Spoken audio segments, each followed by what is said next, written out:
Good morning, chat. All right. So, got a couple things. We got a decent amount of things on the menu today.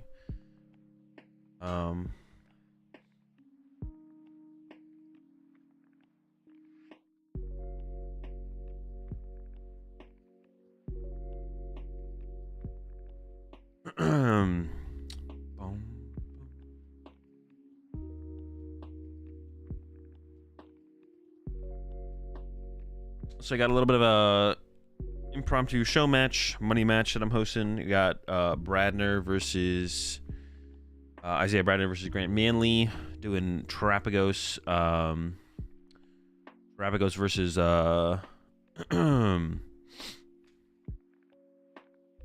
what's it called? Reggie Drago. Dortmund lists. And we're starting that at 12, so it's like 40 minutes from now. So I might just chill with chat a little bit, get the players set up, get everything set up, and then we'll just like go into that first today. There's still some join fill and Dortmund decks I want to play with, so we're gonna be doing that. Appreciate 13 months there, Rob Poke fan. So we got that, and then I might play in the Doom tournament tonight. I don't know. We'll see how I'm feeling. Honestly, I was feeling kind of sick. I mentioned this yesterday at the end of the stream. I was like feeling like I was like sick, but I don't think I'm actually sick. And then I woke up this morning, and I'm also feeling like a little sick. So I don't know, we'll just see how the day goes, I guess. But we'll be doing those two things for sure. Show match.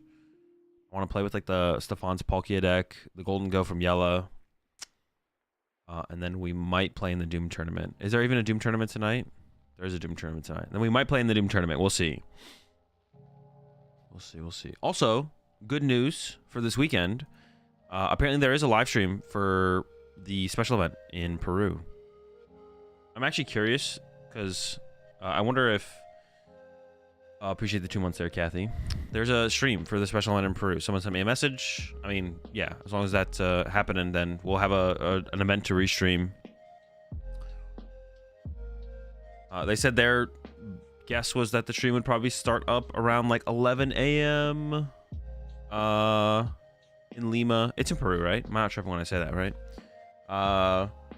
11 a.m. in Lima is probably when it's going to start up, which is like 9 a.m. here. I don't know if it'll for sure start up then.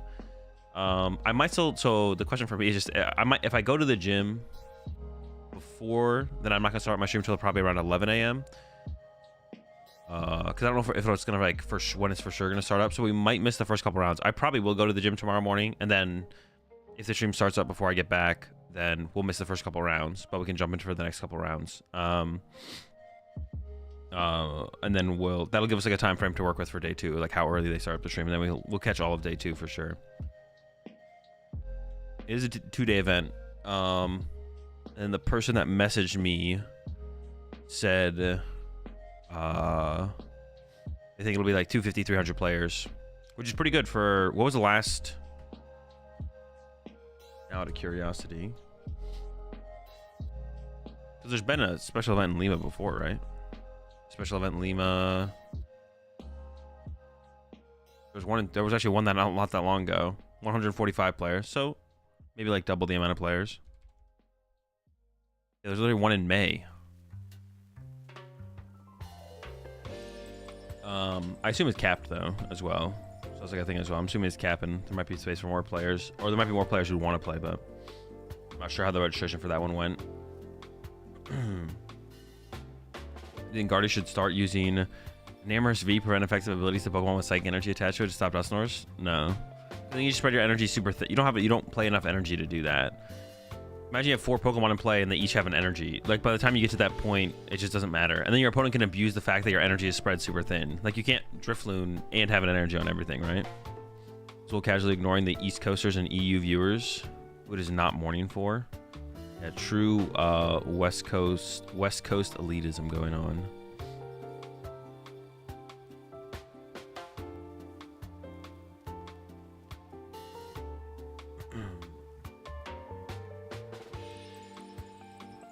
Did I put Isaiah's name right? Wrong? Oh, I did. Right.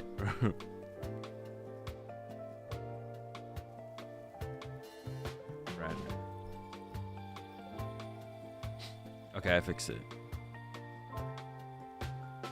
Should be all good now. The IT dude watching my work laptop right now says, hey. Shout out to the IT dude. Yo, what's up, EV? West Coast, Best Coast? The weather is nice. Well, it's all right.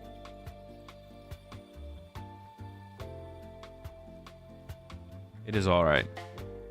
I'm actually pretty curious about this matchup myself. They will be playing their Dortmund list. We can go take a look at their Dortmund list, to be honest. Let's do that.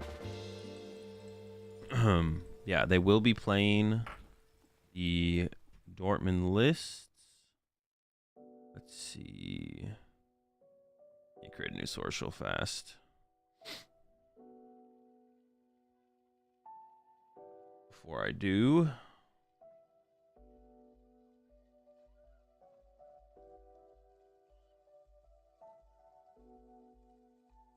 I'm not sure which, that should be fine.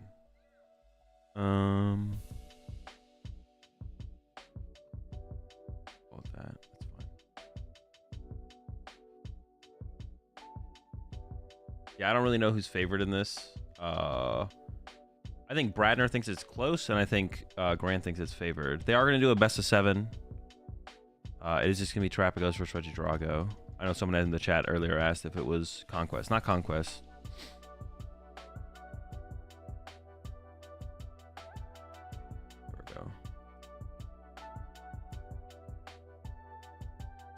Do you have an opinion on Bouffalant versus no Bouffalant Terrapagos? I do not. I don't fully know the matchups that it's like really, really good for, and I don't know how impactful it is. I did see Scramble Switches coming back.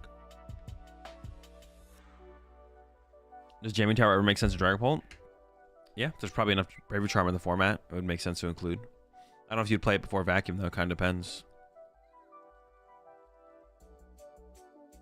I wouldn't play Jamming Tower right now. If there's enough tools, though, it could make sense.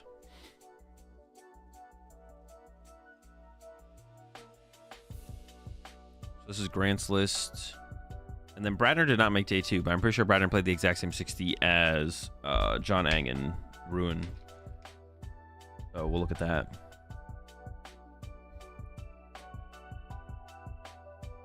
The flavor we're drinking today? I'm not sure. Some kind of blue flavor. I'm not sure what the actual flavor of this is.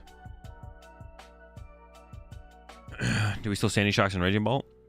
Honestly, I'm not sure. It seems like it's worth it still, but the Dusknoir might be better. If you're playing Dusknoir, you're not playing another one prizer, so that'd be a question.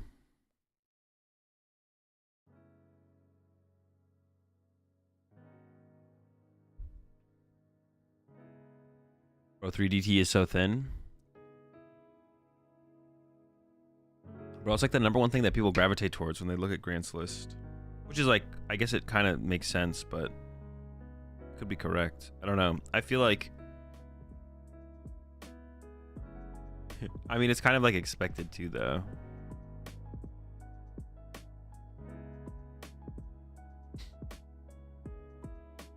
Is 3DT and no bear for me?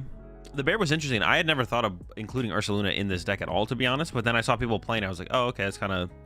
makes sense, I guess, right? The Ursaluna specifically is really good against Raging Bolt, right? I would assume that's one of the main matchups where you get a value out of it. That'd be my assumption. But yeah, Grant, I think Grant says he's favored in that matchup without Ursaluna. What happens if they don't put down Greninja, though? Isn't that like a big part of that matchup, right? I feel like the Raging Bolt player not putting down Greninja makes things a lot harder. Maybe not, though. Maybe you still can just chase 3 2-prizers. I guess going first and going second matters more at that point. If they put down the Greninja, then it seems like a pretty good matchup. Like, it seems like you're favored. But if they don't put down the Greninja, because if they put down the Greninja, you can go Dusknoir. You can go Dusknoir plus Terrapagos to Briar for a 4-prize card turn after you just take 2 prize cards on Greninja and a Pawn.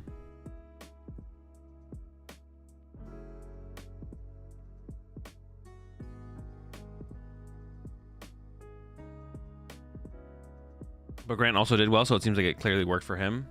I mean, that's not how you want to look at it, though. You want to be more objective than that. You want to be like, it doesn't matter if something works. Like, I mean, Grant did okay, right? Grant got, what, 38th? Like, it's fine. But, like, This doesn't mean something was correct.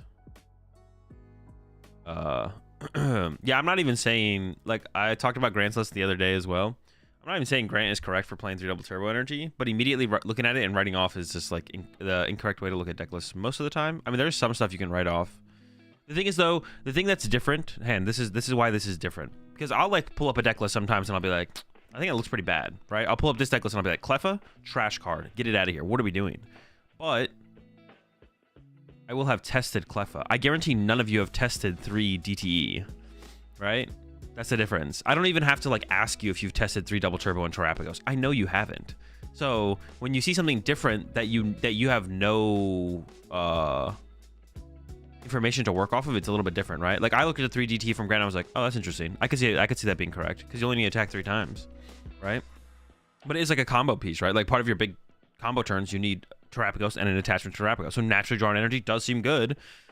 But the difference with this versus like me looking at a Gardevoir list and being like, because I like made this critique of Gardevoir lists yesterday when we were looking at lists, was some of the Gardevoir lists only played 1 rare candy in like the more aggressive build. I was like, it seems weird to play, like it seems bad to play 1 rare candy. I can't find any of the lists. Maybe they're from Joinville. It seems bad to play 1 rare candy if you're playing the more aggressive style of the deck. Like this build, like you're playing the secret box, you're playing the rare candy, you're playing the research, you're playing the Dippity, like I don't know, if we're playing like these more aggressive style of cards, it'd feel pretty bad to prize our rare candy or just not naturally drawn to it as often. It feels weird to play this more aggressive style of Gardevoir or only play 1 rare candy. But I'm critiquing it on like some level of experience, right? The thing with the Terrapagos thing though, when people look at it, which is like, I know none of you have tried 3 double turbo energy, right? It looks weird, and I think it looks weird too. I was like, oh, that does look weird, but it's like, it could be good. Right? It's different if you have experience or you have some kind of information to like work off of to like make a judgment. But then it's another thing when it's like, I know y'all have no experience with 3 double turbo energy, but you're saying it's bad. And once again, just to reiterate, it could be bad. It could be bad. It could be correct to play 4 double turbo energy. Maybe Grant Manley is a moron for playing 3 double turbo energy. But that's fine. I just trust Torton. He played 4 double turbo energy. That is also a fine way to look at it as well. But I wouldn't inherently call like the 3 double turbo energy bad. I would just be like, that's interesting. I can see, you want to first understand like the value of it. Like we're getting +1 deck space when we don't need another one, right? Or something like that.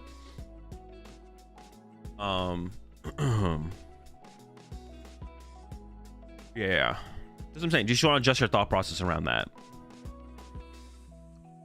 Just don't assume it's bad because it's weird. Weird isn't always bad. Weird could be good. People said 6 energy and Zard is too low, and now we're at 5. Exactly. Yeah, like I said, it's the biggest thing is just like, do you have a basis of information to work with? I know some of you who have played Terrapagos have played 4 double turbo energy, but I know none of you have played 3, right? So it's like, okay, 4 works, 4 feels fine, but 3 could also feel fine, right? So you have to actually test it. I also bet most of the other players, like most of the other good players who play Terrapagos probably never tested 3 double turbo energy. Once again, I'm not saying it's correct. I'm just saying, that's how you want to look at it. 3T is fine because Terrapagos wins into attacks. Yeah, I mean, yeah, theoretically, right? But also, finding a big... freeing up your quick search to find anything versus forcing it to find double turbo every time does seem okay, right?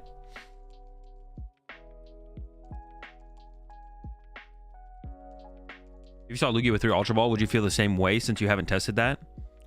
No, because I know it's different because I've like, okay, that's like that is a good way to put it. But like I know after playing with Lugia, I would play with 5 Ultra Ball if I could, right? So I have something else to work off of. I've never played Terrapagos. I guess like that's one thing. Okay, maybe that is like a good counter to my argument. If you've played with Terrapagos, would you ever want to play 5 double turbo energy? The thing is, I don't see anyone playing like Energy Lotto in their Terrapagos deck either, right? I don't see anyone playing Energy Lotto and Terrapagos. I guess it is a little bit different. Some people do play the. A lot of people do play the. That is a fair counter to my argument, to be honest. I see a lot of people play Colch's Tenacity, right? But that's because it becomes like guaranteed trainer search from Noctowl, but then you'd make the argument Energy Lotto. Yeah, I would play 5. I play 6 Ultra Ball Lugia if I could, so I'd play 6.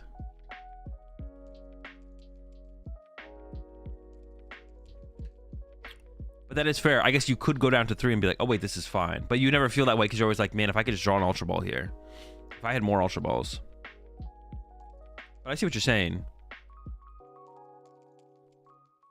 I've never really, I haven't played anything with the Terrapagos at all. So like, I guess if you're playing with the deck and you're like, man, I wish I had a fifth. If you're in the case where you're like, man, I wish I had a fifth double turbo energy. Then I was like, okay, maybe that does make sense. Have any thoughts on Tor playing only 3 Poff in his list? Not really. I mean, you want to play a decent amount of Pokemon Search cards. Honestly, I had put less. Poffins are actually pretty. Poffins and actually just basic Pokemon in general are pretty important in Terrapagos to refill your bench, especially in matchups like Raging Bolts. You need to be able to go like they go Pokestop, Knockout. You need to be able to go like Area Zero, Poffin. So Poffin in general is like actually a pretty high value card in the deck. And so is just basic Pokemon. So like I thought a little bit more about that. And I was like, well, the third Fan Rotom, it doesn't seem as bad. Maybe it's better as a third Duskull. I could see that. Like maybe third Duskull is better. But whiffing turn 1 Rotom is like pretty bad, right? But Poffin is like a super important card in the deck. Just for like refilling, right? Resupplying your bench. So like just naturally drawing into Poffins is such a big deal. Second place, Joinville. Terrapagos deck played Lotto. Okay, there's some Lottos out there.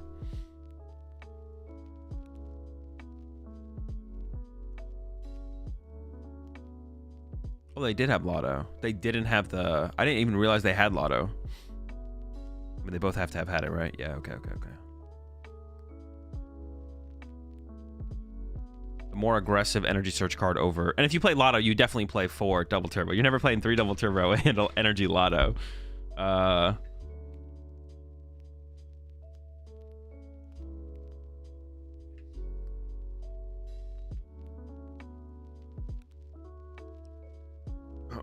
Yeah, but I think like the 3 double turbo in the Grant deck is interesting. It's interesting how the community reacts to it. It's different than a lot of other cards that where people have weird reactions to it. But someone brought up like Charizard when people started cutting energy in Charizard.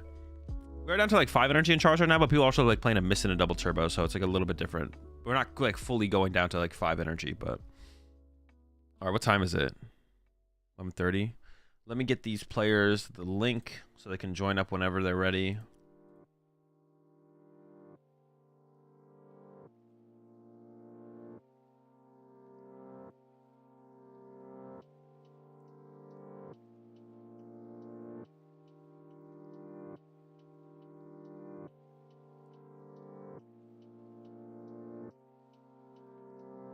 Watch Grant miss DT like every game in the best of 7 after this discussion. I mean, I know Grant isn't trying to naturally draw into double turbo. Grant thinks using quick search or Colch's tenacity is enough. Like for sure, Grant is not trying to naturally draw into the energy. Because otherwise, you would definitely try and like if it was that high of a value to naturally draw into it, then you would 100% play 4. But Grant's conceding ever naturally drawn into double turbo energy, not ever, but like barely ever, for the trade-off of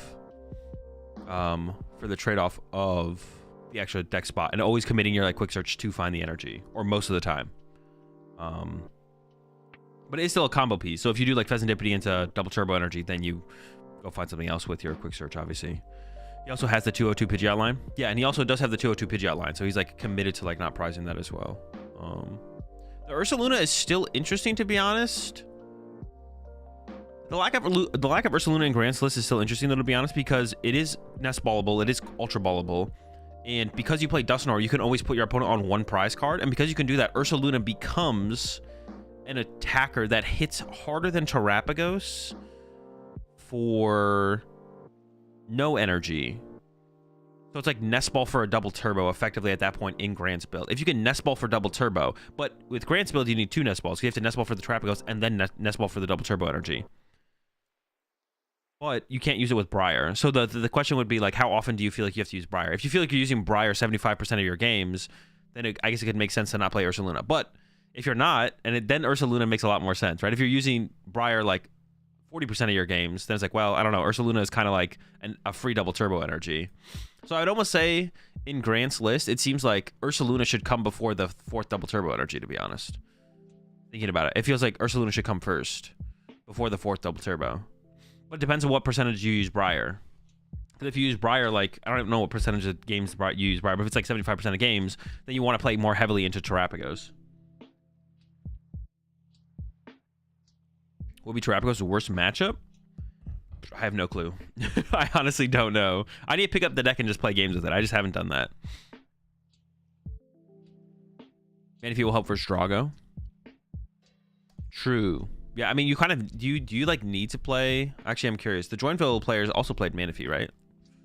No, they didn't. They didn't have an out to Kyurem. Like, Kyurem could just, like, take all their hoots out.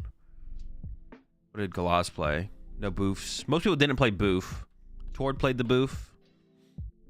The boof seems like it would be good in mirror. The boof seems it would be like good. So maybe the evolution of the deck moving forward is to play Bouffalant for the mirror match. Because if you play boof plus Vitality Band and your opponent doesn't, then you just get to KO their guy, right? That seems kind of good. Like if we take a look at Tord's list. Where's Tord's? If you take Tord's list with the boofs and you add a Vitality Band, isn't that like the mirror match right there? Or I guess maybe you... Well, you can't Bravest Charm and Vitality Band, I guess would be the thing.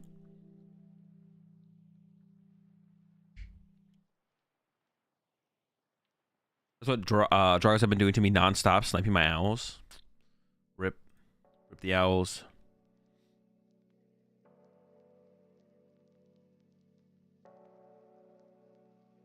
But let's take a look at the list that Bradner's going to be using. Now, Bradner didn't make day 2 at this event.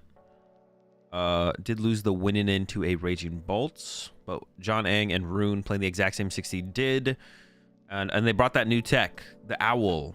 Is the owl good in Regidrago? I have no clue.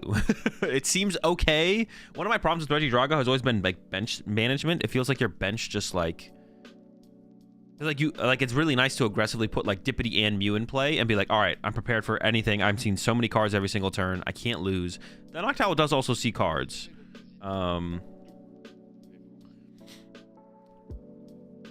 Also went down to 3 Vessel, which is interesting.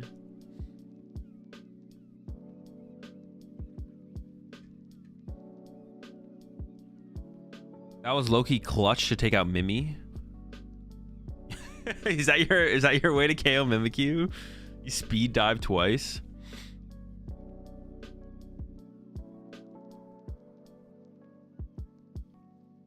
Oh, I didn't change it on the YouTube side of things. Hang on, I should change that. I didn't even realize I mistyped Bradner's name.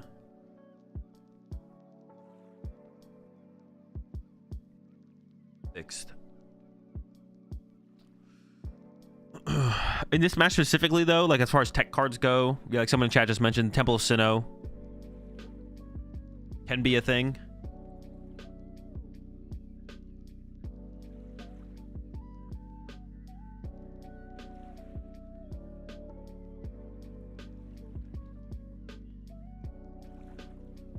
So has those. I forgot to include Briar. I don't think we want Briar in here. Seems like a hard combo to set up at the end of the game. What's better, Dragapult or Regidrago? Regidrago is the more powerful deck. In the current meta, it's pretty close. In the current meta, I think give Drago the edge. I think actually the meta is... Well, actually, I don't know if that's true. I want to say the meta is getting better for Drago, but I'm actually not 100% sure on that, to be honest.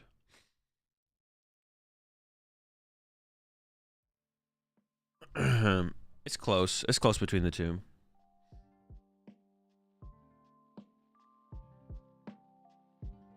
Going first in this matchup is a massive advantage. I would assume so, yeah. That makes sense to me. Is full Terrapagos better than Palkia Terrapagos version? I've been running the 2-2 Palkia plus Greninja with Terrapagos. I feel like you're comparing them as decks, which you shouldn't be. You're like comparing them as Terrapagos decks, which you shouldn't be. But straight Terrapagos is definitely a better deck than Palkia Terrapagos.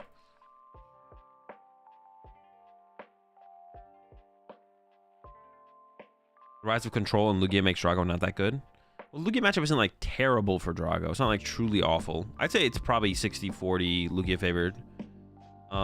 Control, I don't know if Control's popular enough to be scared. In like online tournaments is one thing, but I think if we roll up to Louisville, I don't think we're stressing about the Control matchup if we're playing either deck, right? I honestly hate anything that is prone to faltering to Dusknoir shenanigans. I'd rather play Drago at the moment. I mean, it's annoying. But I feel like any deck, that can happen to any deck.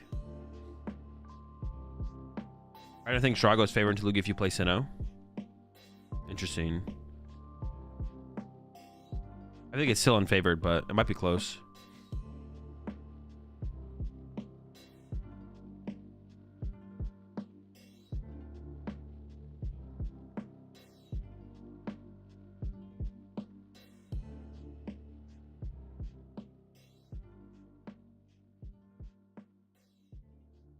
If I know local strongest player is on Drago, what would my best second Pult against that deck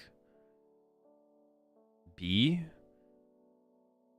The strongest player locally is playing Drago, and you're playing Dragapult. What is the tech card to include?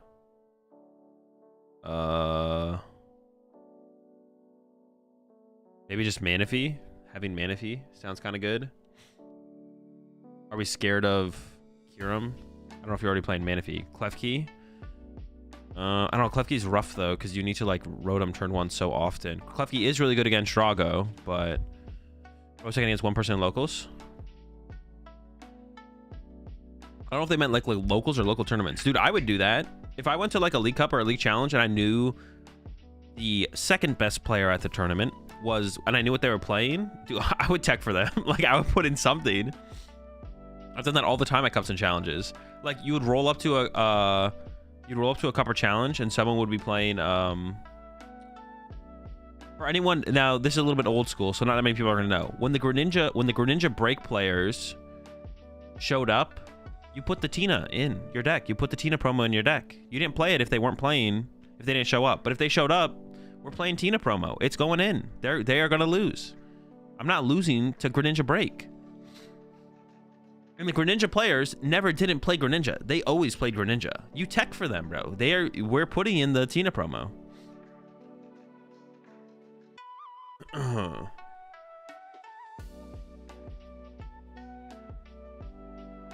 You put the Tina promo in if it's your friends playing Greninja, though.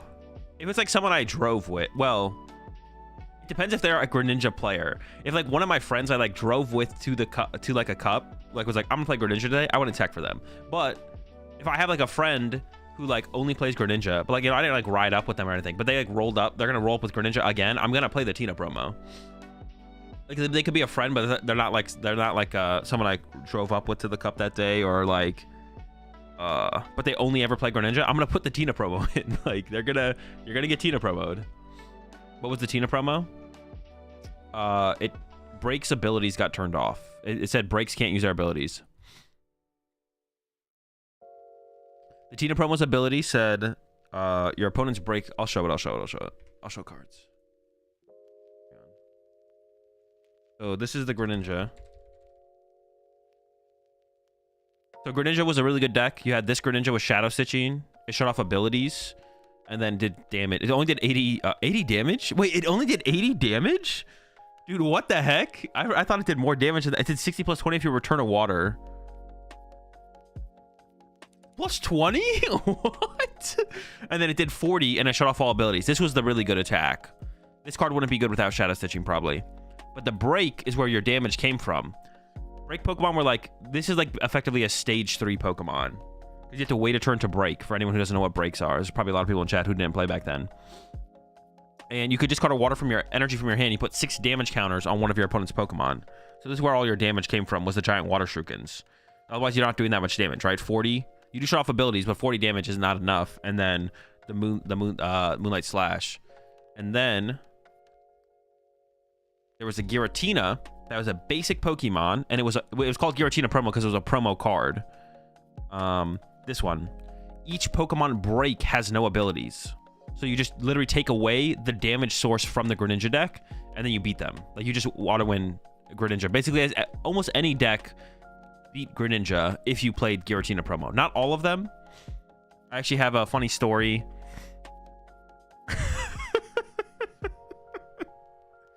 This is before I was friends with Jimmy at this time, but we weren't like super try hard testing together or anything like that. And we were on like the same team. This was before I actually knew Isaiah Williams very well, or before we started testing it all together. Jimmy had or Isaiah Williams was playing Gardevoir with a Giratina break, and Jimmy was playing Greninja and beat him 2-0. I don't know how. I don't know what Isaiah was doing, but so like, what was this? It was Madison. It was the tournament I got second with Galissapod Garbodor. And I was on, what was the team? CGC Castle or something. And at that tournament, we were like on these stages together. Like the teams were on like a stage together. So I was sitting next to Jimmy playing against Isaiah Williams, and Jimmy was just beating him with Greninja, and Isaiah was playing Cardi with the Giratina promo. I was like, I don't know what is going on here, but he is beating him. Memphis, yeah. Memphis. There was a tech for the Tina promo, but I don't remember it. There was Silent Lab, but Silent Lab didn't come out till afterwards, I don't believe. Silent Lab wasn't a card until... Man, when did Silent Lab come out? It was a ways after that moment. No, Silent Lab was out.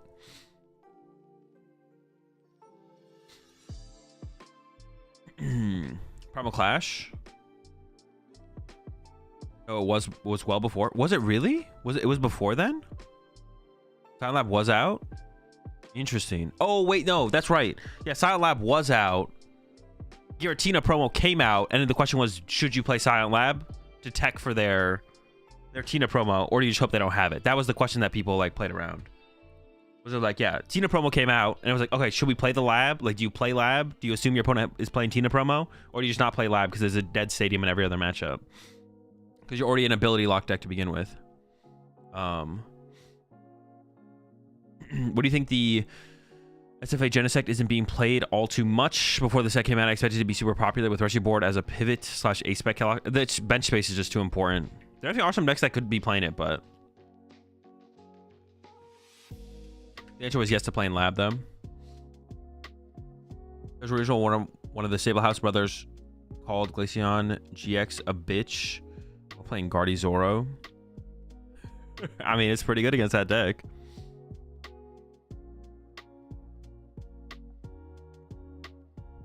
You can also counter catcher it up and shadow stitch it. Did we have counter catcher at that moment? At that time?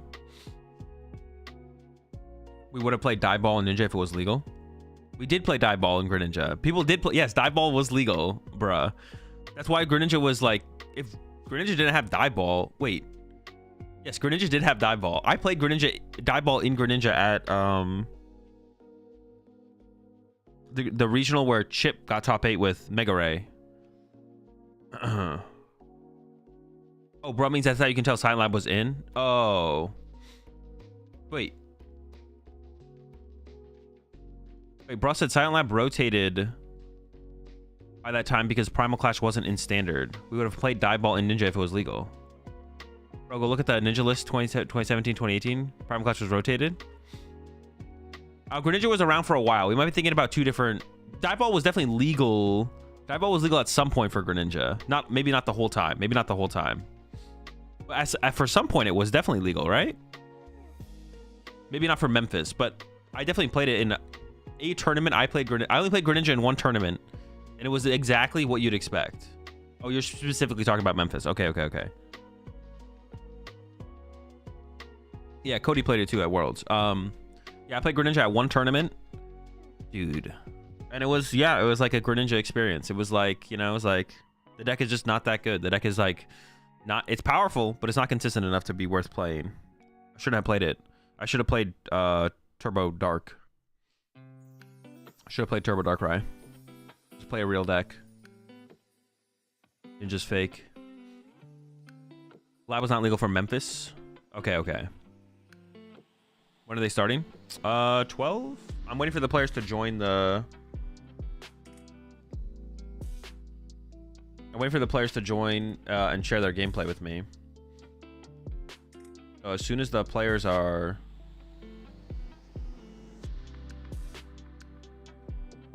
The players are ready.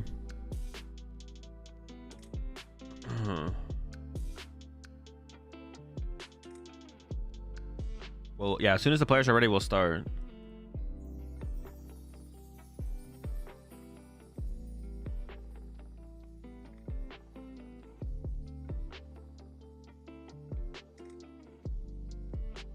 Wait, well, how do we get to this conversation? I was talking about teching for locals. Yeah, bro. If the local players that you expect to make top cut are gonna bring the same deck over and over again, like, there should be like no shame. There should be like not. It shouldn't be like a looked down upon to put the Tina. There's no Tina promo in the current format, or there hasn't been something like a Tina promo in a long time. But yeah, there's no reason to put a there's no reason to, if you got a Tina promo, hey, if that's Spiritomb, right? We have Spiritomb in the current format. If, let's say, the two best players in your area that always top cut, they're playing Snorlax stall, bro, I'm playing Spiritomb. We're putting the Spiritomb in. I tech for my carpool, I'm trying to win. I wouldn't tech for people in my car specifically, though. I will say that. Like, if I'm traveling with someone and they always play stall, I'm gonna put the Spiritomb in. I'm gonna tell them I'm gonna play Spiritomb. If I'm traveling with someone who, like, you know, they change up their deck from time to time, they're like, I'm gonna play stall for this one, I'm not gonna put the Spiritomb in for them. But I will tech. If you're gonna be predictable, I'm gonna tech for you. But I'll tell you I'm gonna tech for you if you're like, if I'm driving up with you and you only play stall ever, it's like, bro, I'm not losing to you playing stall. I'm playing Spiritomb. Or if the local stall players who always make cut are there, they show up, I'm putting the Spiritomb in. How do I tech for the local mill player who stays in top cuts? Patrol cap? Yeah, put a patrol cap. Dude, that's... Dude, if you think you have to beat someone to win the tournament and they are going to be predictable, we're playing patrol cap, bro. Put the patrol caps in. They're going down.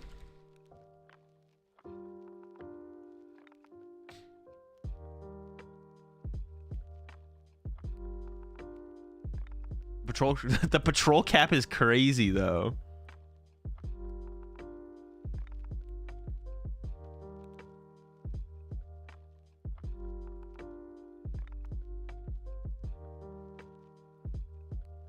All right, I got one player up.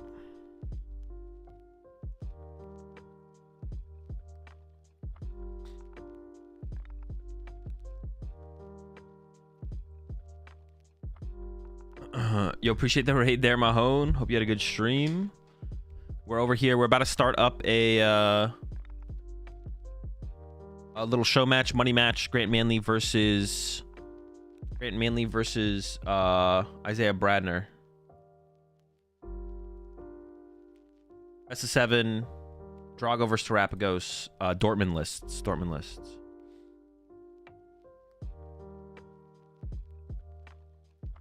Just need to get the players all set up here, but we should be starting soon.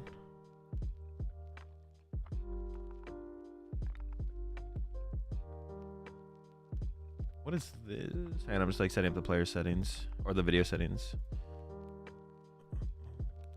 It's been a little while since I did one of these. I guess speaking of matches and stuff, I do plan on... I have ideas for show matches. I just need to actually like put them together, to be honest. I need to send the messages. But I'm gonna try and do a show match this month. If not, then next month, and hopefully moving forward every month after that. But I've kind of just been being a little bit lazy with it recently. But I've been like thinking of like a lot of things I wanted to start doing for like content that I honestly, all it comes down is just like sending messages to people. Retro show match would be sick. It would be sick. We just don't have a good platform to do it on. Maybe when Twin Leaf fully releases.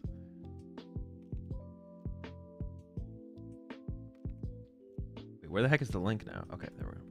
All right, yeah, maybe when Twin Leaf fully releases his episode in here.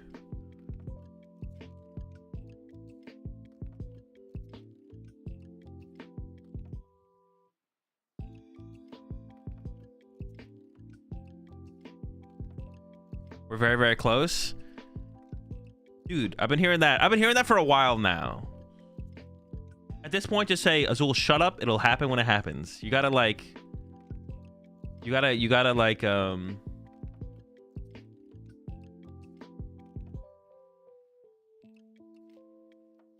gotta not put my hopes up so much. Corvus Jason, Ruby Sapphire PK format show match would be sick. That would be sick. I would be down to host. Well, We say that would be sick, but isn't that like some stupid like Stantler control 100 turn matches or something?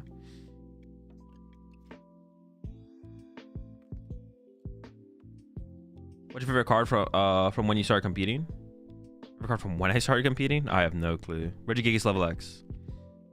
AzulGG's, well, that was like a little bit after I started, but same thing. Hang on. I need to switch.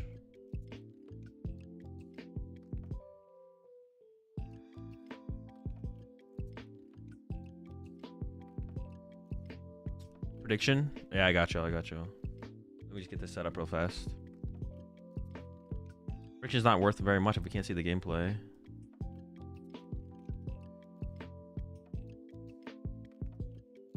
Okay. Devin blind.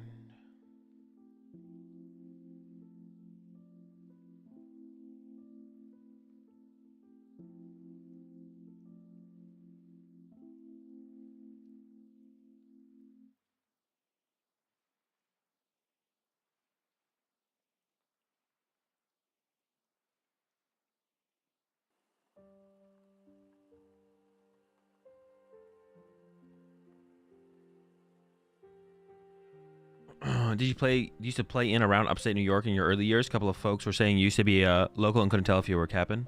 I'm from Massachusetts. I would go to New York. I wouldn't go to New York that often, but I've made my way over there a couple times. Best of 9, best of 7. All right, let me just get all these video settings set before let's get this. Okay, I think we're good.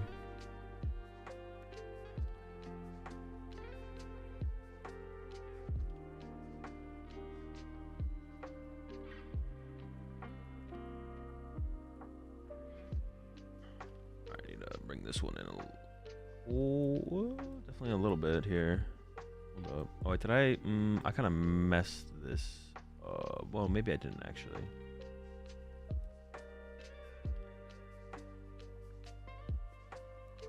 Dude, they're both playing in freaking windowed mode, bro. What the heck? These window warriors. Who plays in windowed mode? Actually, honestly, it seems like most people play in windowed mode, to be honest. Okay, I think we're set up. Got Grant, we got Bradner. Let me just switch this real fast, so that way it'll be easier for me to switch between the players.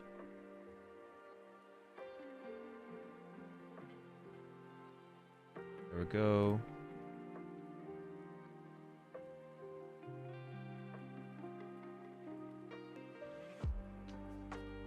All right, I gave the players the go-ahead.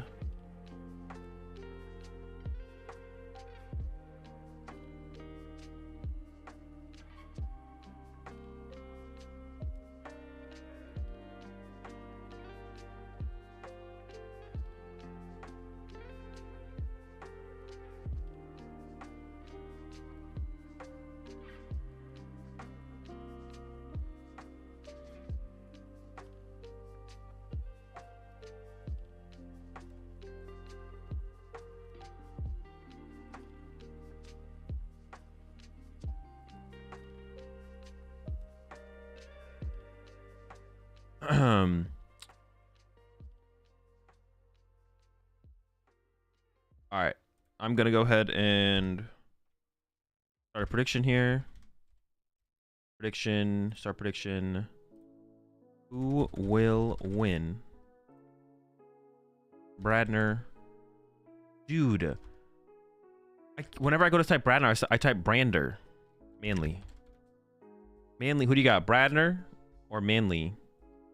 Dude, literally consistently, every time I go to type Bradner's name, I put Brander. How many? I'll give y'all. Honestly, I'll put it for. I'll set this for. Honestly, I'm gonna set it for 30 minutes. All right, so that way y'all have like the first game might finish before you predict, but.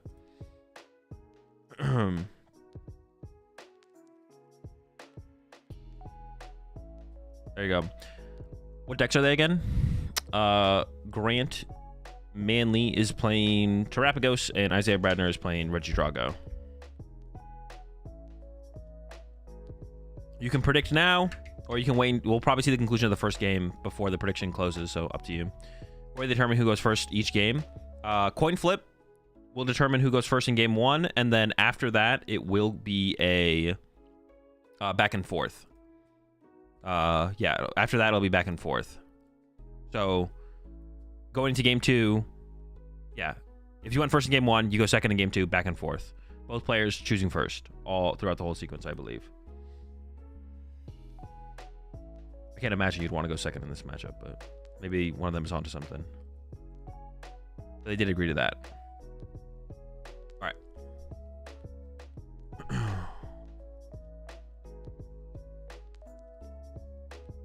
It is the Dortmund lists as well. It is Dortmund lists.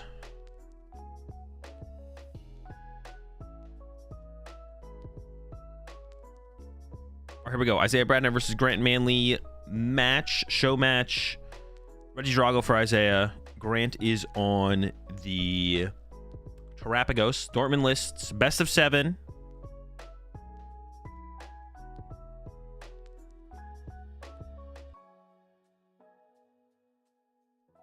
And just confirming with the players. I think it should be all good. Hang on, let's switch sides real fast. Make sure we can see the... Oh, wait, that's not what's supposed to happen. Oh, I messed it up. Hold up. Hold up, I'm choking. All right, there we go. Gotta change this real fast. Professional streamer moment.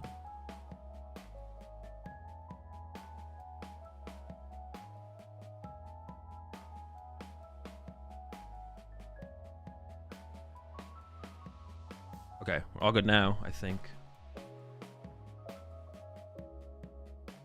All right, here we go.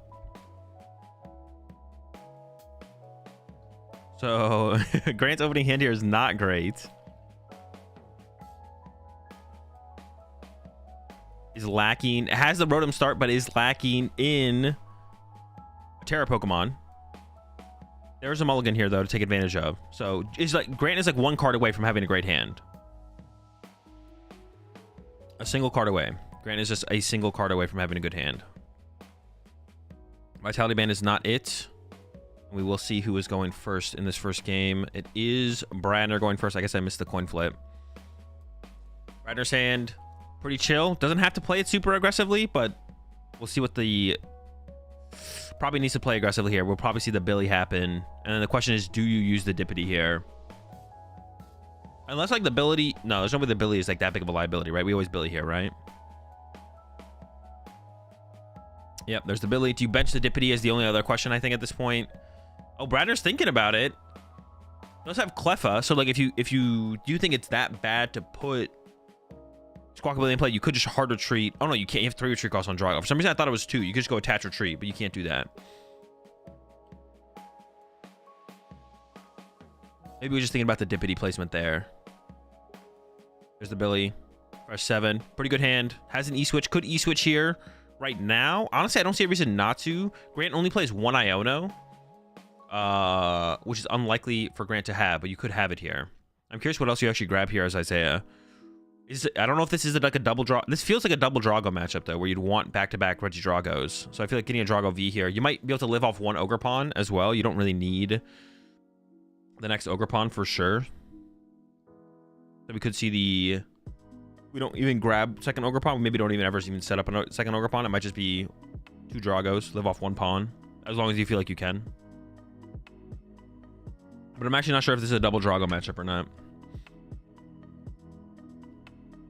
We're going through the prize checking here. Looks like prized a grass. I didn't really see anything else that was really like super big that was prized. You see on the Noctowl? It should be Dortmund list. So yeah, Bradner should have the Noctowl. I guess that would have been an interesting grab there. Would have been the Owl.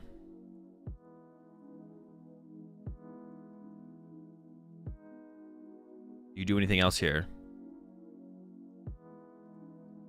I can't really think of a reason to need to play this nest ball for sure. You definitely don't need to play this next nest ball, I would say.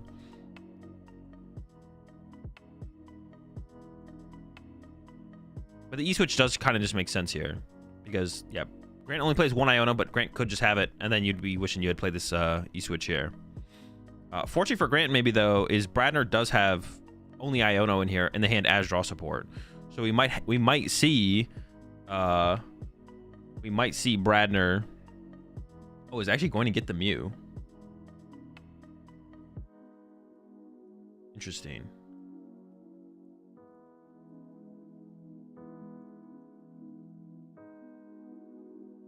So we are going to bench lock ourselves here. I guess the question would be like, what else would you get here anyways? And the answer would just be like maybe an Ogerpon.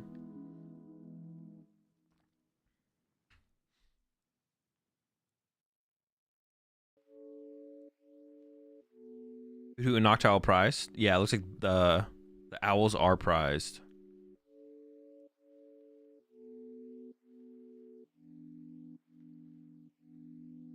All right, there's the Mew. Bench locking really is an issue when it will open up with Area 0. Oh, it's even going as far as to try and get this restart off. That is true, actually. If when Area 0 does hit the field. Yeah, that is actually fair, yeah. All right, go over to Grant, who has a fine hand to set up with here. Is just lacking a little bit in terms of follow-up. Double Owl Hoot being searched out, and then does have the Buddy Poffin in hand as well. I'm actually not sure which we're going to get off the Buddy Poffin, though. We'd need like another Hoot Hoot.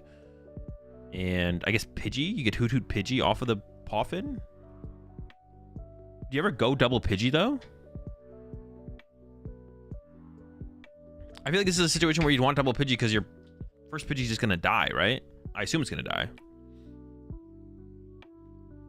I guess like another consideration is Manaphy ever a consideration here to play around Kyurem? Otherwise, oh, we have Manaphy in hand. I was gonna say, do we Poffin for the Manaphy? But we literally have it in hand, so should be chilling. So we are only getting one Pidgey. So like we will lose this Pidgey to a if a Dragapult attack does happen, the Pidgey is most likely the thing that's getting KO'd here.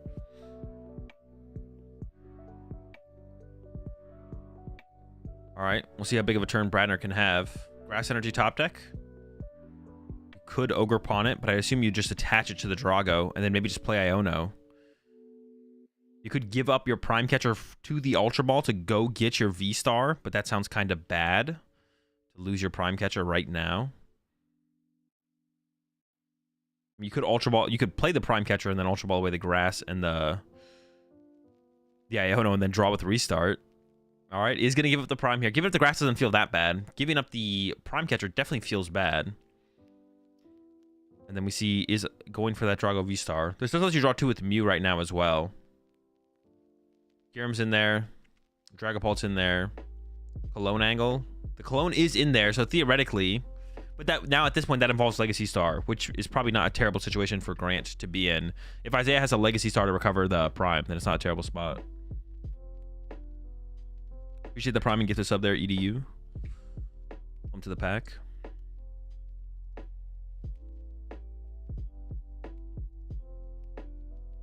All right, there's the restart. Oh, maybe not. Why would you ever not restart now? Do you think we're really gonna get restart value off after the Iono? Probably not, right? I feel like if you're gonna restart, well, actually, what could you? Well, you could restart into energy here, I guess, would be the thing. I guess the question would just be like, what could we even restart into? That would be good. The answer would be energy. And then the draw here it's not bad. This draw's like okay. Grabs double Grass. You could then Vessel away the boss. You don't really want to play double E-Switch here, I assume. You play 1 E-Switch plus attach for turn. Oh, that is another dead card. Another card you really don't want to overly burn. We don't have an attacking option in the discard pile yet. If we just had Dragapult in the discard pile here, we'd be feeling pretty good. But now we're lining up the Legacy Star here from Isaiah. Some options. Eyes up Ultra Ball. Man, we do have to get to the Dragapult, right? We didn't discard it off the Legacy Star. Prime Catcher might be the other grab. We did mill the second Super Rod. So that's our only recovery. So does it have to be Super Rod? No Prime the rest of the game? We still have both our boss, though. We do still have our boss. Are the ads on auto roll? The ads are on auto roll, yes. I'll try and run them in between games. That way it pushes them back. And I'll set that up right now.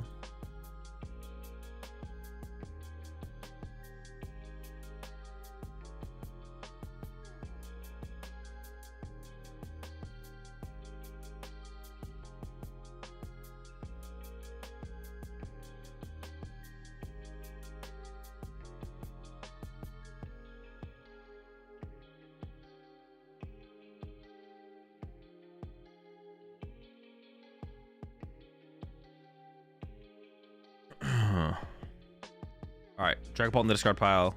We do have the super rod for some recovery, and then we have that play here from Bradner. This is why I was like curious, like what if? Well, I guess like what if Grant had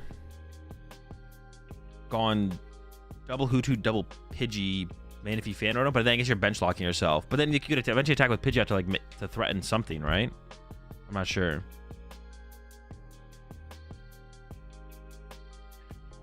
And it sounds like the audio is panned left. You probably should restart the stream page. All right, yeah, Pidgey's dead. 2 prize cards. First 2 prize cards going over to Bradner. Is this like? I don't want to say it's unwinnable from here, but Bradner does have a pretty good setup. We'll see what Grant drew into here. There's the Hoothoot. The owls are prized. Finally recovered 1. Go next. This does not seem good.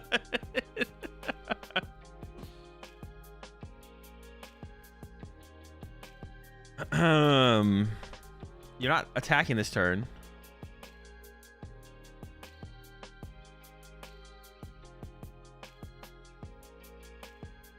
It gets the Terapagos, but has literally nothing else to work with here. So could play the Colch's Tenacity to have more options to go into with the next turn, but obviously the rest of the hand is literally just dead. It might just be a pass over here, actually. From dead hand to dead hand. Yeah. Dead to dead. There's the pass. All right. Over to Bradner. Now this is where it feels like things are pretty good for Bradner. This free turn to work with. Having to burn the Legacy Star super early or on turn 2 doesn't feel great ever, but now we have this extra turn to play with, which kind of like leaves us in like a pretty good spot overall, I would say. We could even like basically set up second. We almost all basically just have second Regidrago set up here, to be honest.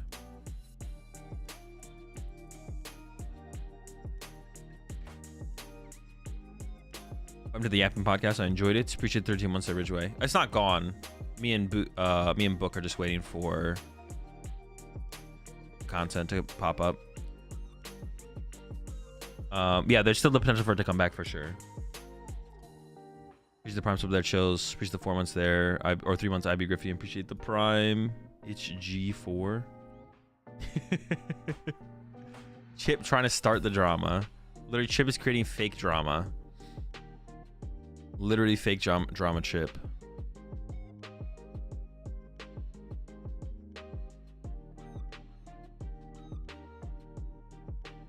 Is there? Oh, we're giving up the E-Twitch. That means we're playing research here, right? I assume. Or we just don't need the energy anymore, I guess. I was wondering, are we going boss on the Terapagos? Maybe it's based off what we get here.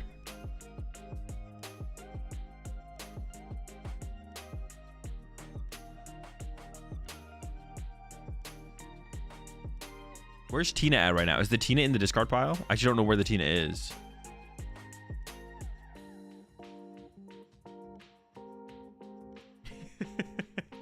Apparently both players have the wrong Bradner's playing the wrong Hoothoot and Grant is playing the wrong Duskull. Not actually consequential in the outcome of the match. They can change him after the match if they want, but it's not a big deal. Alright, so Bradner's just gonna chill and punch. Phantom Dive, get a prize. Oh, I guess we just kind of set up for game here, right? 3 on Terapagos, 1 on each of the squad on the bench. Yeah, does Grant even have like an answer to this play? I don't even know if there's an answer, to be honest. DQ on both, end the stream. True.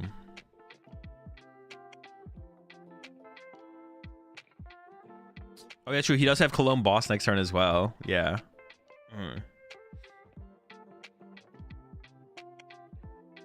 I don't see a play. And with this hand, I don't think Grant has a comeback play here. I think we are going next. I think we're going next here.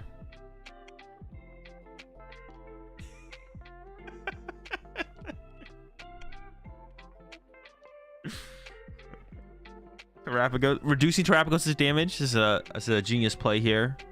You don't want to take a knockout too aggressively. Yeah, Grant's sticking it out. There's the retreat, but the boss is in the hand here for Isaiah. And even if the boss wasn't in the hand here for Isaiah, I don't think Grant is making the comeback in this one as the Pidgey hits the bench. A couple different ways to win the game on this next turn, I believe, here from Bradner. I don't know where I guess I'm not sure where the Kyurem is at this point, but... There we go.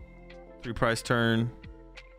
Trying to emote before getting the dub. All right, well, we'll see what this matchup looks like when Grant gets to go first. Although, for the hand that Grant drew in this game, it wouldn't have really changed too much, to be honest. It really would not have changed too much. We'll see, though. Bradner goes up 1-0. I did do it right. All right, so yeah, they'll give the players a chance if they want to switch out their Hoot Hoots and Duskulls. Doesn't really matter. If they want to do it, they can do it. And then they did agree to swap back and forth, first versus second. So Grant, even though Grant also lost, Grant's going first in this one, and no matter what, Isaiah's going first in the next one. For anyone who just tuned in, it's best of 7, so first to 4 is our victor here.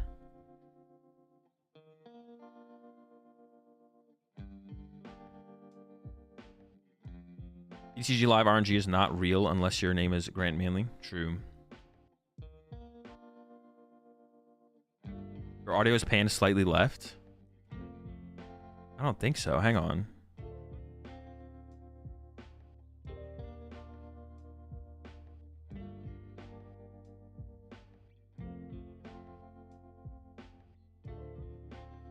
I don't think it is. Is my audio panned slightly left? I'm watching mobile and can hear you a majority in my left. Is that true? Okay, one guide. Bro got one guide. Does my audio sound like it's panned slightly left to literally anyone else? Yeah, the audio coming out strongly on the left. I restarted the browser. Audio sounds fine on YouTube. Nah. Interesting. Slightly right for me. Dude. It's good, it's fine. Is it actually fine? Dude, it'll actually annoy me if it's not fine. It's normal on YouTube? Interesting.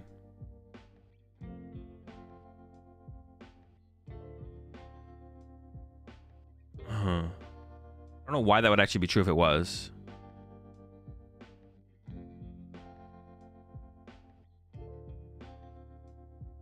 Turn the mic down.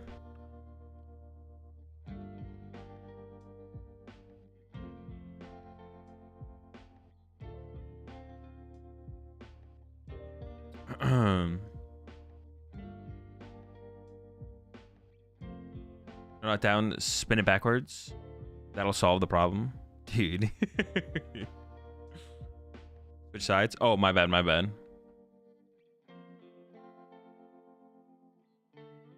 All right. Over to Grant. Has a playable hand. Not sure if there's anything in the prize cards for the heavy ball.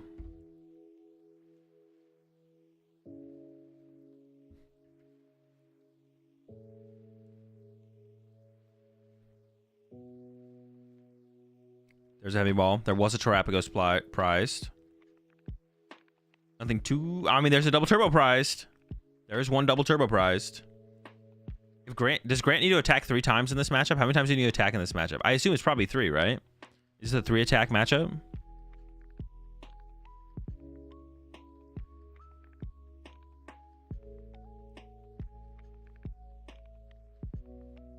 You do 2? How do you only attack 2 times in this matchup? Don't you need to KO 3 2-prizers? The Cleffa starts about as good as it gets here for Bradner. Duskbriar. Oh, I guess because of the Cleffa start. But if Cleffa wasn't in the active here, you would have to attack. If there's only 2 prizes in play, you have to KO all the 2 prizes, right?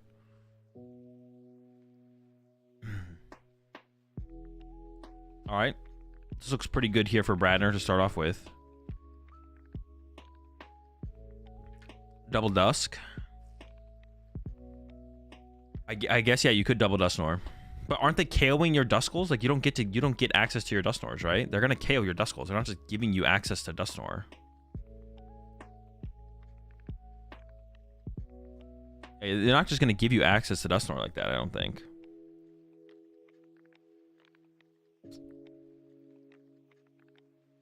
Usually 10 months Arcano.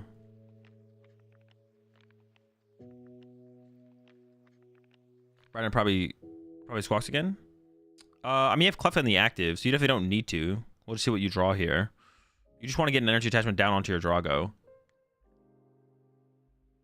You could just go for Mew here to try and draw energy. You could like Ultra Ball away. What's the hand again?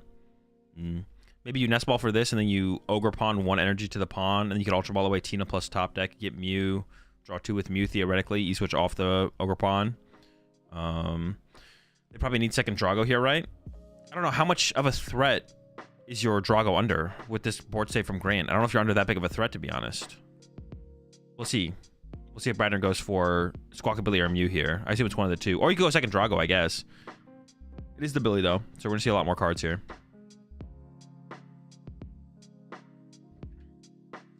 I was thinking maybe you could just go Mew and then just try and hit an energy off it, but...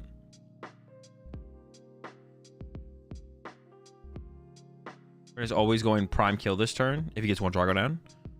You say that, but is that like how likely is that with like the board state that Grant had? Like he has Pidgey and a Hoot Hoot, like and a 7-card hand. It's not like he's gonna play Research this turn. He doesn't play Research. He can play an Iono, I guess.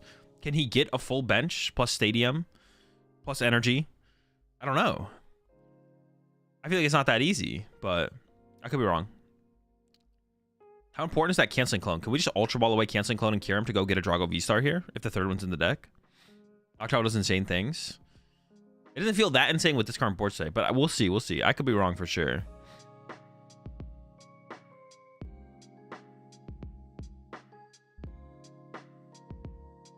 Ultra Ball. How good is the Kyurem play around Manaphy in this matchup? It is 3 prize cards. I guess with 2 Drago V-Star in the discard pile, though, and us wanting to play a Super Ball pretty aggressively, we could Ultra Ball away the grass and the Kyurem. It feels just good to Ultra Ball away. Drawing 1 more card off Cleffa and guaranteeing the V-Star in your hand, or putting the V-Star in your hand, seems pretty good here. I don't know. Looks like Bradner agrees. Yeah, I just don't know how good the Cologne is. And then, yeah, just search out the V-Star for next turn. 5 with Cleffa. Oh, I guess it is plus 2 cards off the Cleffa. Never mind. We got Boss Clone in the, or Prime Clone in the hand right now. I don't think we're gonna go for that right now, but or in the next turn. We'll see though. All right, over to Grant. I mean, you got combo pieces. What do you do though? I couldn't tell you. There's a lot of stuff in this hand. I guess you KOing Cleffa here isn't terrible because you do set up for a Briar play, right? But that means you do need to attack 3 times. You'd have to go Terapagos, knockout active. Terapagos, KO, Ogre Pawn. Dusknoir, Terapagos, Briar, KO, Drago. This feels like you can't... This feels like a hand where you're not able to prime for 2 prizes this turn, right? Maybe you can KO Billy? Yeah, I guess you could KO Billy. Maybe KO Billy. Why not Mew then Grasping Draw? Because he wants to see more cards. He thinks seeing more cards is worth it.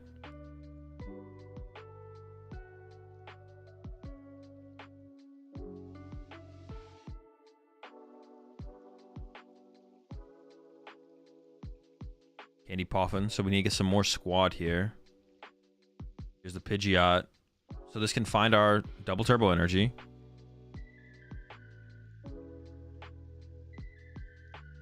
You 100% should have gotten second Hoot off Rotom last turn. I don't know if that's true. Like finding I don't know. Finding Noctowls is a lot harder, but I guess also if you just get Iono, it doesn't matter. You just look down Noctowls.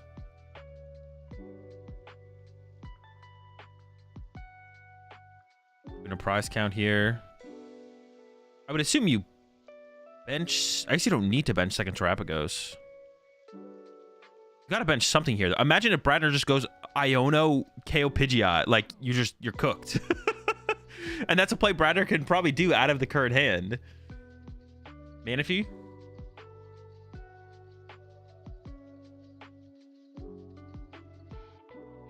He had Jack chip is definitely right. Oh, I guess that's fair if you know you're going to play the Jack next turn. Well, maybe Brett or Grant wasn't 100% positive on the Jack. But that does make more sense. That is fair. So is getting the man. I don't think you're afraid of Kyurem here, though. I don't really love the Manaphy grab yet. Yeah, I don't really love the Manaphy grab yet because it's like, I think you'd want Bradner to Kyurem here. So I think Bradner's not going to Kyurem here. I don't know. We'll see how it goes. Double turbo acquired from Grant, though. We did find the double turbo energy. We can attack 3 times this game. Don't worry. Grant has all 3 attacks available. Okay. From Bradner here, I mean, you got a lot of options. I don't even know how you tackle this. You could just punch the active with a Dragapult attack. You could Prime Catcher Iono, KO Pidgeot. I like that. I like Prime Catcher Iono. You have the Tina set up. I kind of like that. I like kind of removing this Pidgeot from play and then kind of progressing from there. From there, we have options. Cologne is getting played off the... We're just playing the Cologne. It's just out there. Are we burning it? Oh, we're going after the Manaphy. So we're just going for the 3 prize turn here. Remove the Hoot Hoot. Just literally getting aggressive. Okay. I don't hate it. I'm curious to see where this goes from here. Ooh, that's great. We drew into the Noctowl. So we have easy discard fodder for our vessel here. This was my... I don't know if you actually want to set up Noctowl in this matchup or not, but... Drago's pretty bad here, too. Getting rid of Drago's probably correct. The cool thing about the Noctowl in the Regidrago deck is really easy to use Ultra Balls and Vessels. If you don't have Dragon Pokemon, then you discard the Owls. Makes it easier to play, like, 3 games of Pokemon in a set. Because you're always just, like... It makes it easy to discard stuff. It's like VIP passes in Lost Zone decks. Back in the day, you'd always just Lost on the VIP pass. Always discard the Owl. All right, yeah, so it's just going for the aggressive prize cards here. Seems fine, right? This like kind of like locks out the Dusknoir play a little bit later on. Like, is the Dusknoir play even going to be available from here on out? Like, you can't even use Dusknoir at this point once this play happens. And this gives like Bradner full control. We haven't used Legacy Star yet either, so we still have that to fully recover from everything. I guess the only thing Bradner's probably thinking about here is like, do I just play the Jamming Tower because it's just bad? Or do I save it to bump stadiums later on? Goes for the save. And there we go. There's the knockout. This is also going to have to force a double turbo energy. Well, I guess you can force the Turo out of Grant here. Yeah, the Hoot Hoot always dies. Oh, are we putting damage somewhere else here ever? Or is it just 3 prize cards? KO's the Manaphy, so you could just win next turn with another Kyurem play if Grant puts down like a Hoot Hoot and a Duskull. Pretty good. It's a pretty good spot to be in, it feels like.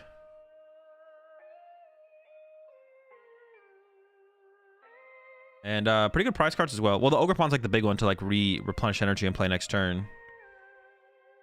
All right, let's see what Grant can do in this situation.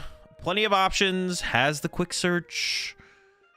Could go for a knockout off the bench. Remove that Drago with the energy in play. But then you leave the Drago V-Star around. So like they still have that. But I guess you can't KO the Drago V-Star anyways. I mean, your best KO here is probably just the Drago V on the bench, I would assume. And then... maybe you just Iono and pray that Bradner whiffs. Maybe you should go like Iono, KO, Drago V. Pray Bradner whiffs, bench Duskull, and then next turn you Briar combo win. That could be the play here. We'll see.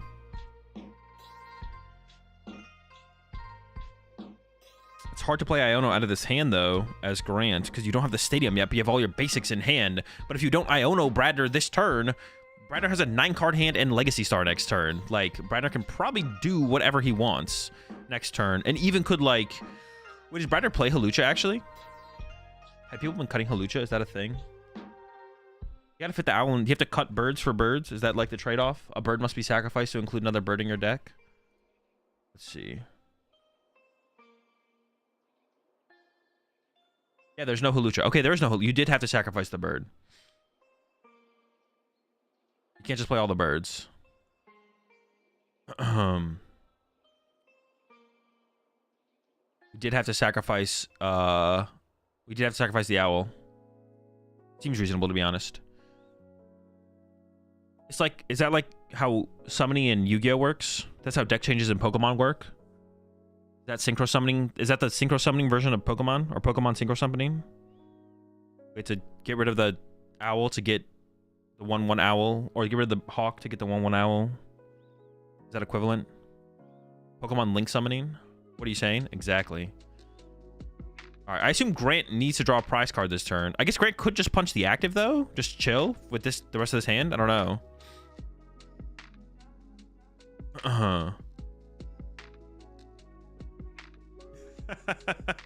Laugh myself, you're getting close. All right. I mean, it's never going to be a perfect 1-to-1, right? It's never going to be a perfect 1-to-1. They're two different games, but I'm just trying to get close here, yeah. Is going to go for the Iona play. Okay, so is definitely hoping for, and is like content with just punching the active here as well. Could get like the counter catcher play, I guess. Like you need an insane draw off here from Grant though to like get the knockout on a bench Pokemon. No Stadium, can't bench that Duskull. No quick start. So this is going to be a punch on the active. Which this doesn't seem terrible from Grant though, to be honest. This seems like okay. But it just seems like just okay. All right, we're switching back over again. Over to Bradner. That's a pretty good draw. I'm not gonna lie. That's not bad. That's pretty good. Vessel for 2 energy, an E-switch, a Nest Ball for the Mew to draw 3. Ooh, not bad. He could have Prime Catcher the Ogre Punch, try and KO it. Yeah, but that's probably not worth it because you're like never getting there. I think you just settle for the punch in the active here. I mean, I assume we just play this all out as Bradner here. We'll see. I almost feel like Bradner doesn't need to attack this turn as well. Maybe I'm tripping, but I feel like if Bradner didn't attack this turn, it wouldn't be terrible. It'd be like, okay, maybe you just split your energy on your Dragos and pass. Like, or if you evolve the bench one. Now we have a boss here, though. So you could go boss dip. You could boss KO Pidgeot, or you could boss punch Dippity and just leave it punched, which is interesting. You could just boss punch the Dippity. We're not going to commit to the boss yet, though. Just going to go into the restart. Research is pretty good. That's pretty good. Sure, Bradner's not complaining. The draw, though, dude, these owls got to go, man. Perfect, but perfect. Ultra Ball perfectly lined up here. Ultra Ball away. Oh, wait, we have game here with... You're right, we do have game here with Kyurem. But we don't have it yet, though. We're not there yet, right? Legacy for E-Switch Cologne V-Star. Oh, no, wait, he did have game. Wait, yeah, Bradner had game. He doesn't have it anymore. But yeah, if he had played the boss and then recovered E-Switch Cologne. Double Kyurem. The throw. I didn't even realize. Dragapults are cooked. That's good. Okay, he had game. Did a little bit of a throw. Now we got to recover. What's the recovery here from Bradner now? Going for E-Switch Super Rod. E-Switch Super Rod off of the Legacy Star.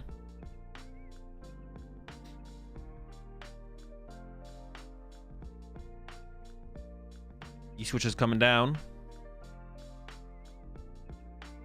Need Prize Prime? No, I believe it's in the bottom of the deck right now.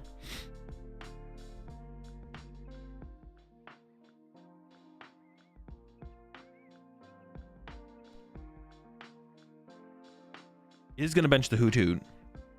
That thing's got to be better in the discard pile. There's no way.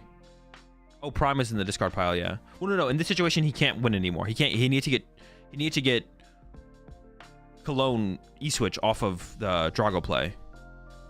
You need to get Clone E-Switch off the Drago play. You could just Tina knockout here, though, right? And then you have Radzar to close it out. That seems fine. There's no way for Grant to win next turn. Grant still has to win over 2 turns. So it seems like a fine place to be here for Bradner.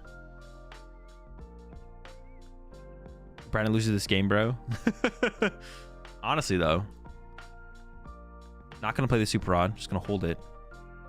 And what is the choice for attack here?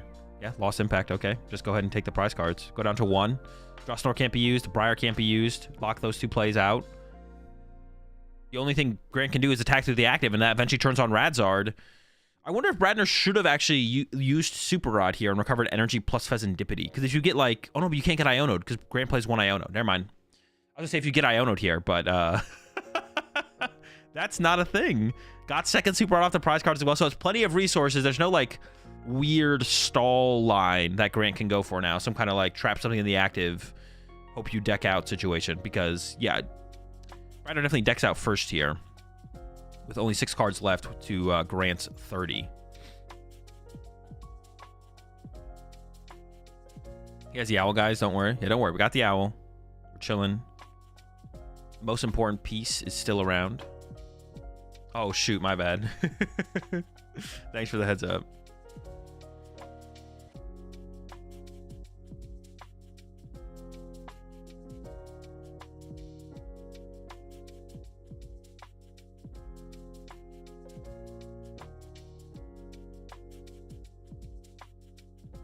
All right, Course's Tenacity. Azul likes Drago a bit too much. I mean, the deck is still the cooler deck for sure. Dragapult is like a little bit linear. The plays you can make with OG Drago are still super sick.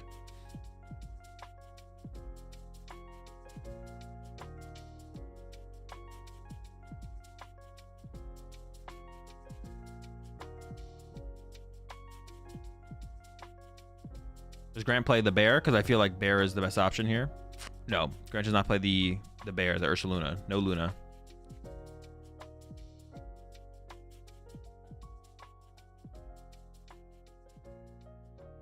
He's in the zone. Gonna go with the ghost.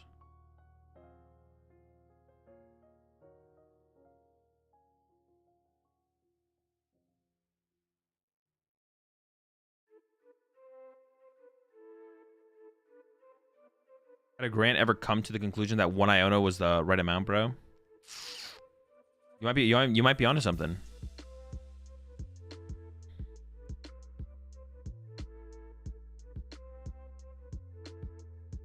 With Bradner knowing about Course's Tenacity, does he bench Kirim to use it as a 1-prize attacker? Only after it's been used. Oh, I didn't even realize it has. Wait, when was Course's Tenacity used? You shouldn't just aggressively put it. You shouldn't aggressively bench the Kirim, but you just like, you could hold on to it as a. I didn't even like think about that as an interaction. This turn? Oh, it just got used. I'm tripping. You kind of have to wait. That is like a interesting. Yeah, it's not that big of a deal, but it is like an interesting thing actually.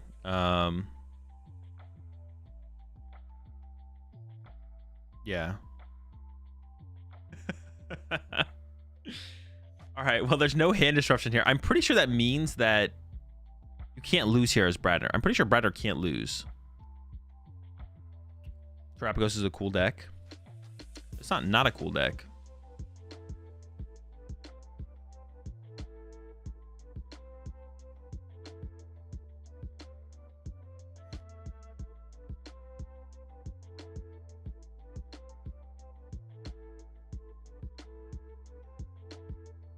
Just not as cool as Drago.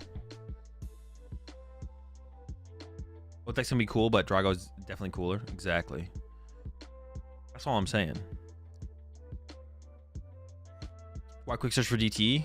Because we're committed to just like punching the active this turn no matter what, right? So that means that our DTE is like one less thing we have to quick search for next turn. We're just setting up for. Oh wait, that's true. Why are we quick searching for DT? If we get knocked out, then we lose. I guess if something gets trapped in the active, right? As Grant here. Wait, we have switch in hand though. Yeah, why quick search for DT? Honestly, maybe he's just in the tank and just like, I don't know what to grab here. I'm just gonna get a card. That honestly is maybe why. Because yeah, the more I look at this, the more I'm like, wait, it doesn't do anything next turn. We have a switch, but all right, over to Bradner. Can definitely win this turn.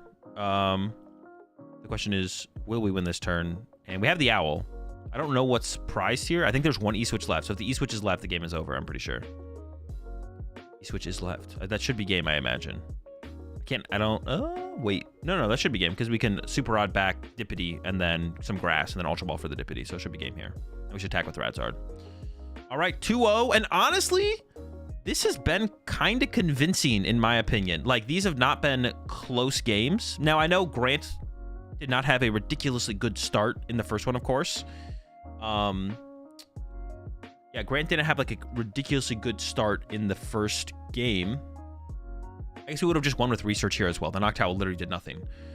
But like, this is like, looking at how this matchup can play out, it feels like Drago favored. Like the amount of plays that Drago can make and how linear Terapagos is like, okay, Drago has like the potential to control the matchup the whole time. It feels like, but we'll see. All right, I'm gonna help y'all out on Twitch here. I'm gonna run the ad in between games so that way it doesn't happen in the middle of the game next time. All right, so I believe actually in this one as well, Isaiah should be going. They are trading back and forth of who goes first. I just want to make sure what the I want to make sure. I'll go ahead and hit y'all with the ad so you don't have to experience it in the middle of the game.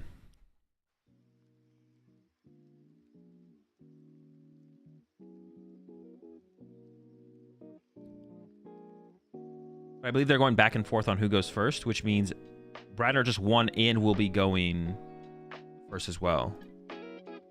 I'll let them confirm though. I'm pretty sure.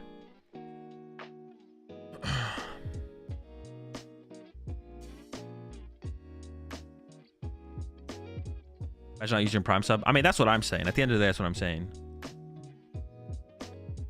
Appreciate 7 months there in Sano. Appreciate the 2 months there, T Crowdy.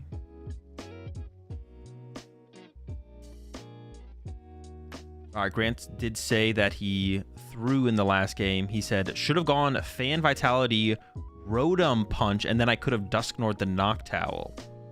Okay, so Grant thinks there was another line there. I don't know on what turn, but probably I assume the turn before you just lost the Radzard, so it wasn't like the last turn there where that would have mattered for him.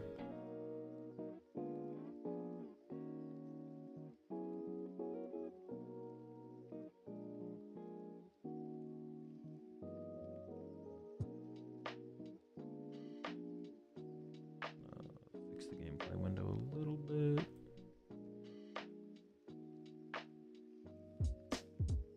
All right, yeah, so Bradner is going first. Bradner did win the last game, but they are trading back and forth of who goes first. So game 1, Grant went first. Wait, no, game 1, Bradner went first. Then Grant went first game 2. Now Bradner's going first game 3. The start here for Bradner, though, kind of mid. Do you commit to the Radzard? Do you put that Radzard down and attach to it? That could be a play. Attach the fire. You could also attach a grass to the Ogerpon and just go for a turn 2 Ogerpon attack as well. Or just kind of hang a 1-prizer in the active here from Bradner. You could just like leave Hoot in the active or retreat into Cleffa. Looks like does want the option. Maybe not. Just going for the Hoot attach. Okay. Potential to retreat into the Ogerpon next turn. Maybe not. Where are we going with this? Is unsure. Okay. Goes with the grass attached to the Ogerpon. Okay.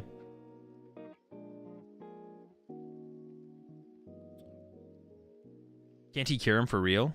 Well, not right now. Grant's not going to play what's called turn 1. So, all right, Grant's hand here looks pretty good. Like, I feel like this, you can't complain about this, right? That looks like a pretty good hand. Am I missing something? I don't think I'm missing anything here. Especially like Bradner did not get down to turn 1 Drago. No turn 1 Drago. It's looking good. I assume Grant won't play Course until Kyurem's in the discard pile. Probably. Or until like Manaphy's established and he thinks it's too awkward to go for the big Kyurem play. Yeah, you don't just want to bench it for sure. We're never just benching. We're never just playing Course as like immediately. We always want to try and probably wait a little bit for something else to happen.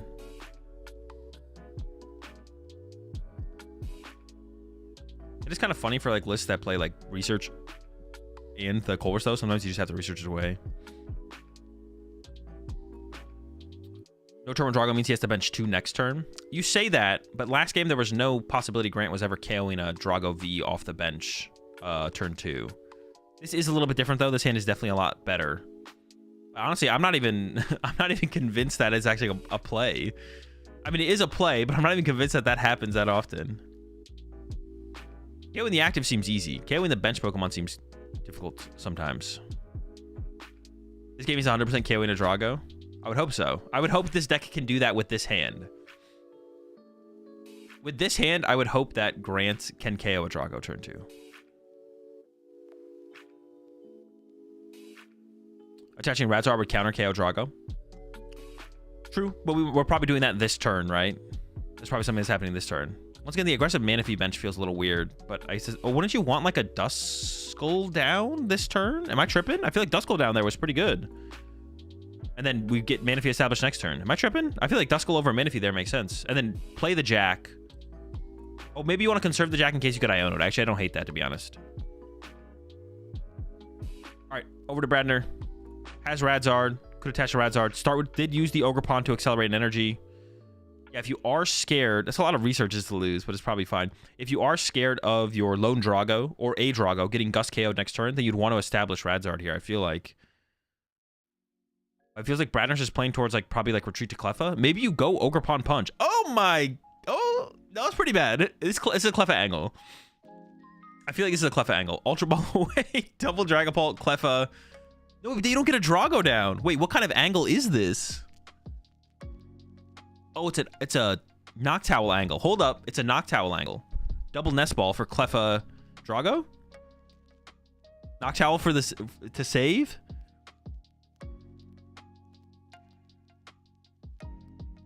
I feel it's a double Nest Ball angle, or maybe it is a retreat to Ogerpon take a knockout angle.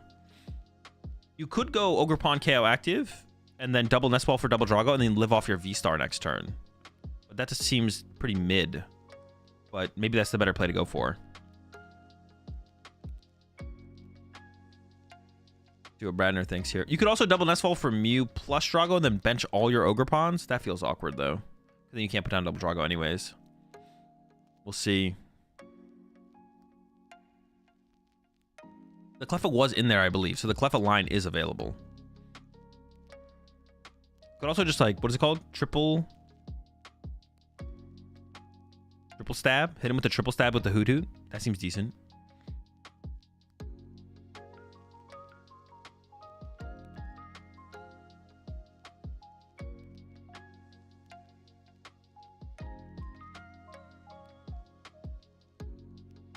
Why did he bench Radzard? I guess didn't want it as like a liability in play, but I feel like Grant can't really take too big of an advantage of like just bringing it up and trapping the active. I don't know. I kind of like the idea of benching Radzard turn 1 and attaching to it, to be honest, and accelerate your Ogerpon. You probably weren't going to have like a super explosive turn 2. I don't know. Maybe Bradner was playing around the idea of like, oh, what if I get Prime Catcher KO Pidgey or something like that? But that seems like, I don't know, it seems like a lot to get. I'm not sure, to be honest. There's the double Nest Ball off the Hoot Hoot, or the Noctowl, excuse me. Another question is, what do you get? Do you get double Drago or do you get Cleffa Drago? One of them has to be a Drago, I feel like, for sure. And that is what I say is going for. What about the other Nest Ball, though? 2 Drago retreat, attack with Ogerpon, live off Legacy Star, or a good top deck? Or do we go for the Cleffa, get a little bit of extra draw power this turn, and go from there? I guess the third option here is to get Mew and draw with Mew, but that feels pretty bad. That is a thing, though. I guess you could bench E-switch Mew for 2, but then you're bench locked. Double Drago. So it is double Drago attack here, it looks like. Second pawn to play around the possibility of the Iono happening, but not the third pawn. Not yet. Just one. An attack. Oh, maybe the third pawn. Hold up. This feels really bad, though, if Grant just goes ignore your active Ogerpon. Then you have 3, but then you get to keep all your energy. Maybe Grant is always knocking out the active here, actually, because otherwise you get to keep all the energy, which is not good for Grant if there's an Ogerpon sitting with 3 energy ready to be E-switched off. All right, over to Grant. Immediately into the Noctowl. I'm going to fix this gameplay window a little bit as well.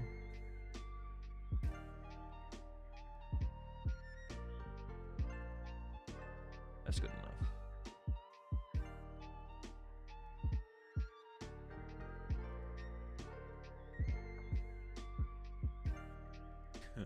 We're in with the Jewel Seeker. The question is, I don't even know what you get here. You definitely want to knock out the active, though, I think, for sure. Go for the candy. Can we get there with just Jack this turn? Jack finds us Pidgeot. I don't know. I can't do the math. Somebody do the math. We're on a Feather Ball. That means we're not using Jack, right? We wouldn't get Feather Ball here if we're using Jack. So we're going for a different supporter here. Does it have to be the Tenacity, though? Tenacity seems mid.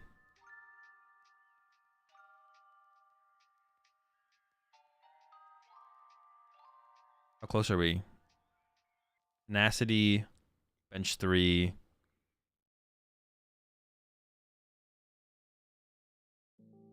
Seems mid. Tenacity for DT, what's it called, seems fine. But does that actually get the knockout? Am I tripping? Wait. Oh, wait, no, maybe this is correct. Wait, am I tripping? 1, 2, 3. But we need a full bench. Are we just not taking a knockout this turn? 1, 2, 3. Oh, no, we have to play the Ultra Ball, though. That feels so bad. Could we have done this where we don't have to play the Ultra Ball, though? Am I missing? I'm definitely missing something. We do have a full bench here, though. We are getting there. Who do you put the Duskull on the bench? Could be Dragapulted. That's what Grant's thinking about here. Dude, do I really want my Duskull to die? I don't know if you do. Does get the Duskull. So that is a free like Dragapult punch prize. So now you could go like KO. I don't know, Hoot KO Duskull, I guess. But even punching, honestly, punch active KO Duskull is pretty good as well. Is opting to keep the counter catcher over the boss. Okay, interesting. Does have a prime catcher as well, though. That's the question, though. Which one do you keep? Is unsure. I don't think you're ever keeping the Jack, right? The Jack's got to go. Bye, Jack. Oh, we got Skippity here still. Wait, we should. No, he says, wait. No, that's bad sequencing, right? We definitely should have gotten Pheasantipity as like the first thing we did. Right? No, that's. Yeah, we definitely should have Ultra Ball for. If this was the sequence, we should have Ultra Ball for Dippity before we use Quick Search and everything, right? I don't think I'm tripping on that. It's like should have been like the first action, maybe second action. What was our bench? How many Pokemon do we have on our bench? All right. Lot for Bradner to do this turn. Has a lot of bench space to work with now, thanks to that Area 0. A lot of options for plays as well. And now this turn, if Bradner does just go KO Terrapagos, then it's the only Terra Pokemon in play. So then Grant will lose 3 bench Pokemon, which probably isn't terrible for Grant, but it is a thing. Could we do like a... Can't Isaiah just go like... Punch the active, KO the Duskull, go down to 4, and then go for a Kyurem 4 prize turn next turn? Can Grant beat that? Punch active, KO Duskull, remove the threat of the Duskull. You do give the Dippity draw. Like, Turo has to get involved, right? Turo, reset your Terrapagos. Throw him back down. Can't even counter catcher. Boss, maybe? Oof. Prime, KO. You can't cure him, it's a Terra. Oh, true. Okay, what about Prime Catcher the Pheasantipity, KO the Duskull, cure him. How about that? How are we feeling? Has to be a Legacy Star here, though. Probably unlikely to be able to pull a Prime this turn, then.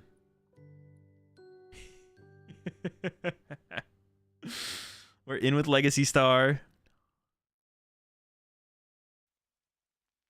No Lucha incident. Honestly, there's been already a couple times where the Lucha would have been pretty nice so far. I also feel like Lucha is a big part of your win percentage against Dragapult and Charizard. It feels kind of weird to not include Hawlucha, to be honest. That feels sus. Hawlucha's just broken. We need to link summon the Hawlucha back into this deck. We need to turn the Noctowl. We need to sacrifice the Noctowl on the Hoot or whatever, and we need to get our Hawlucha back. Reverse link summon the guy back. It's a normal special summon. Normal special link summon. Get our Hawlucha back into the deck because it's the better card. All right, looks like it's just a KO on the active. We're going for the Tina here, and this is like a pseudo stadium bump, like I was mentioning, because we're bumping the Area 0, or we're KOing the Terrapagos, which is the only Terra Pokemon in play, which turns off Grant's Area 0 access. Get it from the sideboard. Yeah, we need to sideboard the Hawlucha in game 2. Get rid of our Noctowl line. Get the Hawlucha back in. We need the other bird. And let's also put a... Give me the Noivern. Let's get the Noivern. Let's get Hawlucha Noivern in here. Bro, honestly, dude. Drago is disgusting for Louisville, bro. You put the Noivern in there. You cook all these Terrapagos players. The thing is then, though, is like, is Raging Bolt still a really good play for Louisville? Seems fine. The matchup is fine, though. And I'm not rocking with the Noctowl hate. Mid owl, John. You need some better birds. Hawlucha. I mean, I guess a Noivern's not a bird. There's better flying creatures to include in Drago. So we are short an energy switch here still from Bradner. Bradner might not attack this turn. That seems like pretty good for Grant. Potentially use the little guy, the Duskull, get some value. That is a whiff. That's a whiff. We're out. Could evolve to Drago V-Star, attach, return, and pass. And that's all we got here. Can we play our hand down low enough to actually use Mew EX? Actually, hold up. Passing here is so bad as Isaiah as well. You probably play pretty aggressively here to hope that the Mew play works out, to be honest. You probably have to hope Mew hits an E-Switch here. He misplayed with Iono his E-Switch. Did he have an energy he could actually utilize with it, though? He should have mewed before Fez. Maybe that as well, yeah. He can still get down to 1 in hand here, though. Or not 1. Get down to 2. Recovering the... Oh, wait. Is there, like... Holy... Getting back to Kyurem? But there's no way we pull off a Kyurem play this turn. But in the future. The Kyurem recovery looks so cheese. Is there a stupid Kyurem play we can do this turn? We would need, like... Well, we'd only need... No, there's not. We would need an insane amount. We would need attached to Kyurem Prime Cologne. It's not happening. Doesn't mean we can't put it on our bench, though. Is that what we're going to go for here? Oh, no, we're going to go for another pawn. Maximize our draw here. The E-switches are in there. I think there's 2 left.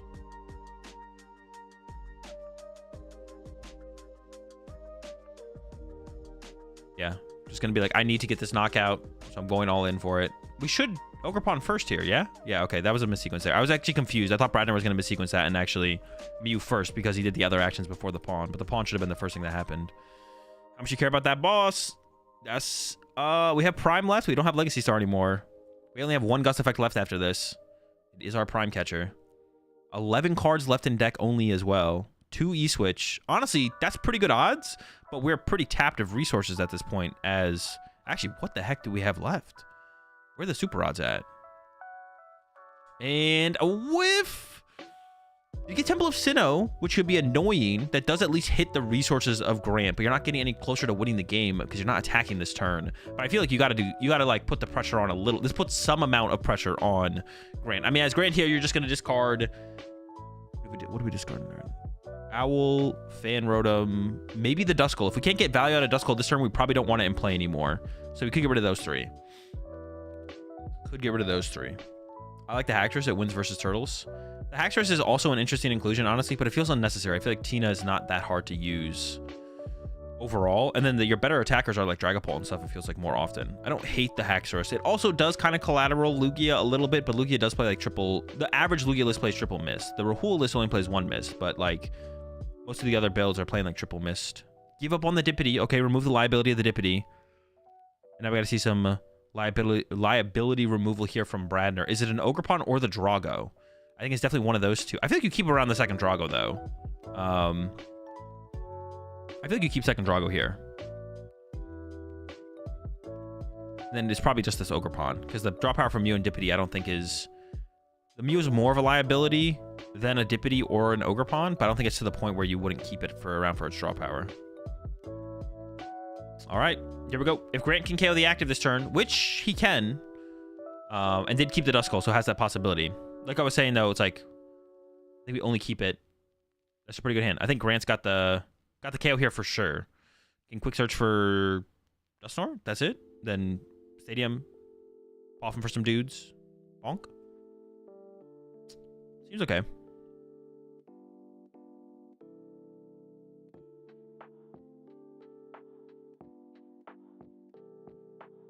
Putting some extra thought into it, though.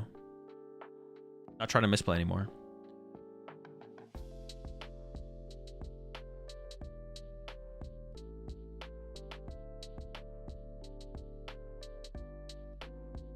Is Terrapagos Palkia V the best version of Terrapagos deck?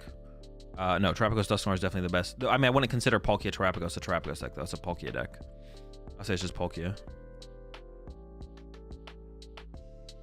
Duskull, Fan Rotom. Pidgey. Okay, so we're assuming, which isn't actually, it might be true. Isaiah might not be able to attack with I guess maybe you do just take those anyways, though. I'm actually not sure. So setting up the options here. Does have the KO.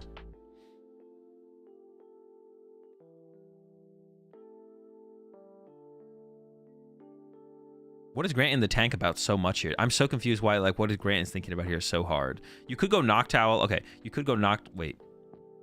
Are we going to get Ultra Ball here to get the Dusknoir? Jack's gone, right? Prime Nest. We're not going to use Dusknoir here. Wait, am I missing something? We're going to go KO... Oh, can we trap the other Drago in the active here or something? We can't Dusk here? Wait, why couldn't we Dusk there? Didn't we have 6? 6, 180, 140. Oh, wait, were we short a Pokemon there? No, but you could have gone Noctowl for Ultra Ball. You could have gone Noctowl for Ultra Ball something, right? Into the Turo. So just KO Dippity Turo. I mean, this doesn't seem terrible. 160 plus 130 equals 290? Yeah. Okay, I mean, this doesn't seem terrible. I don't hate this, but I feel like KO in the active Drago was better. Yeah, I don't dislike this. Oh, killing the Drago, like, there's one threat on board. I feel like this gives Isaiah a chance to win. It's still like a pretty low chance. But like, what if Isaiah has Iono Prime Catcher KO your Pidgeot? That's pretty good. That feels like a good play to me. Is that enough though, actually? Maybe that's not enough. What if... Ooh, okay, is that maybe just not enough though? Isaiah only has 1 Gust left. He has Cologne. He does have Cologne. We do have Kyurem. We could go Cologne, Kyurem, KO, or double Duskull, Hoothoot, or Hoothoot, Duskull. Then we have 2 prize cards left. We could play Cologne here and go for the Kyurem play, I think. Does see it, does go for it. Could have drawn 1 with Mew there. Do need to find the Kyurem. There's Kyurem Energy, no Prime. The Prime is right there. It's like literally the next card, I think. I think it is the next card, right? You could bring up... you could bring up Manaphy. Does Grant have Coalition discard pile? I think he does, right? Grant has Coalition discard, right? Is Briar still available for Grant? It is, but you don't have to draw 3 prize cards. You could just draw 2. You could KO double Duskull plus like put damage on something else. Yeah, you don't have to draw 3 prize cards. But that, like, I don't even know if that's the correct play. But what is a better play, I guess, is the question. I don't know if that's the correct play, but what is a better play? If Bradner had 1 more Gust here, I think Bradner would have been in a good spot. Because this turn, Bradner could have gone KO Pidgeot. KO Pidgeot plus this Iono. And then that would have been like a pretty solid turn. Yeah, I feel like... Yeah, if Bradner had 1 more Gust effect, I think Bradner would be in a pretty good spot here. But now I feel like it's not great. Now it feels like there's no good win condition here for Bradner. There's no good win condition. We did attach to the Kyurem, though. Maybe that is just so you can retreat it, but I guess Drago's in the same situation. With that E-Switch, I don't think Kyurem is an option. But with that E-Switch, I feel like Kyurem's the only option here. Now we have to Kyurem here, otherwise we're never Kyureming. Drawing 2 cards there feels hella sus from Bradner. But I think Bradner does have... a Super Rod prize. So I think we're hoping to hit a Super Rod here so we don't deck out. Has to be part of this play. I'm pretty sure there's 1. Maybe both Super Rods are prize, actually, to be honest. I think definitely 1 is. Now, if we draw 3 prize cards here as Bradner, we do lose to Briar, right? Just retreat Briar, we lose. Could have drawn 1 less prize there. But then we're that much further from winning ourselves. There's Super Rod, E-Switch, Grass. I mean, there's some good prize cards, I think, for sure. But let's see what Grant Manley has. Oh, it's no outs. There's no win condition here for Grant. Grant cannot win this turn. Wait.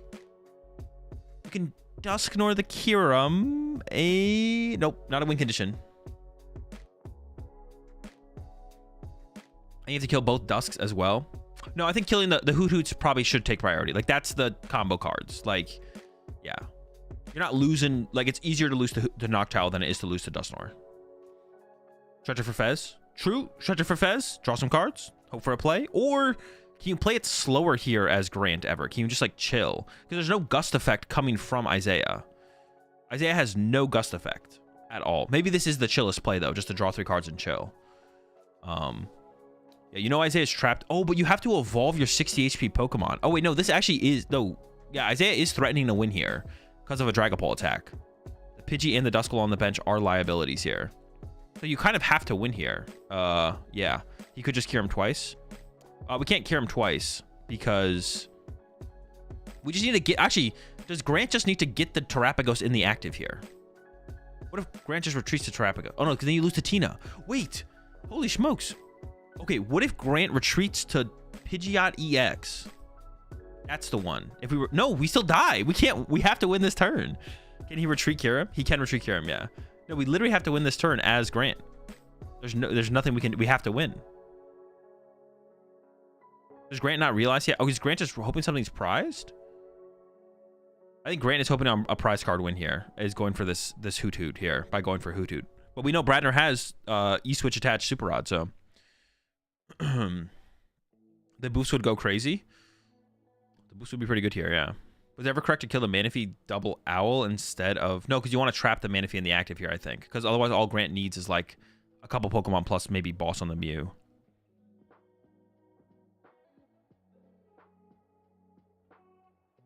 You're deciding, going for the Dippity. Okay, gonna go for the Dippity draw instead. It is Candy Dusknoir, but that's not enough. Not enough to win.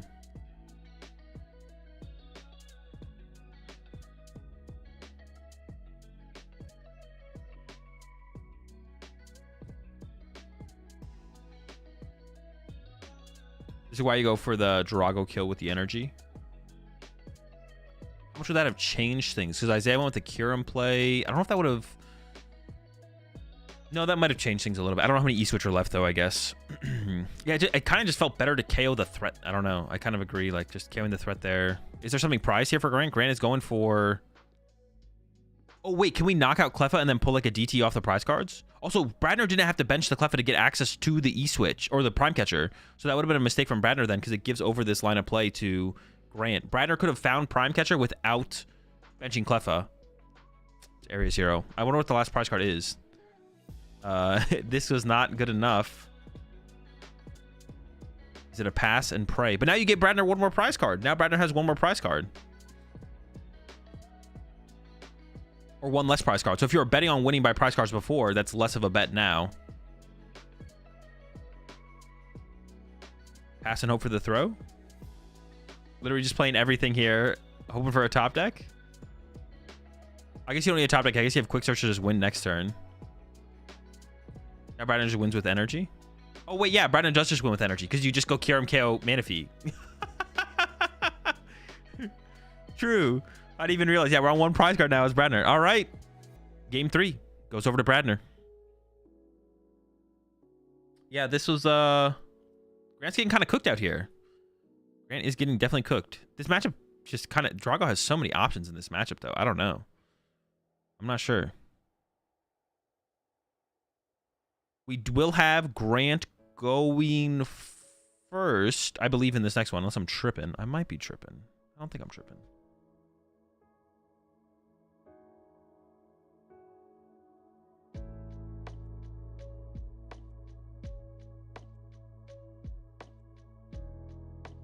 Yeah, Grant should be going first in this next one, I think.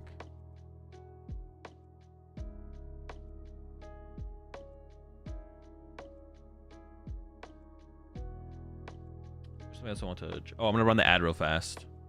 All right, ad is ran, so it won't run into the game for y'all on Twitch. What do we think is better, Drago or Pure Pult or Pure Dragapult? I mean, I wouldn't compare them as a decks the way you probably are, but Regidrago is the more powerful of the two decks. It doesn't mean it's definitely the better play, though.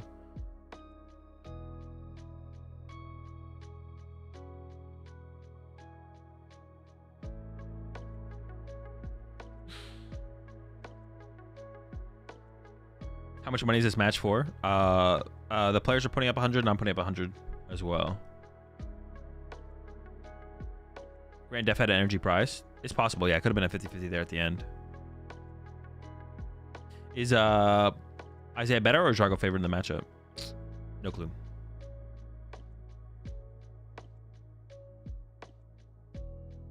Grant is saying he's throwing. Oh, I have no clue about if Drago's favored in the matchup. You should tier 1 sub there. Out of Monfiat, out of Memphis. Come to the pack. Grant 100% through that match. Maybe. I don't know if I can pick to a specific point where Grant would have just won if he had played better, but in that one. But there actually might have been a spot, to be honest.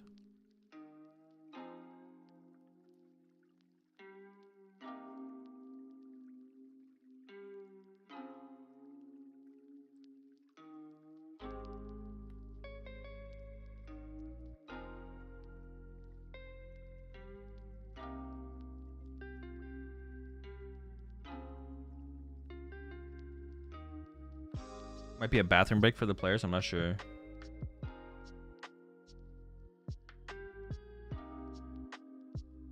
Grant should be going first into this one. Whoa, wait. What was it? Game 1. Game 1, Bradner went first, then Grant, then Bradner, then Grant. Yeah. Grant should be going first in this one. If he Dust Lord instead of using Prime Catcher, I think he just wins because Manaphy never gets stuck. Oh, true. We would have had Prime left to work with, right? Yeah, just Dust Lord KO the thing. Yeah. True.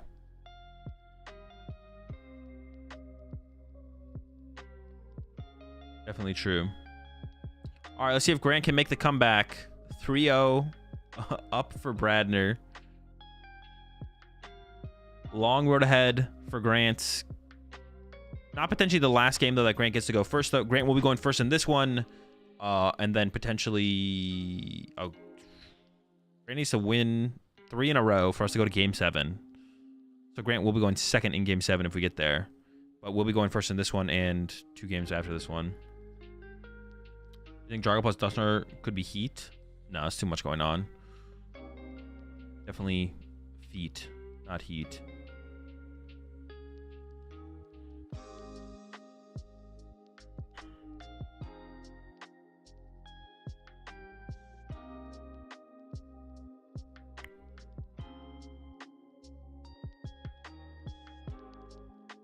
Here we go. Final game. Could be the final game.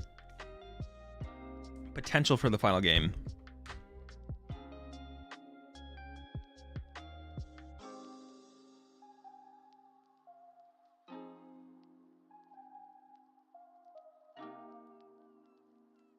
Also final game. You have no faith? Grant can't even get 1 game? Okay. The hand is... Seems... dude, Ultra Ball sucks in this deck. Holy moly. Ultra Ball is just a terrible card.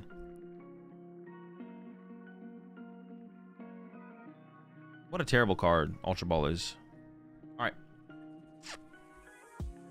Early Colress also not great. Unless Bradner, like, turn 1 discards Kieran. But even then, could super it back later. The Hoot Hoot start here for Bradner. Another non-2 prize starter. Manaphy found early is nice, though. All right. So we got some fan calling to do. I don't know. What are we grabbing? Hoot Hoot, Pidgey, Noctowl? Sounds good to me. Get the squad. Squad is being acquired.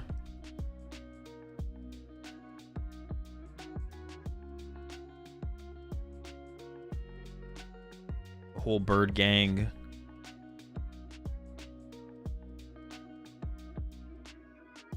Ultra Ball and Aroma better, maybe? No. Ultra Ball is still the best card to play, but it just sucks. It's just such a terrible card. Awful.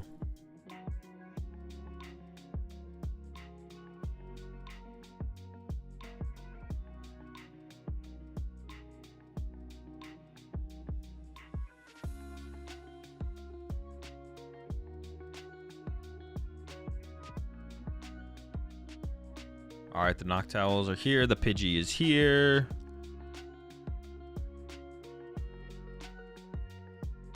And there we go. Pass it over.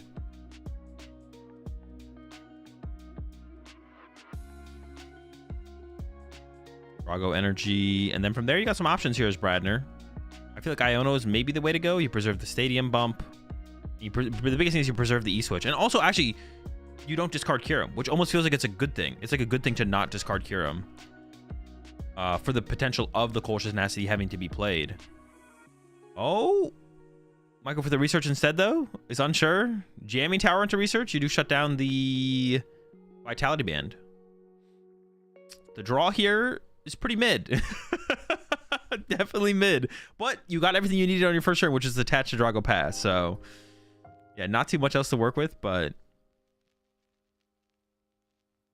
Oh, wait, but you put the Stadium in play to give the Rotom the out to the Stadium. Does that even make sense to play the Jamming Tower? Because now the Rotom could at least hit for 50 as opposed to nothing, maybe, right? I'm not sure. All right. Terapagos online here for Grant. Pretty slow start from Isaiah, but obviously could pull off literally anything next turn with Legacy Star involved. So has the options to... Could still get there. Isn't limited. There, no options are taken away. Stadium Energy. I think you'd want to KO the Drago here as Grant. I don't know if you can, though. I think we're like a card... No, wait, we could go Prime. Prime, Poff, and Nest. I guess we do have the knockout. Then we leave ourselves with the... I guess we have 2-card hands still. Prime, yeah, Prime, Poff, and Nest I guess works. Or Heavy Ball. I guess we could quick search for our Pokemon as well. Going Heavy Ball, Poffin. And then... I mean, we're either getting Switch or Prime here. I assume if we're going full bench here, though, as Grant, that means we are gonna Prime here. Knock out the Drago V.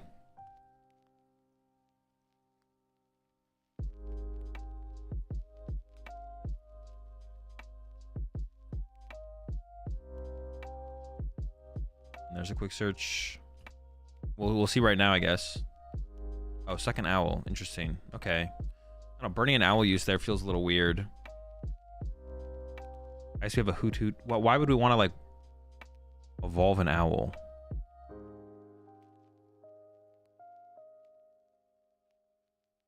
We could have just, like, not evolved an Owl. Is evolving owls correct? Are we trying to evolve owls? I feel like we wouldn't want to evolve owls. This does give us, like, an extra card to work with going into our next turn, I guess. So we can start our turn with, like, Iono or something? I don't even know. Apparently Grant doesn't know either. I don't even know why... Nest and Prime for Fez? I mean, I guess. I feel like we want another Terapagos down, though, so our bench doesn't get crushed. I feel like I'd rather have a Terapagos on my bench here. Because otherwise, if they just go... If Bradner's just like, well, Tina, knock out your Terapagos, we're like, well, we have to discard freaking 3 Pokemon. You don't even need a Stadium here. And Bradner's down a Stadium. So, like, just having 2 Terapagos in play sounds kind of cool. But I'm not sure. But also, then, when Grant used the Heavy Ball, I feel like we should have got the Terapagos and then used this Poffin to get the Hoot Hoot. Right? There's another Hoot Hoot in the deck, right? Because now we're just using Owl for no reason. Now we just use an Owl and got nothing. Oh, we're not using the Nest Ball, though. We're just holding the Nest Ball. Okay. But see, this is that same problem. What happens if we just get Tina here? We lose 3 bench Pokemon. Is that worth it? We have we like to do relevant damage next turn. We need so many dudes. Well, I guess maybe we're just punching a Drago, though. So maybe that's fine. Hoot Hoot. Noctowl off the prize cards is pretty good. All right. Let's see what Bradner can cook up here. Looks like a research angle to me, but we'll see what the Teal Dance gets into, of course. Boom. Another Grass Energy. Pretty mid. Has attached E-Switch. And then, I don't know, do you bench this Drago? Doesn't seem terrible to bench the Drago. What attack are we even looking for this turn as well from Bradner? KO Duskull is kind of cool. No one likes Duskull. That seems fine. You can punch active, KO Duskull. Seems all right.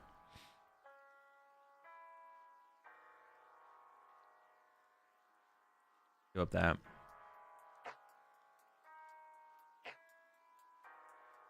Haxorus. Hit him with the Haxorus. Yeah, Tina KO active also seems pretty good as well. That seems decent. Like I said, it's effectively like bumping the Stadium and getting 2 prize cards in the same turn. Remove the all that damage potential from Grant. Lose 3 bench Pokemon.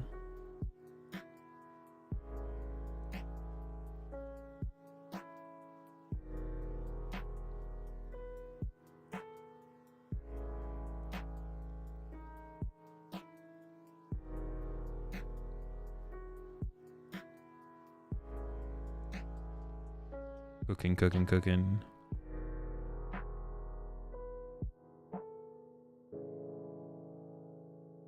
Didn't attach the fire. Wait, why? Am I tripping? Am I missing something? Why wouldn't we attach fire there? Is there a reason?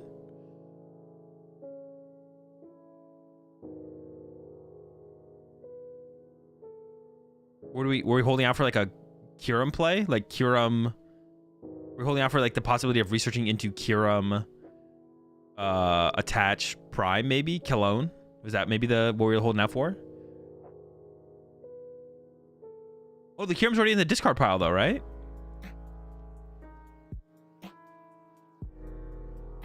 Kyurem Noctowl. Oh, there is but the Kyurem's in the discard pile already. That feels weird to go for with Kyurem in the discard pile. But I forgot about Noctowl. Noctowl does bring a lot of these big combos together, to be honest. That is fair. That is fair. The Noctowl does do a lot for bringing these combos together. But with Kyurem in the discard pile, it still feels a little weird. Then we have to hit Super Rod. It still feels a little weird to do it like that, to be honest.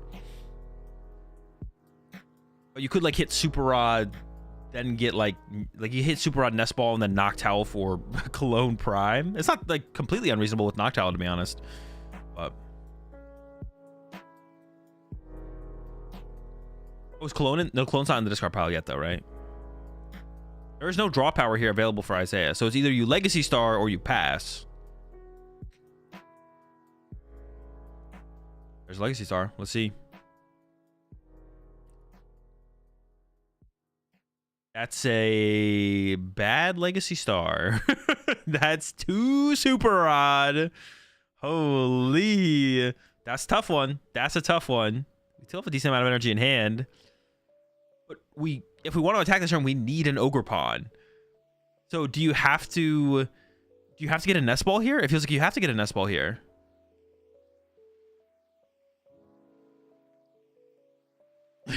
Or do you just pass? No, passing is terrible, right? We can't pass. It has to be Nest Eastwood. Wait, is there not a Nest Ball?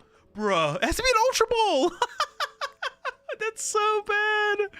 Holy. No, he's like, nah, I'm not attacking this turn.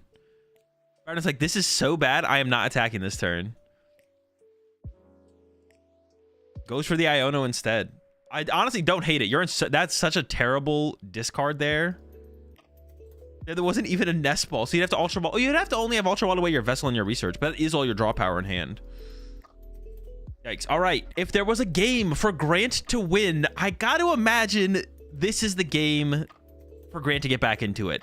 A pretty rough research into a pretty rough Legacy Star from Bradner opens up a lot of opportunities here for Grant Manley. Let's see if he can capitalize on some unfortunate variance from Bradner in this one.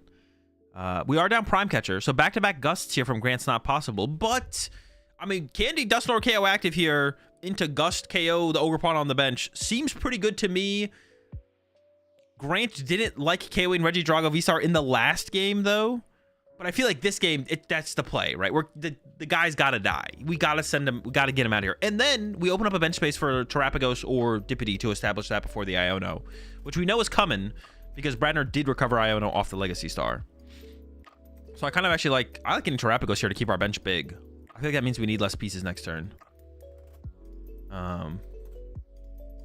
Yeah.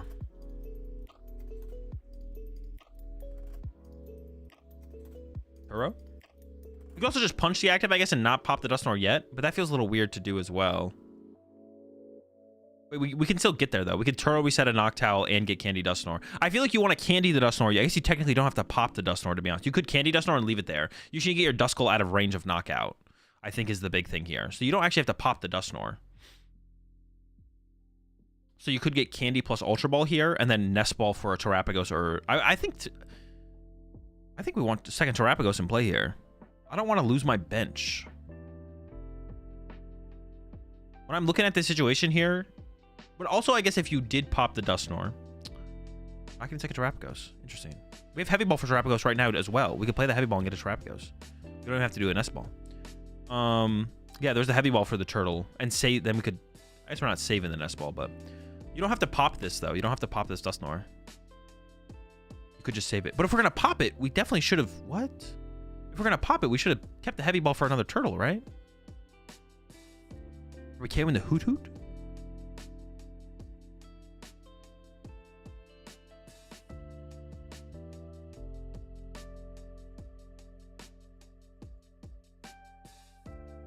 Are we going to put Duskull back in play?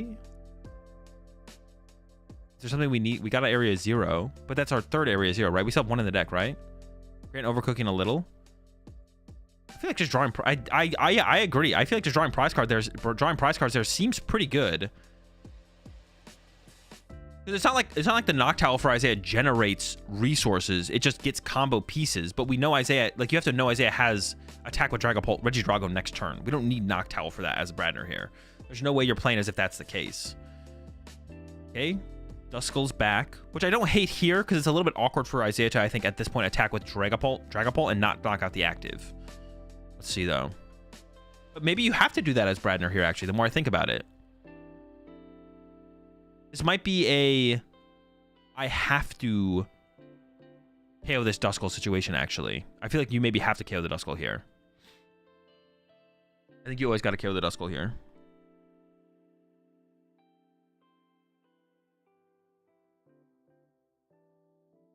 As Bradner.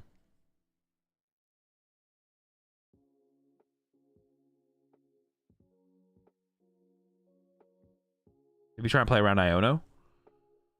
Iono to 1 would be annoying. Yeah, I don't hate that. You could also have benched Pheasantipity to help play around that, though, right? Honestly, it feels like Grant's list wants like 1 research, so you can like quick search for research to recover from an Iono. Maybe Dippity is enough, though.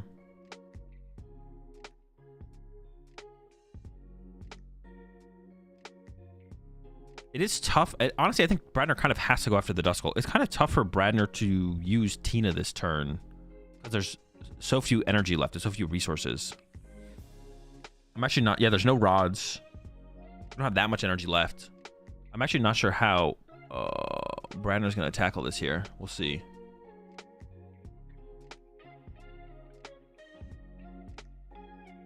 I assume second pawn is coming on the way here from this nest ball.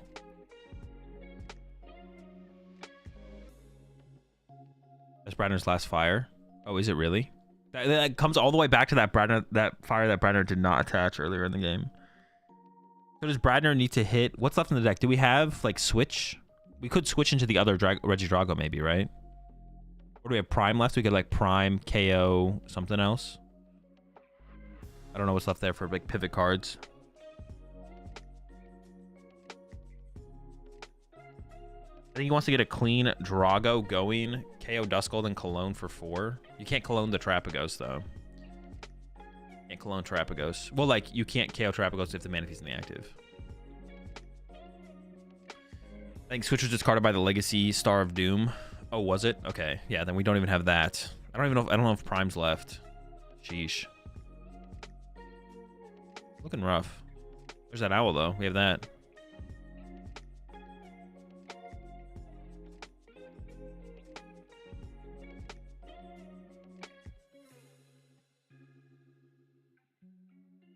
I'm not sure about Prime. If Prime's left, you don't have. Do you have 2 Gusts left here as Bradner?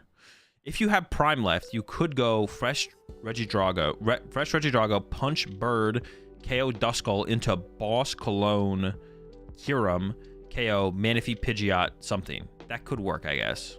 You also take away the quick search, which is pretty good. Energy just went to the active, though. Oh, wait. Is Kyurem... No, Kyurem's still gone. I was gonna say, if Kyurem's left, we could just go into Kyurem eventually. I'm pretty sure Kyurem's not left. There was another Drago left. I don't know if there's any boss left, though. I'm actually curious what is left in the deck at this point. Let's take a quick look. No boss. Jeez. Nothing. No Prime.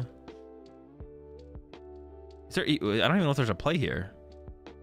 We found Sinnoh. Maybe that's something. Sinnoh bumps the stadium. No, but is that even that? I don't even know if that's good. I feel like you're just now. I feel like you're just Tina knocking out the active, right? Or maybe I'm. Maybe there's a boss in the prize cards. I don't know. If he had attached fire, he would still have a chance. Yeah, if he had attached a fire, there would definitely be a possibility here. I feel like true. I really wanted to like leave open the only reason to not attach a fire there that I can think of from Bradner was to leave open the option of the Kieran play, but that felt like unnecessary. Where the rod's at? In the discard pile. I got Legacy Starred. Yeah, the Legacy Star was pretty brutal, to be honest. Motivate time? True.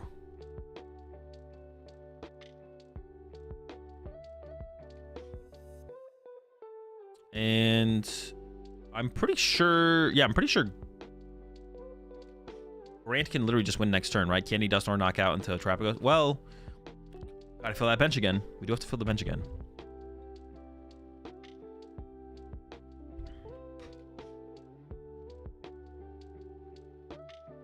Pidgeot could also just KO the active actually as well. But I think you want to win this turn. Well, actually, you need a Gust actually though, because there's the other Drago on the bench. Oh no, but Grant should know Isaiah is out of fire, so pushing Drago is like, then you have to move it. Grass off the active. Maybe Bradner's win condition is Grant not realizing that the other Drago can't attack, and then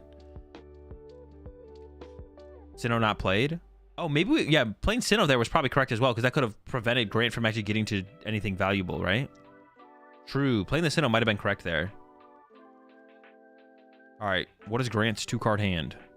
Owl Stadium. Wouldn't have made a difference, I guess, in the long run, but Nest Ball becomes Dippity. If Grant is keeping track of Bradner's resources, Grant should know that that next Drago can't be put into the active because it can't move or attack.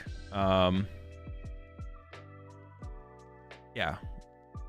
Grant knows the 60 Bradner has, so Grant should know that that Drago on the bench cannot move. There's no switch. There's no prime. Actually, his prime left was prime prized. And then there's not a fire energy left. There's 2 super rod and 2 fire energy gone, I believe. Maybe there's a fire prize? I don't think so. Unfortunately, we can't see like the full resource lineup here. Turtle grab here for Grant.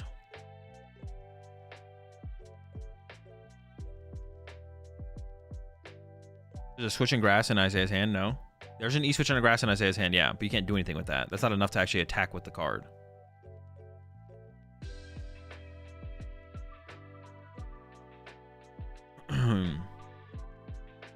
The question is, can Grant win this turn? Oh, you always have to go Trapagos. No, that's not true. You could go Dippity first here into Candy Dusknoir, actually. And then you free up a bench space to then go Trapagos.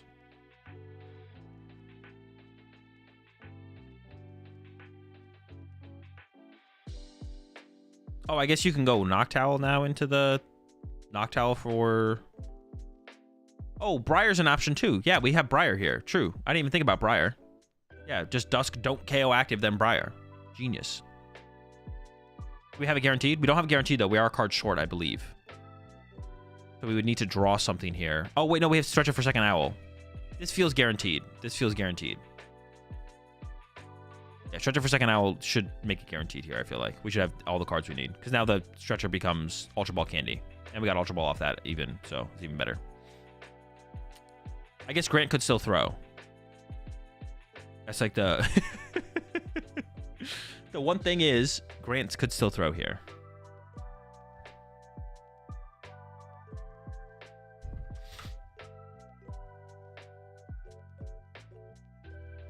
Dude, he has game in hand.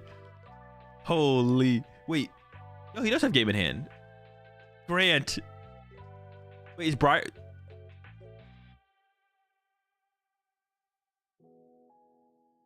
Oh, that's fair, Chip, yeah. Because you put the Terror in play to actually have access to the Owl. True, true, true. Does he still has game, right? Stretcher for Candy. Yeah, you still have game here. Stretcher for Candy. Stretcher for Owl for Candy Briar. And then Quick Search for Dusknoir. We still have game. We still have game.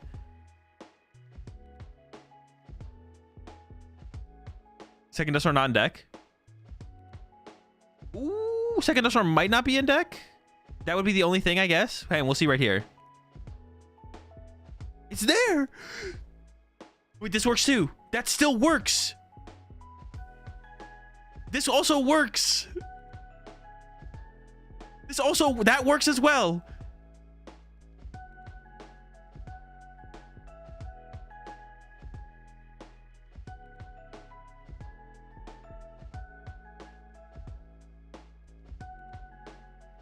Briar Candy. Dude, honestly, after watching... God! Oh, wait, that still works. Dude. I was like, wait, that doesn't work. That still works. It's the roundabout way. I was about to be pissed, bro. If he didn't win this turn, I was about to be so pissed. This still wins the game.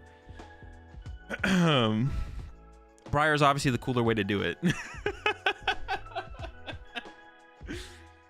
Oh my gosh. I got angry. Dude, it's so much happening right now, bro. I had to let it out in some form. Holy smokes. We did get there. He got there.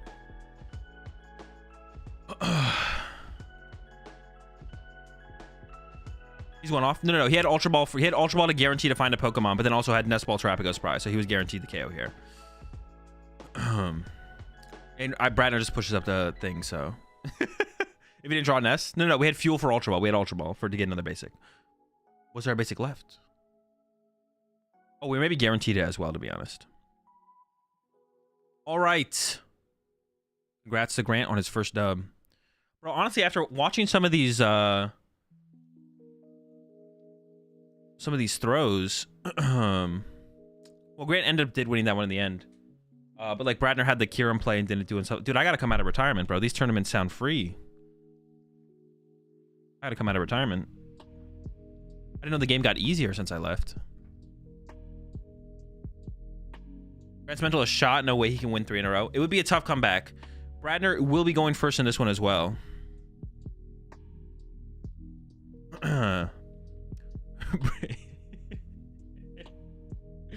Dude, someone in chat definitely like took me seriously. All right, yeah, Bradner will be going first as well. Are you actually in retirement? No, that's the meme. That's the joke, dude. All right, now I'm actually gonna retire. You guys have pushed me to the edge.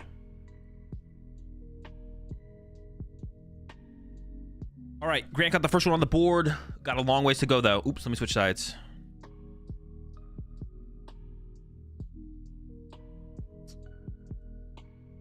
That's a pretty good start here for Bradner.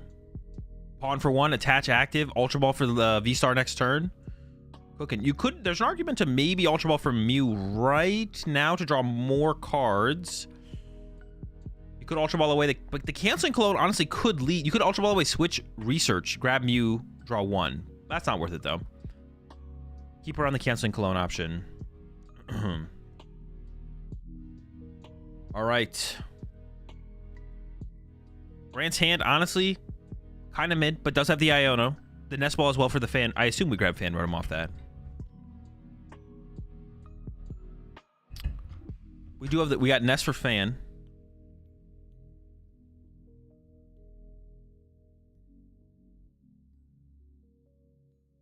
What is he? This man is cooking already, though. What the heck? Is he ever thinking about not playing Iono? Like, well, what if he just doesn't have it like that?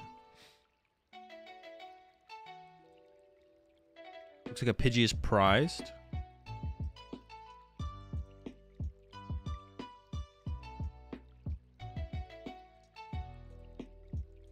It's only been ever... There's like... I think there's been one opportunity where Grant could have gone double Pidgey and chose not to. But it wasn't like a terrible choice, I don't think.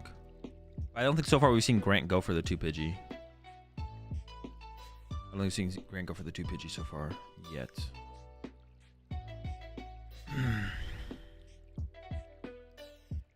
Fan call before Iono. What? Wait, that can't be correct. Are we not Ionoing? What's the hand again? I have to see the hand again. Maybe we're not Ionoing here, actually. Which would then be fair to sequence it like... I guess maybe we don't. We have Pidgeot and Noctowl in hand. We just get bodied by a Kyurem if we don't Iono to find a Manaphy, though. All right. I assume Grant is not going to play the Iono now because we're using Fan Rotom before we played it. Let's see, though. The hand is pretty good, to be honest. Like, the hand's not bad here for Grant. It just doesn't have Manaphy to protect against a Kyurem. Hear him going KO, Pidgey, KO, Hoodoo sounds. Dude, honestly, just attack with Dragapult, punch active, KO, Pidgey sounds miserable.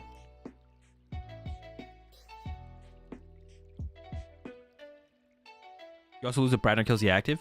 True. You're hoping Bradner just KOing the active here. Well, no, you have Pheasantipity. You have Dippity draw. We're not completely out of it. If it goes like Tina KO active here. I'm liking that Kieran play. I'm not gonna lie though. I see that Kieran play. I'm like, that seems pretty good. I would attack with Kieran here if I could. What do we prior? Oh, it's prized. There's no Kieran to be had. Dragapult attack is still pretty good here, and we are lining up the Dragapult to get in the discard pile with the research. This is a play that I've seen some players do with Dragapult, where you like prioritize when you have the discard option to prioritize the Pokemon. I'm not sure how I feel about it though. Maybe I play too much into Legacy Star though, maybe I'm too comfortable with being like, oh, I'll just Legacy Star and then I'll just go get it that way.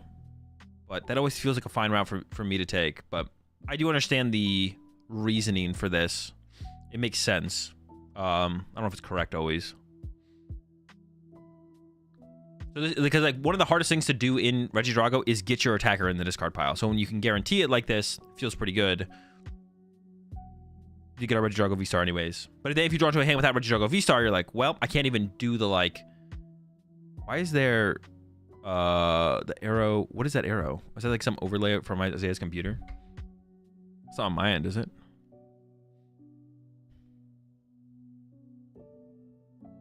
There we go. There's the V-Star. Now we need to get some... honestly, not a terrible discard either. Nothing like huge, right? Oh, wait, did we not get an E-Switch, though? Oh, we're not attacking. Well, we could hit an E-Switch off of Ogerpon. Wait, shouldn't... I feel like we should have Ogerpon... Oh, no, we shouldn't have Ogerpon first. I take that back. Yeah, we might miss the attack here as Bradner now. We are missing the attack here as Bradner now. There's, like, not even, like, a... Well, we could take Vessel. Theoretically, here as Bradner, you could take Vessel. And then Vessel away... the are we going Prime into Cleffa and then draw with Cleffa here? Maybe you could have taken Vessel, and that could have led to an E-Switch off an Ogerpon plus attack, but that's like a lot to hit. I don't blame Bradner for not going for that play. This play seems like it's probably the better route. Yeah, now what do you do here? I guess. Oh, you could Ultra Ball for Mew. True, you could Ultra Ball for Mew. So you could go bench Cleffa, Ultra Ball away. Getting rid of 3 Gust effects, though, to get an E-Switch. You could Ultra Ball away Sinnoh plus Boss for Mew. Play Prime, play Super Rod. Mew for 2. I kind of like this a little bit more, though. Just like Prime, Cleffa for a couple cards. Just chill. Maybe play the Super Rod, because you are Super Rodding back 2 energy, which is still decent. Let's see what Bradner goes for, though. Could still play this Ultra Ball. It's just going to be a Cleffa for a couple, though. 2 cards is not a ton, though. It's not a lot. There's an energy. You have energy and boss next turn, though, so you can make something happen for, like, knockouts. So Grant's Hope You Don't Have It play did work out here. It did work out. Bradner did not have it. Now, what is Grant going to do on this turn? What is... Yeah, I mean, I think Knockout Ogerpon seems kind of good. Punch Regidrago seems not terrible. Or Grant wishes he had an Iron Bundle, I'm sure. Yeah, punch Drago here is chill. Like, Legacy Star is gone. If you just pressure those energy, like, that seems pretty chill, to be honest. I kind of like that this turn from Grant. Just punch the Drago and be like, okay, you've used Legacy Star. You haven't used a single E-Switch yet, I guess. So you still have 4 E-Switch, but, like, I'm pressuring your energy. I'm pressuring your attacker. See what Grant thinks, though. Because you could get... And you get Manaphy. I don't know if you need Manaphy down this turn. I guess it depends how many Pokemon you bench.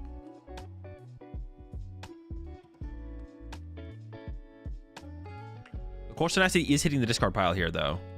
So we do need to get Manaphy this turn. Otherwise, Kyurem is going to wreck us. Dancing Clone is gone as well. And Legacy Star is gone. So we're 100% safe if we get Manaphy down this turn. We get Poffin off of this if we're going for the Prime Catcher. I assume we're going for the Prime Catcher play here. Yeah, I assume Prime Catcher is happening here. I guess you could just switch and KO the active, but that seems weak. But if we're going for this Owl... Oh, could we just go Owl KO Cleffa? Is that fine? What about Noctowl KO Cleffa? Are we chilling? How do we feel about that? That seems fine. Speedwing plays? Yeah. Set up for the... Then we need to get like Dusknoir to stick to use Briar ever though. That seems tough. I guess we could double Duskull at some point. All right, Grant's back in the tank. He's got 1 second left. Dude, you gotta...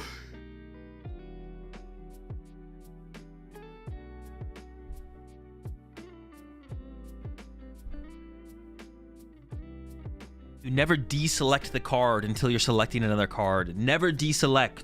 At least you get something good. Even if it's the second best choice. Grant with the deselect. Punished. No mana fee. Oh my. So we have to go for the Drago hit here to try and trap the Drago in the active. So Bradner doesn't get like a free Kyurem play. Because right now Bradner could just go, okay, cool. KO triple prize card turn with Kyurem. The Switch and the Prime Catcher are gone. So if Bradner wants to attack with Kyurem, you have to hard retreat this Regidrago. Or I guess attack with the Regidrago. That could also work. Honestly, that seems like a pretty good play. Just attack with the Regidrago. Not bad. You'd rather attack with the Kyurem, but now the Kyurem play is awkward for Bradner for sure. Like by Switch is gone, Prime Catcher's gone. Yeah.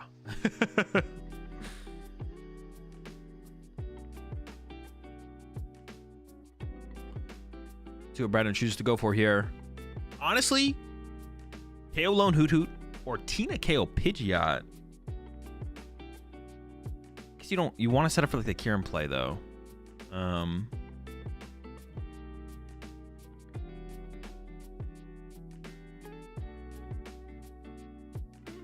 We'll see what Bradner opts for here.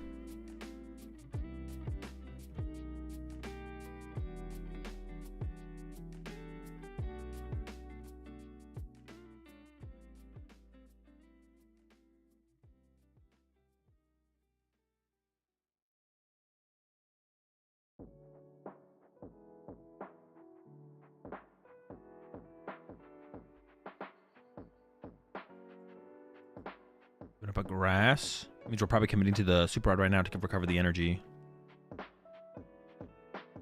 Opts for the Drago V. I don't know if Noctowl's like better in a different matchup. The Noctowl has to be. It's just so awkward. The Noctowl is so awkward. There's just no way. Couldn't see it. I couldn't see it being optimal. The awkward owl. Honestly, just KO active here from Bradner seems pretty good. Doesn't recover the energy with the Super Rod. Wasn't there 3 energy in the discard pile? Why are we not just recovering the energy there? Wait, I'm so confused. Why did we not Super Rod there? Was there not grass, fire in the discard pile? What are we hoping to draw? We do need to draw into Tina and a way to discard it. I guess like maybe we're like emphasizing that more here as Bradner. But I feel like just if we can at least attack with Dragapult here, we're like in an okay spot, right? Like attack with Dragapult, chillin', draw into a grass. Also, if you draw into a grass, it is like a theoretical. The first grass energy you draw into becomes like a cycle on the Ogerpon. The second grass energy you draw into just becomes attached active, which you need, or an E-switch, which is a pass over. Okay, that's it. Over to Grant. It's been a little bit of a spaghetti fest, it feels like so far. Grant has a opportunity now to take the lead and remove the only Regidrago from play that has energy on it. There's an energy on the backline on the Ogerpon on the bench here for Bradner. And does have 4 E-switch left, but we'll need to find some of those next turn to actually be able to set up another Regidrago to actually be able to pull off an attack next turn. And Grant needs to go ahead and get that Manaphy established before Kyurem starts wrecking havoc. Is it prize? I guess would be my only question. But there's Stadium, there's Poffin. A lot of other Pokemon search in the hand as well. It's got to grab Manaphy here. Okay. Just wanted to make sure. Just want to see it happen. 2 more bench spaces to work with here. I feel like another Terapagos should come down. If your active Terapagos dies, it'd be kind of cool if you could... if your active Terapagos dies, it'd be kind of cool if you don't lose all your bench Pokemon. That's what I was going for. Another Hoot Hoot wouldn't be bad either. A Duskull would be a potential consideration as well. And then that means that Isaiah can't just can't Tina KO your active. If you want to go for the Dragapult play, you're kind of limited. There's no threat of canceling clone anymore, so there's no like Kyurem play that wipes out your Duskull. So I feel like Duskull here is pretty chill, to be honest. I feel like Duskull's pretty chill. Personally, a big fan of Duskull. It does evolve into Dusknoir, which is a pretty cool card. But it looks like Grant's might just settle for the Hoot. And then does have Boss left. I don't think has Prime, though. So can't Gust twice around a Drago. So you have to hit through a Drago here as Grant. I don't know how I feel about this then if we have to hit through a Drago. I feel like it should be a Duskull then. Am I tripping? Might be tripping. I don't think I'm tripping here. Because now, the way this has to go, a lot of Grant's Switch cards are prized. The Turo and the Switch. But we are drawing 2 prize cards here. So good chance of getting one of those out of the prize cards. If not getting Duskull there feels weird. Like, now if Isaiah sets up a Drago next turn, which is a really good chance that happens, there's 4 E-Switch left. You don't have 2 Gust effects left as Grant, and then your Duskull can get trapped out of the game for the rest of the game, theoretic. So, like, this turn, Isaiah can go Tina knockout. Huh. I don't know how I feel about that. I guess you're committing to the 2-hit KO through the active. But the thing is, like, it feels weird for, like, can Bradner afford to go Dragapult attack this turn would be a question as well, I guess. I feel like the threat of Duskull is pretty good there, because I feel like getting attacked by Dragapult there doesn't feel terrible, basically, is what the way I'm, like, kind of analyzing that situation. It doesn't feel terrible to get Dragapult attacked there as Grant. It feels like, okay, that's fine. All fire's gone. Are they really? No way. Wait, are they all gone now? No, wait, there's 1 left. Bradner does play 3 fire, I believe. Does Bradner not play? Or is the last one prized? I thought Bradner did play 3 fire. I'm pretty sure Bradner does.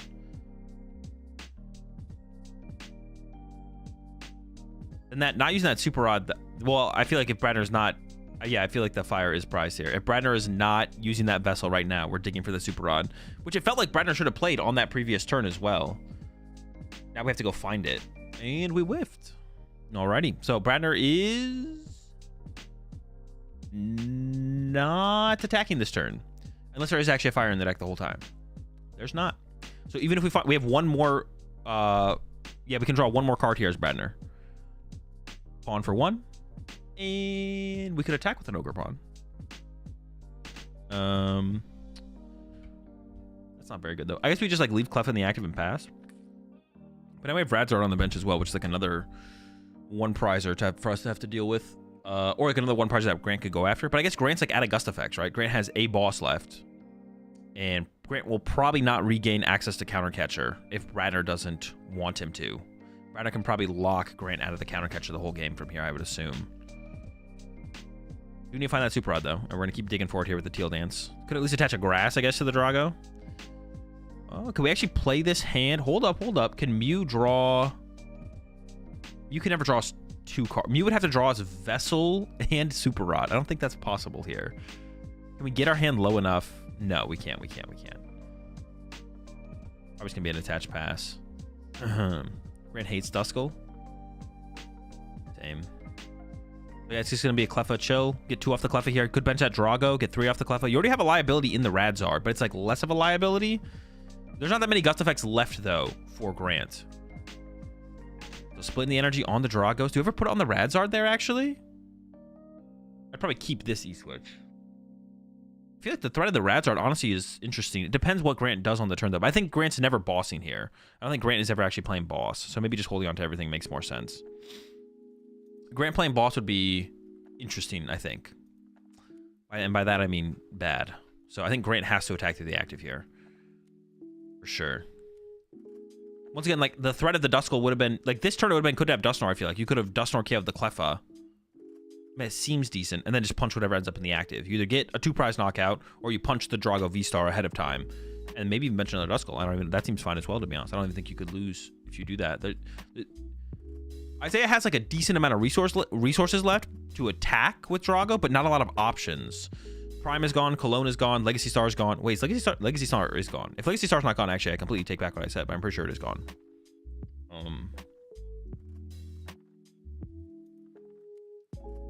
Why playing boss be bad? Because then Grant's just out of Gust effects. And then Radzard can come up. So if Grant Gusts here and goes KO Pheasantipity, then Isaiah can be like, okay, cool, attack with Radzard. And then Grant has to be like, well, now I have to attack through your Radzard. And then Isaiah pushes up Regidrago, which you can't KO.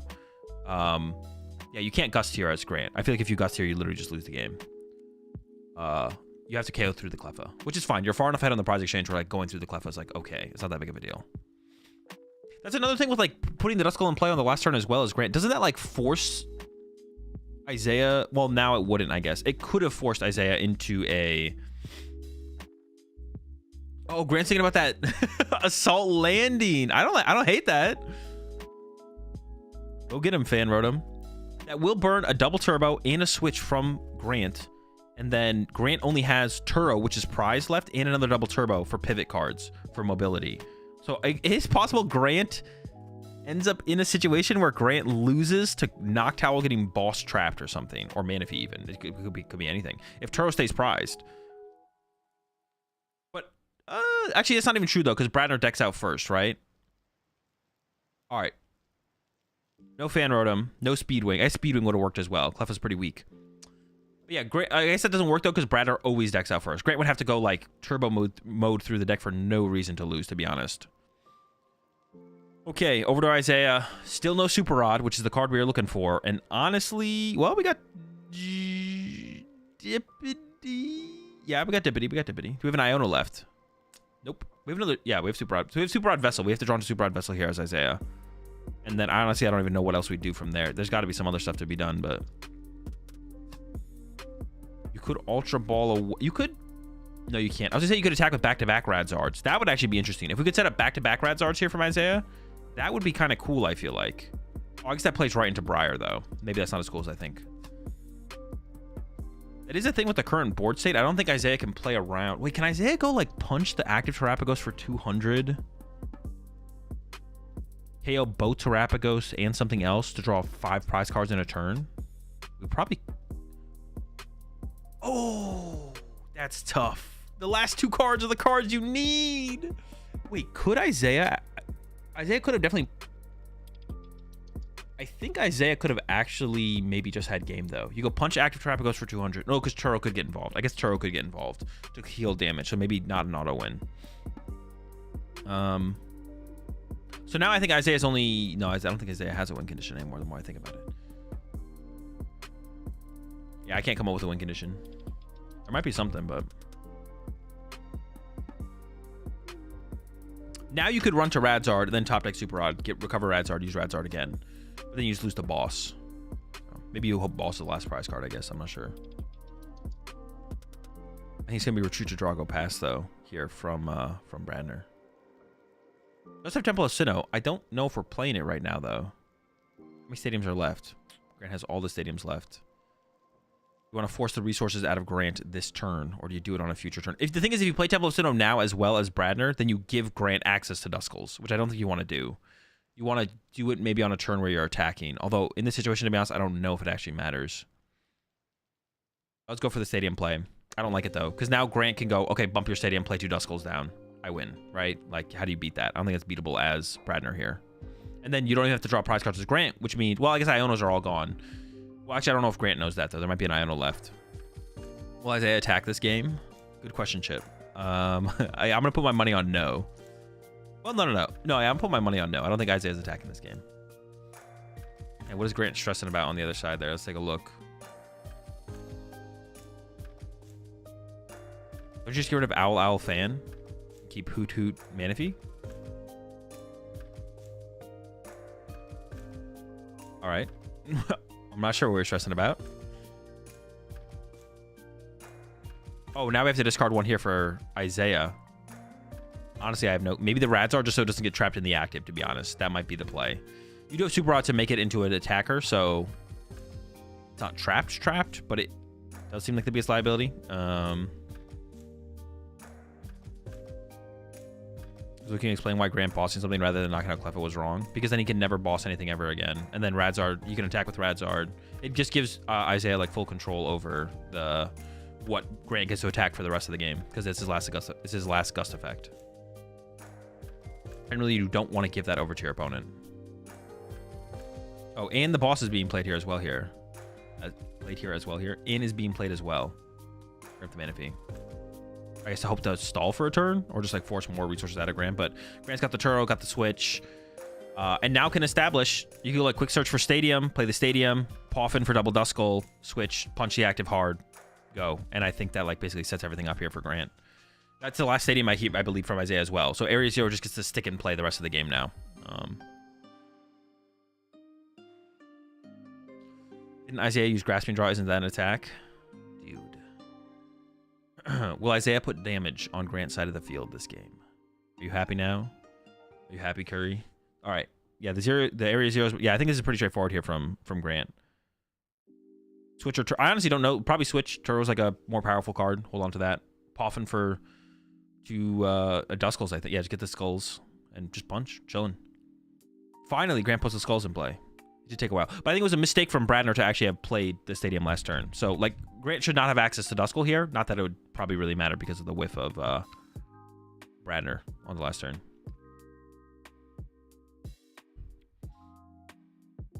Over to Bradner again. Still no Super Rod.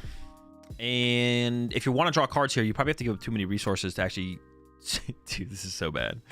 You have to, like, play out... Dude, I mean, if Grant still has Iono, you just lose to Iono. Like, Bradner could go Ultra Ball, E-Switch. Oh my... You could go Ultra Ball.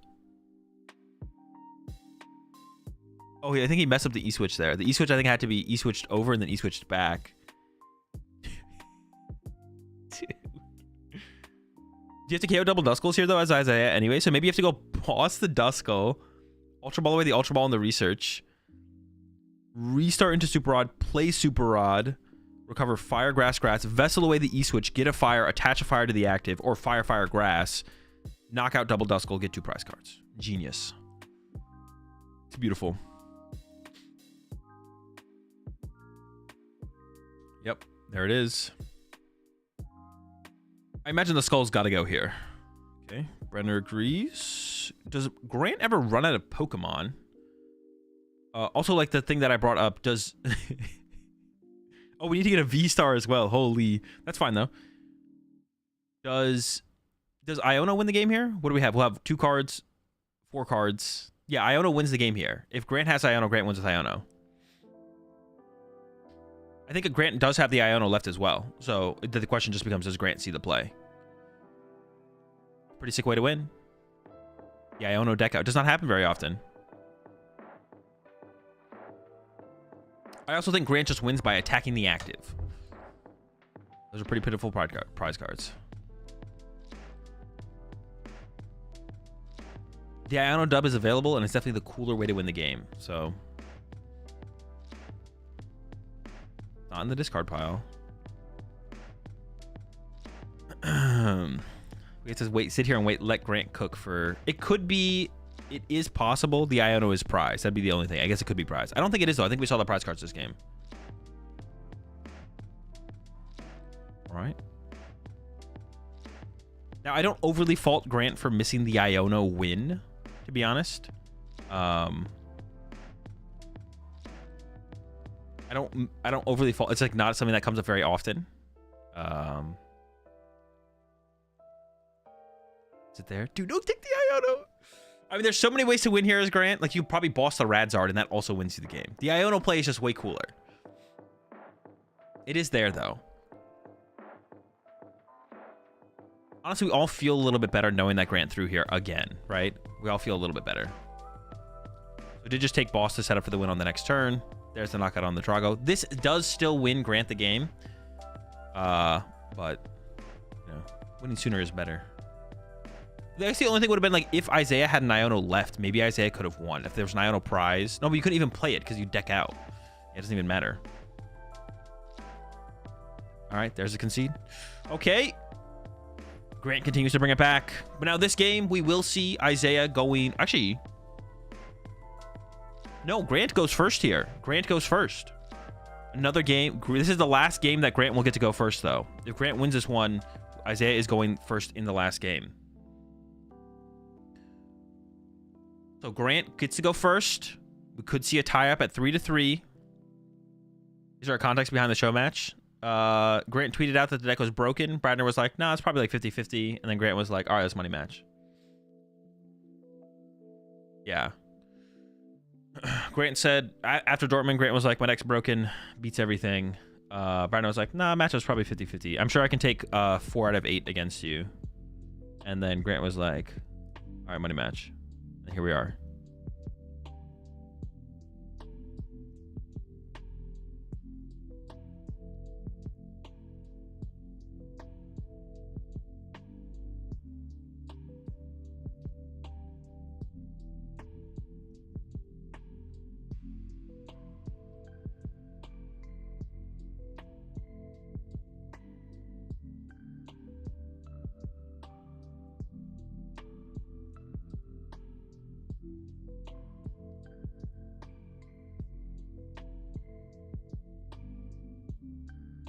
All right, how are we looking here? So Grant's going first. The hand is fine, right?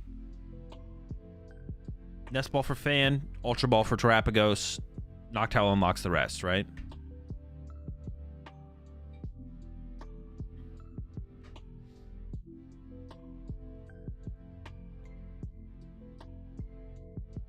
Duskull top deck. Could look for an aggressive Dusknoir play. I'm not sure about that. Ooh, now we got the Dusknoir in hand. Definitely makes you want to go for it a little bit more. The Clefairy from Isaiah. It's pretty good, I'm not gonna lie.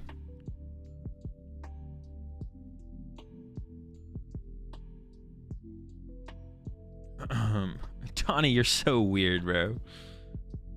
I got you, bro. I got you. I'll give you a second chance.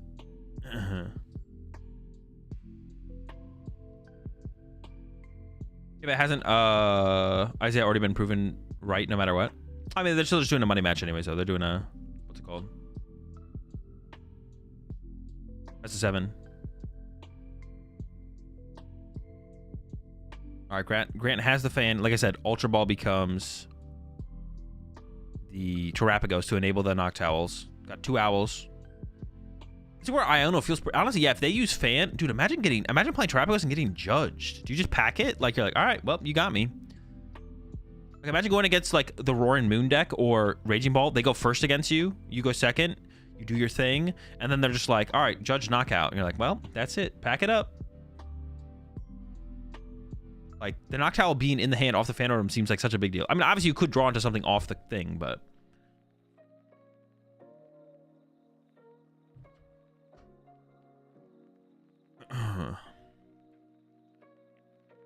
Hoots are in. Manaphy's in. You could play the Ultra Ball right now to go and get the Terapagos. So if you do get Iono'd, you don't need that much more to work with. There's a low chance that Isaiah does Iono you here, though. Isaiah only plays 2 Iono. But you definitely would not like to get Iono'd here without a Terapagos in play. I'm sure that's what Grant's thinking about here. It's like, well, shoot. What are we doing? At Dortmund, I got judged in the mirror. Honestly, kind of a genius play. Ooh, mirror match. Go first. Set up some Owls. Turn 2, judge, knockout. Yeah, I've never really, like, watched the Terapagos deck play that much. But now that I've watched it a little bit more play out,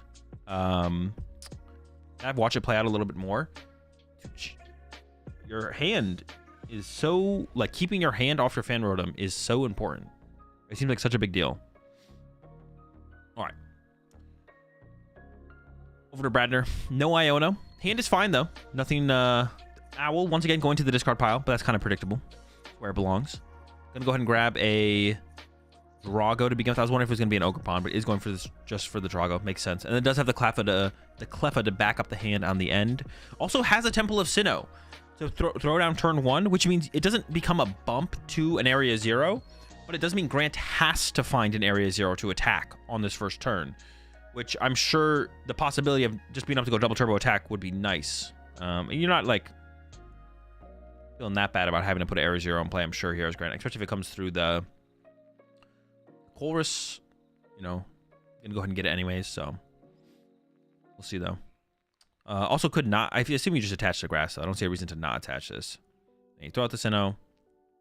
Dragapult in the discard pile. Drago's unfortunate to see go. And then, like I said, that is where the Noctowl belongs. So, and then it's just only going to be a Clefairy for 1, to be honest, which is not great. But having the 1 prior turn in the active is good.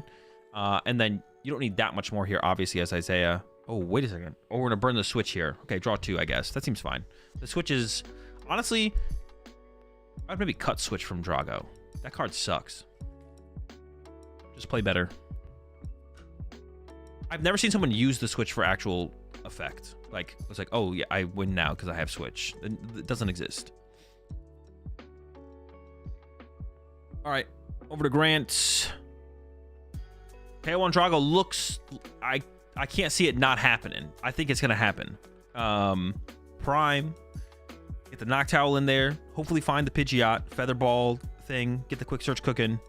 And then Colchis Tenacity. As long as it's not prized. Hey, it's pretty good. This should be a KO on Drago on the bench. Turn 2 here from Grant. This is the first time we see Grant's deck do the thing. Yeah, Grant's deck has finally done the thing. The thing is happening. And it's pretty cool.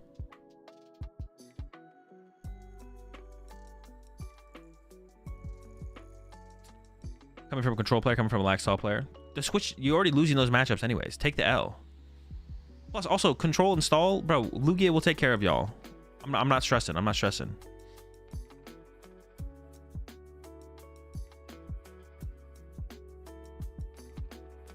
Only took 6 games. Yes, it's like, you know how people say, like, this deck bricks 1 of 6 games? The Terrapagos deck for Grant is like, it does its thing 1 of 6 games. Like, 5 games, we aren't completely dead drawing, but we're basically not doing anything we want to do. But 1 of 6 games, turn 2 knockout on your Drago. Got him. Question is, do we want that? What do you want here? I assume you want... I've been, like, a big fan of the idea of second Terrapagos, personally. But Grant's been going for, like, Hoot Hoots or, like... Usually just Hoot Hoots, to be honest. Sometimes the Dippity. But isn't eyeing up the Terrapagos this time. I like the second Terrapagos. I just don't want to lose my bench when my Terrapagos dies. I'm trying to hit hard again on the next turn. I guess it's maybe less relevant in... No, you still got like KO Ogrepons and stuff, though. There it is. 0 card hand. The whole combo has come together. To be honest, Double Dusk. You're not getting off Double Candy Dusknoir next turn. You're capping. Trolling. There we go, though. Knockout. First 2 prize cards. And Isaiah's been super set back now at this point. Dusting off the prize cards. Can get that established so it can't be chased down by... Look, it's looking pretty good for Grant. I'd be shocked. If Grant loses this one. This would be a surprise. Giving up the boss? Boss is broken, though. All right, Isaiah's trolling already off the rip here. I thought we were gonna... Wait, we are Ionoing here for sure, right? Oh, wait, Colchis Tenacity has been played. It's online. We have Prime Canceling Cologne. Oh, boy. Now, giving up the boss is still interesting, though. I guess, were we gonna research double boss? What? Wait. Did we not go for it? He did not Tenacity? Oh, did he not Tenacity? I just assume he did Tenacity. Okay, never mind. If he did a Tenacity, I guess we're chilling. Giving up a boss is so weird there. I feel like we always give up the research there. Okay, my bad, my bad. Okay, safe then. Safe on Grant's side. There's the Kyurem. All right, there's some cards here. We also got the Jamming Tower, so can aggressively bump that stadium. Get rid of Manaphy, or not Manaphy. Owl Fan, right? Owl Fan. Keep Hoot Duskull.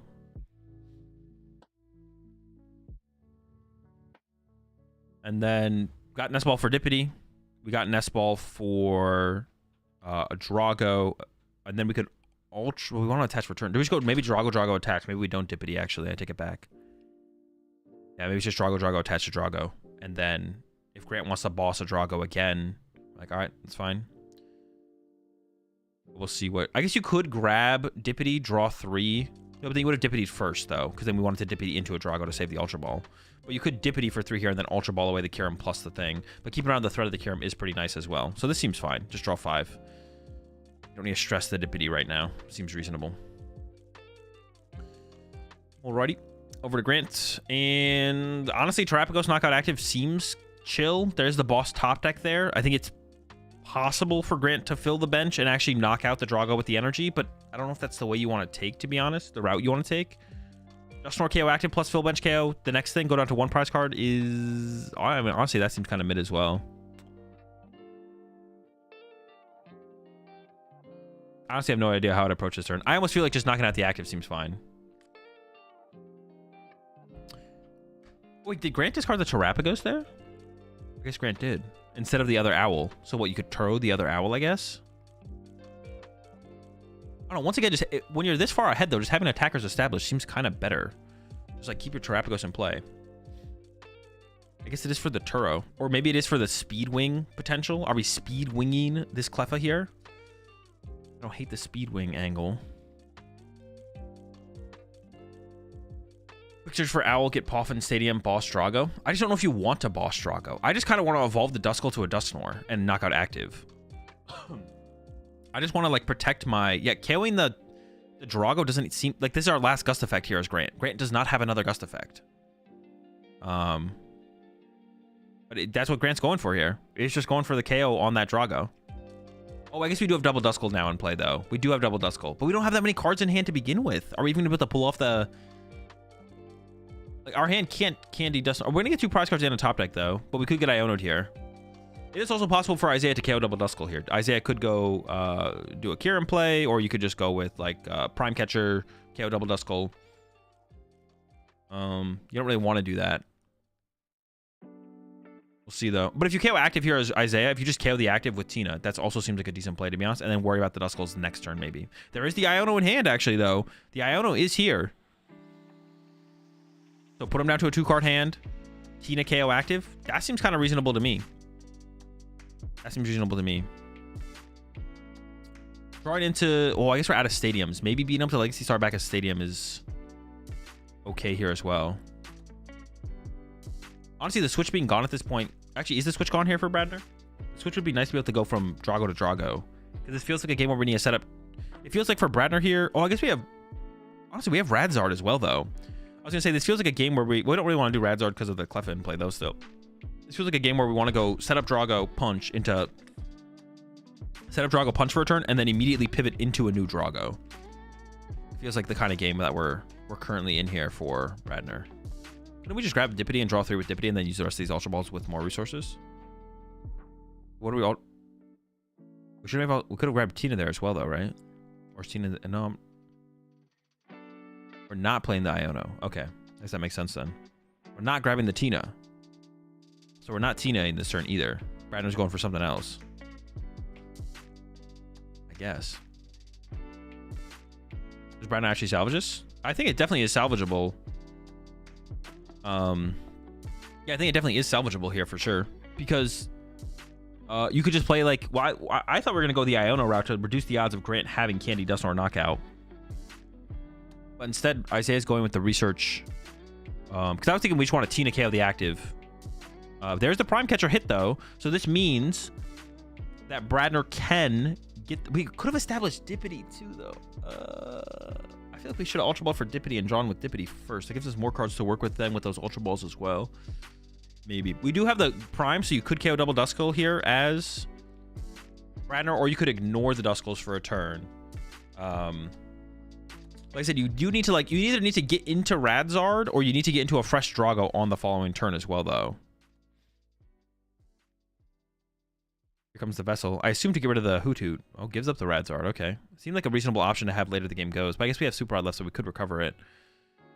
We need another E-Switch here as Bradner, and you really don't want to use Legacy Star. Using Legacy Star here honestly sounds terrible. So we're looking for E-Switch or Dippity here. And then we need a Dippity into the E-Switch. Okay, we did find the E-Switch. But we can't attack back-to-back turns with this Regidrago. We'll just lose to getting punched twice. So that's weird now.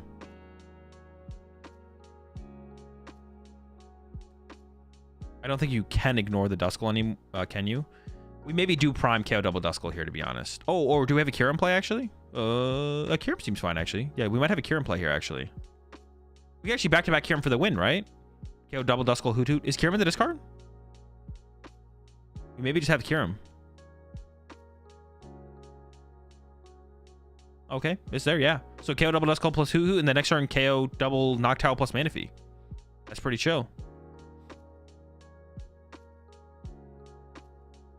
What is Isaiah thinking about? Oh, maybe knocking out the Manaphy itself instead? The Night Stretcher is still available, though. It's maybe gonna... Well, I don't know. Is this the same thing, though? If you KO the Manaphy, it forces Grant to have Night Stretcher. But if you KO the Hoot Hoot, it forces Grant to retreat the active. Isn't it always better to KO with a Noctowl? Because the Noctowl can get a Night Stretcher. The Manaphy can't get an energy. So this feels backwards, right? Am I tripping?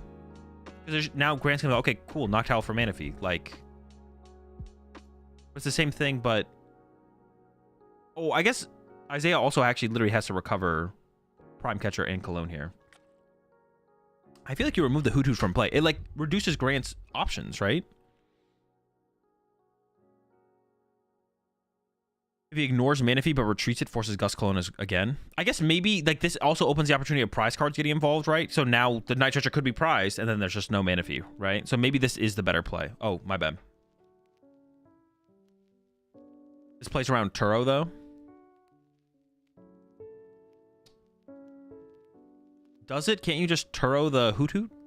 This doesn't play around Turo at all, right? Oh, yeah. Grant could also just go... or Noctowl. Pick up Noctowl, just leave a Hoot on your bench, right? That's fine. So it's like the same... I guess it's the same thing, though. In that... But Hoot...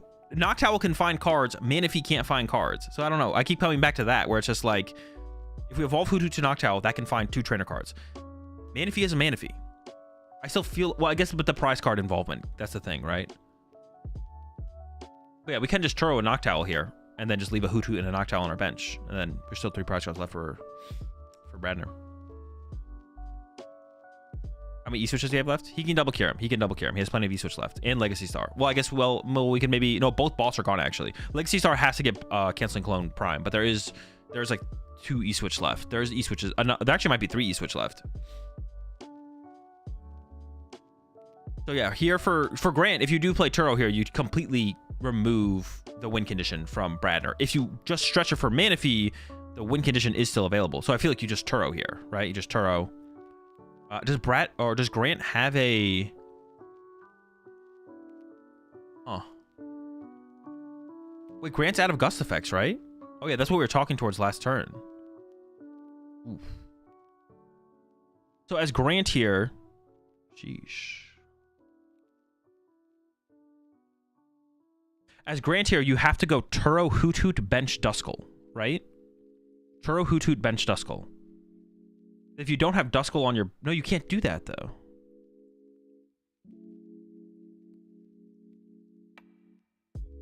He's putting the Manaphy back in play, but now you lose to the... Maybe you have to be okay to losing to that.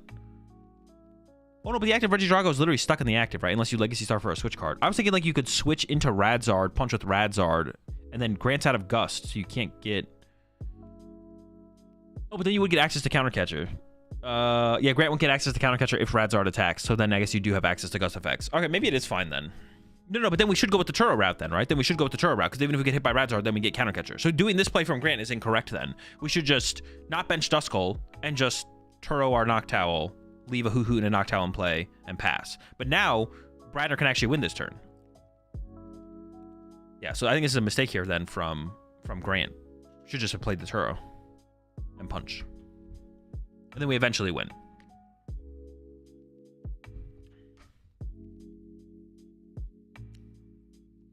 Does Blustery Wind we Blustery Wind for a hundo? We could Blustery Wind, remove a liability. Oh wait, that would have been interesting. Yeah, Blustery Wind knockout. You lose Tina. Well, I don't know if you care if you get attacked by a Tina though. If Tina attacks you, I think you just probably win as Grant. Like that's too much energy gone.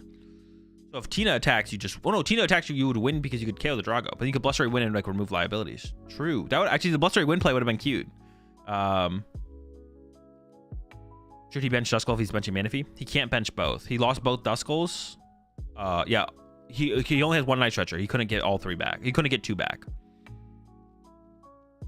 Yeah, the Pidgeot attack is actually a really cute play there, actually.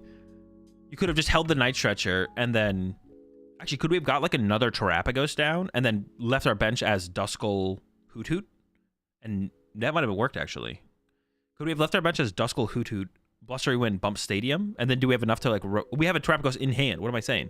So if we had bench Terapagos, Stretcher for Duskull, Pidgeot Punch the active, Bump the Stadium, discard Noctowls.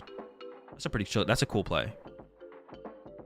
And then, yeah, that's a pretty cool play. I like that play. I don't know if that's the better play, but I think the only play you shouldn't do here as Grant is what Grant is doing, which is giving... You don't have to give Isaiah this opening, I don't think. I don't think Grant has to give Isaiah an opening here. through the Kyurem play. Like, now you could just lose as Grant, but I don't think you have to do that. I think you could play in a way as Grant where you never give Isaiah a win condition next turn and still win on your next turn. So I think we're going to see... and I think Bradner's pretty close to it. Bradner has, like, Fire, Grass, E-Switch. Bradner's actually, I think, maybe just an E-Switch short. Or maybe E-Switch and... he can vac. Oh, he could still vacuum. True. Okay, is vacuum the better of those two options then? That probably is actually, because then you get to save your Pidgeot and you don't get like Iono Tina knocked out. Okay, maybe this is still the better play.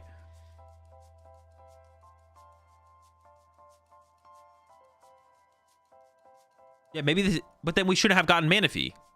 Then we don't need Manaphy if we're clearing up our bench, right? So the Manaphy take is still bad, and it should be a Duskull still to be able to deal with a potential Radzard play. But now that we don't have Duskull, Bradner could go into Radzard. Bradner could like Legacy Star into Switch, get like Radzard Fire with a Super Rod, switch into Radzard, knock out Terapagos. Oh, but that does give Grant the counter catcher still though. So I guess it's not, yeah, that gives Grant counter catcher. Grant would win through counter catcher. So it's like whatever. Wait, Grant has counter catcher left, right? I think so. Vacuum takes sustainably more resources. It's a discussion. It is true. It does definitely take more resources. Visit the candy. Pump the stadium. Yeah, I guess you can discard a Noctowl at this point. And then just punch, right? Now you're just punching for some damage. And then over to Bradner. Now Bradner does not have a win condition. No, Bradner still has the Radzard play. But Grant should have counter catcher, so Grant would then get access to counter catcher. So maybe like Iono plus Radzard, maybe Grant wouldn't be able to get enough Pokemon in play to actually get the knockout. That's possible, I guess.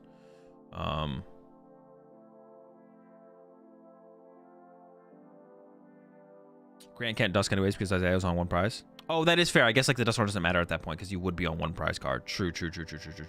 Yeah, my bad. All right, so we're going for the bench refill here with the Terapagos to hit a little bit harder.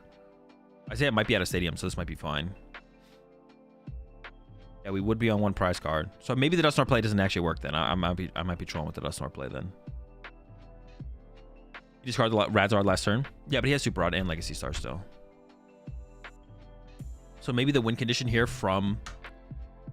is the win condition from Bradner here? Hope counter catcher's prize, punch with Radzard? There's no way to win this turn. That's the best play that I see. Now, if Isaiah did play Hawlucha, though, you could Hawlucha the Dippity and the Manaphy. That'd be 3. But Grant probably would have played it different. Well, maybe. I don't know. Grant did a whole ton of roundabout stuff on that last turn. Let's see.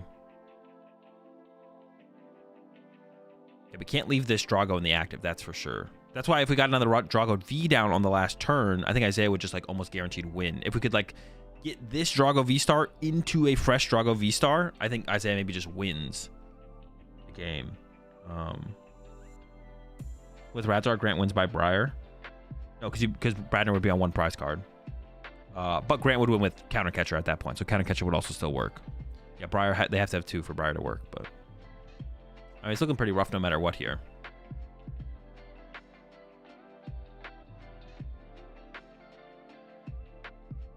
Are we actually going to get a game 7?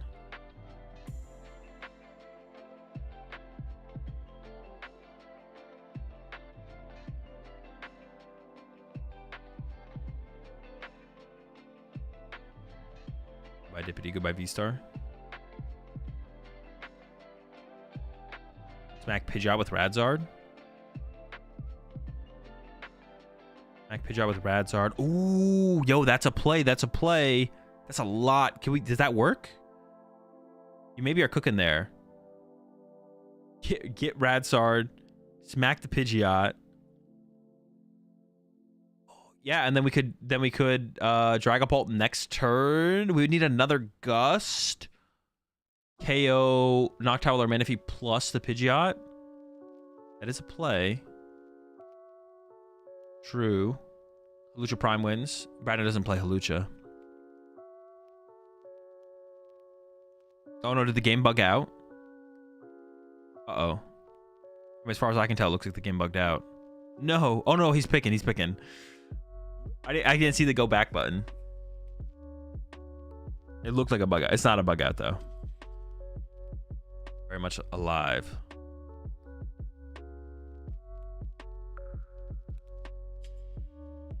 Grass. Okay. Yeah, the Radzard play is the play that I see, but I don't know how many resources we have left, because we have to gust twice and have Rad. You need a lot still as Bradner. You need a gust twice. You just need a lot. Yeah, you need a ton still, but you're trying to win this turn? No, there's no win condition this turn. I don't think you can't win this turn. V-Stars out of cards. I mean, he needs to like somehow draw into. I don't know if there's like a Iono or Super Rod, or yeah, Iono or Super Rod left in the deck, but you need something like that.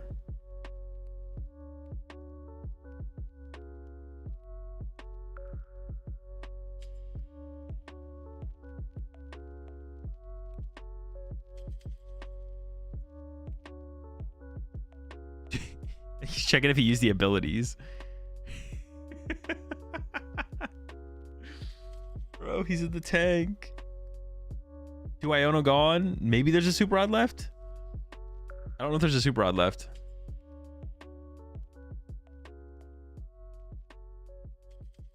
Okay, unexpected. The Ogre Pawn getting ready for battle. Was not on my yeah, unexpected. Both these players are ultra in the tank. Yeah, they're tanking in this game for sure. Someone tell me he hasn't V-Starred this game. I'm sure he knows. He probably would have conceded if he thought he had used his V-Star.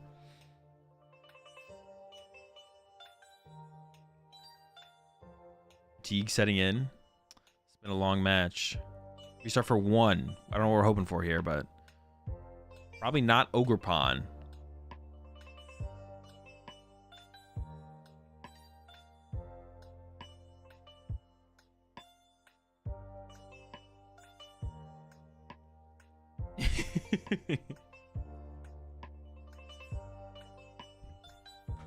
No damage last game, no V-Star this game. Game 7 means no damage and no V-Star dubs. There's a Legacy Star, but I don't... Probably was looking for the Super Rod. Takes Prime Super Rod. I don't know where this leads, though. I don't think it leads anywhere. There's the Radzard take, but it's too little too late, right? Also, we don't have another Gust effect to work with anyways. Yeah, we don't have another Gust effect to work with anyways. Also, we can't even get into the Radzard this turn. I don't think it even matters. Isn't Grant out of stadiums and vacuums? How does he get Temple with... how does he get around Temple without Dusk in play? Second double turbo? I think he's had another double turbo left. That would be the way. Bring up the Owl. Bring up the Manaphy. Bring up the... No, it has another. Does have a third stadium left, it looks like. Oh, no, we did vacuum one. Yeah, Grant is out of stadiums here, but I think has a double turbo. Also, Isaiah would deck out before that would actually matter, I think. So just going for the Ogre Pawn knockout. And then Grant has to not have enough basic Pokemon to get the return KO, which I guess could be possible. I'm actually not sure. Actually, is this happening? Maybe? Where are Grant's basics at? How many basics does Grant have left? Squad? 2 fans plus a bench. Okay. Game 7 on the way. Bradner will be going first in Game 7 here. We did get... I didn't think we were going to get here. We got all the way to a Game 7, though. Here it is.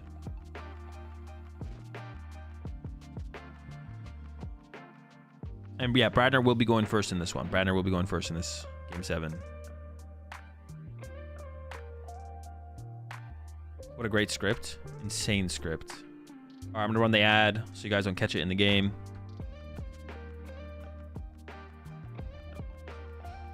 Here we go.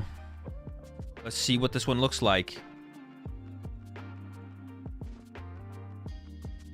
Any script flippers? Dude, the dippity puns are insane. The way the first 3 games and now the next 3 games went, one would think they switched accounts midway through the challenge. Come on, Bradner, don't let your fellow Drago players down. As well as learned a lot from Chip, I see. What the heck? I've been casting.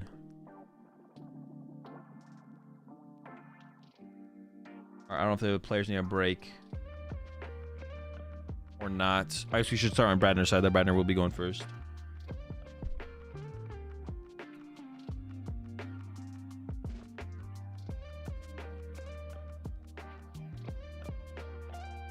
Oh, unless you're talking about the script. I learned from Chip's script writing.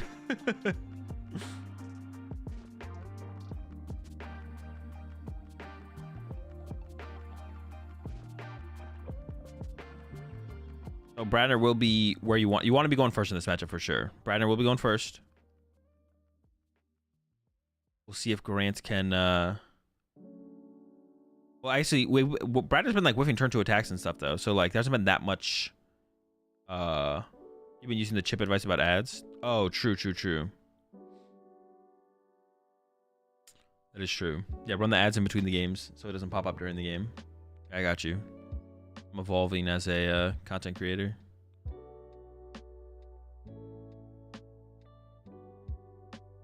Both players here. It could be a bathroom break situation. Okay, maybe it was, but it looks like Grant's here now. All right, we're into it. Here we go. Game 7. Bradner will be going first.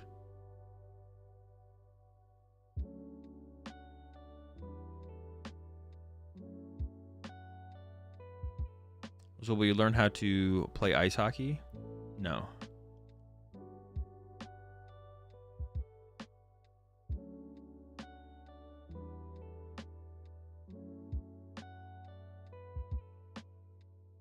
All right, here we go. Seems fine. Test out the Ogre Pawn draw. Could fall back on the Squawkabilly. Has the potential for an aggressive prime as well. Yeah, and is oh well. I just like the one thing with this hand, you don't really want to. You are going to lose your prime, I guess, which kind of sucks. Oh well, prime's got to go. I guess it's in the discard pile for a potential aggressive Legacy Star recovery. That's a pretty good hand. I don't even know if you would. I feel like you should maybe play both Nest Balls first here, to be honest. Ooh, the boss is not great, but I mean it's got to be what Dragapult or Drago here. Drago Owl.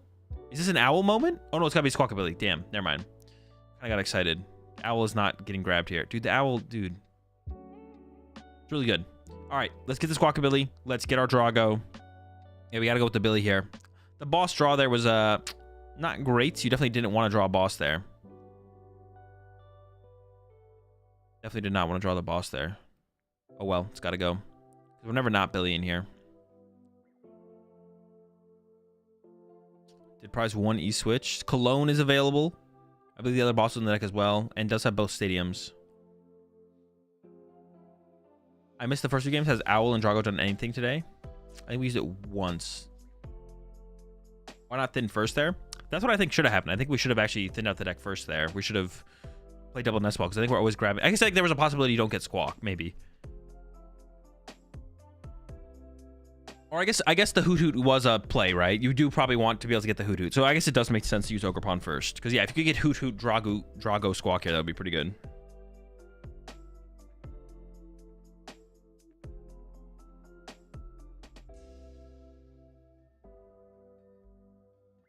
The Ogre Pawn first was fair, I guess.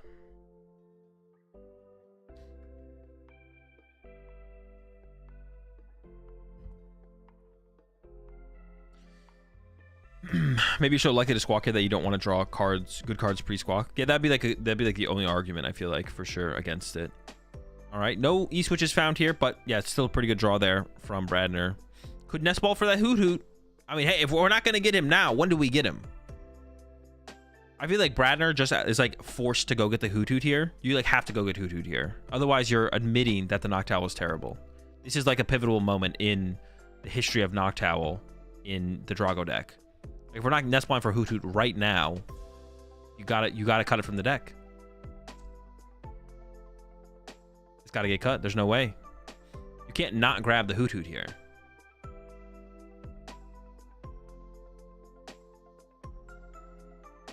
When is there a better time to grab the Hoot Hoot? Noctowl prize though? It's not. It's in the deck. The Noctowl is in the deck. Yeah, there it is. All right. All right, we did grab the, yeah. If this is like, how do you, even though there's a Squawkabilly on the bench clogging it up a little bit, like you always grabbing the Hoot Hoot there.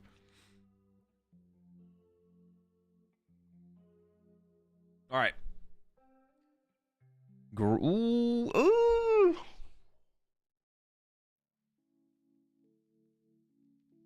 That. Oh my. Pidgey live. Pidgey. This is so bad. It's all on the Pidgey. Does Pidgey survive the turn to then go get Iono and pray to draw good cards? Let's find out. Vessel coming in. Probably just go grab just a fire energy. I don't think you want to like. Maybe you could grab fire grass. You could mill. Oh, going double fire. Oh, okay, maybe not.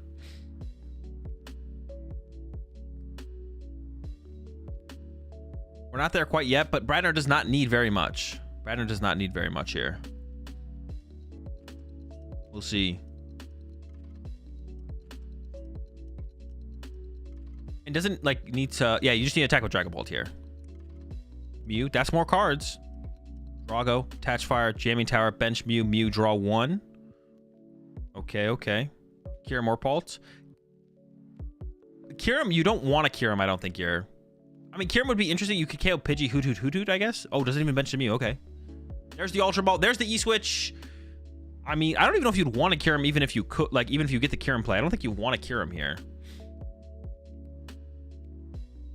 But this should be game, I think. I think this is game here. Retreat to the Drago. E-switch the energy over. I think Dragapult's in the discard pile. Second Ogerpon. I don't know how I feel about that. You could have left the bench space open, to be honest, but... Oh, just into the owl. I mean, you don't need it, but it's there.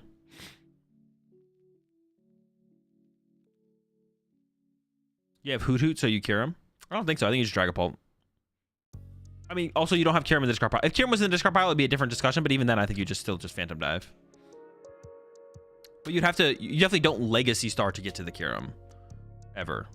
If you just had Kyurem in the discard pile, you could... I don't know. I'm kind of content with just... I think you could lose, though, to like a potential late game Iono, though. I don't know. I feel like you're in such a commanding spot in this situation.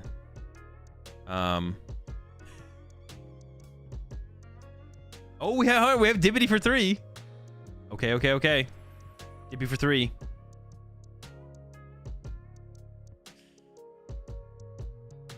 More Hoots. We got the Cruel Arrow set up, of course. Pretty good.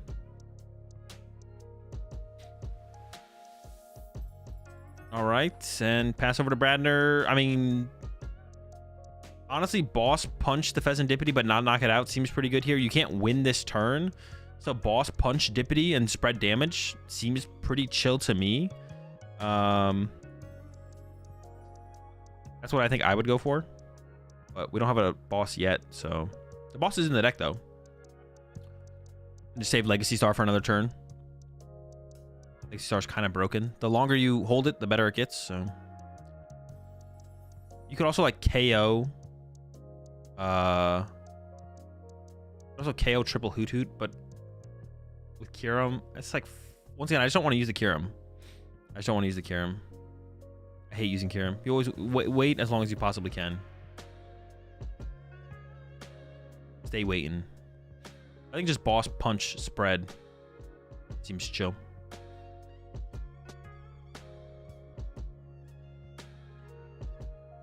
All right, the 2 double Dragos fully stacked as well.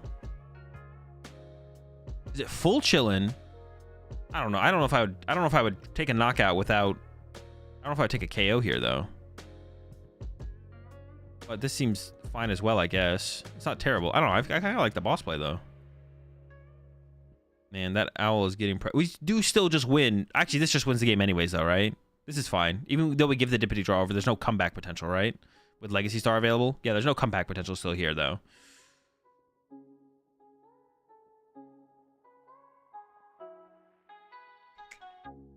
Pretty good jack there. Get the owls. Currently, we lose on board. We have to, like... What is even the possible... Is there even a...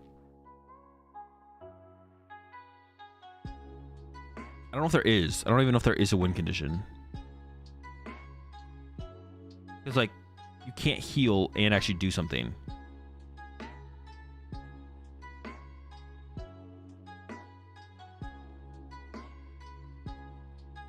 as Grant here. I don't think you can heal and do a play.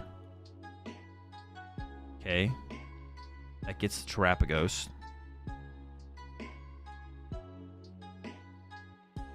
Couldn't use Noctowl. Well, there was no Terra in play. Ogerpon. There's no. Yeah. There's what other Terra would there be?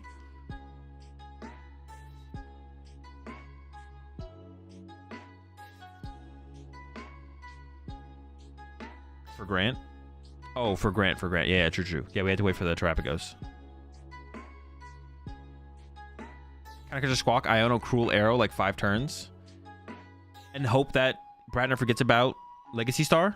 That might be the only out here for Grant. Has to hope that Bradner doesn't remember Legacy Star.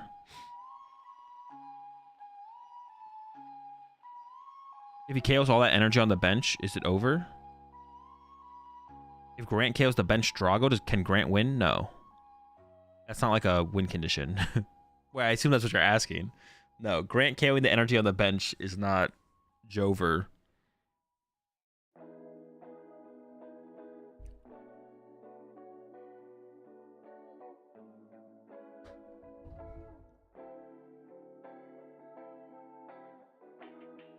Is it Bradner's game to lose? Yes, definitely.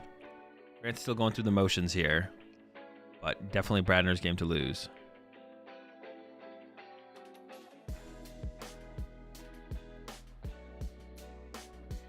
Throw that with 4 damage would at least stop Bradner winning next turn. Grant's already played Jack, so he can't play Turo. Yeah, we already played the Jack, so no Turo is available. More Owls? Sure. But yeah, once again, this doesn't lead to anything.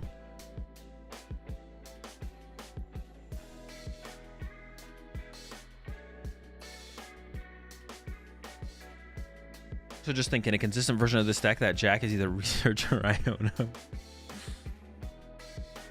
Wait, was the Jack in the hand last turn?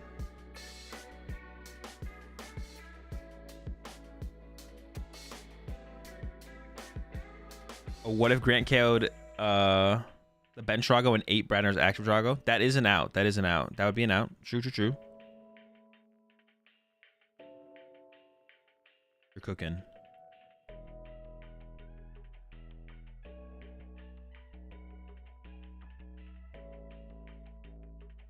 Is going to find the Turo, but yeah, I can't play it. He even immediately mouses over it like, I wish. He doesn't even, wait, what can he KO this turn? He can KO Squawk, I guess? Yeah, he KO Squawk. You gotta do something, right? You gotta draw some prize cards. Yeah, game is on board here. Grant is hoping for like an Omega throw. Oh, just literally punching the active. Okay. Sure.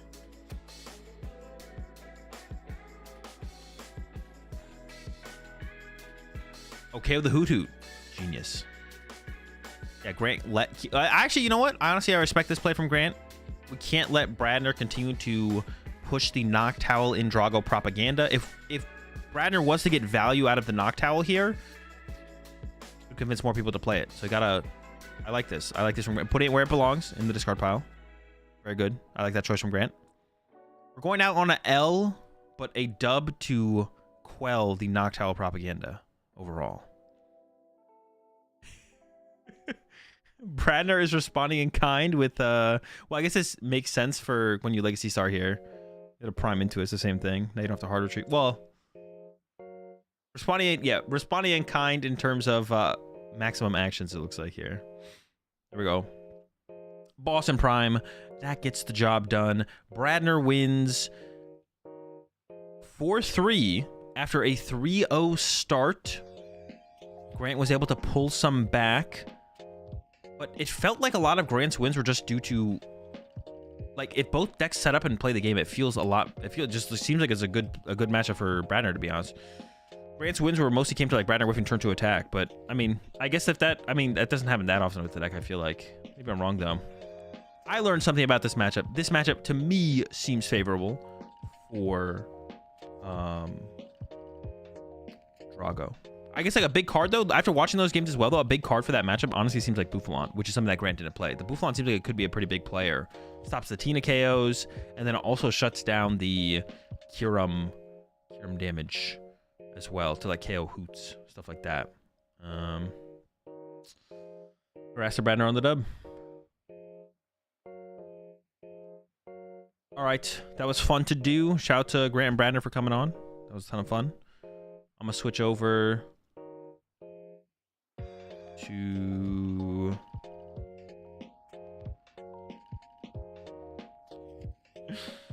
Buffalon's kind of goated.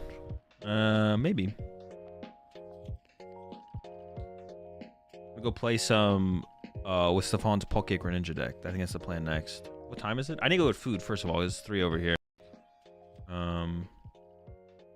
That's a crazy switch up. All right.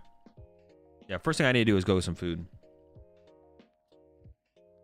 And then we'll jump into some games.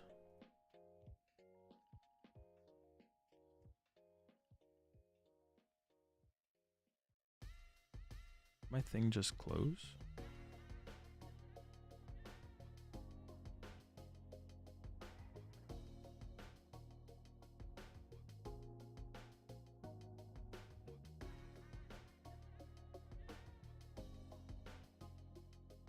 Back to the real music. Yeah, the first deck I'm gonna play with is the Palkia deck, I think. Let me go pull that up real fast. Oh, I'm on the wrong count. Hold up.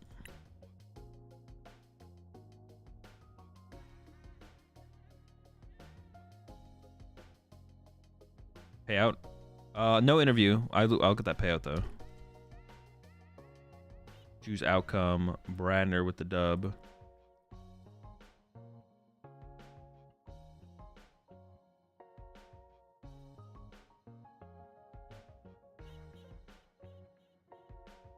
Bradner's list is on Limitless. 15th place, John Ang.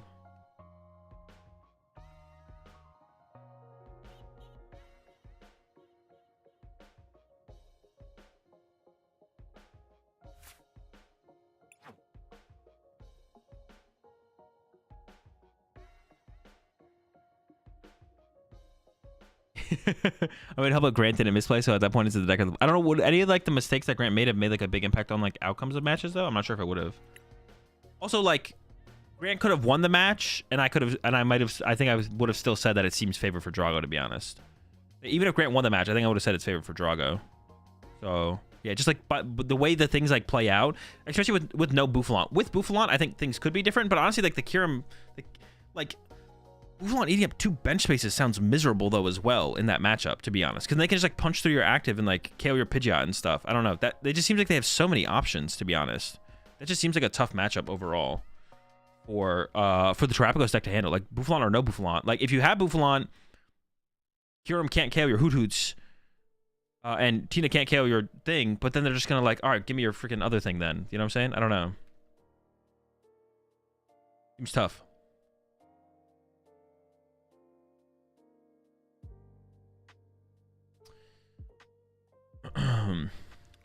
Yo, what's up, Grant? I played terrible, but I'm sure it was entertaining. It was definitely a ton of fun to watch. Appreciate you coming on to play a match. When I challenged him, to be honest, I forgot he added Cologne back in. Oh. You think Cologne is like the game changer in that matchup?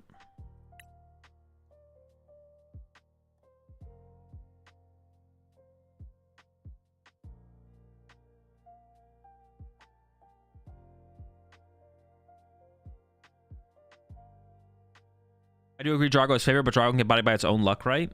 But yeah, so can any deck though. That's like not. Yeah, you didn't say anything with that. I'm gonna call out those statements hardcore from now on. Any deck can get bodied by its own luck. That doesn't mean anything. If a matchup is favorable, part of your loss percentage is your dead drawing. You don't just like. I don't know if you're being sarcastic or not. You don't just like take 2 decks and it's like the win percentage is only when they set up. When a deck dead draws, that's part of your loss percentage in a matchup. But you're also maybe just trolling me. You should interview Grant. I don't know, that sounds kind of miserable. I think I'll let him blow off some steam.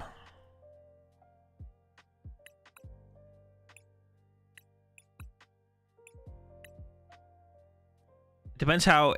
If I interviewed Grant, it depends how objective he would be, or how much would it just be how all the times he got unlucky. Depends what Grant I would get.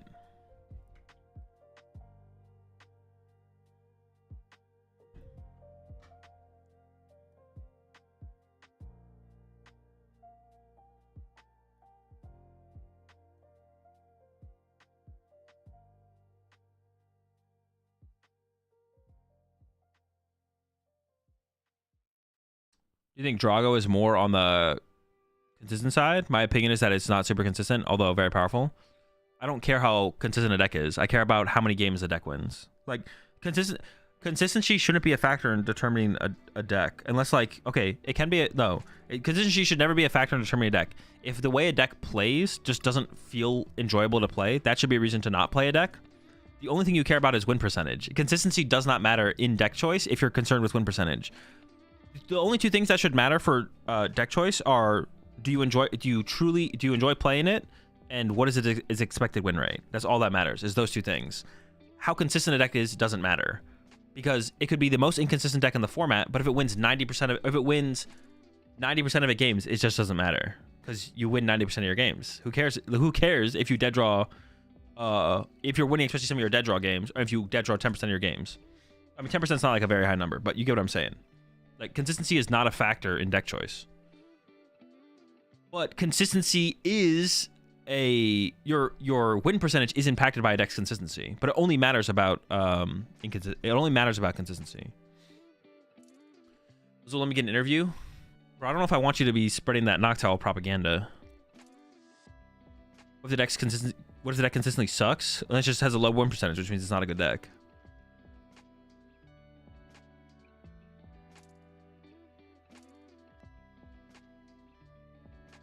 Playing inconsistent decks feels so bad though. It's like feels soul crushing at times. That's what I'm saying. Like if a deck feels bad, then if a deck feels bad and you don't want to play it because it feels bad, you don't like the way the deck feels, then that's a fine reason to not play a deck. But it doesn't make it a bad deck. You know what I'm saying? Like, it doesn't make it a bad deck. Like Lugia is less consistent than other top meta decks, but Lugia is like one of the best decks in the game right now, like in the meta.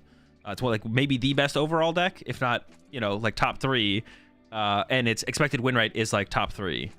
Because it is a good deck, but it does dead draw. I would say it draws awkwardly more often than other top decks in the meta, but it doesn't make it any worse of a play, basically. That's why consistency just shouldn't be a factor when like determining decks. It should just be, do I not enjoy playing the deck? And then what is the deck's expected win rate? And if you don't enjoy playing a deck to the point where you don't want to play it, that's fine. And consistency could be the factor, or it could be other factors, just like how the deck feels in general, relevant of consistency. Or if you're trying to be competitive, a decks that can't achieve a certain win rate shouldn't be considered as like decks to like choose from as well.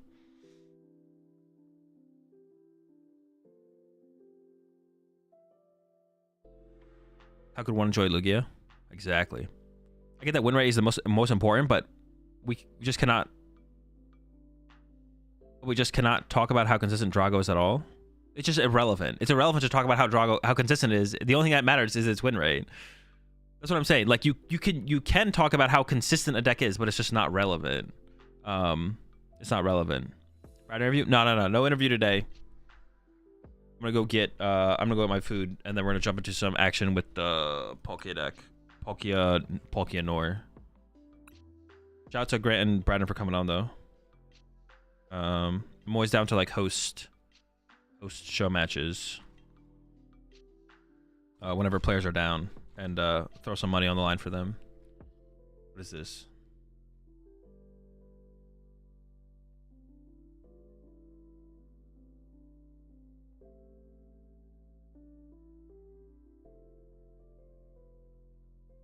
Does Tort's consistency is king phrase play into this? I mean, look at the decks that Tort has been playing recently. Tort doesn't truly believe that that's the only thing that matters. He's been choosing to play decks that are more powerful and less consistent. And I'm not saying I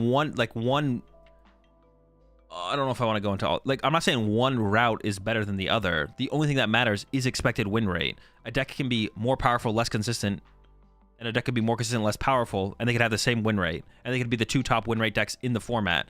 And one is more powerful and one is more consistent. The only thing that matters is expected win rate. That's it. That's the only thing, that's the only variable that truly matters for if a deck is good or bad. Like I said, if a deck feels bad because of its lack of being able to replicate scenarios and situations game to game, makes it unfun for you to play, then that's a fine reason to put a deck down, but it doesn't make the deck bad, or it doesn't mean that the deck isn't still a really good play in the current meta. That's what I'm trying to say. Like, caring about consistency of a deck doesn't matter. The deck is good or it's bad, or it's not fun to play, and then that's why you don't play it. I like decks that lose, but with consistency, consistently taking L's. It's a different way to look at it for sure. All right, yeah, I'm gonna go make my lunch real fast, chat. I'll be right back. I'll be right back.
All right, chat. We're locking in. Oh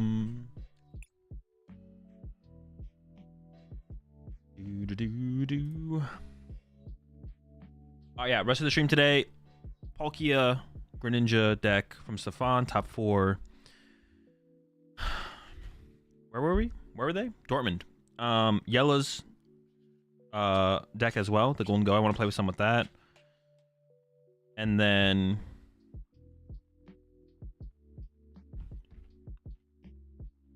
honestly, I was feeling like kind of sick earlier, but I'm feeling pretty good right now. We might play in the Doom tournament later as well. We might play in the Doom tournament. No promises though. No promises. But I might do it.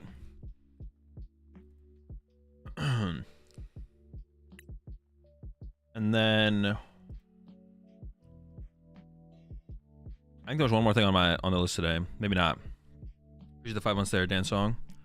5 months up to the GOAT. I think that marks how long I have been playing the Pokemon TCG 2. Excited for more content. Thanks, Azul. Glad you're still enjoying the content. I appreciate all the support, Dan. And then this weekend, so y'all know what's happening, because there's a little bit of a switch up to what my normal plans were for this weekend. Is apparently there is a stream for the Lima special event happening. I don't know when exactly it's starting. I don't have actually like the full details. Maybe I will get them though, but I was told maybe it's gonna start around 11 a.m. over there, which is like 10 a.m. my time. So I'll probably like get up at 8 a.m. when I usually do. If I wake up earlier, like I'll probably try and go to the gym before I start up the stream. So we might miss like the first round or 2 of the Lima special event, or 3 or 4 rounds. So they're probably starting at around like 2 or 3 with the stream.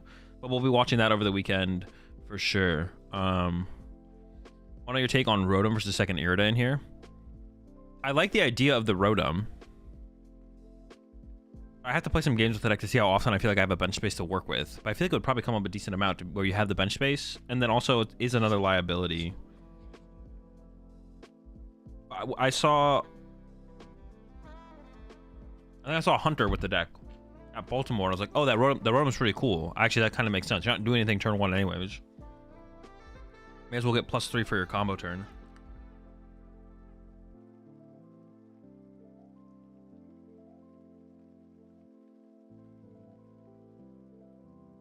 Hang on, I need to change my mic thing real fast. Give me 1 second.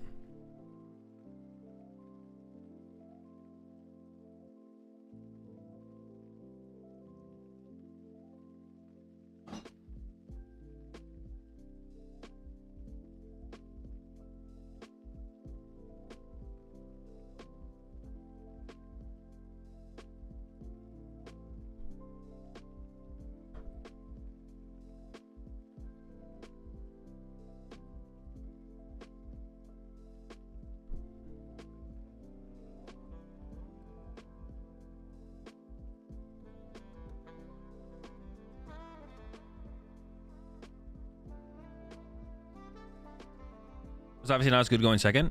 But even then, though, you're still not doing anything on your first turn going second, right? So even drawing with Rotom on your first turn going second is like not terrible, right?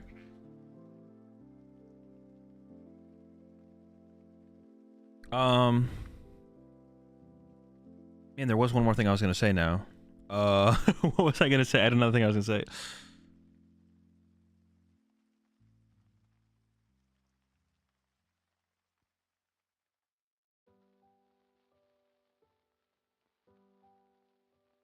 Dude, I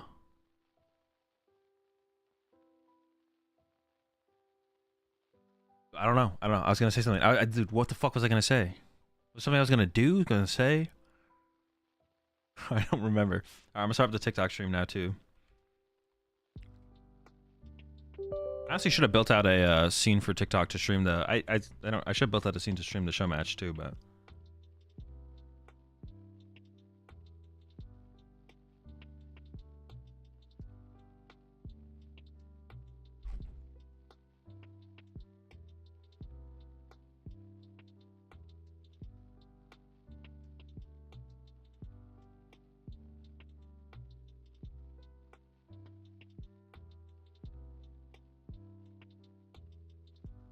Oh wait, yeah. Wait, does the audio actually sound bad on the YouTube stream. That's what I want to fix if it actually does. I'm gonna go on my own stream real fast. Hold up. Yeah, does the audio actually sound bad on the YouTube stream? Now I like want to know for sure. It's fine. Is it actually fine though? Because y'all will tell me stuff is fine when it's obviously not fine. Was there actually something wrong with it earlier or no? It's fine. Okay for me. You can check, but it sounds fine. But it sounds okay. Wait, it sounds like okay, like it could be better, or it sounds okay, like it's fine.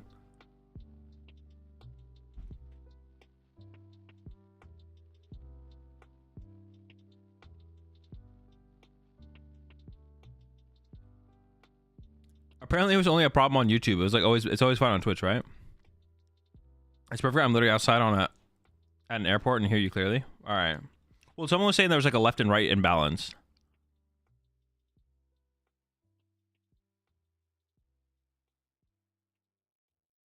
Yeah, someone was saying there was like a left and right imbalance, where it was like I was coming through more on the left side than the right side. I don't know where I would have even messed up a setting for that. So I feel like that has to be like a YouTube thing.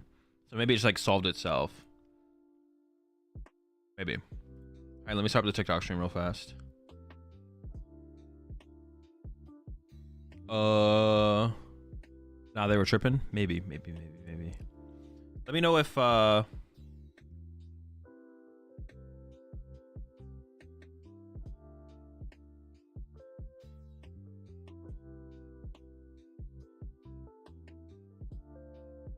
me know if this lags the stream at all or not.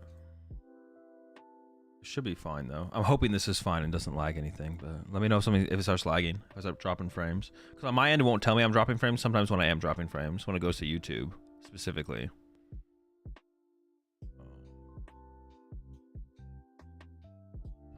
But so far, it looks good. So far, so good, I think.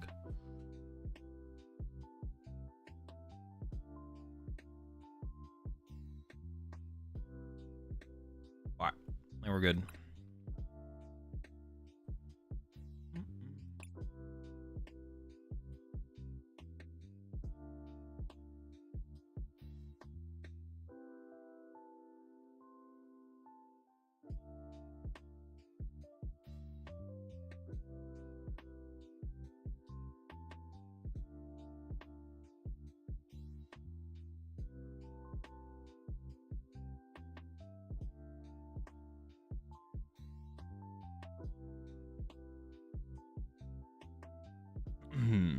Yeah, if just one person said it, then I'm gonna declare skill issue on them. It was multiple people though, that's the problem. That's why like if it's just one person, it's always the person literally usually just needs to refresh the page. But it was multiple people. So that's why I was like, all right, maybe it is something on my end. But I think it wasn't. I think we were fine.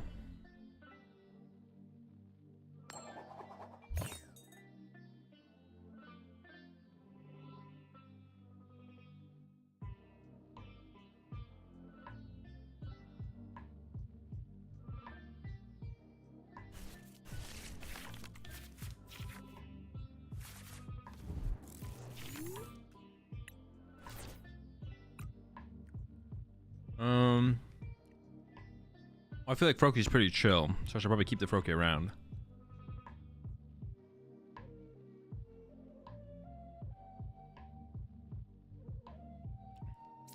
Oh, what the heck? I didn't know it was waiting on me. I didn't read the message. I thought they weren't glowing, so I was like, what's going on?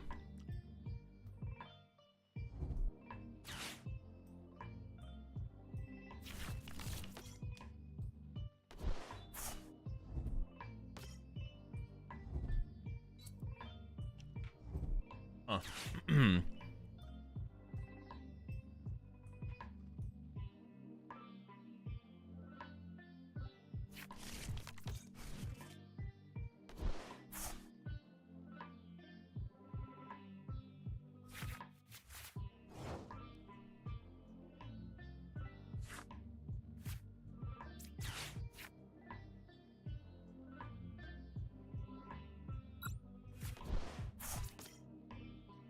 I feel like the frog is probably pretty good in this matchup. We can like push a Duskull. If they don't KO it, it becomes a Dusknoir. If they do KO it, then it's just one prize.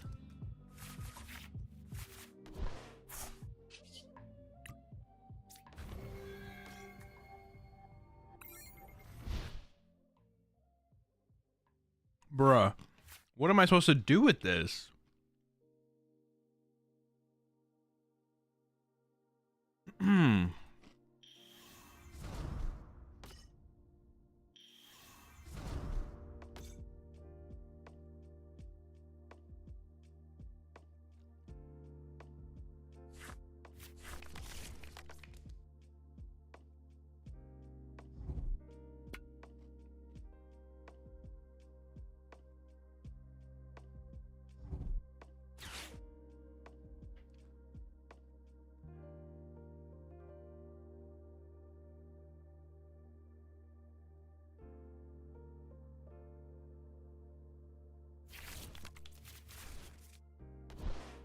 Scramble switches with Regidrago seems broken.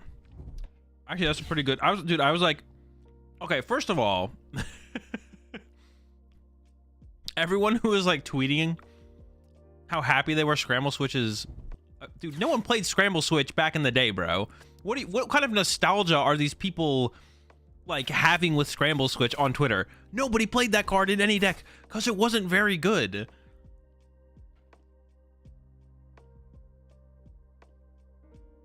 Everyone having an insane nostalgia trip on Twitter with the with the reveal of Scramble Switch. Bro, you did not play that card, bro. Nobody played that card.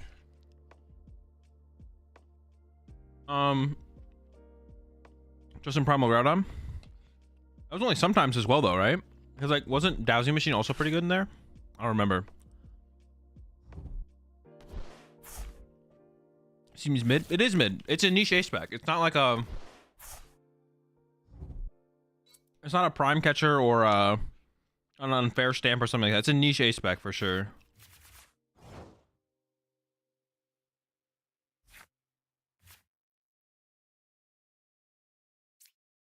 Hold up. This could be an insane. Ooh. Dude, if we had like milled Dusknoir and Greninja.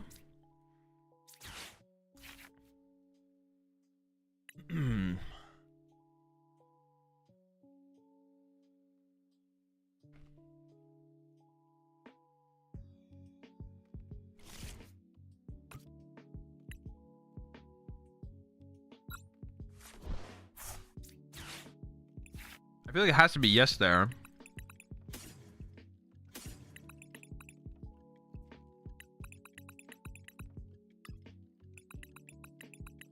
I want to get Greninja online, to be honest. That's what I want.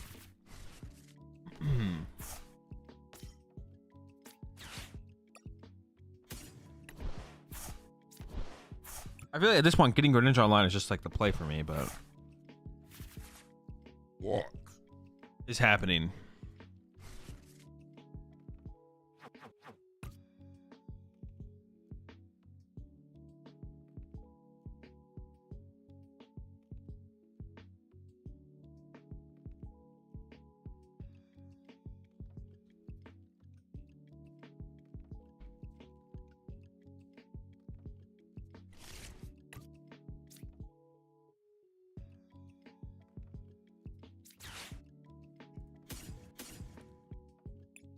All right, I'm just gonna pray I have a good prize card prize. I don't even know what it is. I couldn't tell you what the prize card is.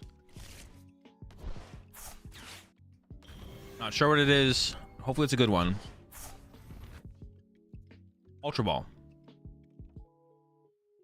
Oh wait, I can actually use Mew here if I double structure next year. Yeah, sure. I have an Ultra Ball prized. The question is actually which one of these do I KO? I think it's this one. Honestly, they're both so good. And they get access to Dippity anyways. It's probably the Draw Cloak, though. It's probably the better of the two to remove. Maybe there's an argument for the... No, it's probably the Drac Cloak.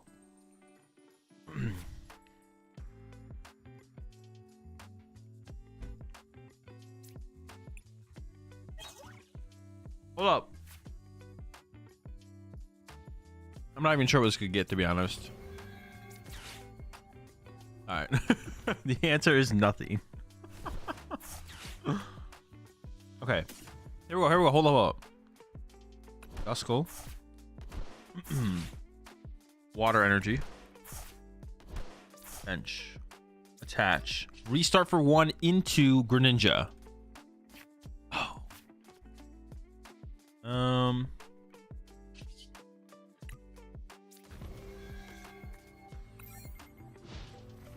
All right. We'll get him next turn.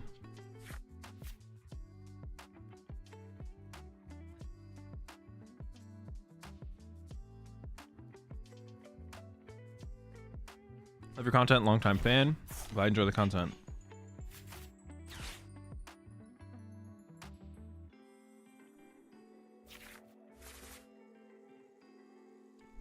Do they ever whiff with? They hit this as well. Oh, dude, this is disgusting. What? Wait, was this me or them?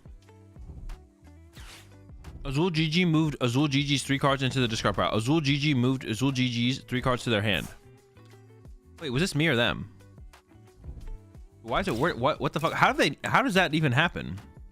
That's not me. Maybe, is it because it's my Pokestop?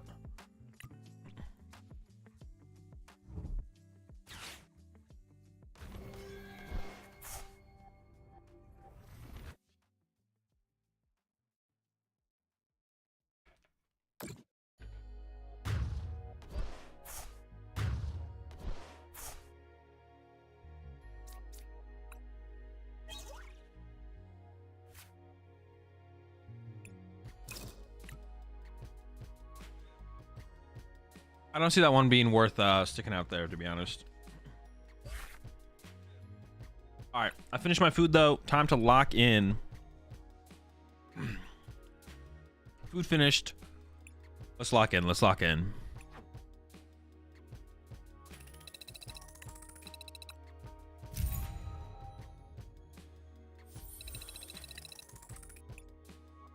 A little bit of a food break.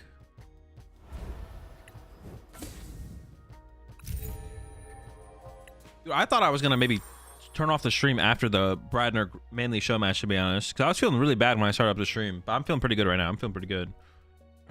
Honestly, it's probably the caffeine carrying me. I don't even think I'm sick. I just like I woke up. It was the same thing yesterday. When I woke up, I just felt like bad. But what am I? I'm not sick. I don't even know how to explain it. It's weird. It's like I feel like I'm. It's like kind of like how you feel like before you get sick. Like, oh shoot, I'm about to get sick. I'm gonna wake up tomorrow sick. But then I didn't. I don't know. Nothing like watching Grand Throw to get you energized.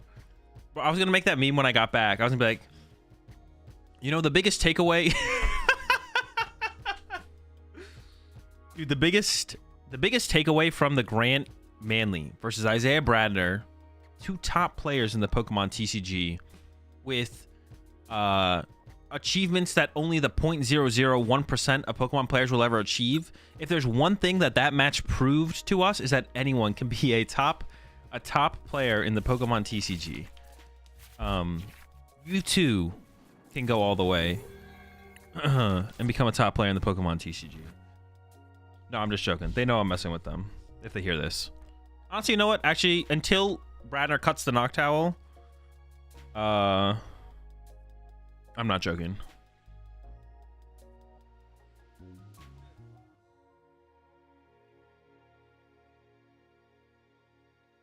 Magnesium deficiency, bro? I definitely don't have that. Grant is still in the chat. But am I wrong, Grant? But am I wrong? Or how aggressive do we get here? We kind of... This is... We could put the whole squad down.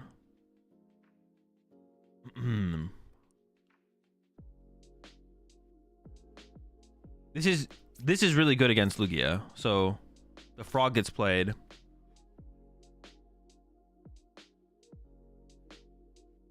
Double Dusknoir is like not necessary. Mew is really good. I could do This, not bench the Mew, I guess. This always goes to get Radiant. I mean, I guess I could just get the Palkia, but I don't know. Nah. If I'm really trying to maximize my potential next turn, I want the option of double Dusknoir. But at this point, I can't bench the Mew then. Yeah. Well, now I'm locked out of it. I literally benched the Duskull, so. The question would be, like, I could not bench the Duskull, but...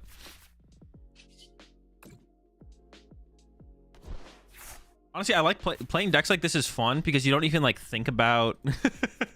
You don't actually even think about if it's correct to hit the Pokestop or not. You just always hit the Pokestop. Well, pretty much always. Some decks, you look at your hand and be like, ooh, maybe I don't need to Pokestop here. This is good enough. But the fun thing about decks like this is it's never enough. I won't need Dippity for a while, and I might want double Palkia, so just going and getting this right now I think makes sense. I'm honestly thinking about investing away this Palkia now, though. I have Ursa Luna, like I have Greninja as well. I think I don't need this, actually. Because we're going... Oh, wait, it was... Oh, my... How many energy did I prize? 3? I play 7! Well, it's a good thing we used the vessel before the stop. Oh, it's pretty good. Okay. Where are we attaching for turn? Greninja play is good. Frog man guy. Probably just a frog, right? Because if we get Iono'd here, just like frog punch is like solid, and it's like I don't need that much to do a frog punch. I could also just hold them, but I think I should probably attach something here.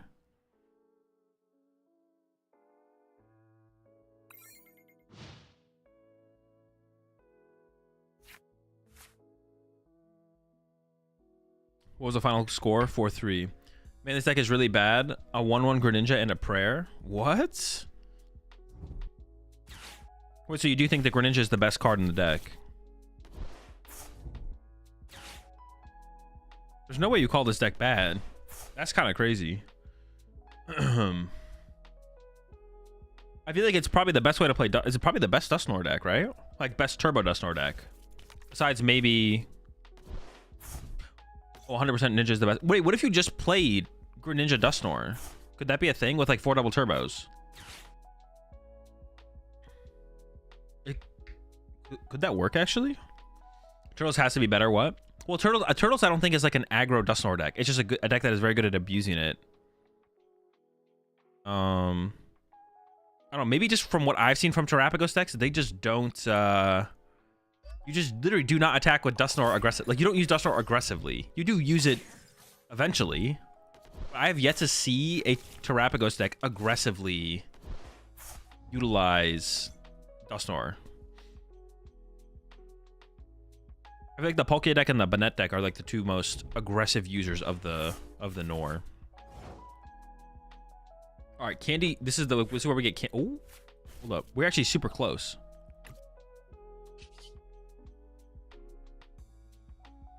I could just hit the stop first. There's not even an item I could get that would actually get a Pokemon. I could get Ultra Ball. Unconcealed first.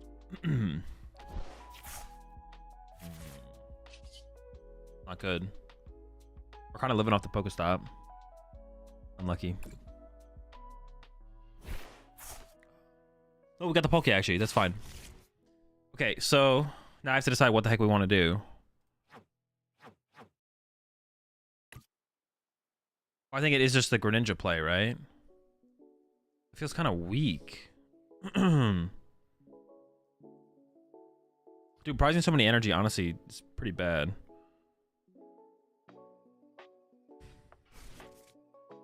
Oh. This has turned into quite the mid-turn. If I had an energy attachment for turn, I'd be feeling way more confident in our current situation.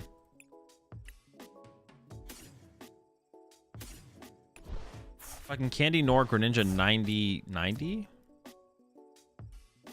and set this up to... But I want my energy on my Palkia instead, so I guess I could go like this. Is there not a better... I could have harder treated the active... No, there's just not a good play here. A good play just doesn't exist. So I think I go like this. I think I want the energy on my Palkia, not on my Froakie, because I can get on my Froakie later. Go like this. I guess it sets up this thing to die. Well, I guess I can just go like KO this, and I can win that way. But they have legacy, so it's never going to be how it actually ends up going. Yeah, it's never going to be how it goes because of that. Oops.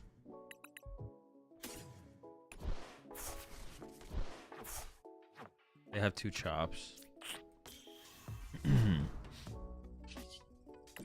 Yeah, prizing 3 waters is tough. Before someone says that, I did prize 3 waters. I know someone's thinking it in chat. I can hear you thinking it. I don't think this makes any sense. I can sense you thinking it.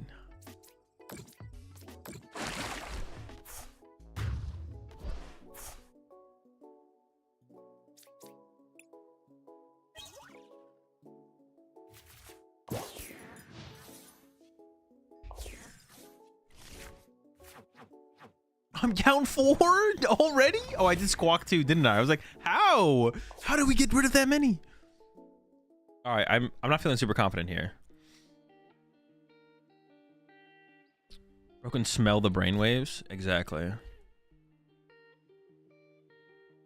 That's not the kind of turn 2 we needed. We're so close to a broken turn 2 though. Why is placing the Duskull not make sense? I assume no candy. There's a Duskull out already. Because I'm never gonna pop 2 more Dusknors at this point. So I'll leave my bench space open for like other stuff potentially, like Mew. Well, actually, Mew's just kind of screwed. I guess like Ursa plus Dippity, like the 2 things. Or Dippity.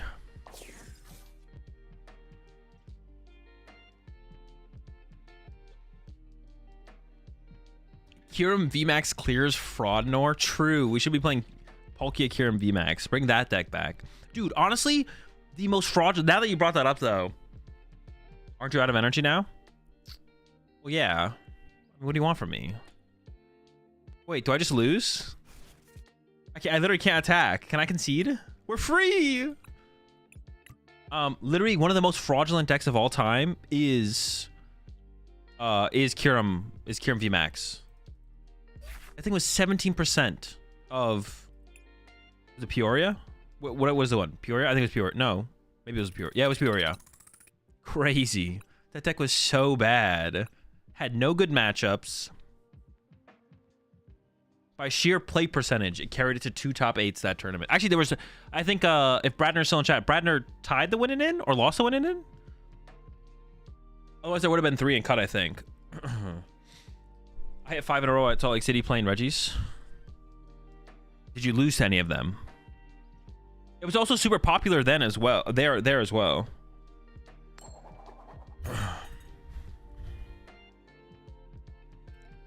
Also, Reggie's was criminally underplayed, but I'm okay with that because me and Grant and Caleb got to abuse that.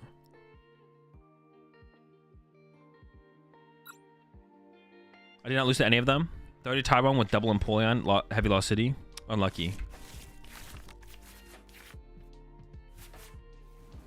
Kyurem VMAX was so cool. What are you talking about? See how you said it was cool, but you didn't say it was good? We agree, High Roller. But we agree. We agree. You said it was cool. You didn't say it was good, and I said it was bad. I didn't say it wasn't not cool. We don't have the disagreement here. You think we do? Losing the bear kind of sucks, but that's fine. We see basics. Oh, sure. All right, gotta stretch it for one of these things now. It's fine.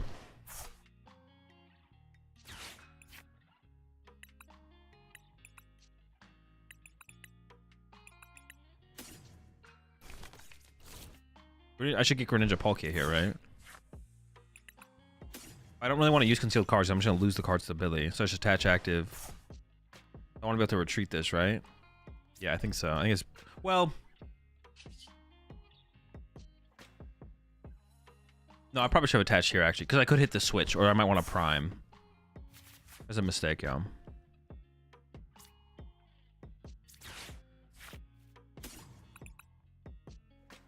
Dude, honestly, the Greninja just seems kind of sick to set up in every matchup. Could this be a 202 Greninja in here? Like, no memes. Oh, maybe I don't want to give them... I mean, that's maybe a mistake. I don't really want to give them Pokestop. Ooh. No, it was correct. It was correct. It was correct. I didn't actually check my prize cards. Yeah, I should have attached to the Palkia because I might have hit the switch here. I could have hit the switch here. No concealed cards is pretty mid.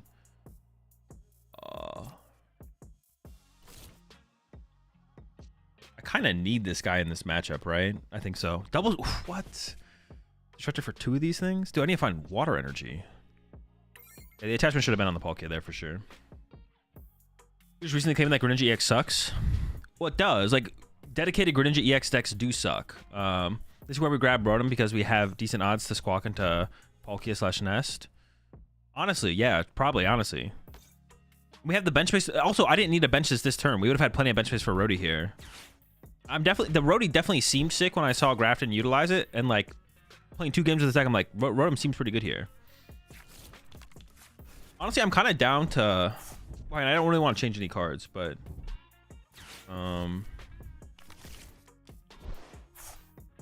if the energy being bugged online, so no one could test Reggie's online that month. Oh, wait, was it actually? I don't remember that, but I think you're right. Yeah.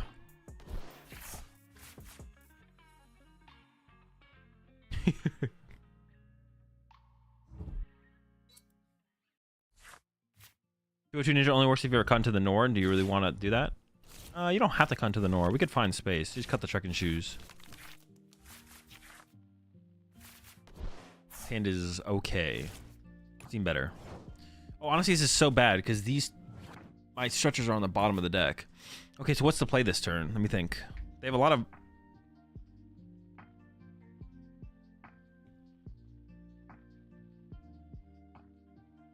Honestly, just Palkia KO. This is fine, right? I don't have to like do anything too fancy here.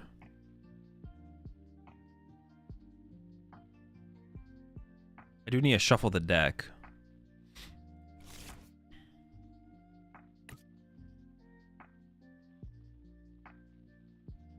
Ultra Ball away these 2. I don't really want to pop more than 1 Dusknoir this game, I don't think. I think I can give these up. There's nothing to grab. I'm going to bench the Mew, so I just fail it. Hey, KO active here is more than fine.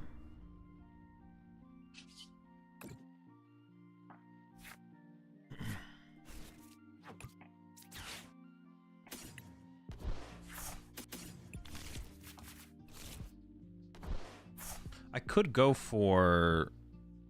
I'm not a big fan of the Greninja play. I think I just want to go Palkia knockout. Oh, how did I end up with Thorn though? That's fine, but kind of a shock. How did I end up with 4 in there?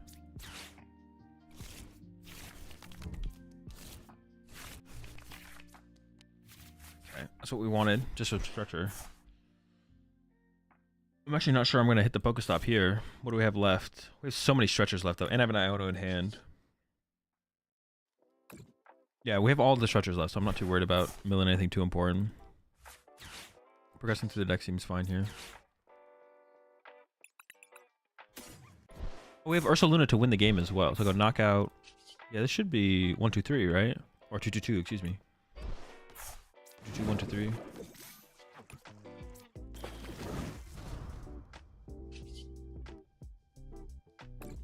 One. Do I ever put one on the Greninja? No, right? It's just one. It's just like that.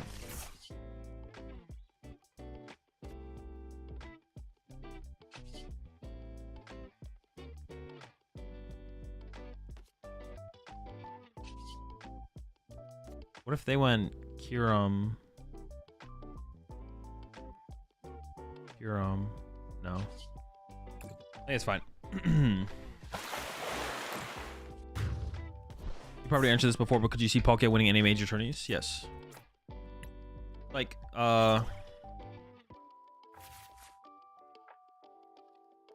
any deck that is like, okay, so like I think Raging Bolt's pretty mid, right? Like on my tier list for Louisville, I think I had 4 tiers and Raging Bolt was tier 4. But if Raging Bolt won Louisville, I wouldn't be surprised. Any like okay meta deck, maybe I had 5 tiers. Then it was tier 5. That's even worse. Any okay meta deck, I wouldn't be surprised if it won a tournament. Like, yeah, there's like no deck I would really call bad. I can't even think of like a current meta deck that'd be like, if this won a tournament, I'd be like, that's crazy. Like Ancient Box winning at Baltimore, I would tell you no, I don't think that would happen. But any like fine meta deck, I don't even know if do I rate any meta deck as bad right now? I don't know if I even rate a meta deck as being bad right now. Any of the meta decks. Any good deck can win? Yeah, like any fine to good deck can win. Even like technically, even like bad meta decks could win. Like Ancient Box winning Baltimore, I think would be a little bit of an anomaly. Like not, if you run the tournament back 1,000 times, it wins once. Ancient Box would win Baltimore once if you run the tournament back 1,000 times. But I'd be like confident saying like Ancient Box will not win Baltimore. Like going into Baltimore, I would confidently say that one be able to win. Honestly, for any current meta decks, if any of them winning, I'd be like, I think one of the decks that maybe has the hardest time would be Stall, because I think beating Lugia is such an important deck to beat right now. Unless you're teching, I guess, as Stall for that matchup, but yeah. Zard? No, Zard winning wouldn't be like a super big shock or anything like that. Honestly, Milling the Dippity is pretty bad. I also maybe... Nah. They're kind of having a pretty big turn here. This is kind of annoying. Their turn this turn is a pretty turn here. I can actually just Hydro Breaker though. We can just Hydro Breaker this. So I could go like Dusknoir, pop it, Counter Catcher, Hydro Breaker, KO, whatever I Dusknoir. I guess I could KO this. And then we just go Ursaluna Prime win, right? Oh, I could Ursaluna this actually. Ursaluna this. Oh no. Dusknoir this. Attach here. I do have to find this Counter Catcher, but if I do get the Counter Catcher, then we're good. Hold on, are they even KOing my active here?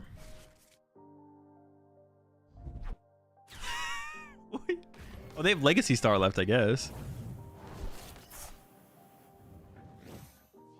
Wait, is it really that bad if they KO this? I have one Ultra Dude. Well, hey, and they could have the dragons in hand, so the Ultra Ball gets rid of the dragons. It's pretty bad. It's obviously not good for them.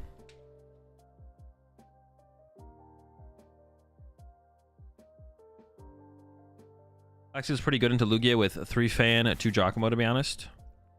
I mean, you also need Sinnohs. If you don't have Sinnohs, none of that stuff matters. You have to shut down Jet Energy. The problem with the matchup is Jet Energy. Okay, hold up. They were cooking the whole time. They had Dragon Laser. Okay, what do I even do this turn? Punch active is like now okay though, right? But then they could go... Oh no, they don't have bench space. They can't go Kyurem. They can't Kyurem twice. Yeah, their bench is just cooked. They cooked themselves with their bench. If I bench a Duskull here, is that fine? No. I don't want them to be able to draw 3 prize cards next turn, right? I can't let them draw 3. So I have to go like... Oh, I have concealed cards to work with as well.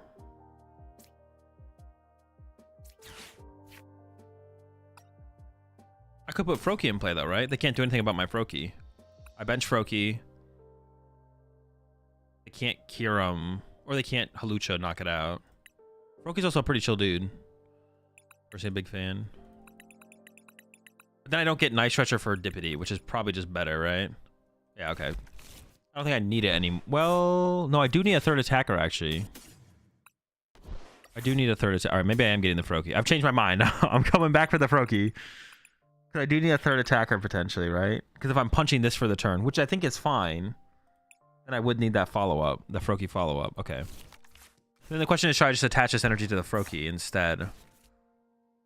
I have 2 energy prize, though.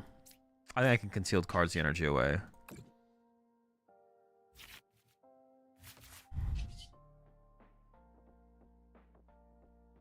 I should have just established the other Palkia V-Star last turn as well. I think I messed that up. Yeah, I'd rather just see more cards here, I think.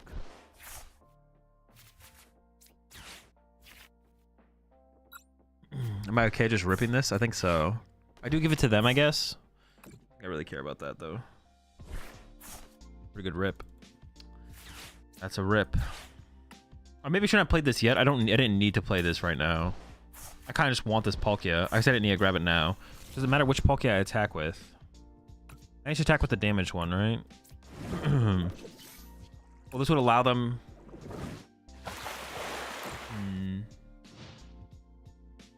This allows them to Dragapult punch this. They could go Iono, I lose Candy Greninja, Dragapult Punch.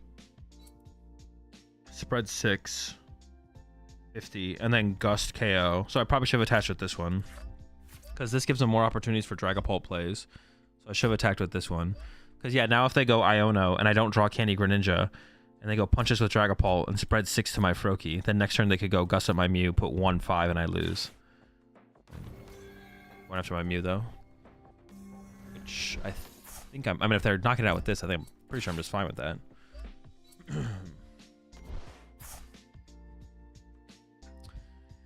Opinion on the Guardy Bennett deck that got 14th at Dortmund. Is it good or bad matchup wise? Bennett Guardy? It seems decent. Seems like a solid deck. It's a deck I'm under-tested with, so I don't really have a super strong opinion, though. Oh, it'd be kind of annoying if they Radzard KO'd this. Then I would have to find Counter Catcher. But we have a pretty good odds of finding it, as long as it's not Prize. If it's Prize, I'm obviously not going to find it, but... Okay, there it is. Craziest guy said Greninja from Twilight was garbage a few days ago. Now look, it's in his deck. I'm talking about dedicated Greninja decks. You guys are not getting, you're not catching me with this one, guys. I didn't slip. I'm not like, yeah, you're not catching me with what you think you're catching me with here. Dedicated Greninja decks are bad. Like 404 Greninja, 403 Greninja EX decks are bad. This isn't the gotcha you think it is. That's what I'm trying to say here. This is not the gotcha you think it is.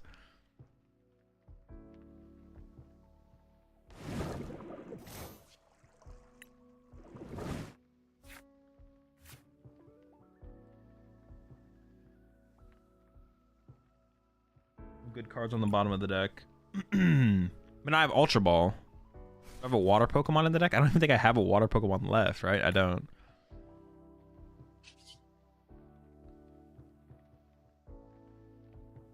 I should hit the stop. Well, I know Greninja's on the bottom, so I'd like to leave it there, right? Yeah.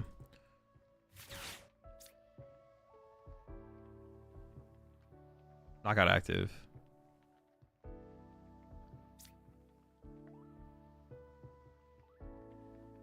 Okay, so I can go Ultra Ball these, I think. Greninja. Prime's in there. Candy Greninja. I'm not gonna play the... Oh. Well, no, I'm not going to play the counter. I could have honestly, I should have discarded the counter, actually. Well, no, because if they take into prize knockout, it's active then. And then I think I go Irida. Stretcher. And then I Stretcher. Or Dippity. Because I could, if they Iono and replace my Stadium, which actually I don't even know if they have a Stadium replacement left. They have Sinnoh. They go Iono, Sinnoh, Knockout. I could draw 2 Rare Candy, top deck Rare Candy, right? So if I do this and then I draw with it now and then have it in play if they Radzard, then I have like outs. And I could vacuum this. I want to play the vacuum, but I don't want to vacuum this. So the cards in my deck are Candy something. I don't remember what the other card is. Oh shoot. Well, now I need to stop. Well, no, I have Dippity to draw. But if they go, do they have Prime Catcher left? Their Prime is gone. So they can't KO Dippity.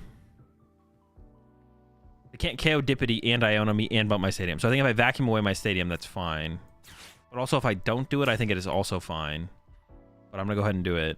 And we're going to knock him out.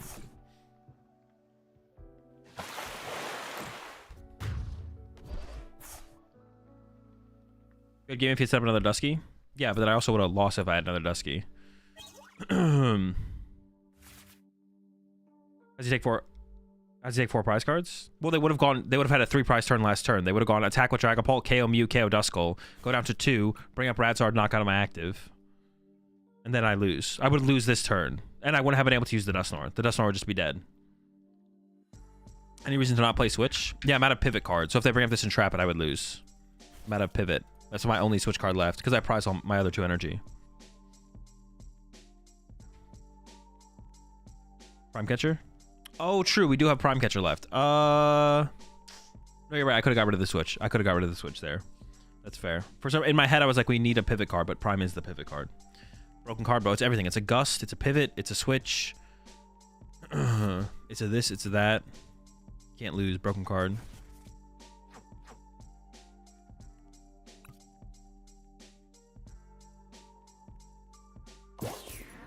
All right, they're not here, right? It's Guzma, true. It's Prime, it's a catcher. It's a Guzma. Crispin and Regidrago. Probably just bad, but it's not. It doesn't seem terrible. It's probably honestly. You can't find it though. You can't find it, and you aggressively get your energy out of your deck with your vessels. It's like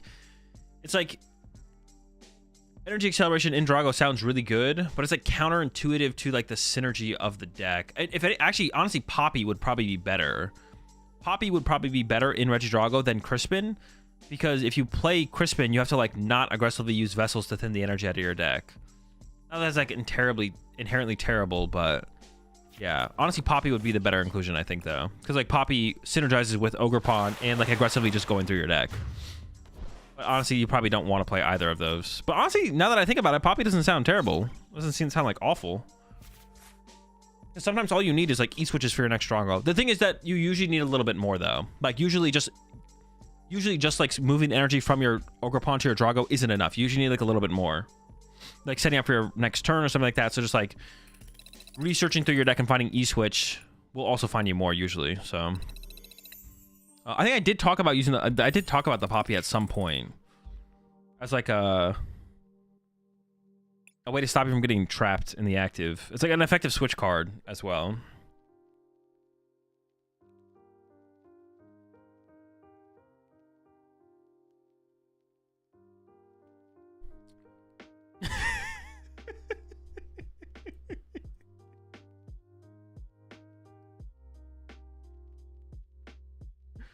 Bro.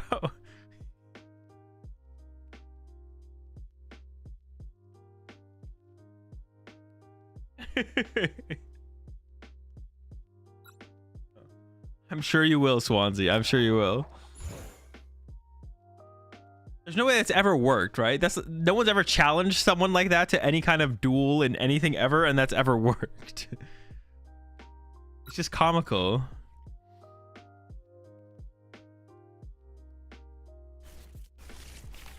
I'll take you down. All right. Luck your next duel, trainer.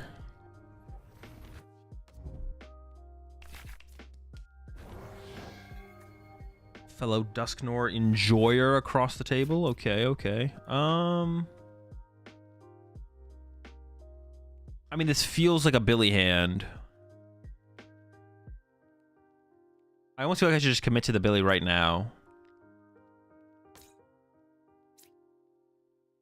What if Billy's not there? It would suck.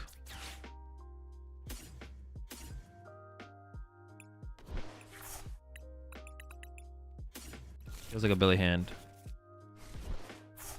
Honestly, though, this could have been a good Rotom hand. If I concealed cards into a Duskull. Could have been a good Rotom angle.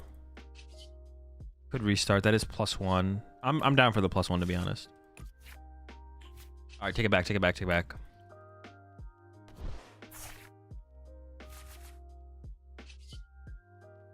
No Duskull yet. We need that Duskull.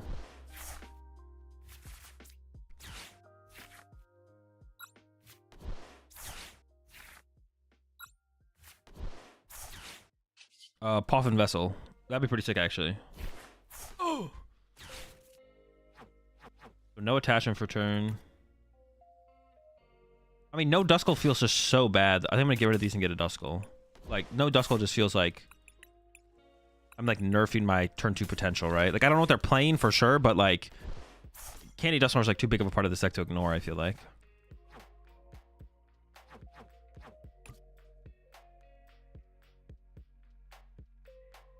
No Dusknoir deck is like ever super aggro, right? They can't knock out my Mew, I don't think, right? Oh, I guess it could be Raging Bolt.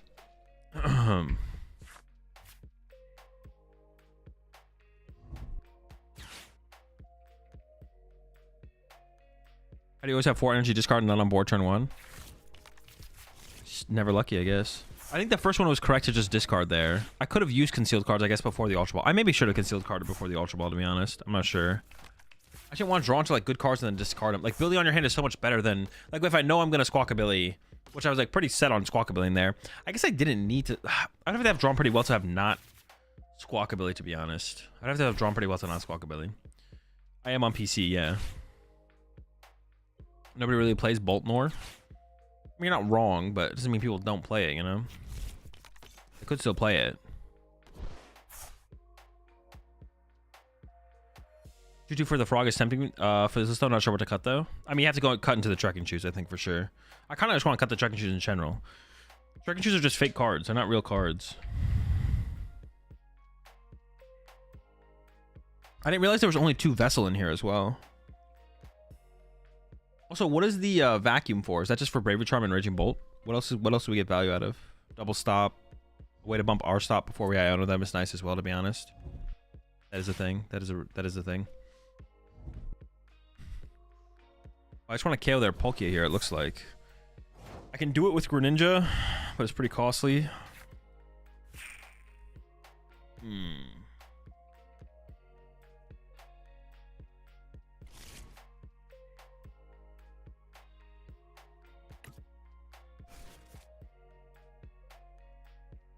Oh, I could just get Prime Catcher, right? Could Prime KO that. Oh. That works, I mean, right?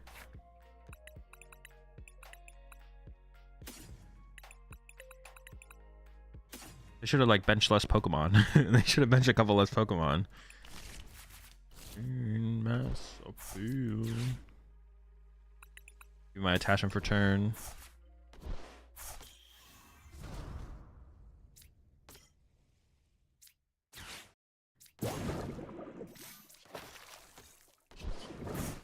So I'll go 2 active. I think I might split them 1-1, to be honest. I kind of want to threaten Greninja attack. So I'm going to put 1 here, then I'm going to attach return here. Okay, they conceded. Sure. But the stop potential is big too. Yeah, that's what I think that's what I've actually used it most for when I was playing. I don't know what list I was playing. But I was like, yeah, I was constantly vacuuming away my own stop when I Ionoed them at the end of the game. Probably should have tried to bench 1 less Pokemon there, I guess. Or, I mean, they didn't really have that many options, but they could have benched 1 less Duskull for sure. You appreciate the 17 months there, Doom Design.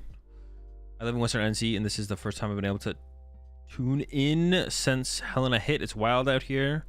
Hope you're safe, Doom. Hope everything starts getting cleared up as well. Yeah, I didn't realize how bad it was, because I mean, my news feed is literally just Twitter, to be honest. I used to use Reddit. I used to use the front page of Reddit, but my Twitter feed is like all Pokemon and politics, but literally nothing popped up about the hurricane until recently. Definitely a hand where I don't want to Squawkabilly. Losing to Candy sounds pretty awful, but I guess it depends. All right, up against Dragapult. Actually, opening Palkia kind of sucks too because it's 2 retreat costs.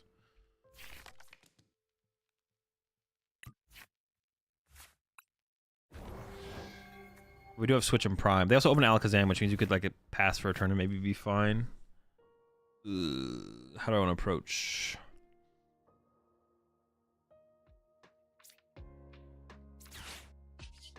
I'll just stop first. We'll see what we get.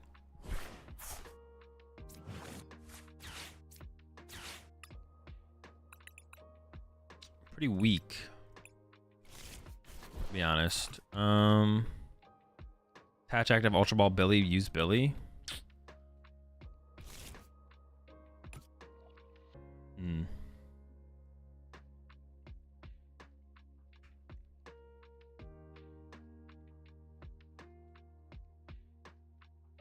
Attach active Ultra Ball for Billy. Use Billy.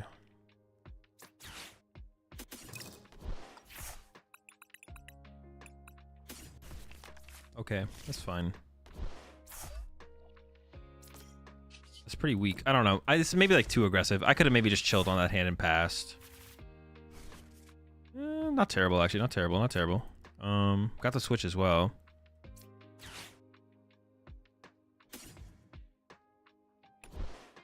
Duskull. Bench. I just like I could play the switch, but I don't actually get to draw any cards, so I just pass. I could switch that way if they Iono me, then I've already switched. Maybe that's correct. Yeah, I guess play around Iono here, which this has a higher chance of leading to like a Greninja play. Although the chance that a Greninja play happens next turn is pretty unlikely. But I have a pretty good shot of doing like a Dusknoir play or something, I guess. Actually, no, we're not that far off for Greninja play. Actually, I take that back. We have the Palkia V-Star. We just need the Greninja plus a couple more energy in the discard pile. That's actually not that far off. Should I play Manley and Dragapult? I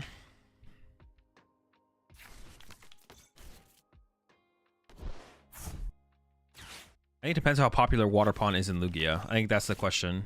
If the answer is most, then I would say yes. If the answer is not, then probably not. If most don't play Water Pond, okay, yeah, I know it's good. Oh, I maybe should have actually stretchered for the Palkia because I prized the Palkia and now I can only stretch it for this. Well, we kind of drew into it anyways. Actually, our hand just got kind of sick. Our hand is actually kind of gross. What was I saying? Yeah, I would base it on your... What went to the bottom of my deck there? I want those cards. Yeah, I'd base it on your... I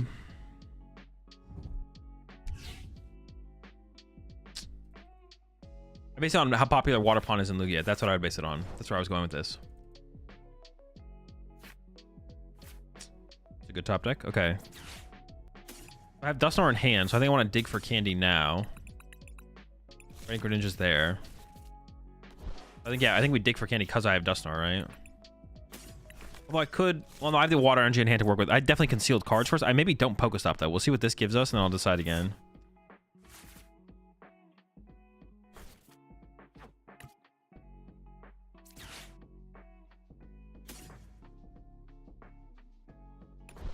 Okay, now I think I evolve, attach,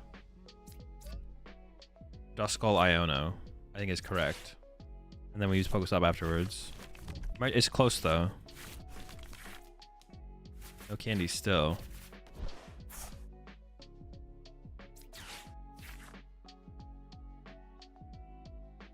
I don't have many candies. Honestly, I could possibly prize my other two candies. I just don't even know. I might just say yes on this because I don't know. I was gonna say yes because I don't even know where my other candies are. I'm gonna try for them here.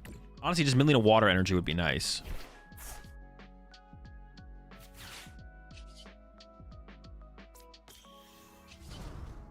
I think this is an overload Greninja moment for sure, right? Stacking. I could play Ultra Ball. Just to thin out a lot of dead cards. Drawing Ultra Ball here is not terrible though. Do I actually KO the Duskull so they can't go? Do I actually go like this? So they can't candy Dusknoir KO my Greninja? That almost feels like the better play, to be honest. I don't know.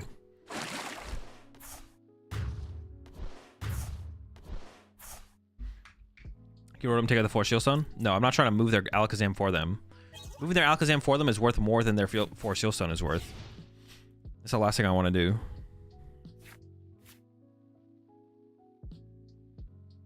I guess I am like digging down towards my red candies though. This is probably correct to play it this way actually.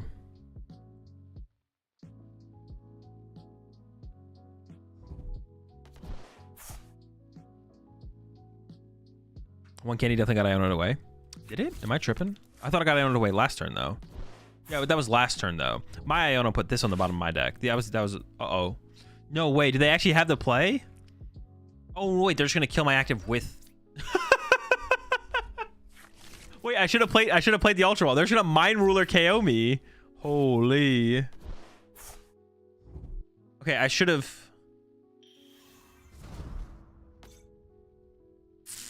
Yes. I should have. Wait, if I had played three cards. 1, 2, 3, 4, 5, 6. Oh my gosh, I could have made a hit for 120. Dude, that is so cringe. I still win here this turn though, but no, I'm pretty sure I win, yeah.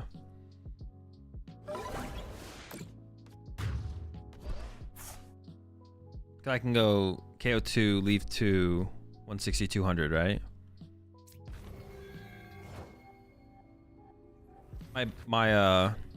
Okay, there it is. I can go candy. You wanna?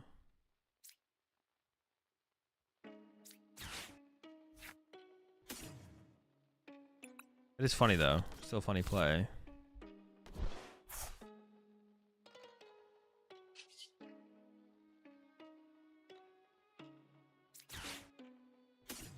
Maybe we should have kept the Iono.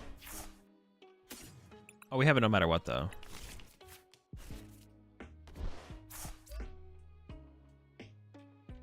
Like doing the math again. I'll give them the chance to concede. I'll give them full info. Oh, actually, they don't know I have the basic Pokemon, though. Hold up. I'll show them the basics here in a second.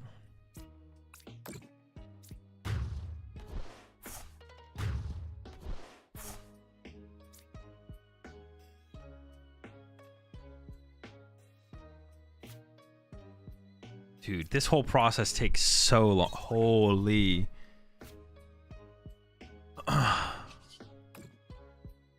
The process of using Curse Blast to draw a prize card, it takes so long. It should just be quick. It should be like boom, boom, and then it just randomly draws us both each a prize card. Like, oh my gosh. I'm gonna fall asleep. I'm gonna fall asleep. Holy man.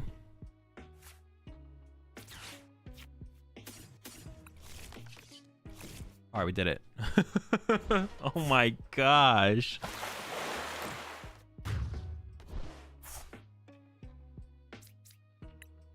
Like nauseating. The process takes forever.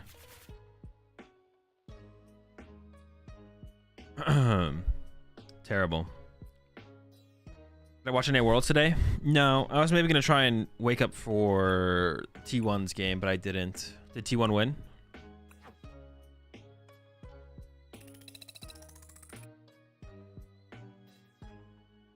When's the next Evolution Series video coming out? Probably like 3 weeks.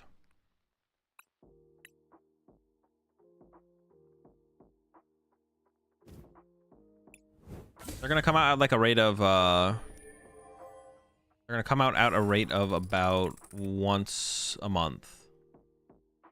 Because we plan to release a video over there roughly every 2 weeks, but the Evolution Series come out every other video.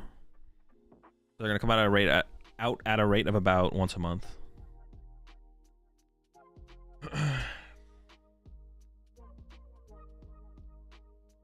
He won 1 in 25 minutes. 70k gold diff is insane. That's a lot.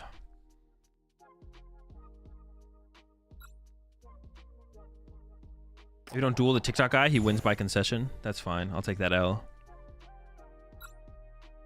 Big ups to the TikTok guy. Favorite TV show? Breaking Bad. Like a top deck away from having a good hand.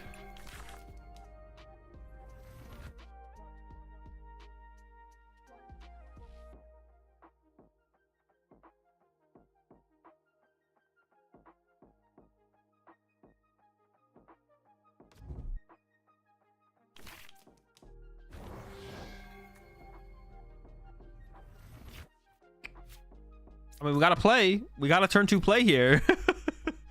We're cooking.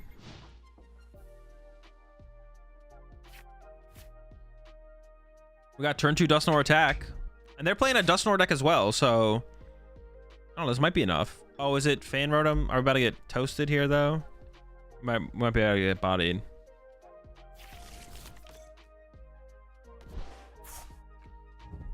We benefit from adding Luminian V and Thornton. Thornton specifically, probably not. Oh. Thornton, shoot.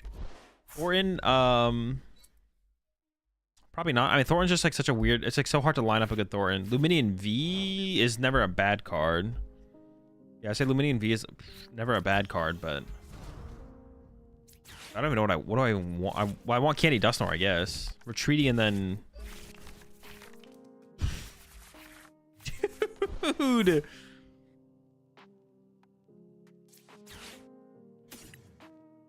pass angle. Chillin'. We're McChillin'. Maybe I should have Ultra Ball away the Ultra Ball in the Night Stretcher and got Mew and drawn 2 cards. Maybe. Alright, whatever. We're chillin'.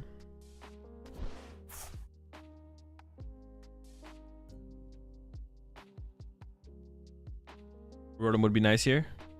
Well, I always think I start with Mew, but after that, Rotom could have been nice here. I maybe should have went and got Mew, to be honest, as well. I maybe should have just went and got it. But I kind of want to save the Ultra Ball to get... Alright, we're getting Ioned again.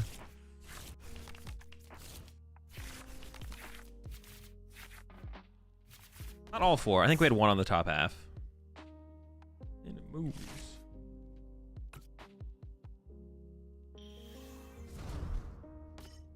We could still get off a Greninja play and just KO the Dracloak and the Dreepy, and we'd be like chilling, to be honest.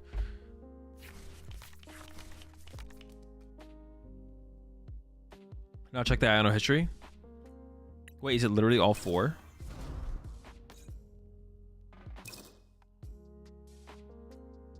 Oh, holy smokes, it is all 4. It's all 4 on the bottom. Bruh. Alright, you're right, you're right. You got lucky, though. Dude, we just win if we KO both these. They don't have... Well, they could Crispin, I guess. They wouldn't completely be dead in the water. Alright, we need to shuffle the deck.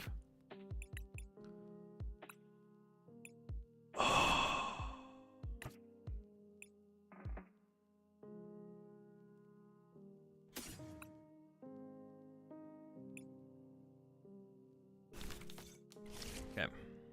It's fine. Dude, I don't even know if it is fine. What the heck?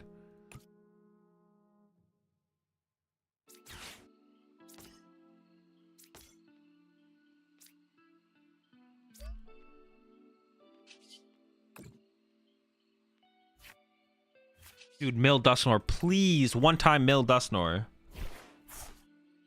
Look pretty good. This is interesting. I could just play the Ultra Ball. If I Trek and choose and hit a good card, I don't want to lose it, but then I would have to lose it, right? Keeping the Night Stretcher around is kind of cool, right? But we could go crazy here. Hold up. We could go crazy. No, it's definitely worth it to play. It's I could like prime... Not quite. Not quite. We're so close. So close. Well,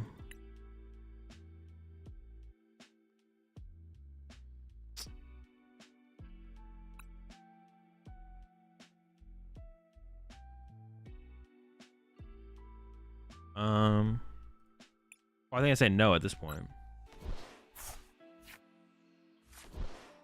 Pretty good.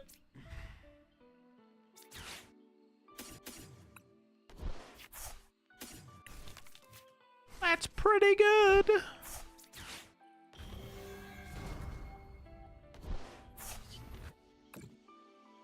Just blasting them.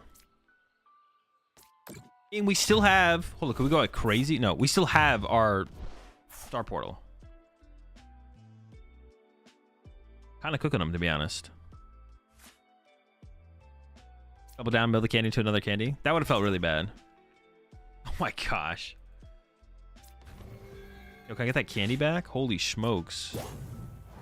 We actually would have gone crazy on this turn. Yeah, dude, if I... Can I get that back? What the heck?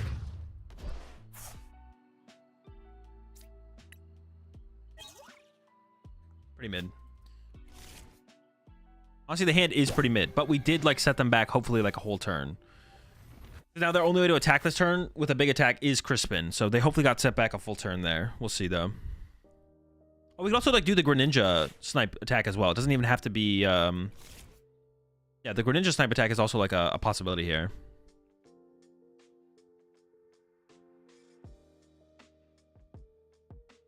Double Clops Jet Headbutt KO. That would be pretty bad. Well, if we get Candy Greninja, we'd be fine, but would not be a huge fan of that happening. Uh-oh. Well, they don't have Crispin. They might just Jet Headbutt us, though.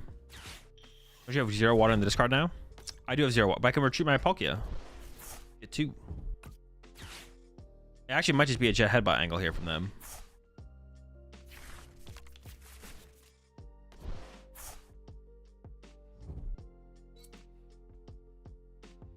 Is Jahabot correct here? Correct here? It seems fine, I guess. Punching this also seems fine for me, though. Just 2-hit KO this and then KO both these or something. Or I could 1-hit KO this turn if I get Candy Duststorm, to be honest. How many Candy do I have left? 1? 2? Okay, we can get there. I'm kind of scared of benching my Ursaluna for getting stuck in the active, but I guess I still have my switch left, so I could go like... Oh, wait, they might be cooking this turn, actually. Hold up. Oh, wait, do they actually have the play? Dude, no. All right, they don't. They're going to jet headbutt my Froakie, which is honestly not terrible. If they pop Dusknoir and put the damage on my Palkia to KO that next turn with this, maybe? Or they could put it on the Mew. Oh, no, they're going to KO my... That's probably correct. Yeah, KO my Duskull. That makes sense. Greninja? That's okay, I guess. I guess depending on how the prize trade starts to break down, I might not even want to bench Greninja. Putting another odd prizer in play maybe just isn't worth it. I do want to punch this pretty hard, though, so I can like threaten Greninja win next turn or something like that, I guess. I'll push Mew, bench this, Iono. I'm not going to bench anything, I guess. I bench second Palkia, I guess, maybe. That's it, though.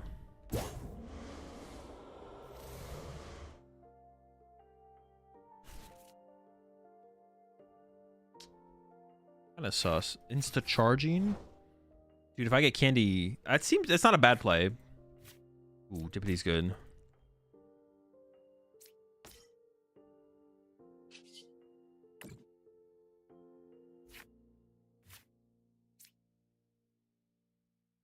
I don't know. That's a pretty sus play, right? That feels pretty weak. All right, hit him with this. Yeah, if we can get Candy Greninja knockout, we're cooking. Benching this was honestly a little bit sus, but I'm okay with it.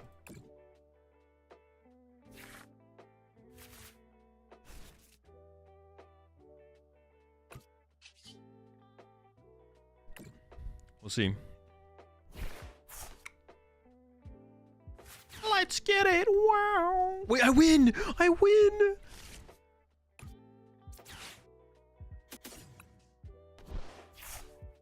Broken deck, insane deck, absurd deck.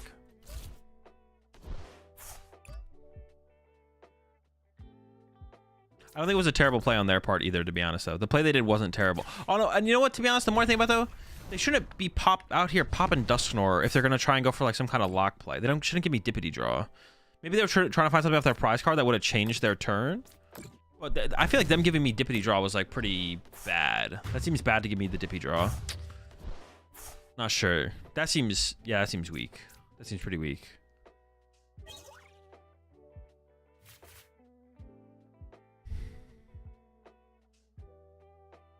Pretty weak, man. But Ninja X is terrible? Dude.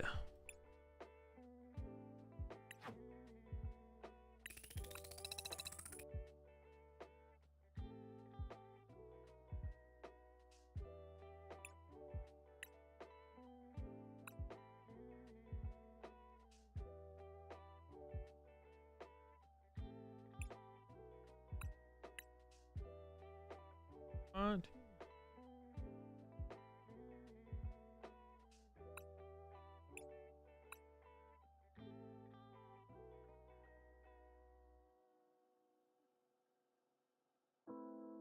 All right, go ahead. Send me a challenge, Mewtwo, whenever you're ready. Or I guess whenever if you load on my side, or I load on your side first and challenge. I drop a shoe or Irida for Rotom. I'm tempted. Do you think the deck has a spot in the meta? Yes. No, I don't. But I think it is good. I think it is a fringe. I think it is it's a good off meta. Is off meta the right word? Fringe meta? It's not a meta deck. It just isn't. It's not like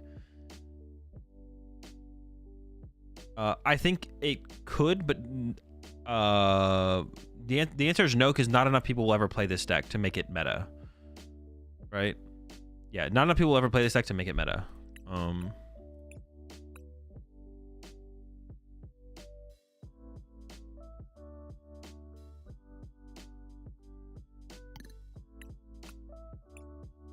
I think it's a good deck, but it's like fringe. Tier 2, 2.5. Dude, tier 2.5 is not, dude. No 0.5s in the tiers. It's like a tier 2 or 3 deck. It honestly might be tier 2. The deck's pretty good. Palkia Dusknoir might be a tier 2 deck. The deck does feel pretty good. Especially with the Greninja. The Greninja is like a really good, a big. It's just the Greninja's good. It's not good as like your only attacker, but when you put it in the mix with the rest of the stuff, it's pretty solid. It's tier 2/3 for sure. I lean more towards putting it in tier 2 though. I'm not confident to put it in one or the other. I'm not gonna call it tier 1.5. You won't catch me doing that. Or 2.5, excuse me. But it's not. What was the original question though? Is it not a meta deck because it doesn't have a play rate? Yeah. It's all about play rate, right? Play rate is the thing that matters. Like there could be a really good, like control is really good.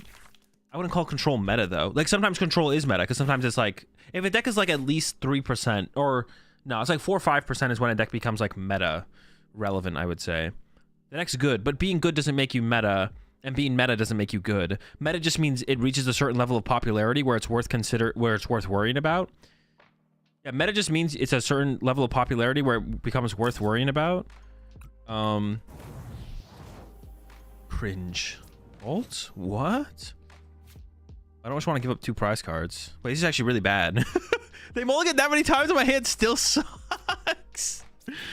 Oh no.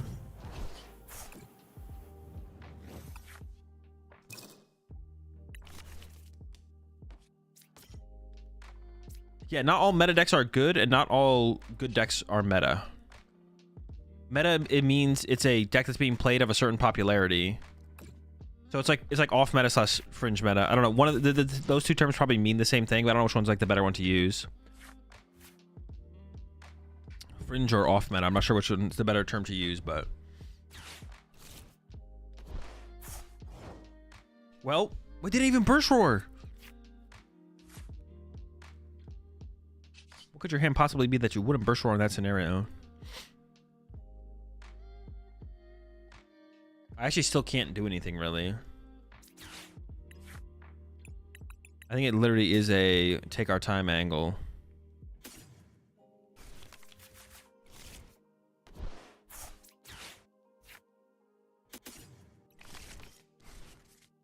Could I have attacked there? Maybe I could have. No, I don't think so. I think I was short, right? I think I was coming up short on something. I want to maximize the energy potential off this thing.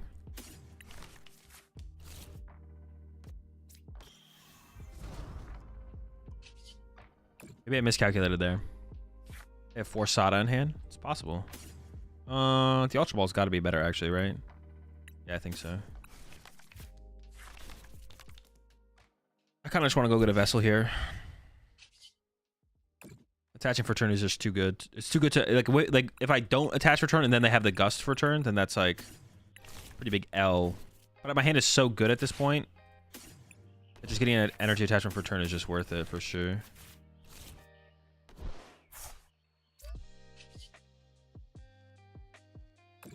Yeah, Palkia Dusknoir I don't think has potential to be meta, just because it'll never be played enough. But it's a good deck.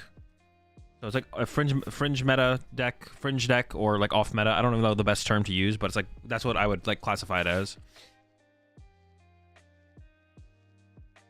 Oh, I guess I can just Bellowing Thunder for a KO here. Oh, my dude do be no, I can hard retreat plus support a card, whatever, or tool card.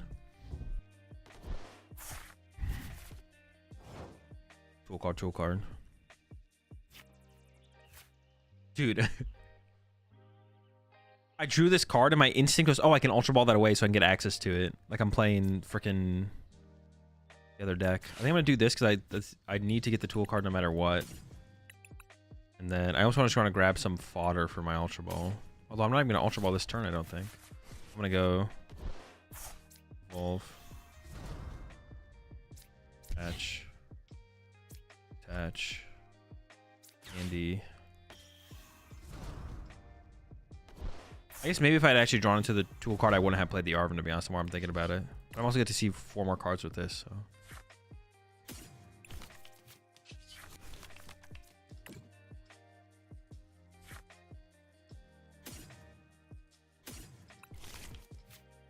Well, I have Nest Ball and Ultra Ball, so it doesn't really matter which one I grab here, to be honest. Wait, do I Dusclops are active here? I might as well, right?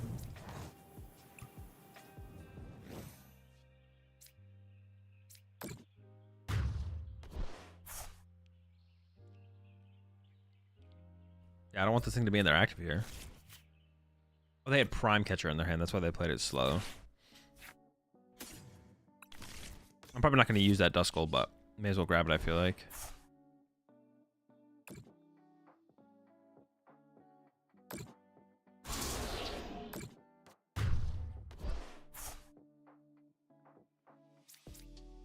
Wait, you just win? Wait, like I could have won that turn? No, right? Oh, you mean I'm just like in general? Yeah, in general, it's probably too far gone now. We probably do just win, but... Never mind, ignore that. Oh, you thought I could literally win that turn. I effectively win, but I don't just win. But it's it'd be pretty hard to lose from here, I would say.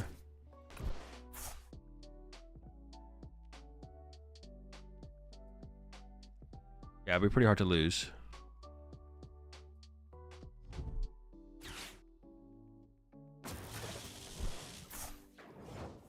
All right, Mewtwo Robot, let's play another one. Let's play one more.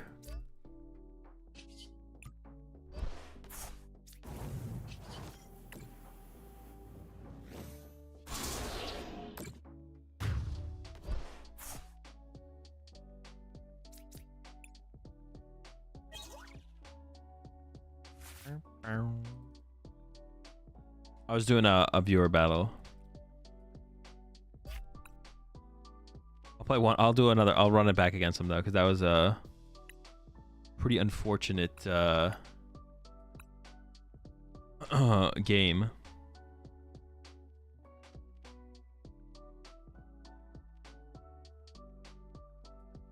So, thoughts on Gengar EX? It's terrible.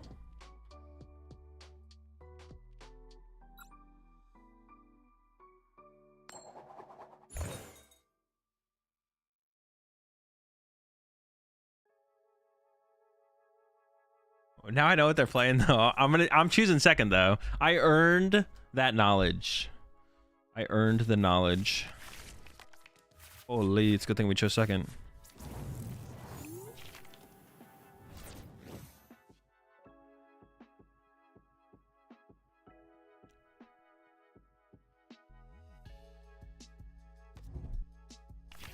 Got the broken Tatsu start as well.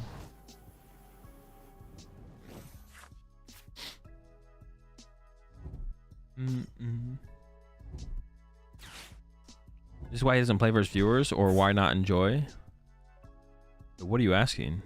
I don't play against users. I don't not play against viewers. I just only play against Twitch subs with channel points.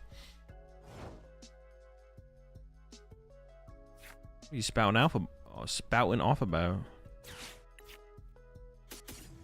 I don't really want to vessel any of this, to be honest. Vesseling an energy would be like okay, but very much. Ugh!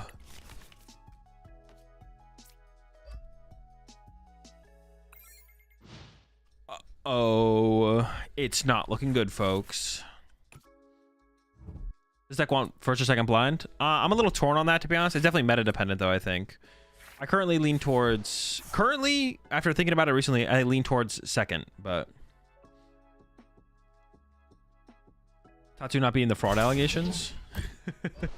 Not with this one. Oh, boy.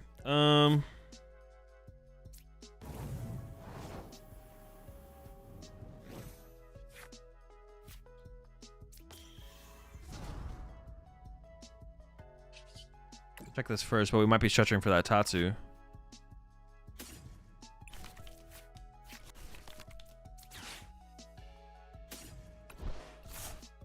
Do they ever have a Sada here? They probably have a Sada or a Switch.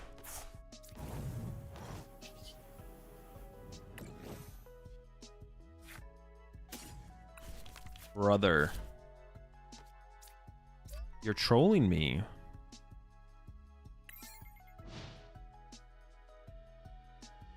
Should discard an active fighting, right? Probably, yeah. I mean, it depends what their hand is. But they would have played around like Iono counter catcher.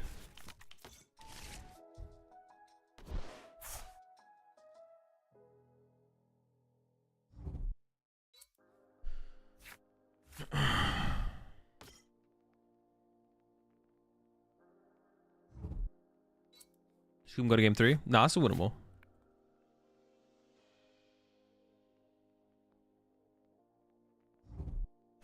Definitely winnable. Definitely winnable.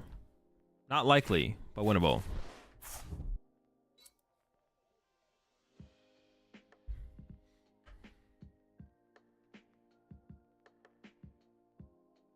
I don't know how people to play IRL with, how to make the most out of my practice. Just play ladder or online tournaments. It's like fine.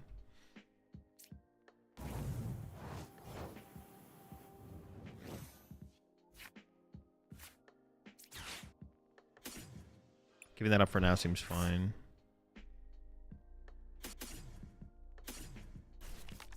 I'm gonna go Psychic Crystal active here. Give me something, bro. Come on, you gotta give me something here, man. I'll take this.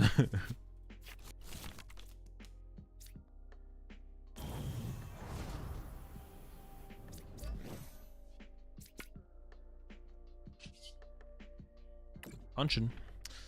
All right, so we can go this, and we can go 4, 1, 1. So we threaten both these.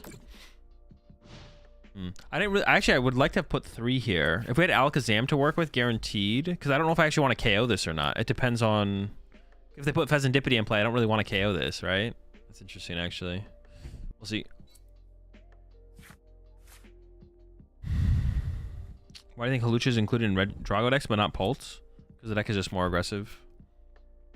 Halucha's not bad in Dragapult, but Dusknoir seems to have a bigger impact with what your potential, the deck's potential is turn to turn, so that'd be like mainly the reason. Oh, of course, yeah, sure, same. I probably actually what I should have done is only put 1. I shouldn't have put 1 here. I should have put it over here, so that way I could bring up this Ogerpon and just like punch it, but not KO it.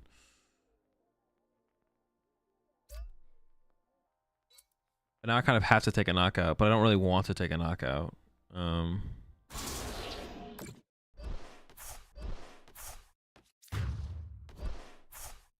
I guess I could still get Night Stretcher and KO both Raging Bolts still though, which I guess I would is what I would want to do. I think. Here we go.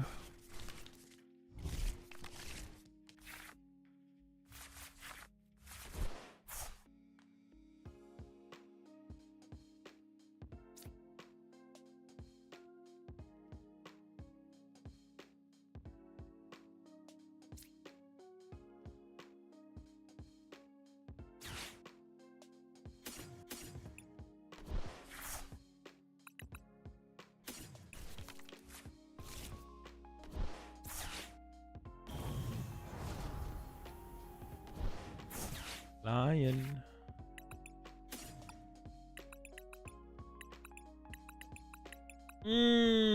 Bruh. What? Is my Night Stretcher prized? Dude, this is cringe.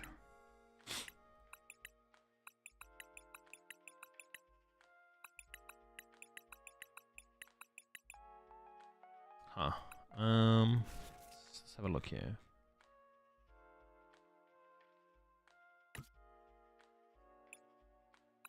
Now I don't want to take anything because it's like putting something in play. I could like get this. I don't want to put like a lower HP 2 price Pokemon. Alrighty then.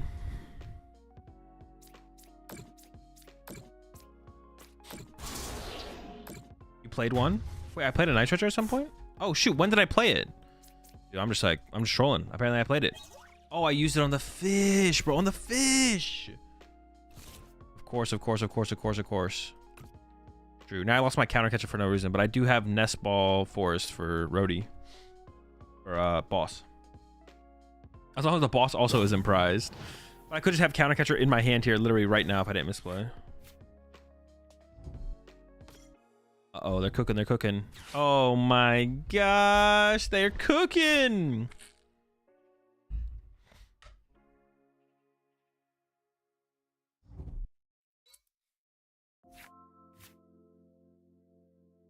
Stop the cooking. Dude. This is just insane, man. The levels of cooking here is absurd. They can still whiff though. They can still whiff.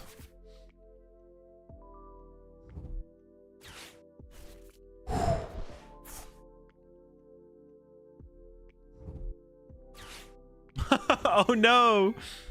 Oh no, I can't move this guy. This guy is stuck. Oh, it plays 2 counter catcher? I thought I played 1.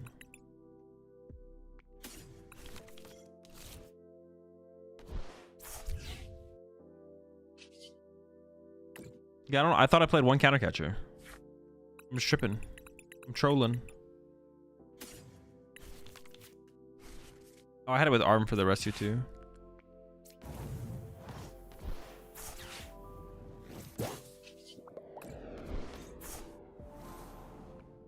Wasn't ever worried. Never worried.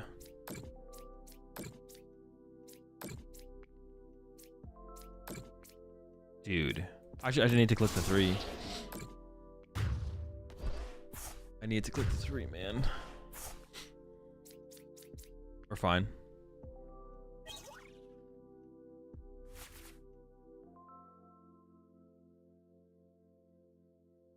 Was legit just arm for counter catcher rescue board? Yeah. I thought I only played 1 counter catcher though, so I was like, well, we need to find boss.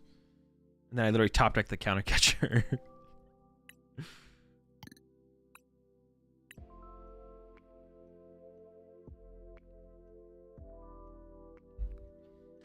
GG's, Michael. Best way to play Dragapult? Yes, it is the best way to play Dragapult. Seems slow. How is there anything slow about that Dragapult build compared to other Dragapult builds? Like what Dragapult build are you playing? That this build seems slow. What I'll cut out of the deck for a Manaphy? I don't know. I haven't thought about it. I can't think of anything off the top of my head. I don't know, to be honest.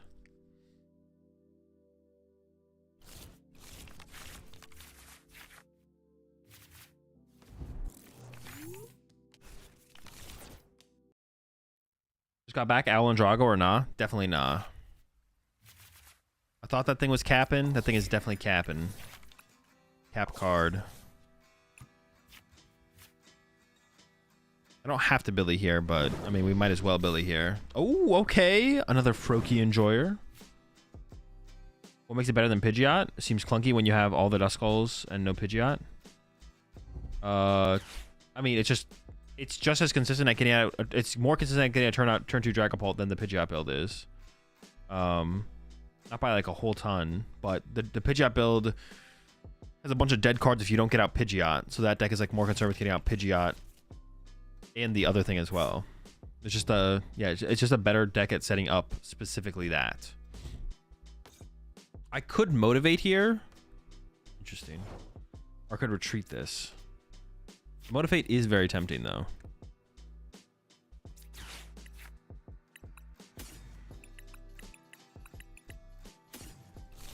Motivate's almost too tempting here, to be honest. Oh, my Froakie is prized. I should have got Heavy Ball. Shoot. Oh, shoot, man. Dusk, Ninja, Palkia. Dude, I messed up. Just unfocused. I'm just throwing, man. I'm just like, I'm a mess, man. I'm a wreck. Not gonna concealed cards yet. Feels really bad, actually.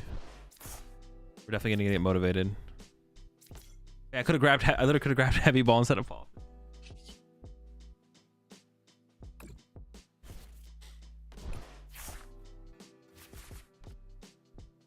All right, Heavy Ball. All right, Heavy Ball. Just never lucky.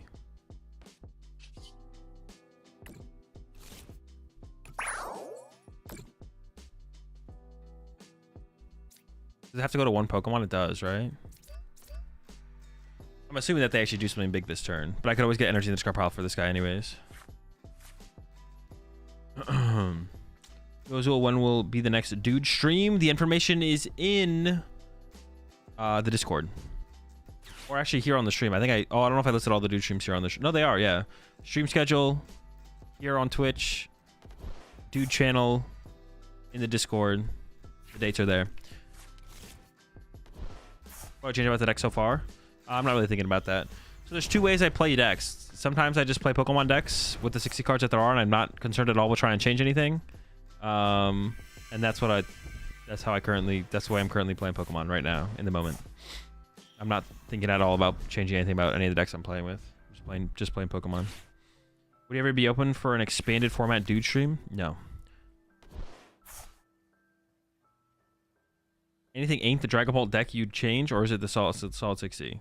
There's nothing. I wouldn't change anything about the deck currently. Like with my current experience with Ryuki's Dragapult deck, I would not change anything.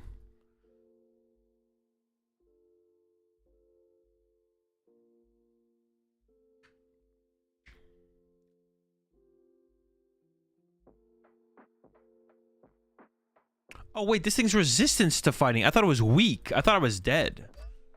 Never mind. Because this is super nice. It's pretty good, yeah. It is definitely pretty good. I think it's the best way to play Dragapult by far. Like, obviously, you can like include stuff like Manaphy or like a Cleffa or something like that. Like, that could be like... It doesn't mean like the 60 is perfect. But like, that style of the deck definitely seems like the best way to play the deck. Oh, what the heck, man. I guess I should have expected that, though. They are playing Arceus. Alrighty. That sucks. Not looking pretty good at all here, folks. Although I can KO both their Duskulls with my Greninja this turn, which does seem pretty good. Okay, so let's go. I'm just going to get him back. I'm just going to get the squad back, to be honest. Screw you.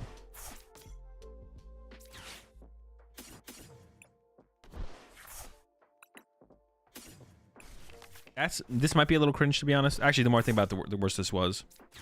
I definitely should have just got Palkia. Because getting this off a Nest Ball is likely off the Iono. Yeah, I definitely... What did I put on the bottom of my deck?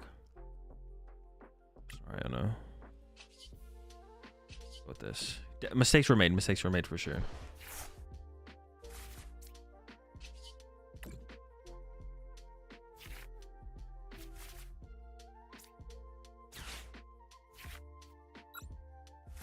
Yo, episode might be something onto something with Trek and Shoes hitting Trek and Shoes.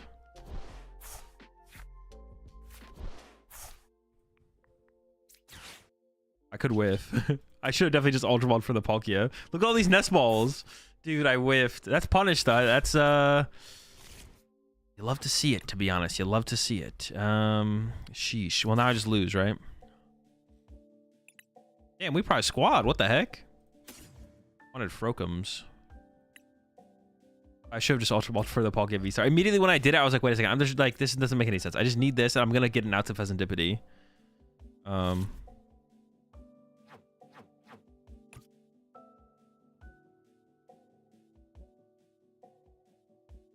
One V-Star and discard? Oh, what the heck? There is. True.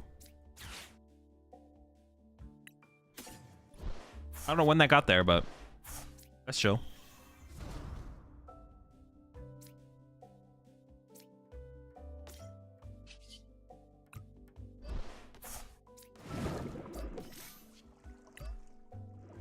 All right, we definitely take those.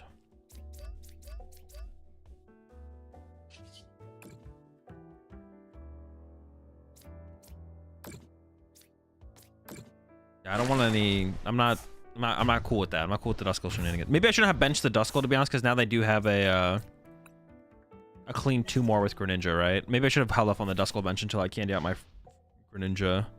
Maybe I just hope they don't get the double turbo, but it's like not super unreasonable for them to get a double turbo here. Although I don't know how many they play. I mean, I would assume it's 4, probably, right? They probably play 4 double turbo.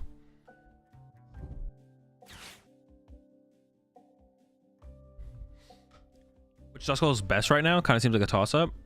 I'm pretty sure it's just this one. I don't think it's a toss-up at all. I'm pretty sure it's this one. If you play the other one, I think if you play Psychic Energy, but if you don't play Psychic Energy, you should play this one. But even then, it's like questionable. No, actually, no. I think if you play Basic Psychics, you should probably play this one. But if you don't play Basic Psychic, you should play this one. Yeah.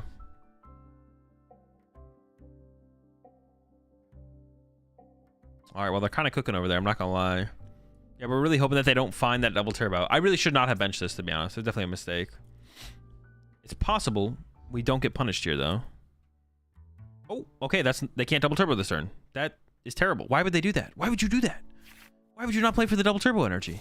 Unless they like prize. If they play like 2 and they prize the other ones, but playing 2 double turbos in a deck like this feels a little bit weird when your main attackers both take double turbo energy. I do honestly like their deck though. 2/2 Arceus, 2/2 Greninja, Dusknoir. It's kind of a cool deck. It's kind of chill. Well, I got the candies. I don't got much else though. Also, I'm scared of their Duskulls. Okay, how do we play this? If I could go KO both Duskulls, they're gonna knock this out, go down to 3.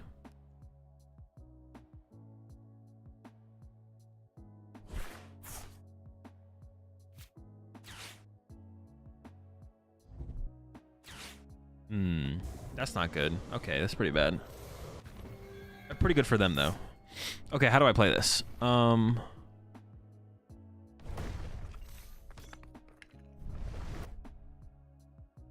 It has to be some kind of I have to cheese, right? I don't have like a real play to make here. I could counter catcher Pheasantipity, punch it for 200, trap it, Iono, right? That's the play. Yeah, that has to be my play. I don't even want to KO the Pheasantipity though, because then it gives them, they can retreat and they could like Night Stretcher it. I just want to punch it for 200 and trap it.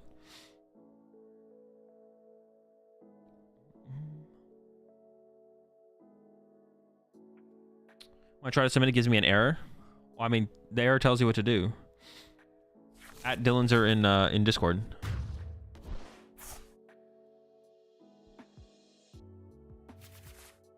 Oh wait, how much damage am I doing though? 100. I'm doing too much. I actually KO the Dippity. Oh, maybe I could trap this thing and then instead then, right? Yeah, I'm doing too much damage. For some reason, I think I'm Raikou. 40 more than Raikou though. So I'm KOing the Dippity. I don't want to KO anything though. I have candy in hand, so I may as well try and get an item here to use this Ultra Ball. Well, I can't burn the Prime Catcher. Okay, that's kind of unfortunate. Bring this up. I don't know. I needed any other item. Pretty much any other item. Okay. I conceal some cards.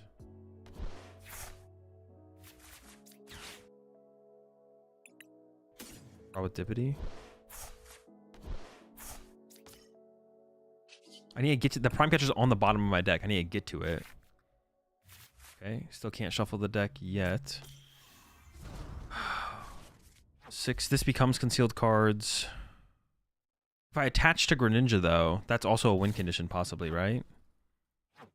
I don't know if the last energy's in the deck though. I can get energy back attached to Greninja.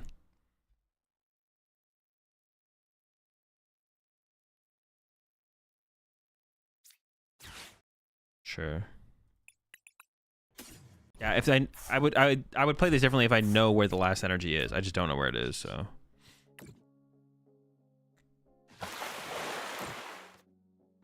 Was Dusknoir pop into Iono plus Palkia attack for the knockout on Greninja? Not a decent play here.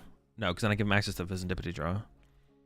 And then I'm down to, they have access to Pheasantipity draw and they have 1 prize card left and they just win with Candy Dusknoir. This is the only play ever. There's no other play. That's why we did this one. The broken play.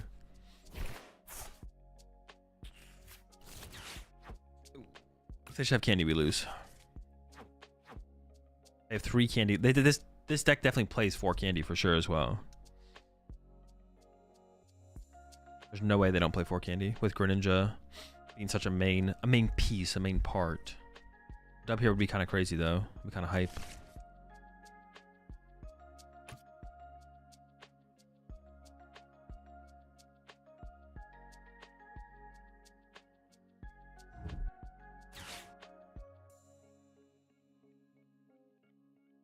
Oh wait, Candy Dusknoir doesn't win the game for them. We already went over. Oh no, but it KOs my Dusclops.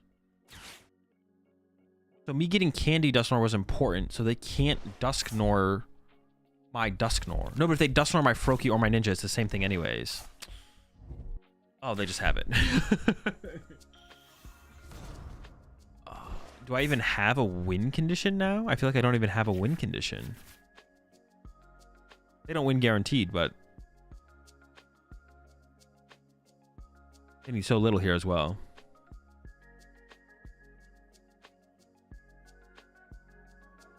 Ultra Ball pitch Dusk for Dusk. Yeah, but I have our candy. It doesn't really matter, right? Yeah, I didn't have our candy. Oh man, I had 4 rare candy left. Holy. Oh, they win. They realize that they win? They're playing so slow.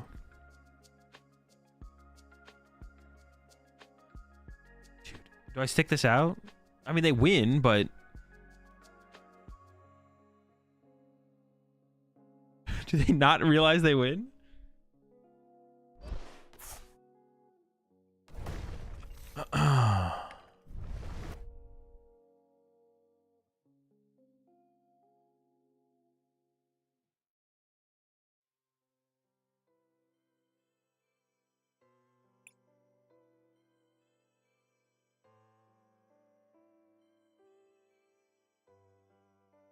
Holy smokes.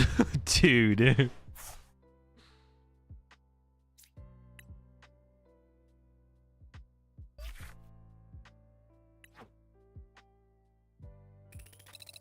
Jeez, bro.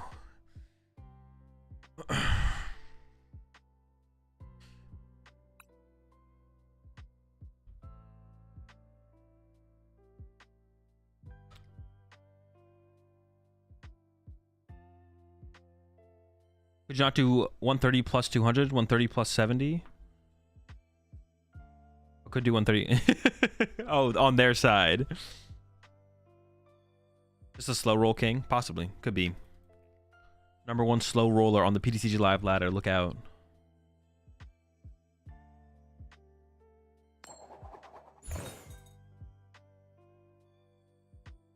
What's the worst deck you verse? What do you mean? Like the worst deck I've versed? I don't know. A lot of them. Most of them.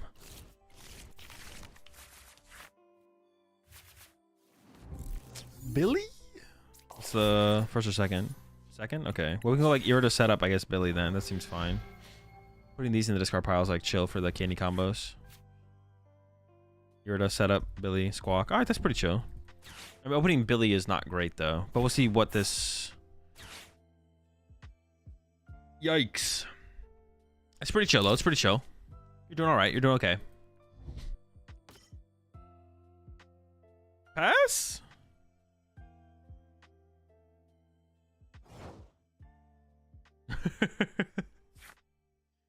Jeez. Yikes. I'm gonna Billy here. Dude, 3 water is criminal in a deck that plays 7 energy. That's just unreasonable.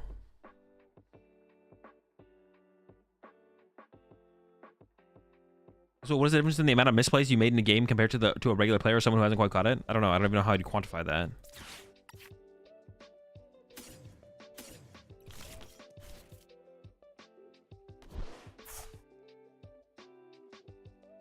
I mean, this just like sets me up, right? I'm actually leaning towards just getting a vessel.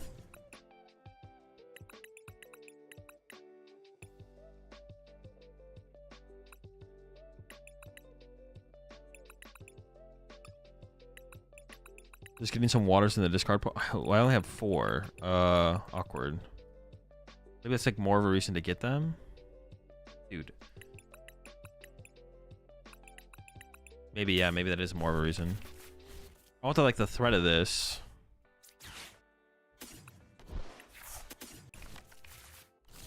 We're probably not using concealed cards. We just want this card in play.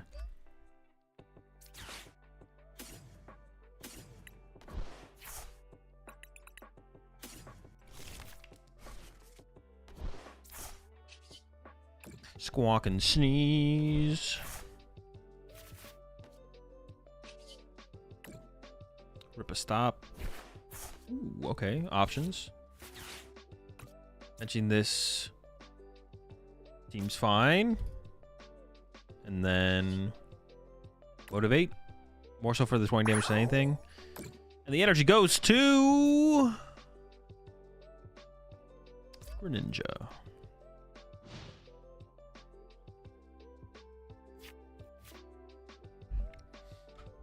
I guess you can motivate now.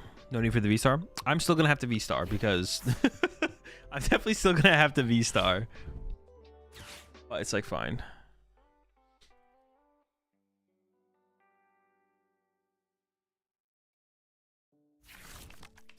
This hand's pretty good though. We can Irida for Vessel plus Palkia V-Star. That's pretty chill. Definitely a very chill turn coming up. Chill turn coming to a Pokemon game near you.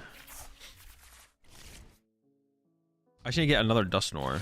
That's what I need. Well, actually, I kind of want to get Ultra Ball off this. So I guess we'll just hit the stop first, see what that gives us. I do need to get energy on my Palkia as well. I guess I have the option of Greninja. It would be nice to get an energy on my Palkia. It would be nice to get an energy on my Palkia, definitely. I could just prime Palkia, KO Palkia now at this point, though, to be honest.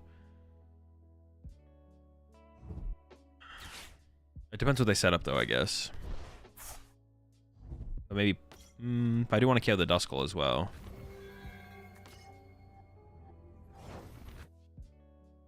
I don't want them to get access to a Duskull here. So, I mean, we could basically just board wipe them, which is, like, pretty cool. Kind of chill.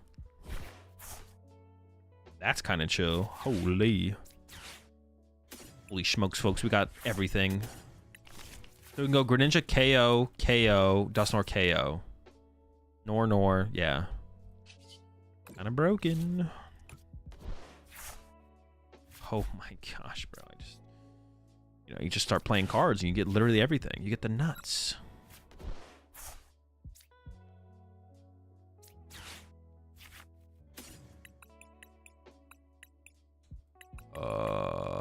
Honestly, I could not tell you what is even worth getting here.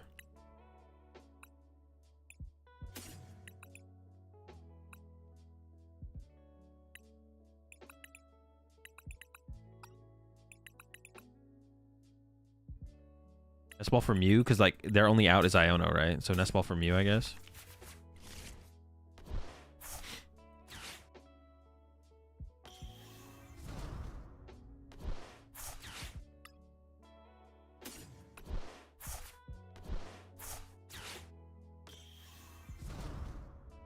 This is just such a disgusting turn. It's sickening. The destruction that we're about to unleash upon their board.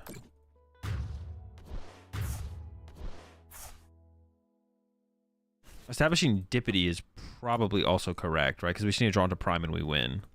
Honestly, ripping a candy off... I didn't prize a candy. But ripping a candy off the prize cards would be cool. Oh, energy's kind of cool, too. I don't have a way to discard it, though. Currently, I'm only getting 2 here.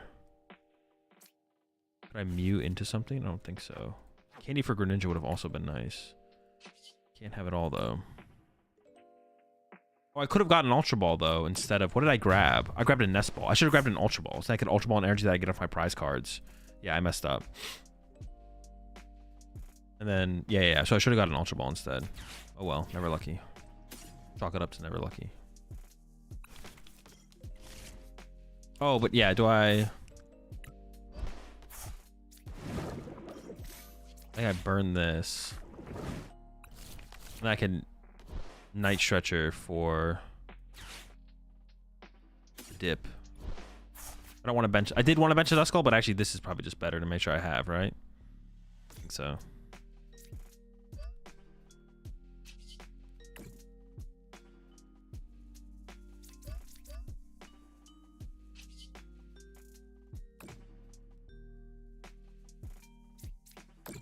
They can Luna me this turn. They could like Ursaluna. Oh, maybe I should have even gotten Pheasantipity, because if they Ursaluna my active, I can't lose. If they Ursaluna my active, I literally can't lose. And if they Ursaluna my Dippity, I'd rather have another Night Stretcher. Maybe I should have just held the Stretcher, to be honest, the more I'm thinking about it. Because they could have like Counter Catcher or Prime Catcher KO plus Iono. Yeah, that's probably a mistake.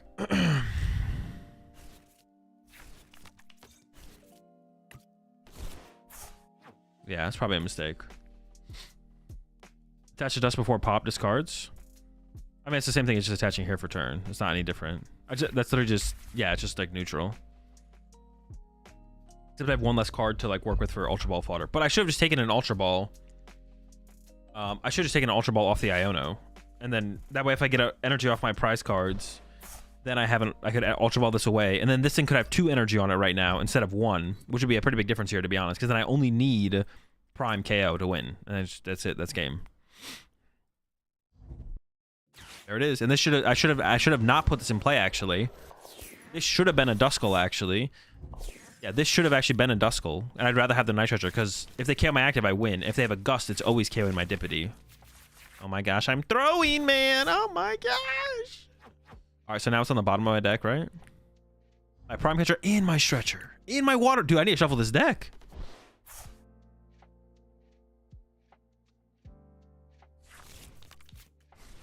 All these throws, man. All I do is throw.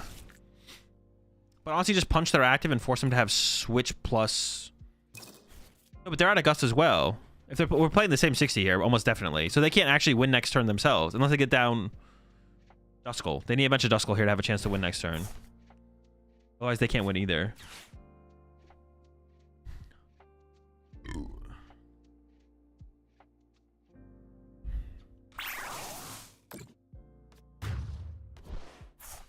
Let's see.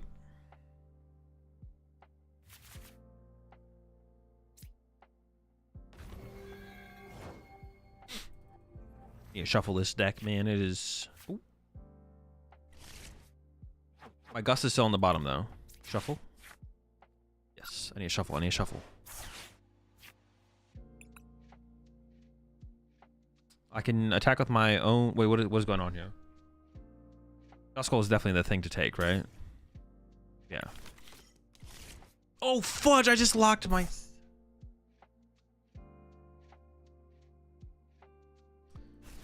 Don't talk to me.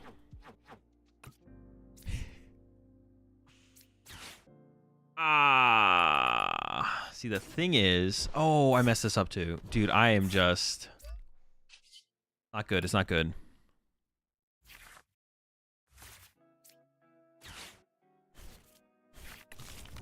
I'm gonna get the Prime Catcher anyway, so it's okay.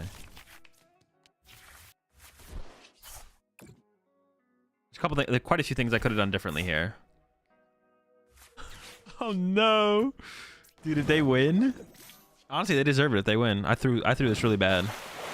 I stay throwing.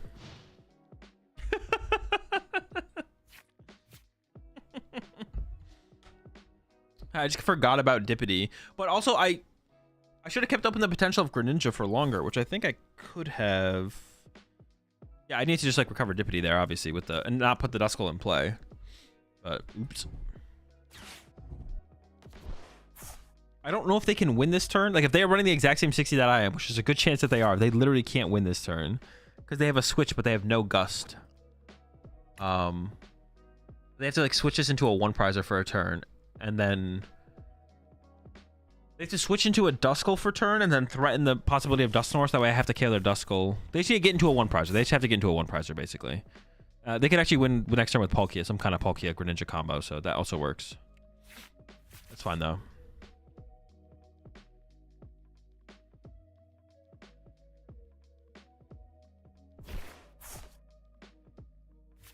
On a switch. You need the switch. You need the switch. Bundle could be good in this deck. Bundle is literally good in every single deck. It's just, is it worth the space? Yeah, Bundle is actually not like a... What is even like the... Like, if you're playing Charizard, playing a grass energy is always just worse than like a fire energy, right? But if you could include Iron Bundle in every single deck that you played... Like, it's either you played Iron Bundle or you didn't, and it didn't affect the consistency of your deck. Every deck would play Iron Bundle. Yeah, literally every single deck would play Iron Bundle. But, obviously some decks, even though it's technically not a bad card to include, it's not worth the space. Yeah, Bundle is literally just a good card. But in decks like Charizard, it's probably better to play, like, more counter catchers than bundles. Same with decks like Dragapult, usually. Like, you'd rather just play more counter catchers. I think, honestly, I think a boss... I think the first boss would be better than Iron Bundle in this deck as well. Probably. Even though boss is kind of iffy with a deck like this because of how much we discard. I think Counter Catcher also might be better than Bundle, but I would say first boss is probably better than Bundle.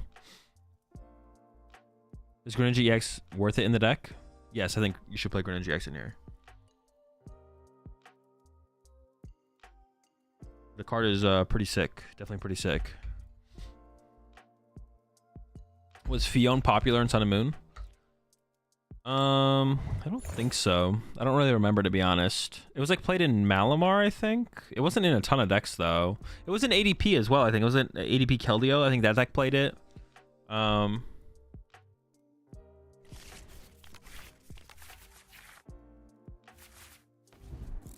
Looking like a Billy hand. We'll see how it goes though. We're going second. It always feels iffy going second in this matchup. I assume it's mirror, but I guess we'll see.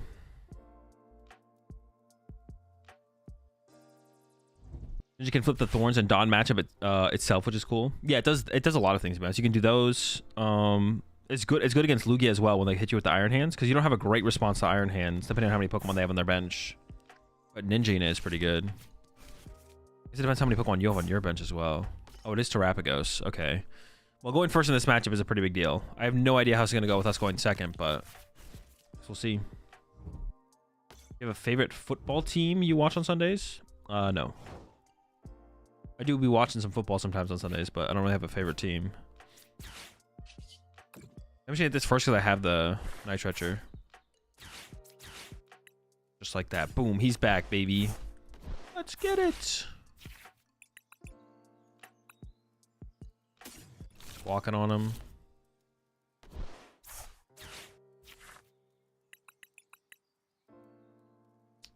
I think just getting the Palkia is probably better. I don't want to get like too, dare I say, greedy. The energy in the discard pile is honestly pretty attractive, but I think I'm going to attach. I have no idea how this matchup goes, but I assume the threat of a Radiant Greninja on our side is like a really big deal. Yeah. I'm not like too scared of them like popping off and KOing my lone Palkia, but I'll probably bench second Palkia here. Benching third Duskull honestly seems decent.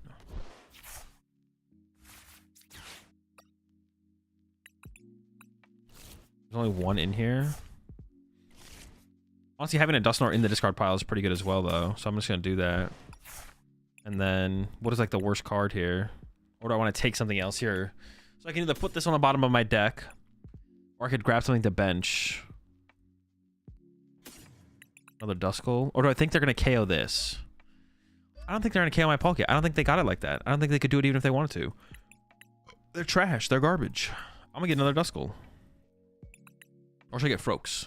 Oh, wait. Froakie goes insane in this matchup, right? Yeah, actually, this is the play, right? The lad? Seems fine.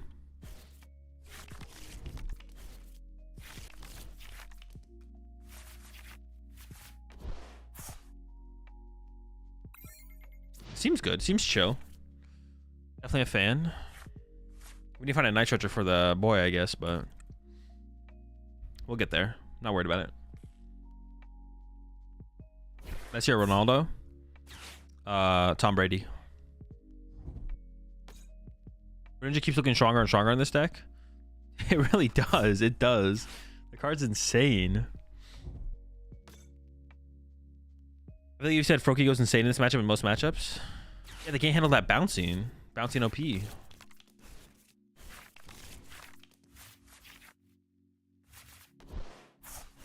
Ooh, we have the Night Stretcher for this. Or this. We need the candies, though. They took my Pokestop, though. It's kind of rude. Oh, wait, I also have it for this. Oh, geez. We have it for everything. I think going after their Hoot-Hoots and stuff is probably... Oh. Cringe. Alright. Well, no. I guess I can Dusknoir the Manaphy and then still snipe Hoot-Hoots or something, right? With the Greninja. So that's still like the... I mean, that's one of the reasons you play the combination of cards you do in this deck.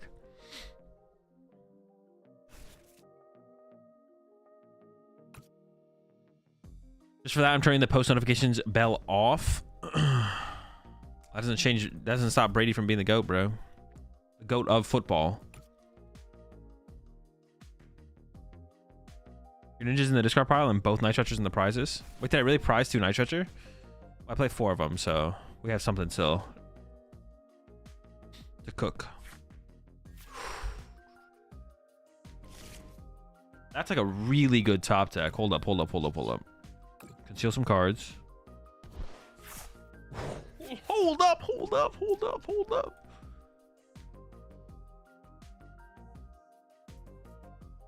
I honestly don't even know how I want to approach this matchup in terms of what I actually want to KO here. Oh my gosh. Okay.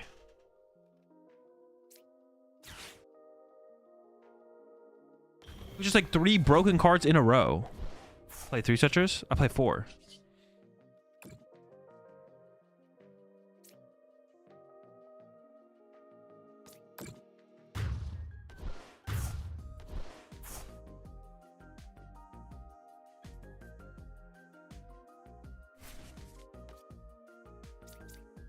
What do we get? It's broken. Okay, what are we doing here?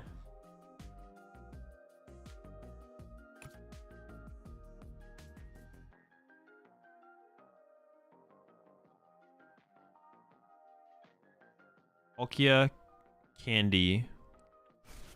There's only 3 energy in here. I think we push this.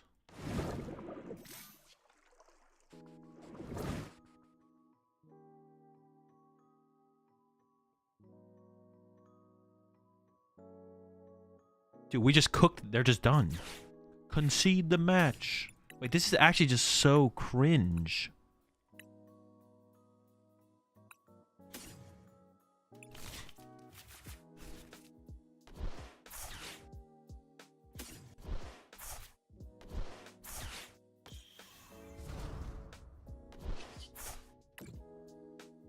Like, this is just so stupid. Bonk. Then we KO the other 2 owls. Dude, they're done. They're done. Get them out of here. Oh my gosh. They're just done. No owls. No birds.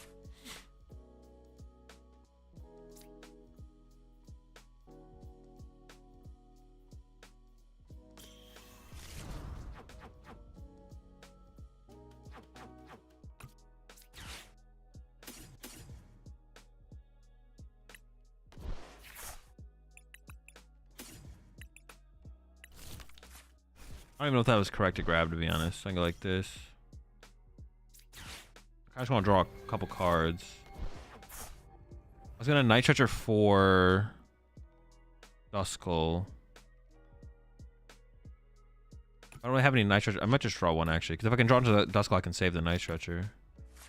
Hippity. I don't really need to. I think we just chill. We just chill with this board state. Wait, can they win next turn? Nah. They could. They're not going to without any owls, though.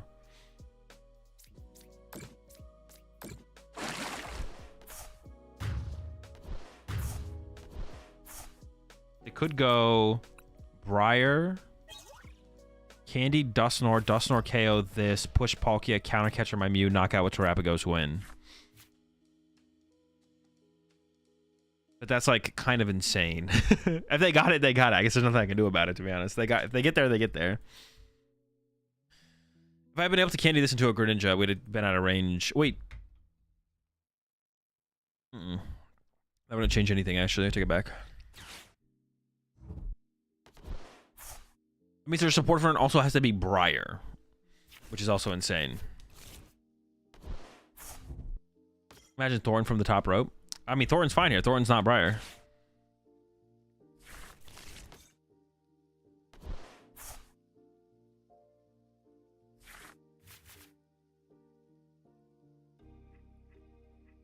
Maybe we should have just benched Dippity there, to be honest. I don't know why I didn't bench Dippity. I probably should have just benched Dippity there.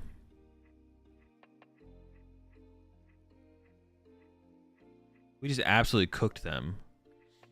Straight bodied.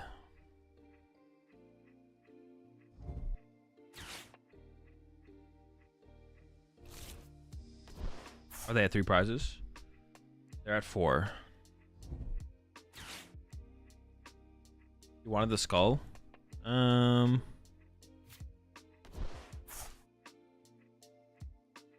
Okay.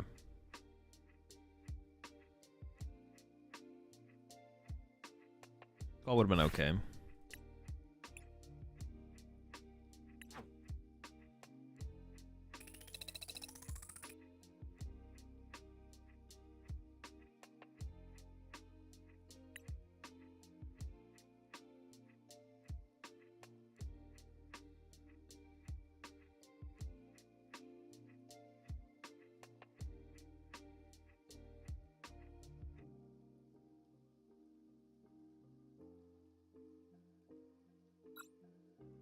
All right, we're probably gonna, I don't know, we keep winning.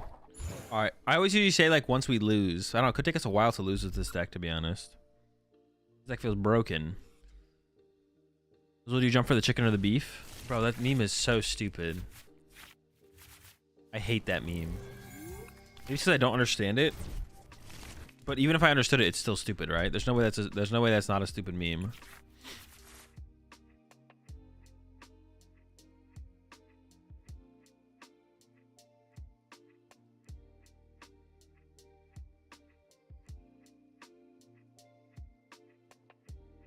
Parkour Civilization is banging. Nah, it's awful. Average chicken jumper response. Bro, that meme is terrible. The meme is terrible. And it's not just because I don't understand it.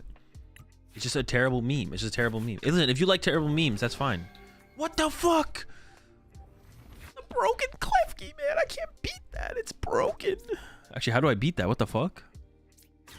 That's broken.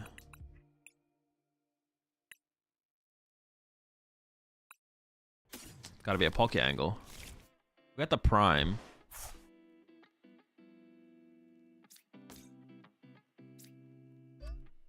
Oh, I probably should have attached a Palkia, actually.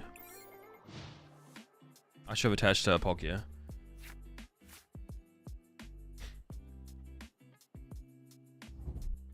Klefki is so good. It's broken, bro. Klefki and Lugia is probably correct, to be honest. It's just so broken. Klefki is just so broken. It's insane. And it's like the second best deck to play the Klefki in is probably Lugia. It's too good against too many matchups.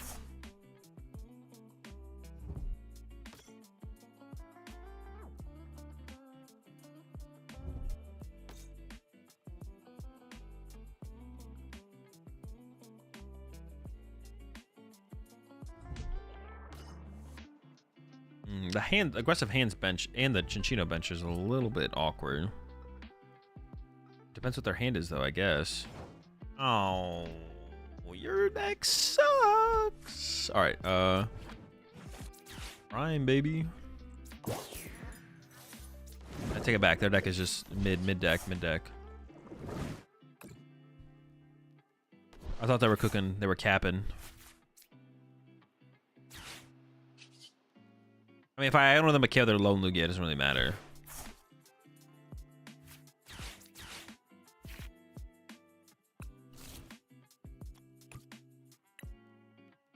I think I can say no in this situation. It always feels terrible to say no to that, but I literally just need a basic Pokemon and I knock them out. So I guess I just go Stretcher from you.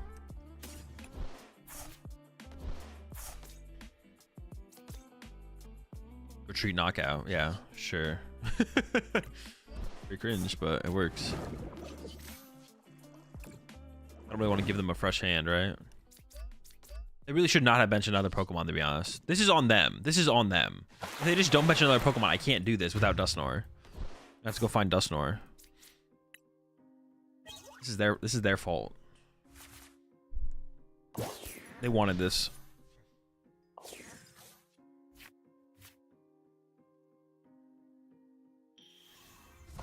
Oh, Rats on deck? Why did they push Klefki there? Oh, they got Lum.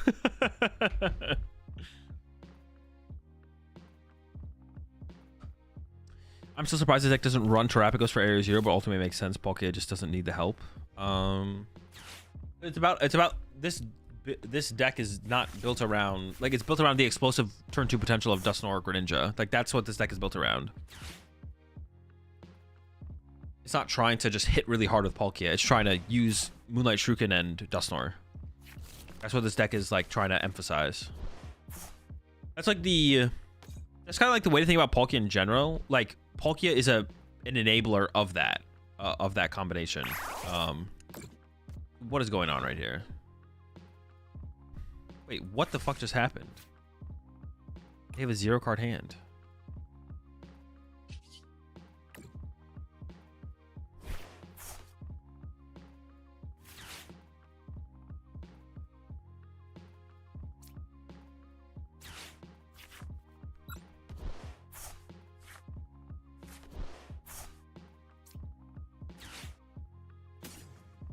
I don't even want to pop Dusknoir because it gives them a card. So I'm just gonna go. Oh.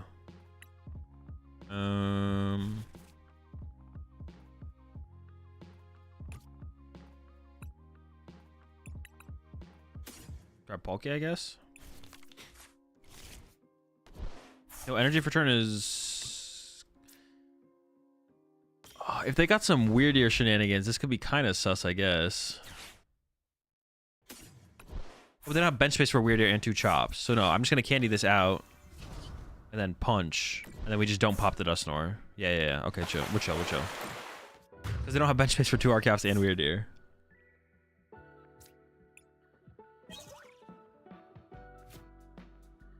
Oh wait, they can KO this with Iron Hands. Oh, that's why they did the punch. Oh shoot, I can get amped.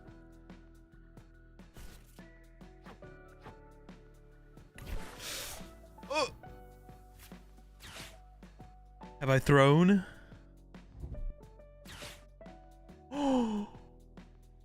Honestly, give him the punish one time. Got a question. Is there any good cards that stop your opponent from taking cards out of their discard pile? Yeah, there's Toadstool and Sandshrew. Toadstool and Sandshrew. The best we got. Pretty good though. Solid squad. Solid lineup. Alright, well, we haven't lost yet. I feel like we should... What is my win streak at? 3? Yeah, I mean, imagine if we go on like a 20 win streak if we keep playing. That'd be pretty dope. So I think we just keep playing. Lima stream? Yeah, tomorrow, right?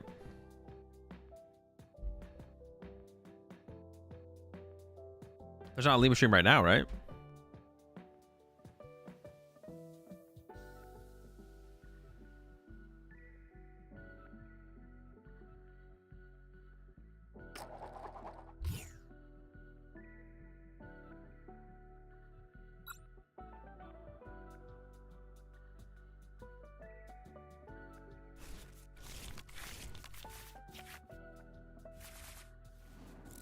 Shout out Slime Mold Colony. Yeah. Shout out to the Slime Mold Colony.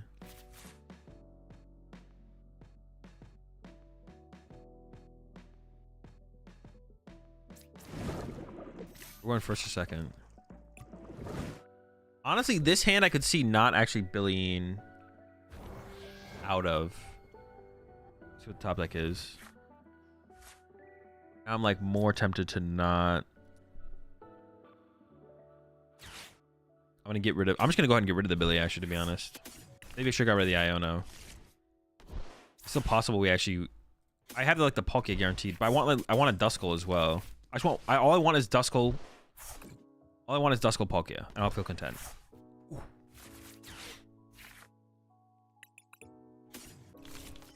Very content with this. Very content.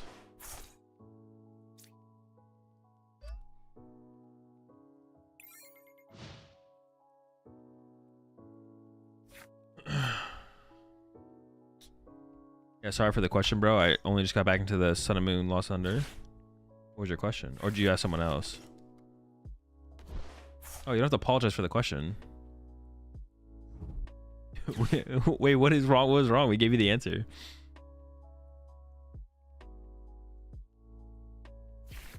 Billy Specios will like the Green Goblin mask. True. In your experience, how does Pult feel into Lugia? Pult feel into Lugia? Unfavored. Especially if we're assuming they have 3 mist, which like seems like most people have the 3 mist. Pro. I'm just gonna cook them. They're done. Actually, we're not there yet. We are so close to just having the wipe away their bench play, though. Normalize apologizing as Azul stream. No, stop apologizing. Jesus, it's so cringe. Don't apologize. If I call you out, even if I call you out, don't apologize. There's still no reason to apologize.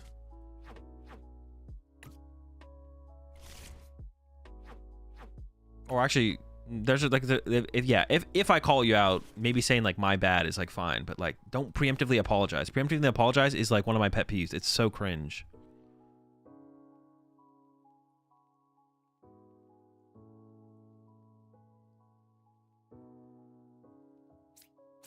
Yeah, preemptively apologizing is like one of my pet peeves. Go for another Dusky here.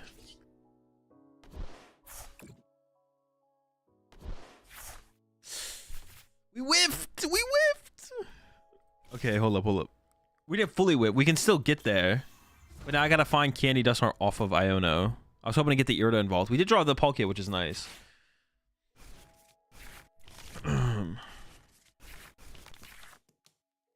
Okay. Still very much in it. I think we start with this. Nope. It's good. All right, what's on the bottom of the deck now? I don't know. I don't remember what that is. I could theoretically mill double Dusknoir.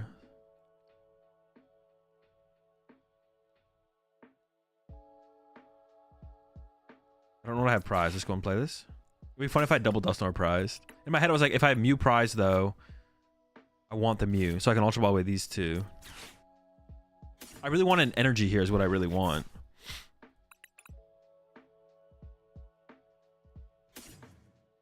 So I want to be able to like threaten the second Greninja. I have 3 energy, 3 stretcher.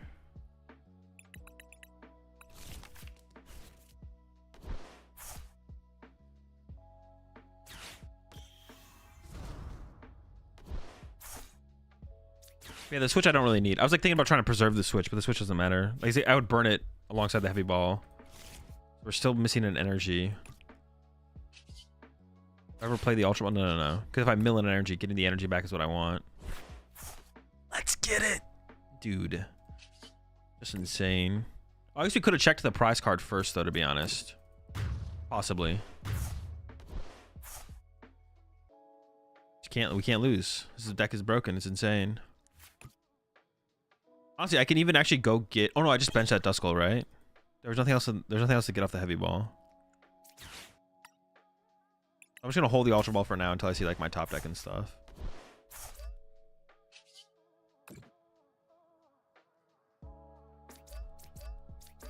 Oh, they're gonna get me with the Mind Bend. I'm gonna wish I had my switch next turn. Maybe I do just Ultra Ball these, to be honest. Actually, I take it back.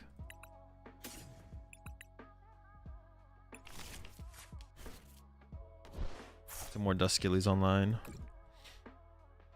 What do I have? 2 stretcher left at this point, I think. Dude, do it. Well, I have 3 stretchers, bro. We could not lose. There's no way we lose this.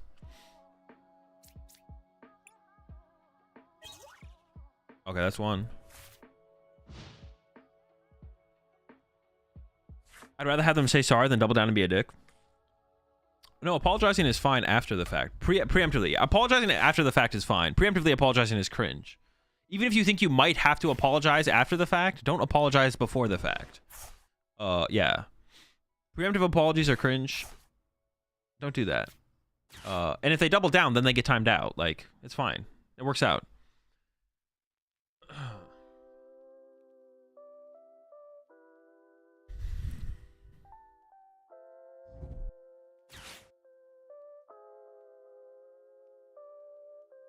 Play Guard the other day at locals and this happened to me. Yeah, there are some decks as Gardevoir where you kind of just don't get to play the games when you go second, to be honest. That's actually kind of like one of the problems with Gardevoir right now. There's a decent amount of matchups where when you go second, you literally just don't play the game. Like this matchup, Drago, stuff like that.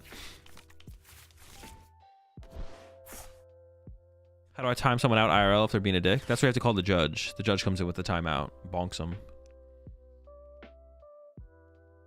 That's how I feel with Zard too.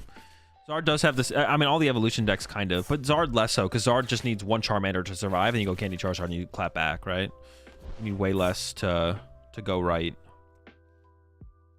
Honestly, they're. Oh wait, they can't go to. Dude, they don't know.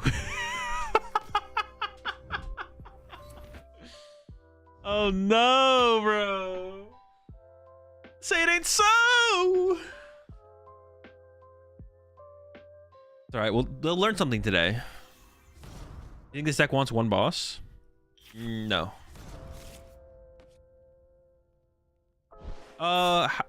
Yes, but I don't think it's worth the inclusion. Like, if you could just like play a 61st card and it wouldn't affect your other percentages at all, then you would play it. Just give me a candy so I can close this out.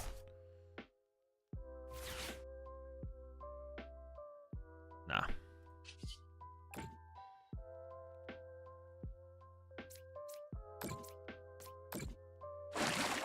Rotom? We have not put the Rotom in yet. But I'm not really cooking. I'm just kind of playing. I have two modes when I play Pokemon. There's cooking mode, where I'm always trying to like improve the list. And then there's just playing mode, where it's like, all right, this is the 60 cards I'm playing games with. Let's maximize our gameplay, not maximize the deck's potential. Yeah, it's like there's two different ways I play Pokemon. Sometimes I'm playing the game and I'm trying to maximize. Well, yeah, there's two different ways I play Pokemon. Mode 1 is where I'm trying to maximize the deck's potential and my gameplay, which involves me thinking about how I would improve the deck while I play it. And then there's just trying to maximize the gameplay, where I kind of turn off my deck building brain, and I just play games, which is what I'm doing with this deck. Which is usually what I do with decks when I just like copy them after like a tournament. Is I just like turn off my deck building brain, and all I do is gameplay.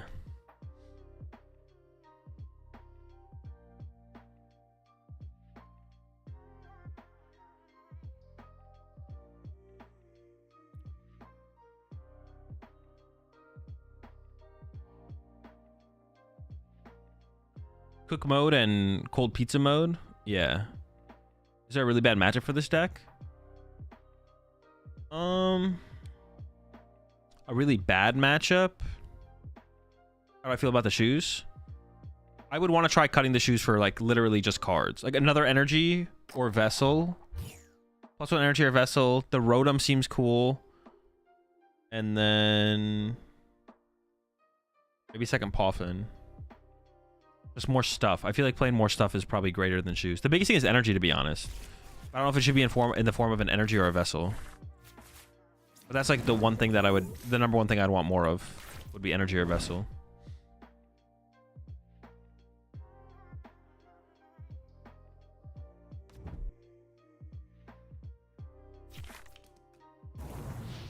Oh no. Ball has to be the worst? Maybe. I mean, if we go first against Bolt, I don't feel terrible, but going second against Bolt with a start like this feels pretty bad. I'm not feeling so confident right now.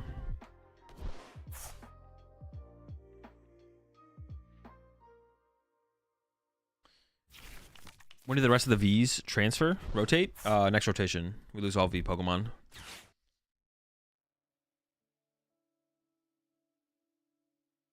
Zard counters here? Probably not. It's just kind of going first is like a big deal. Boucher was trying to sell me on 6 water energy, 3 vessel. Dude, I don't know. Whiffing attachments for turns feels terrible in this deck. Like, if you hit your attachments for turn, like that's the only thing that feels like it can catch up to you sometimes is whiffing attachments for turn. I could see 6-3 being better than 7-2, but I would still then I would want 7-3. Ideally. Yeah. Something like that. Honestly, this is going to be... We're probably going to be very happy we have the vacuum against this deck specifically, the way this is about to play out. Because our win conditions probably has to be Iono vacuum to stop. Although they are down a lot of SATA already. So if we just throw a Big Attacker... if we just throw a Big Attacker into Big Attacker on them and they don't find their Pal Pad early enough, we might just beat them that way, to be honest.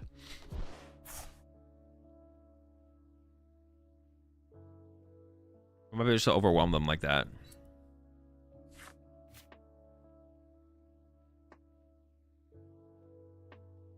Was there a break between GXs and V stars? I don't remember actually. Was there? I could hit the stop first. I think I just want to do this first though. Dude, every time I see shoes into shoes.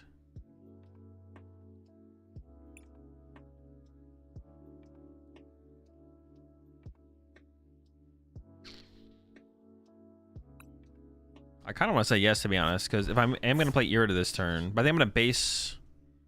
If I play Irida or Iono this turn based on how Pokestop goes. I could get Greninja Nest Ball. And then conceal cards. And then Nest Ball might have to get the Palkia V. That's just like so few Pokemon though. That's what I'm like concerned with. Seems this might be fine though. I can like find all the Pokemon next. Well, I don't have all these candies in my hand too. I want to get like value out of these candies.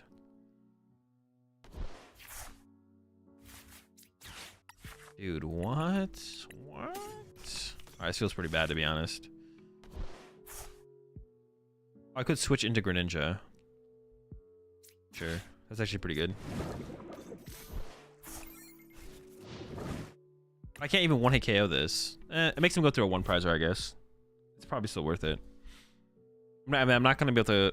Maybe... Is that even... Actually, the more I think about it, the more I'm like, I don't even know if that like matters that much, to be honest. I'm not sure, actually.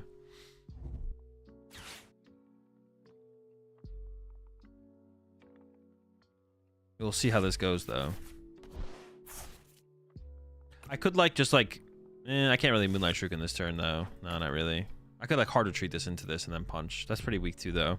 I could, like, Prime Catcher KO... I don't even know. This thing having 240 HP is just ridiculous. It's absurd. Who gave this thing 240 HP? I can set up a Dusknoir and Punchy active. I'm just not KOing this. I just can't. I can't do it. I can't do it, man. It's got too much HP, man. Help. I guess benching a Duskull this turn doesn't sound terrible, to be honest. I think benching Duskull this turn is like fine. I definitely need to be careful about running out of Ionos, so I gotta be careful with my Pokestops moving forward. If I don't feel like I have to use them, I probably just don't. All right, this is like fine. I mean, they didn't have a Sada in this hand, so it makes me kind of not want Iono, but my hand's not good enough to not Iono, so I could. Hold up. I could triple Dusknoir, right? I could go punch. They go knockout, and then I go Nor knockout, Nor knockout, knockout, or Nor knockout, knockout. Oh, okay, hold up. Let me cook. That's a lot of Duskulls. All my candies are about to go to the bottom of my deck. But we could do that. That is like a thing. We don't need the candies this turn anyways. We need them next turn. That's a lot of Duskulls though. Hold up. All right. No, you bitch. Why are you prized? Do I have my heavy ball? It is there. Okay, I need to find this heavy ball. I should have shuffled the deck then. I didn't know it was prized. I also need water energy here, actually. Maybe I should have drawn with Dippity. I could have done that differently. Okay.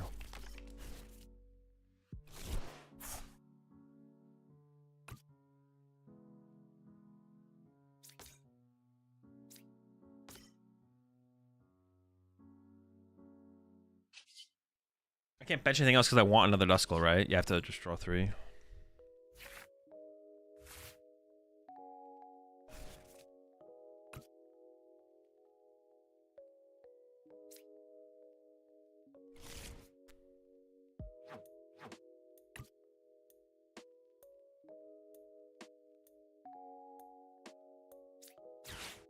Definitely want a Vessel first. What am I looking for here again? Heavy Ball? For the triple Nor gameplay? Let's see what happens.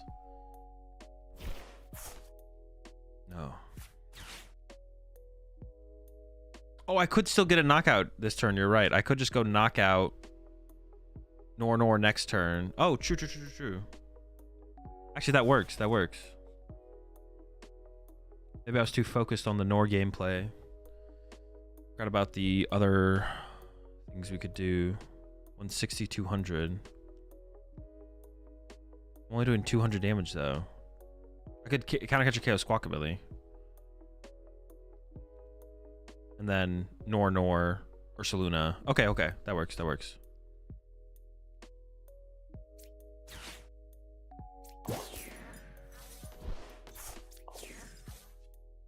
Yeah, Nor, Ursaluna. Dub. All right. So let's just get Greninja for more cards. I need some cards. We got 3 in here? Sure. Ultra Ball's probably worth holding on to here. That's the guy. Been waiting for him. Nor.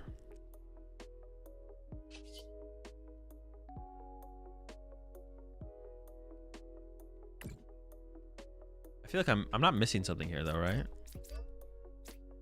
I could just make this a pivot.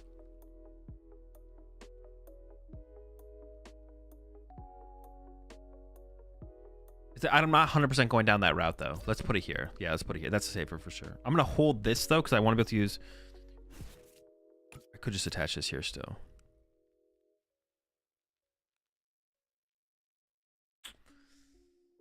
I'm trying to think. I want to get the concealed cards and attach to the Ursaluna. I'm just gonna punch here. I think punchy's fine.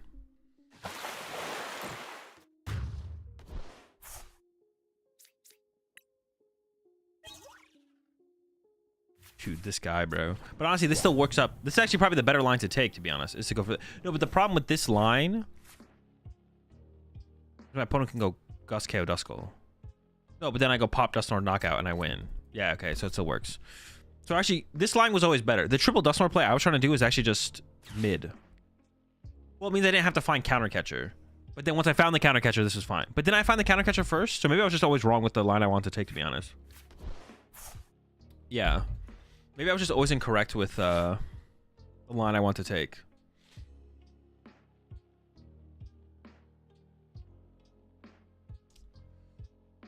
They didn't get 2 prizes turn 1, so you probably win. Yeah, them not getting the 2 prizes. I mean, then we have to win by Iono, right? We have to do some Iono shenanigans to win. But this we're set up here. I'm feeling pretty good.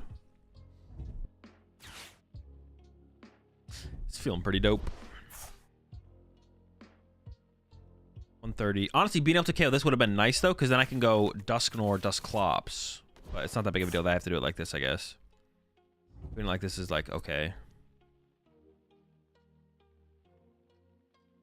So now it's just Ursaluna knockout active, Dusknoir KO, Raging Bolt.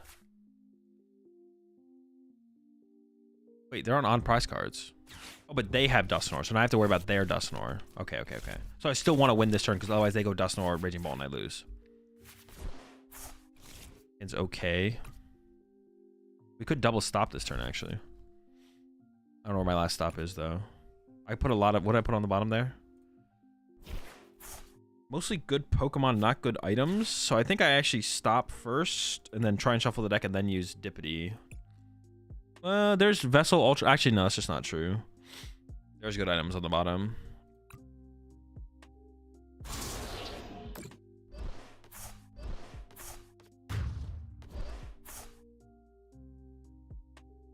So if I don't win this turn, I would want to leave a 1 prizer in my active. Which would probably be the Duskull, right? Well, it's already up there now.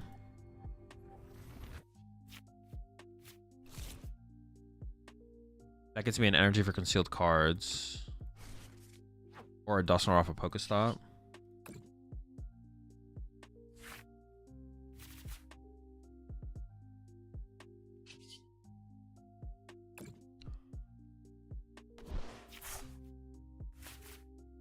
Dude, what? I can't do anything with this.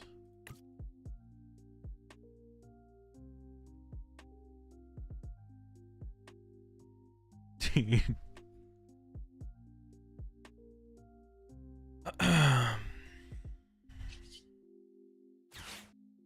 I shuffle the... I wanted to shuffle the deck, but I can't, right? No. We can still get there. Pretty good. Pretty good. That's a lot of good stuff. All right. I was feeling like, man, I don't know if we can do this. I think we can do this. I think we can do this. I do still need...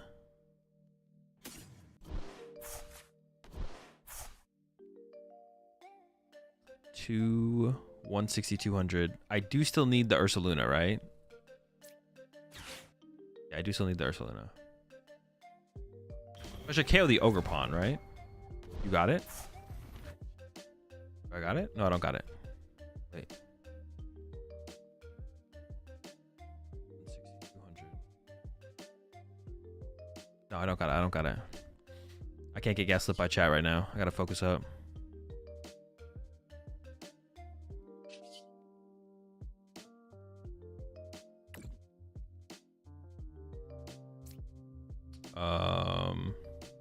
We probably just KO the Ogerpon here, I think.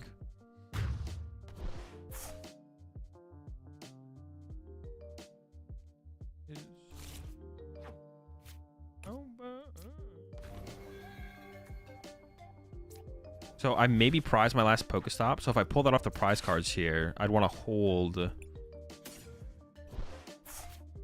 this stretcher. Because I could go bump, stop, use, stop, mill, Ursaluna, stretcher for Ursaluna back. And then hard retreat Greninja into the Ursaluna. We got to find the Ursaluna here. I guess I could push the Palkia still. It is like a bigger Pokemon. So if I get like Iono. Okay. Oh, I get to see my prize cards first.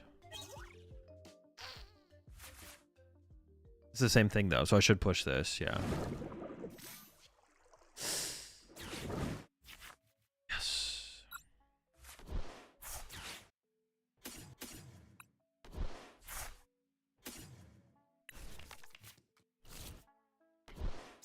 Man, I was stressing after turn 1 too. I was like, bro, we can't win. We can't win this game. Actually, no, to be honest, if I had to punch the Raging Bolt, we would have been in a way worse spot. But because we had the counter catcher KO Squawk, and we were only one basic away from the Ogerpon. So if they had bench one more basic, we could have just gone after the Ogerpon as well. We just cooked them. We went second in this as well. Honestly, in this matchup, you probably do want to go second in this matchup. There's a real chance. Well, no, you probably do want to go second. You probably do want to go second in that matchup. I mean, we blind go first, but you probably in that matchup you do probably want to choose second.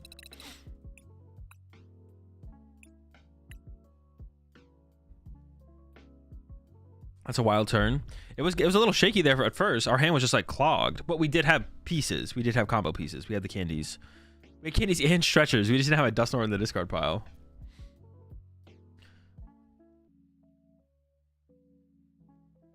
Like I said, you couldn't triple Dusknoir. They had one prize left, so you couldn't use 3. 1, use 3, 2. Oh, shoot. Yeah, you're right. We couldn't do it anyways. Oh, true. Maybe I was thinking if they didn't draw a prize card or something. Honestly, the Dusclops in here is like super mid. I wonder if that should just be a third Dusknoir. The Dusclops in here is hella mid. It's like awkward. It's like I've evolved. Like, how often do you want the 50 damage? The 50 damage never comes up, right? Being able to do 50 to something, it comes up sometimes. Honestly, I don't know if it's worth the inclusion though. That thing seems hella mid. His hand is hella mid. Do I give it to Duskull? He gets the energy. Sure. Luck out there, Duskull.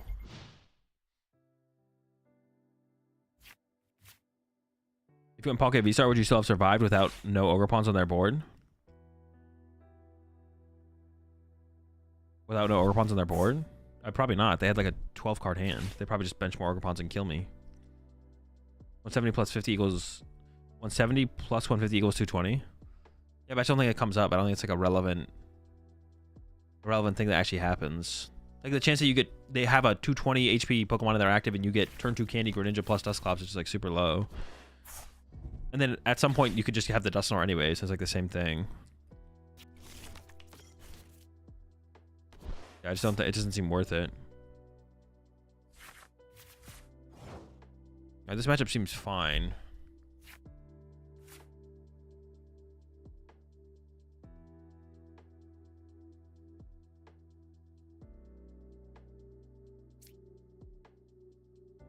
How do I want to tackle this?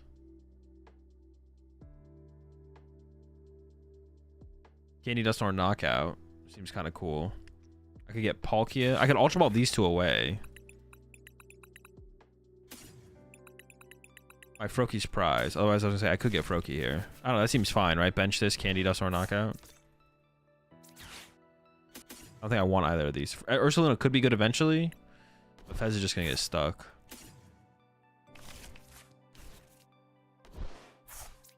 And this forces their it puts the Rotom in the active, which is nice.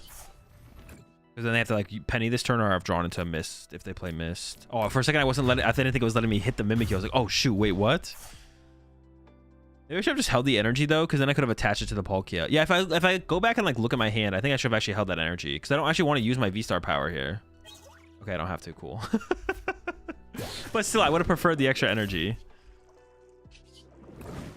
Go region hunting. I think I should have held that, because if I had slowed down for a second and looked at my hand, it's like, oh, I can Irida next turn. They have Mimikyu in the active. It's probably stall. I can hold the Irida and then I go Irida for Palkia V, attach to the Palkia, Ultra Ball. Yeah, and then I just have back-to-back attach plus Evolve Punch or something. I don't know. All right, never mind. There's another Mimikyu I have to deal with. Maybe I'm going for like a Hydro Breaker here anyways. I don't know. I need to get... Oh, what's annoying? What did they get? No candy, no stretcher. Oh. No candy, no stretcher, though. I don't really care about those other cards, to be honest. We'll get to our stuff eventually. I don't even know if I want to put Pokestop and play in this matchup. Well... Giving it to them doesn't really matter. It's just like, I want to like aggressively mill through my deck with it. I'll put it out there, I guess. I mean, I could 2-hit KOs with Subspace well, I guess. That'd be fine. Hit for 80, then knock it out next turn or something.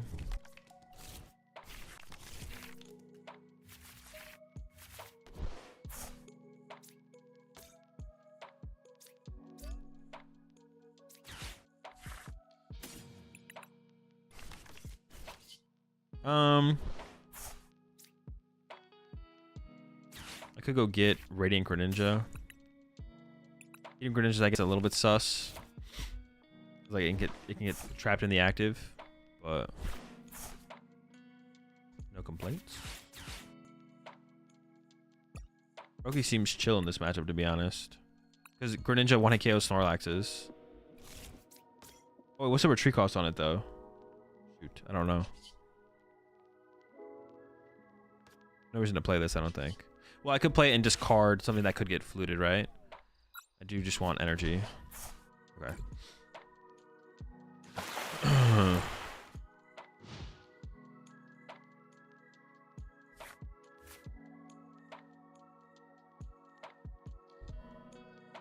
Wait, what's the question in chat? My opponent playing Snorlax used Pokegear and looked up 2 cards on my deck and did not get any punishment.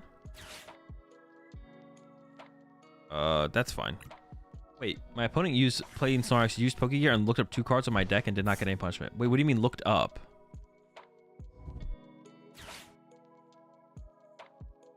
Oh wait, they used Pokegear and by accident looked at your deck? Do you think Pidgeot control is good in this format? I think it seems fine. I wouldn't say it's good. Is Laxstall still a real deck? Yes. You have to ask me. Actually, you know, I can't. You guys have to ask me. When you guys asking me if something's a real deck, I don't know what you're asking me. Like, are you asking me? Is it a deck you should be prepared for or tech for? Like, what do you guys mean? I feel like you guys mean different things when you ask me, is a deck a real deck? I can't answer the question, is a deck a real deck? You have to ask me a more specific question.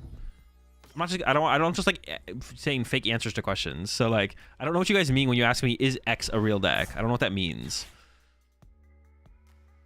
I need to ask me something more specific. Cause I don't know if I'm answering your question. If you ask me, is something a real deck? I don't know what that means. I don't think I feel like it's not a question. Does Laxstall exist? Yeah, but Hydrapple technically exists. What does that mean? Hydrapple exists. I can't do anything with that, I feel like.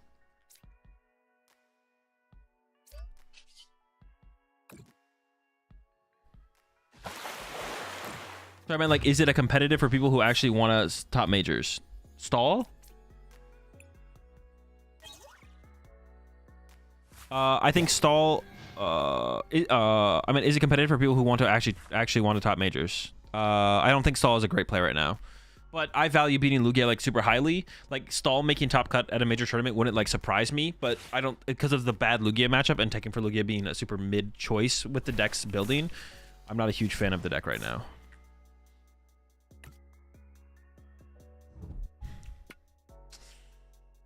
Ooh, where's my vacuum at? Ah. Very good. Very good. Very cool. I see you. That's cool play right there. You did. All right. So I could. How am I winning this? Is the question. I guess I could just like Dusknoir or Dusclops this or something, right? Yeah, it seems fine.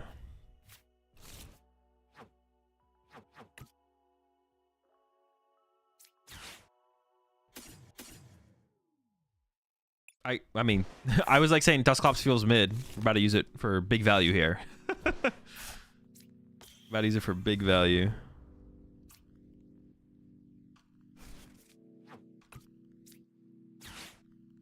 No memes. I think I pop both of these first because I want them to draw less cards, right? I don't want to give them 5 cards and then +2. I think we pop both here.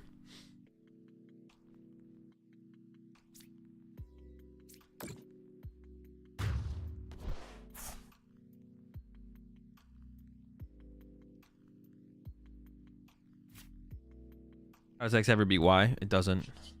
As long as I'm playing, whatever one I'm playing always wins. If I'm playing X, I win. If I'm playing Y, I win.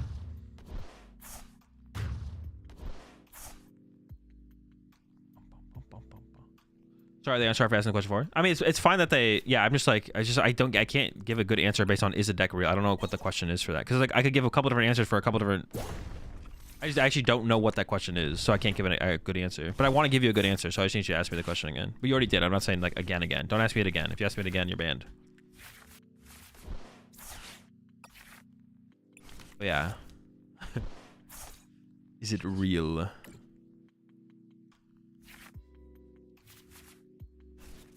One of them real decks. I mean, punching this thing for 200 here seems pretty good. Despite getting fanned back. It is, I'm sorry.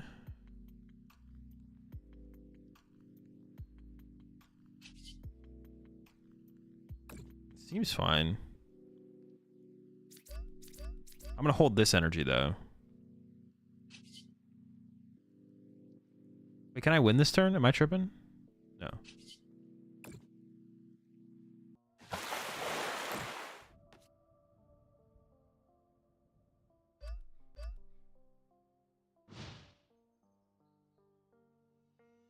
Hydro to try bouncing for game.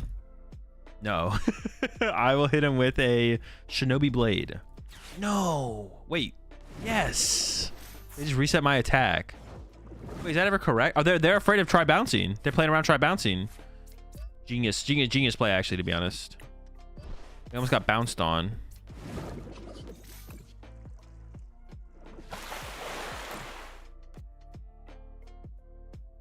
I was looking for a Night Stretcher that turn as well, so I could get a Duskull back, but we didn't need it in the end.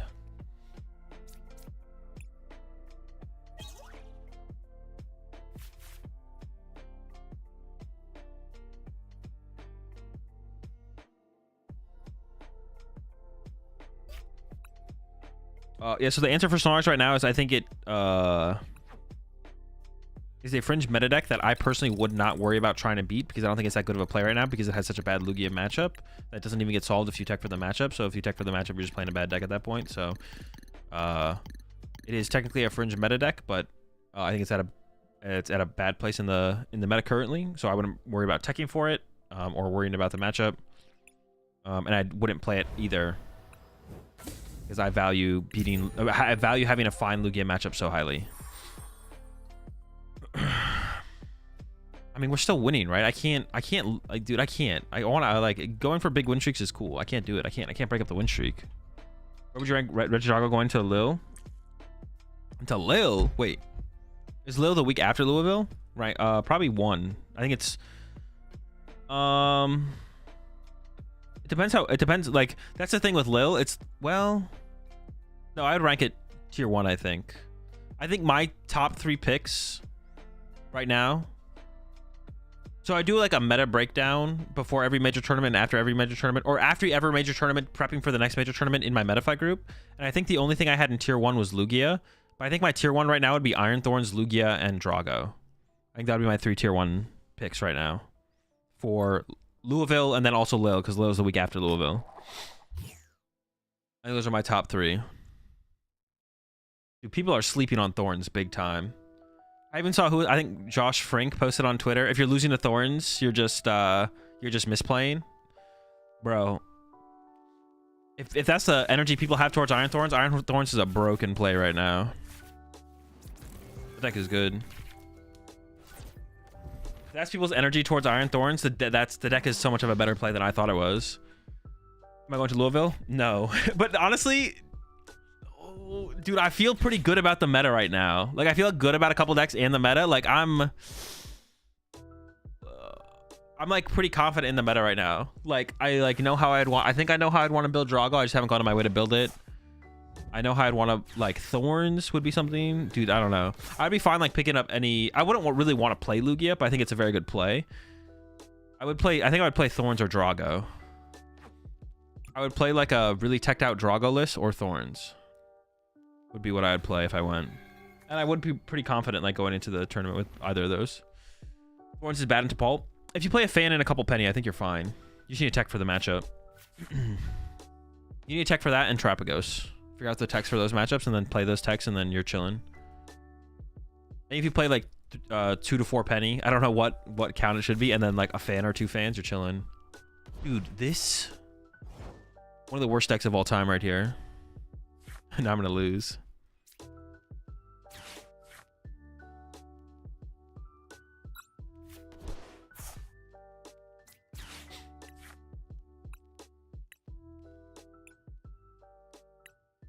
Well, I want Greninja, but I also want Palkia. So it's like these two, I think. I kind of want to get the Poffin, but I guess I'm about to give up on the Poffin here.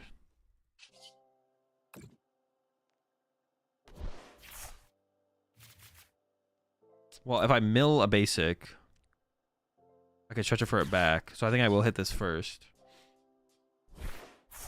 Nope, that's pretty... I'm not complaining, though. I'm not complaining. I want to set up the Greninja as well, though. Oh my gosh, I want to do everything. I want to do it all. Set up Greninja here. I just have it in hand, so I want to go for the Froakie.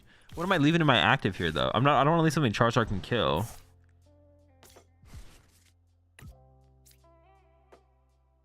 I guess just retreat to Duskull, right? Retreating to Duskull's got to be, like, fine. If they kill my Duskull, who cares? It's fine. I'll be okay with it.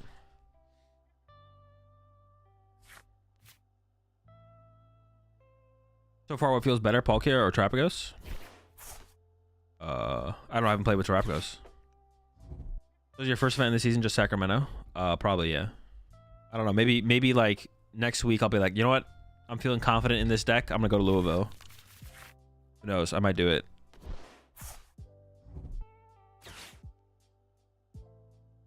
I feel like I have like a really good read on the meta right now of what to play. But the question would just be, do I want to actually go play it? Think that would be a good play? Yeah, that's pretty good. This deck's definitely good. Or just sold out unless you got a spot. Oh, true. I guess I have to like, I should register for all these tournaments, and then last minute, if I want to go, I should go. I didn't register for Louisville, so I can't go. So that solves it. I guess I just need to register for all these events. And then if last minute I feel like, ooh, I have a play I really like and I want to go to the tournament and play it, then I go. I guess that's got to be that might have to be my system this season. Oh, shoot. All right, go ahead. Get your... I know someone's thinking it. Go ahead and say it. There's no refunds. There's no refunds this year. I'm fine with that. It's fine. Just it's definitely worth the investment for the potential of pulling off a really strong finish out of tournament that I feel confident in.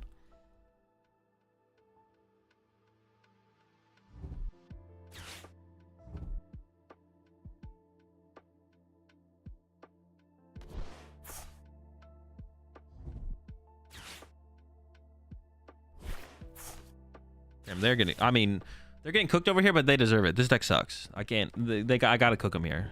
I can't lose to this. In the Yu-Gi-Oh, you get a penalty if you don't go and you register. Really interesting. I don't think I'm like wholeheartedly against that, to be honest. Incoming chat saying you're hogging spots. That's what I was gonna say. I might go. I just also might not go. But you have to register just in case you want to go. Yeah, that's what I was. That's what I was hinting at. I was like, go ahead, say it. I know you want to say it. Do it. Say the thing.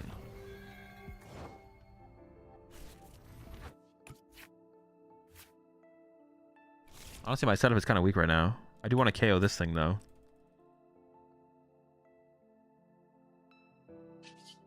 Well, I want to use Greninja here more than anything. I think we just start with this and see what happens. No, no. Oh, I discarded an energy. I actually don't know what I want to do here. I want to kill this. Maybe I just punch with Greninja and KO this. Counter catcher it, KO it. Oh, that's fine, right? That seems fine. I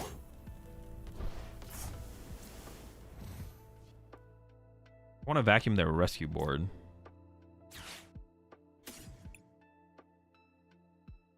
I'm down to leave the stop and play, to be honest. I can restart for 1. I would like a Duskull would be nice on my bench this turn as well. Oh, I haven't concealed cards yet. No, I think I'm fine with guaranteeing the attachment. Duskull? My guy, that's what I'm talking about.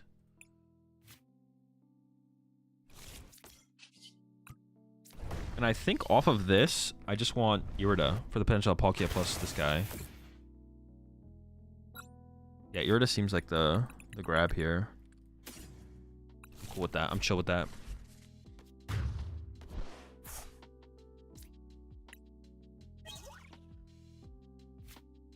I think the penalty on Pokemon is the $50. Oh wait, in Yu-Gi-Oh, do you not pay for registration? Like, is registration free in Yu-Gi-Oh tournaments? You just have to register? Doesn't that actually make sense? Like, wait, what is the penalty you get for not registering? If you register in a Yu-Gi-Oh event and you don't go, what is the penalty you get? Now I'm actually curious.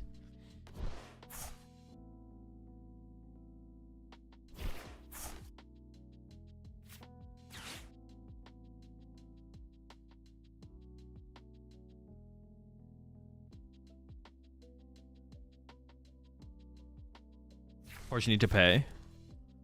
What do you think is favored in the no Pidgeot Dragapult versus Lugia matchup, and how favored? Lugia, especially if you have like the 3 mist, I would say. With Rahul's build, it might be close to unfavored. I think Rahul said it was unfavored, but I actually don't know. I think it's still pretty close. I don't know about unfavored. Maybe it's like 50-50. But if you have triple mist, I have to assume you're favored. Like triple mist plus double rat. I gotta say you're favored for sure. Just built this deck. Do you want to go first or second with this deck? First. Go second against Raging Ball probably, but first in general. Second against Marta maybe as well. Makes you get a yellow card added to your history. Is that a thing in Yu-Gi-Oh? Wait, what is that? What was that like build up to?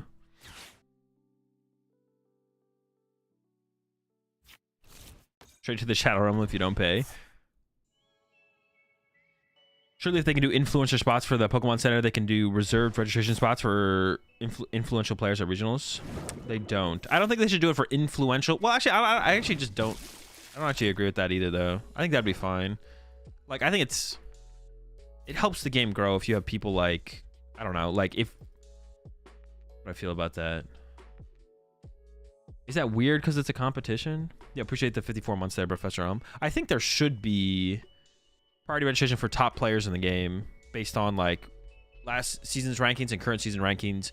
But then also like if someone like, there should also be like a Hall of Fame, and then anyone who's in the Hall of Fame should also get prior reg. But then I'm also like thinking about it like if there's someone like, I don't actually have to be too aggressive this turn. I could just knock out the active, to be honest. We go for bigger turns on following turns. If someone like Leonhardt wanted to play in a Pokemon tournament, I don't hate the idea of him getting like priority registration. Like having him play in Pokemon tournaments is beneficial for growing the scene. Like I'm down for that because I care more about the scene's growth. Like that's what I care about, is the scene getting bigger and growing.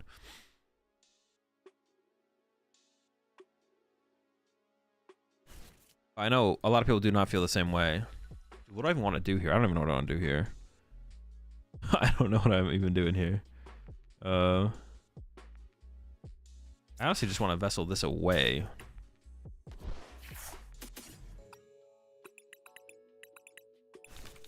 And I think I'm just going to KO the active here.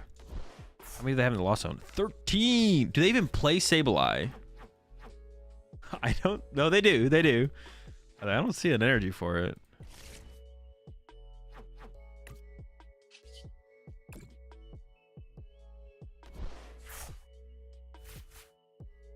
As a judge, it would be hard to argue impartiality if certain players are given preferential treatment. I mean, the preferential treatment is just like being given a spot to compete in the tournament. I don't know how much preferential treatment that actually is. Like, what is the... What are we scared of with that? What is the fallout? What is the reasoning that that would be like a bad thing? I don't think I need another Palkia here. Oh, I guess I could just... No, I want to like actually get a Candy Dust around so they don't just get trapped by... I think I actually don't even want to mention another Duskull. I think I just want to Candy this Duskull so it doesn't get Sableye KO'd. And then evolve here and then knock out.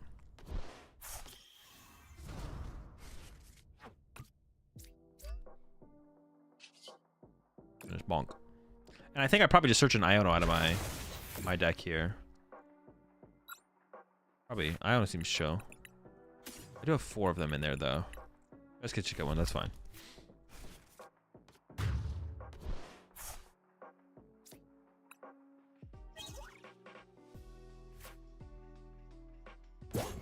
But that's like my take on it. In your personal opinion, what do you think of Chi and Pao? Do you think it's too slow to keep up in the meta stuff like that? No, I think it just has too many bad matchups in the current meta. I think Chi and Pao's problem is that it just has too many bad matchups. That's it. Good deck. Good deck. Current meta. Too many bad matchups. Bad deck in meta. Good deck, but bad deck in the meta. Why would they send him Spiritomb? I couldn't tell you. Maybe they thought it was a Comfy. I don't know. Wait, are they going to fade out to create bench space maybe? Dude, maybe they realized they fucked up. Wait, did they like realize they messed up? They're like, oh shoot, I can't get 2 Charmanders on my bench anymore. Gotta hit him with that fade out so I can create space. Dude, no way. That actually is yes, that's literally why they did it, yeah. Dude. Although if I had bench of Duskull last turn, I could have won this turn, which would have been kind of cool. So that would have been a good thing. Throwing it down now seems fine.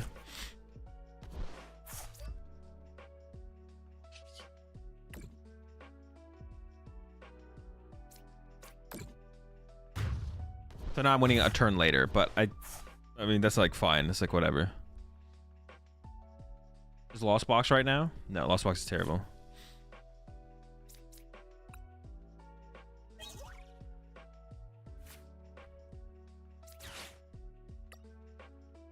Got some balls. If I draw an Iono here, I'll probably hit this up. If I don't draw an Iono, I might... We're stopping. I if I get... Oh, my vacuum's gone. I was gonna say if I get vacuum, I might vacuum. Ultra Ball this next... Alright, seems fine. Barrage. Cooking them up. You think Palkia Nor is better than Palkia Turtle? Yes. I actually think that is a fair question to ask. Usually I say you shouldn't really compare decks. Well, people compare decks for wrong reasons though. But I think it's fair to compare. You have to ask what is the better Palkia deck because they're both trying to be enabled as much as possible by Palkia. They're really just trying to take advantage of the possibility of Greninja more so than anything. And this deck does it way better. I don't even think it's like remotely close. Yeah, Palkia Terapagos just feels like bad Raging Bolt or something. I don't even know. Actually, that's not really a meta deck. I was gonna say that's a meta deck that I think is bad, but it's not really a meta deck. But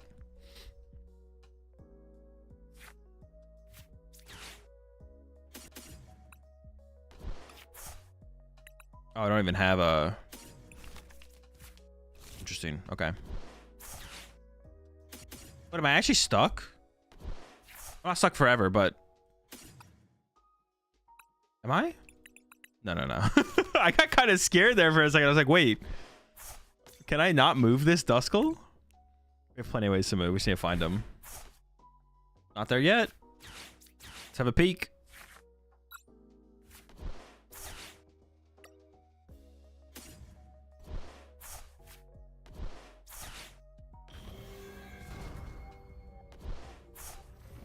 Features allow you to water now. You can't put waters on non-water Pokemon. Yeah, Palkia has to go to water Pokemon. Been a TCG player my whole life, so not being mean. It is what it is. Wait, you talking to me or someone else?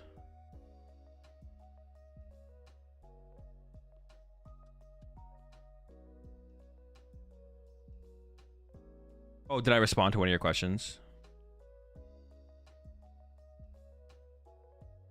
How many rows is that? That's quite a few now. I need to go with some food though. I'm hungry again. I had a late lunch and now it's past my dinner time. If top players were given invites to events that it would be unreasonable for Pokemon to ask them for guest appearance, meet and greets, panels, and workshops. No, I think that's like a fine. That'd be like a reasonable. The thing I'm always trying to think about that kind of stuff is like, does that jeopardize like the integrity of the tournament? I don't think so. You think Palkia Noir is better than Turtle Noir? I think they're just two different decks. I don't think it should be compared. Well, I guess you could ask me what one do I think is the better deck. That's fair. That's fair. That's fair. I think Palkia Noir is a better deck than Turtle Noir. From what I've played and seen, yes. What I've played with both decks, well, I haven't played with Terapagos at all. Yes, I think it is.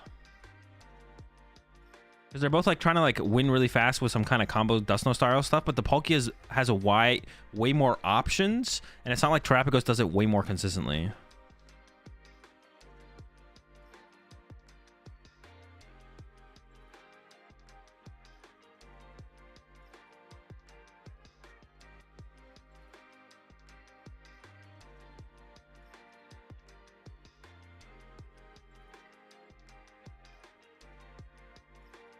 Yeah, from my current experience with both decks, I think Palkia Dustnoir is better than Turtle Noir.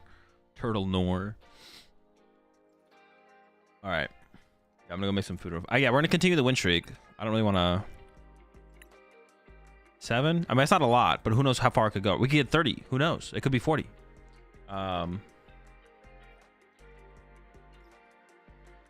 right back. I'm gonna go make dinner real fast.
All right.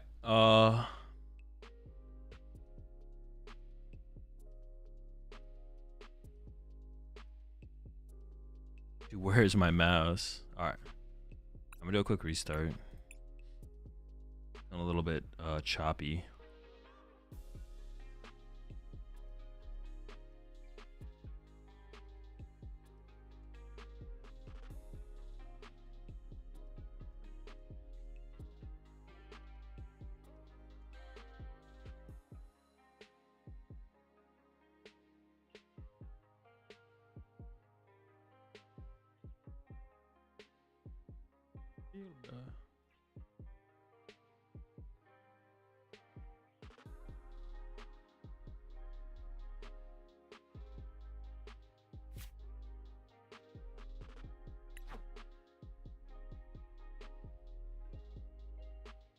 All right.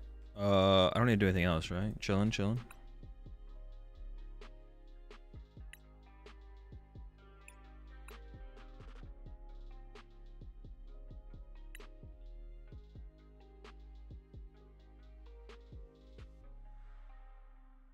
You leak your Drago list idea, so I feel like my list makes sense. Maybe if you go to Louisville.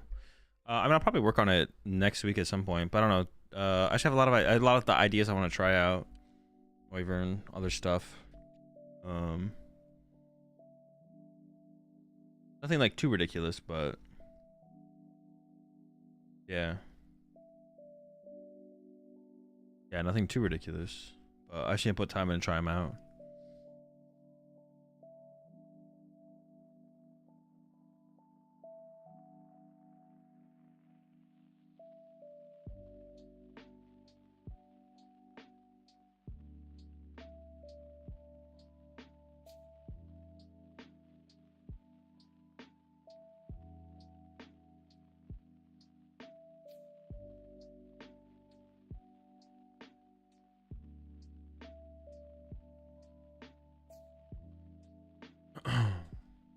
pitched a Dragon over an idea with Scuba Cyclone to Blitzel once. We dropped it after a day. Well, the Scuba Cyclone is bad. You shouldn't play Scuba Cyclone. But the Noivern is for the Terapagos matchup. Unless it's just a favorable matchup. And then at that point, maybe you don't play it.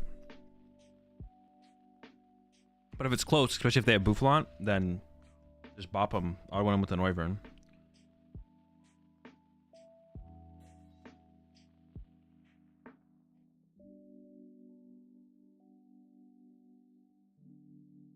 Bro, I put too much seasoning on my chicken. Holy moly, I gotta mix this up. Hold up. Oh,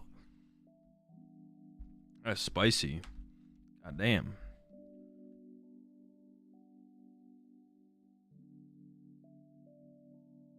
Going for 10 damage with the boost, GG. Oh, you're still doing like 60, right? The first attack. I'm using the second attack, not the first attack. If we're using the second attack, we're losing. I don't think the Noivern works. They can get around both attacks. How do they get around the second attack? You usually need to get a lead with the second attack and then you win.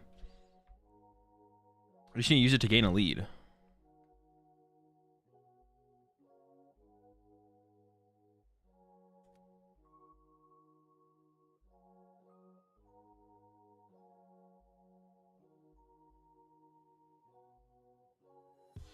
I think Thorns is better than Palkia. Palkia's pretty good. Palkia feels pretty solid. I don't know what Palkia's bad matchups are, to be honest. Palkia isn't... Well, Lugia seems tough if they set up.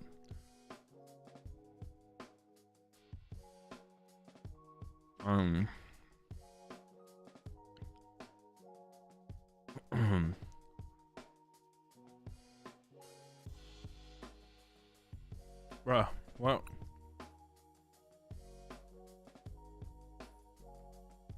I did just reset this thing, right? Not giving me a game.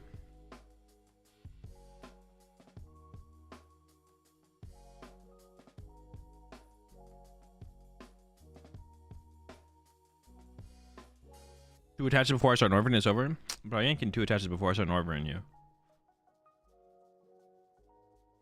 Also, if I hit Temple of Sinnoh, I still win.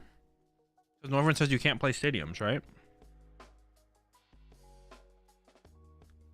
Noivern says no energy, so no stadium. So you go Sinnoh, bop, dub.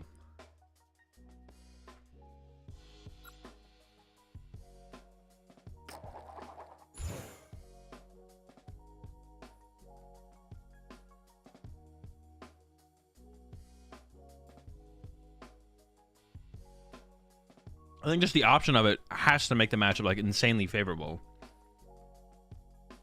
You obviously don't have to even do that though to beat them. The option of it just makes it really favorable. But it might be unnecessary.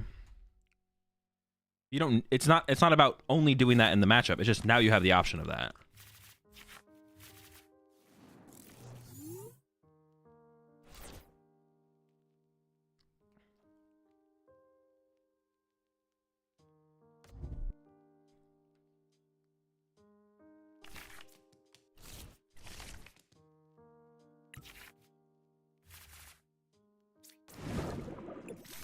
This hand's tough. Well, it's like fine. I can Billy.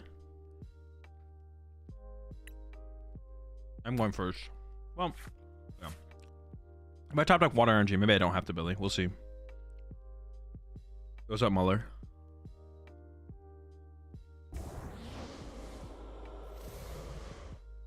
Moonin?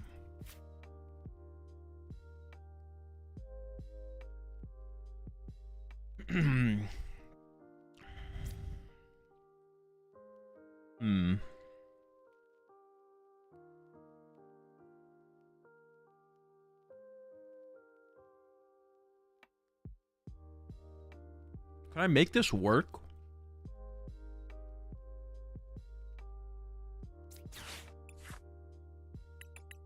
I think I should probably Billy here. Also, getting down like 2 Palkia V sounds pretty good in this matchup, to be honest. And like Duskulls and stuff. Alright. Do I ever bench the Dippity is the question.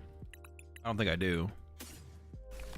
I think I just leave Greninja inactive and use Squawk. Because if I get like Palkia, Dusk or something. Yeah, I'll worry about Fez later.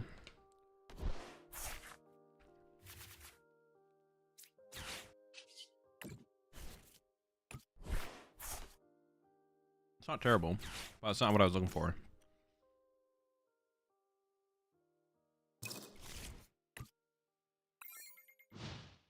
Maybe I should have benched the dip. Oh shoot.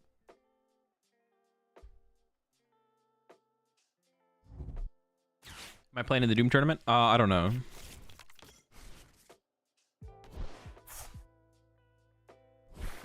Oh, appreciate it. Thank you. I gotta like leave the thing up so I remember. Appreciate it.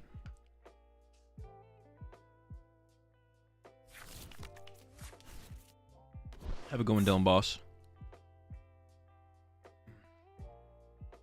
You know what the bad matchups of Raging Ball Ogerpon are? Lugia, Moon. Oh, Moon I don't even know anymore. No, Moon's less so now. It's not even a bad matchup, it's just unfavored. Charizard's probably unfavorable. Bad matchup. What was you asking? Bad matchups of Raging Bolt. All those. Okay, matchup seems close, but probably some people would disagree with me with that. Thorns matchup is close. Terrapagos matchup, not sure, but probably close.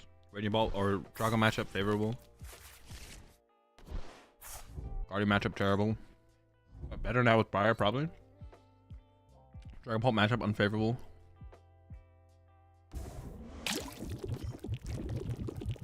A lot of like Raging Bolt's good matchups, I think, are just like 60-40s. Most of Raging Bolt's matchup strat is like pretty close.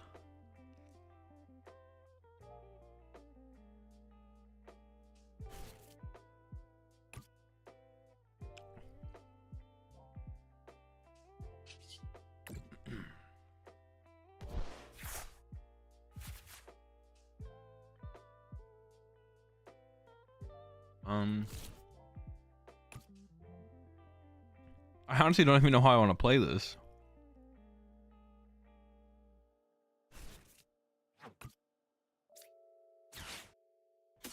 Do this.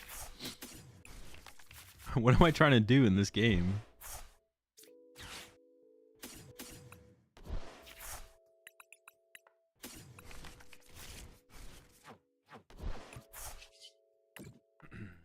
Or maybe we should pop Dusknoir first, actually. Okay.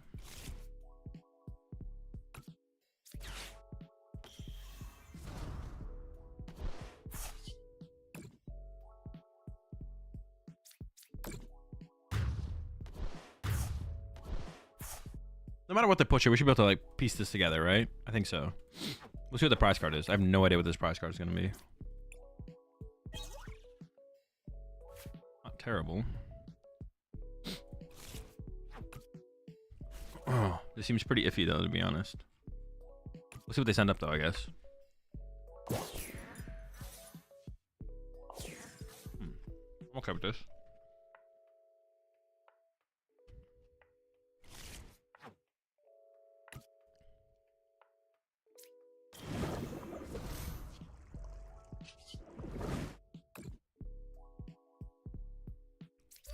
My opinion on this deck so far is it's pretty good.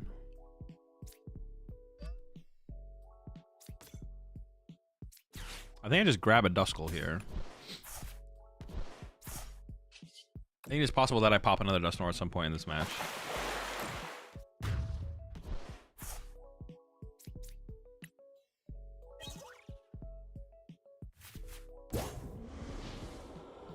The more I play it, I like it. I do like it. Changes. There's stuff I want to try, but like I'm not really in deck building mode right now. I'm just in deck playing mode.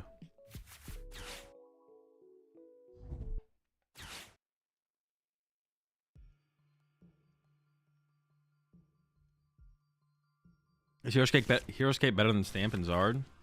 I don't know what the best A-Spec in Zard is. Both those are pretty good though. I guess I'd probably lean towards Hero's Cape because of how popular... Actually, you know, I would probably lean towards Cape because of how popular... Or how much I value beating Lugia. And then also...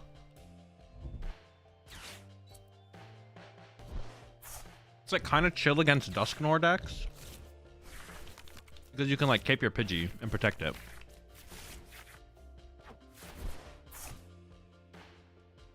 From like a Dusknoir pop KOing it.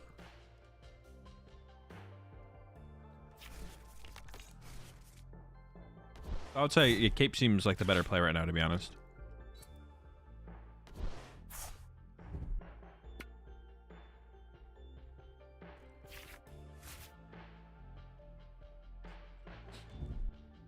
I'd go with that now.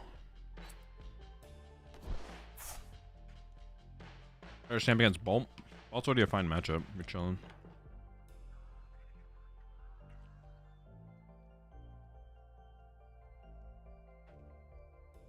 I don't think Bolt is a matchup you need to shore up.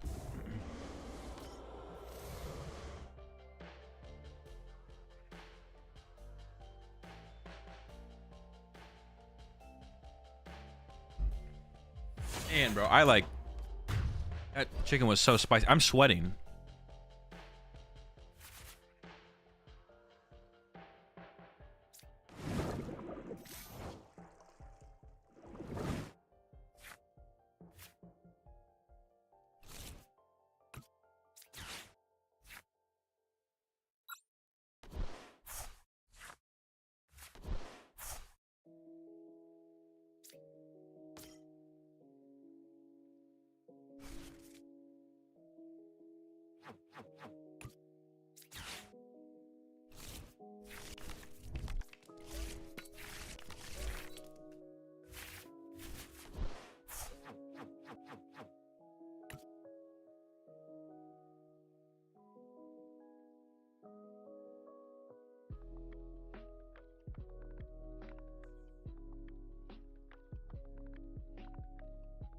Why do you use headphones with an external mic? What do you mean? Headphones with an external mic.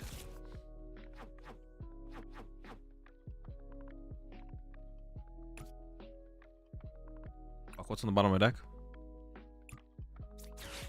Oh, I should have...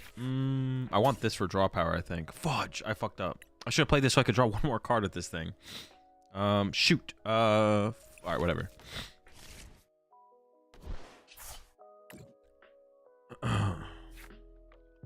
Struggling with it. It's killing me right now. It's hot.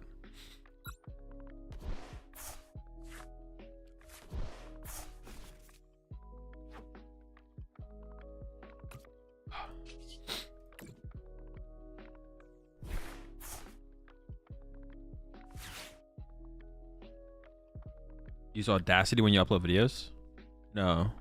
I've heard of Audacity. What is it? Does it like improve audio quality?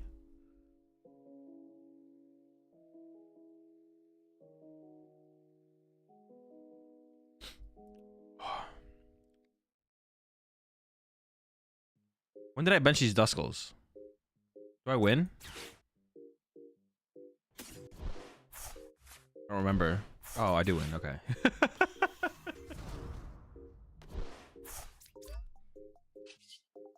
When did these fellas hit the board?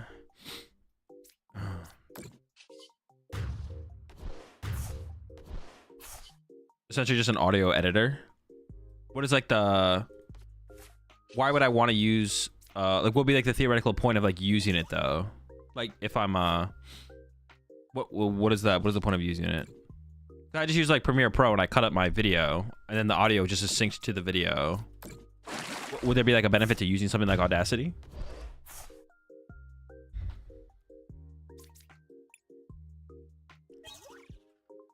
Yeah, basically, and you can cut out backgrounds. Oh, okay. I don't really need to edit any of my audio though. Like my mic is already like set up to the point where like what my mic captures is all I want, all I need. Oh.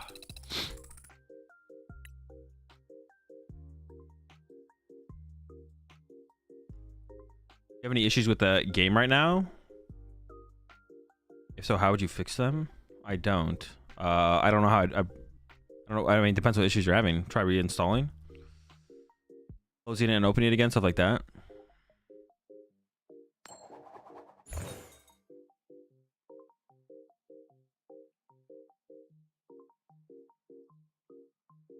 Unless you want to add effects and stuff. Like, I don't really need to do anything like that. I assume the question was about the format and not actual software issues. What do you say? I don't even know what you're saying, Hutch. How many of the Pokemon have you played total? I don't know. Some. Definitely some. I'm going first.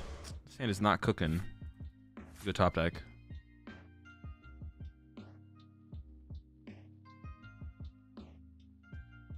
Is this a Billy angle?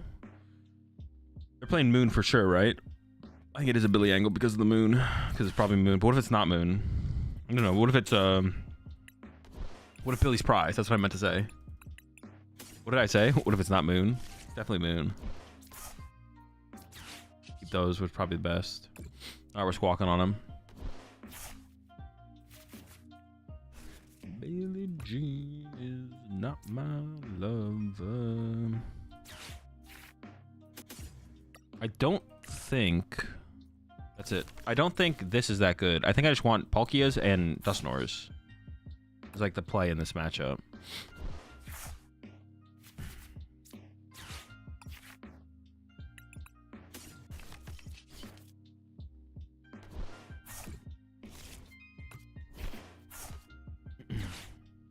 It's not terrible. I did get the water energy in the discard pile. Yeah, it looked really bad, but it's not that bad. Would you have given them stop since they want it even more than you? I think so. I think it's fine. There's just such a high chance that they find one and play one anyway, or like get access to one anyways. I think it's fine for me to have given them stop there. I think I value because it's not even so much a. It's not one of those situations where it's like. If I set up cleanly, I just win. I don't think I care about their setup. If I set up, I don't care about their setup. Or if we stay equal, then I could be winning anyways. Yeah, I mean, there are like some situations where you don't want to do that, but it's different than if you, yeah. In this situation, I think it's still correct. I don't care if I give them, they got advantage of it. Yeah, I don't think I care if I give them stop here, to be honest. Especially because like they play 4 stop, and we'll probably run into one in this sequence here at some point, but maybe not.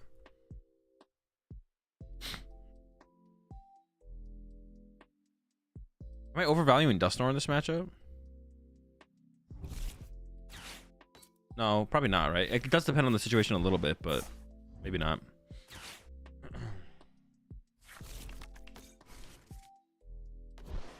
Items will be less covered than external speakers. Oh, that makes sense. Never understood. I guess I thought... Oh, I see what you're saying, Mighty. You're asking... If I'm not using a headset mic, why not just have sound play through my speakers? It gets a little... weird because I could set up my audio setting where I could be using speakers and it wouldn't loop back through my mic, but it'd be really annoying to try and fine tune that. Also, I prefer the quality of music in like headphones compared to like open speakers. It's close. It's about the same. I see what your question is now though, or like what you meant by your question.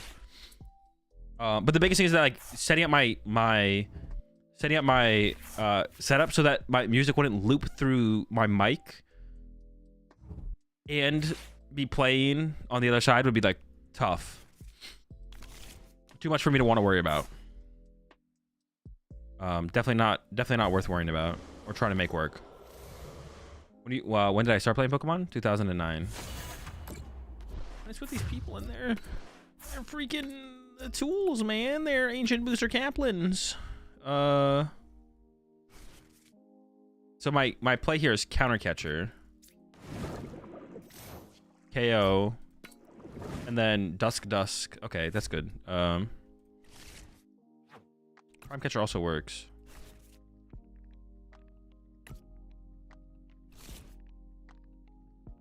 Candy left. Wait, how hard can I hit that active for here? It's 160.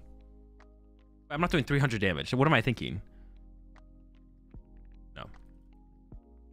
Oh, I play a vacuum though. Okay, so just hitting their active hard is still fine. Okay, yeah.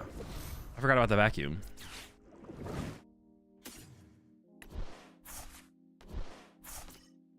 I'm actually going to go ahead and use this because I can candy a Dusknoir out right now. I don't mind if I do.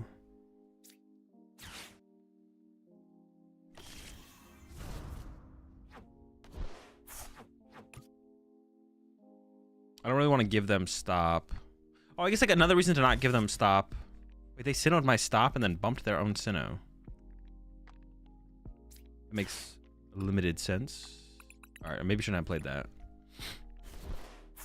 Now I don't want to give them stop. Well, actually, I kind of want stop though. I want to dig for water energy. All right, maybe I should have actually just put the stop in play, to be honest. This is also good to get set up as well, though. I should have just put the stop in play and used it, to be honest, I think.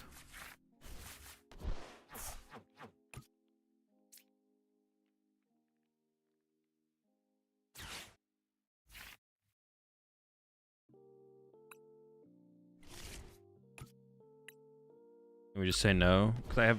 Yeah. Alright, I'm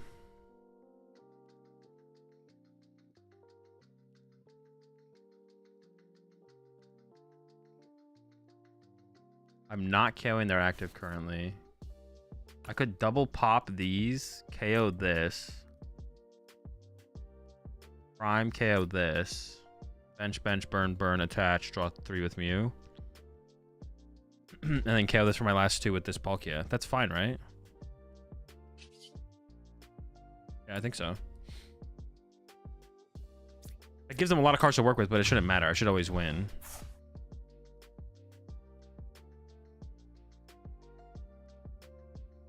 Oh, I gotta play the prime. I'm not gonna prime to the Mew. That's fine. All right. How many stretcher do I have left? 3? Holy. Okay. I would like to get extra energy and play this turn as well, I guess, if I can.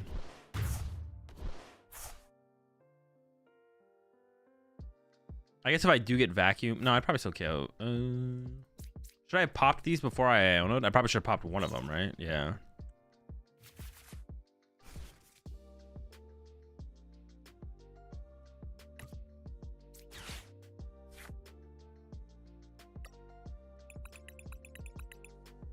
Oh, I don't know if I should have shuffled the deck actually there. Because I Ionoed, right? What did I put on the bottom?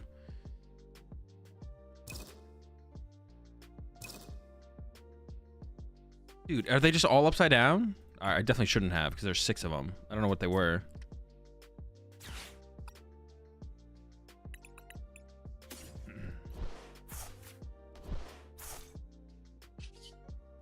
I also should have, like I said, I should have put Pokestop in play. I just win on board by being the aggressor, so. I don't need to wait for my opponent. I don't think.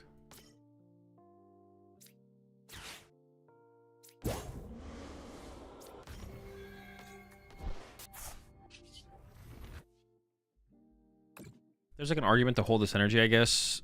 I probably should just attach it here. They haven't like burned Palpad yet. Oh, they did use Palpad. So I mean, they... No, it's fine. It's fine to attach, I think. Because this thing I can still use Hydro Break to KO this. Whereas I was like, do I want to save the energy for the Ursaluna to KO the active moon? But that doesn't make any difference, I don't think. You Iono with no cards in hand, you Iono with 0 card hand. Wait, didn't it say I put 6 on the bottom of the deck though? Am I tripping? Dude, so many actions, holy smokes.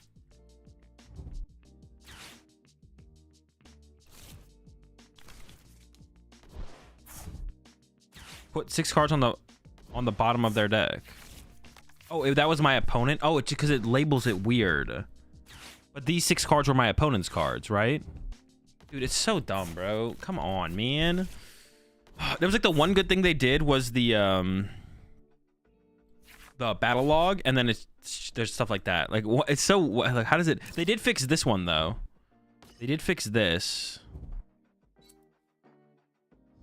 It used to not say correctly who won the coin flip and who decided to go second. It used to say it was always you or something. Used to say it was always you. Like, even if I won the coin flip, my opponent won the coin flip and they chose second, it would say I won the coin flip and I chose first or something. Something silly. I mean, okay, I don't think I really care about this too much, right? It's fine to me. Does it even make sense on their end? I guess they're not poisoned. Yeah, I mean, I just went with counter catcher now. I mean, it probably makes sense. This play on their end makes sense.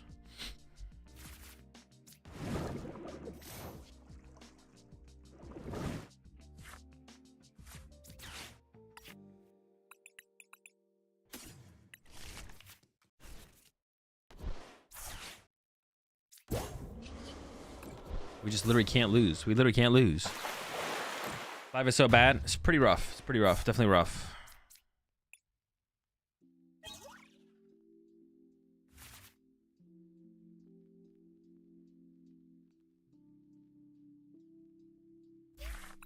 Well, it turns out we literally just can't lose with this deck. We just literally only win. I don't think I've ever been at 2K Arceus, but maybe this will be the deck that gets us there. Carries us all the way to 2K, possibly. Oh, yeah, someone asked that question. Should I play in the Doom tournament? I'm kind of feeling it, to be honest. It'll be a long night if we go all the way. What would I even want to play? I don't even have a deck that I'd want to play, to be honest. Maybe play Rahul Lugia in the tournament. I'd be down for that, to be honest. Rahul Lugia in the Doom tournament. I don't really want to play any more Palkia. I've already played so much Palkia. I think I want to take a break. What time am I streaming Lima again? From the Eastern followers? I won't start my stream up any later than 2 p.m. Eastern. But I might start it up around like 12. Between 12 and 2. Yeah. It depends on when their stream actually starts. Yeah, between 12 and 2. Eastern. I might try and get up like a little bit. I kind of just want to go to the gym, so I might get up like earlier and go to the gym. And then I'll just start it up when I get back. It'll probably be live on their end. How many counter catcher? Just one. Oh no! Wait, hold on. We have hope. The lad. Our hero. Froakie.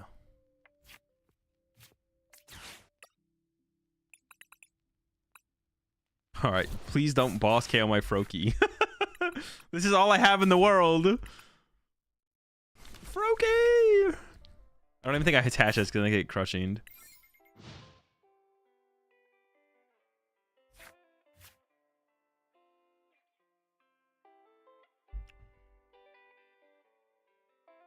Dude, leave my Froakie alone.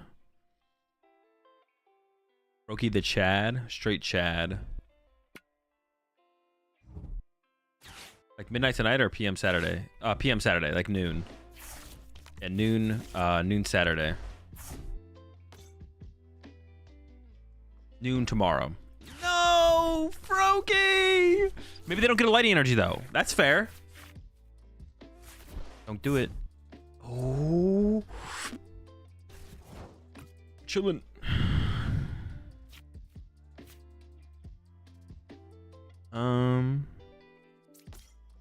Let's go rule the region. I do, right?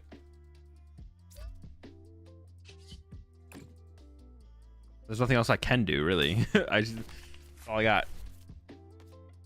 This is it.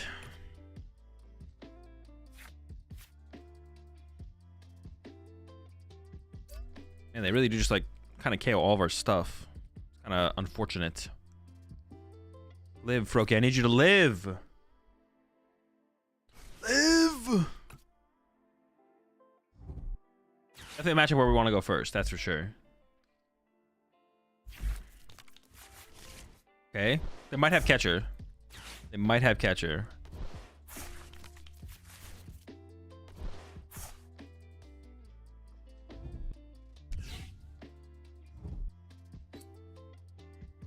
They're gonna prime. Okay, this is it. Froakie, this is your moment. Time to clutch up, buddy. Time to clutch up. You choke this, you're fired. It's your moment. It's your moment, Froakie. Alright, let me see here.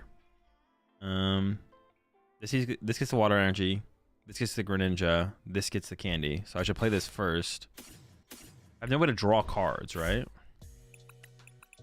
Just go get Greninja.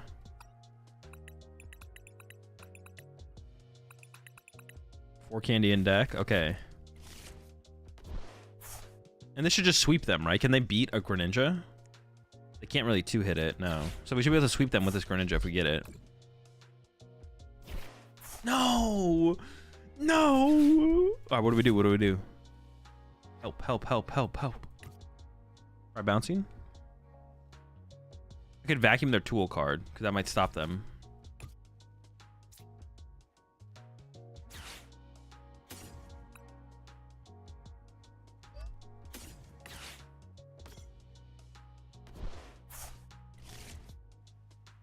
They into Ninja and then Devo. Oh, true. They could Devo me. Ooh, that'd be a good play.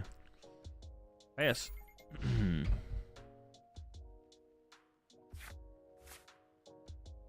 Matchup is not free at all for Palkia. Yeah, seeing how this, like, yeah, seeing the potential, honestly, this feels kind of tough. Even though we have it, it feels tough. Prime Catcher? Prized. One time. You playing Legacy or something. I don't know. Cape.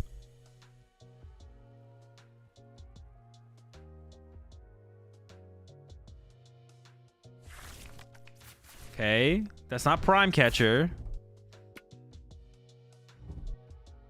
They did get rid of my Pokestop, though, so I literally have to top deck Rare Candy to have a chance here.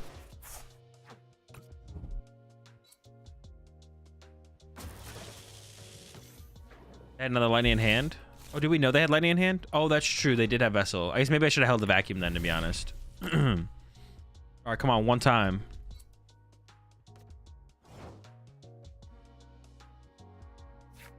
No! All right, we got another turn, though.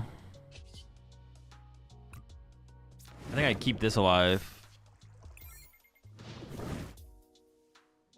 I guess they could like pass for turn though and not knock this out, and then if I top that Candy. All right, no catcher, no catcher. They might not be playing the catcher build anyways. If they play Devo, we also just get bodied by the Devo. All right, this is it. Oh, no, I have one more turn. If they don't have somehow don't have boss in their hand right here, or Prime Catcher, if they play Prime Catcher or not. Top deck Candy would be optimal here, but if not, if they don't have the Gust in the hand this turn, dude, no. All right. I am gonna bait them. My favorite word. Oh well, if I attach to Mew, you gotta KO the Mew. Right? I have an energy here. Are you scared of try bouncing or genome hacking? You tell me. No, they didn't take the bait. They didn't take the bait. No. Dude, I can't even attack. I didn't put the energy on. I can't attack. Why would you KO that? That's such a stupid play, bro. Oh my gosh. I can't believe they KO'd the Froakie there, man. Top deck Candy. I just want to see. No, okay. All right. Dude, we just got bought. That seems pretty tough. That seems tough. No draw power.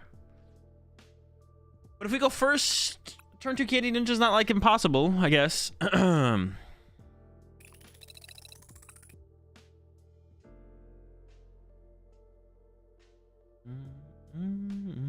right. Well, that's gonna end the Poké deck. I forgot to do my intro with it. I should redo that real fast.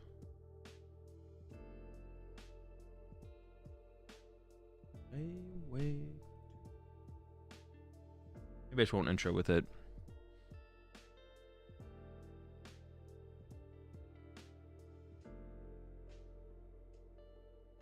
A video on good decks to pick for next year? No. I'll probably do something like that as we get closer to rotation. I'll talk about rotation decks, but no. That is ways away. But I'll probably make something as we get closer to rotation. I'll do a final thought. So like I'm starting to do. My goal is. Goal plan.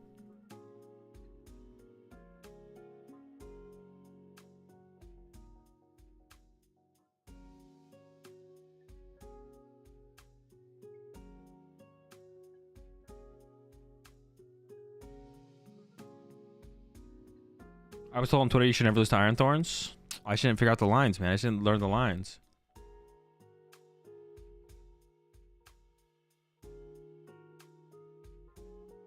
Catcher or no catchers build better for Thorns? I think you would prefer to not play catcher if you could make it work. But the extra, like pressuring. It's like definitely meta dependent. There's a decent amount of matchups. I think Prime Catcher might just be enough. Like 4 boss plus Prime might be enough because it's good way. Like the way Iron Thorns wins games in a lot of matchups is you get Crushing Hammer heads and you just KO their active over and over again, or you boss what has energy. Because like everything takes a while to set up, so you just need to boss what has energy and pressure it. Is like the idea with Iron Thorns, right? But you only have so many boss, and you don't see very many cards. So the idea of Catcher is it turns every Arven into a potential Gust, and then you should have more stuff you can naturally draw into with your draw supporters. So that's the idea behind Catchers. So it's kind of matchup dependent on like how many decks in the current meta do you need to like be able to do that against, where you need to be able to aggressively chase what is being built up on the bench with energy. Yeah. Storm's an auto loss for Lugia? Yes, unless you play Klefki.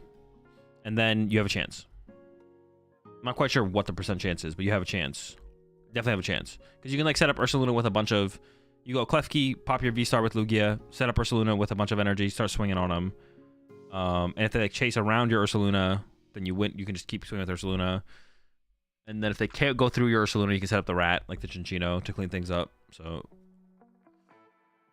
the Klefki gives you a chance. I don't know how good of a chance you get actually from it though, because you still like get shut off. You don't get access to Luminion or Squawkabilly or anything like that. But you don't always need that to win games, to be honest. So.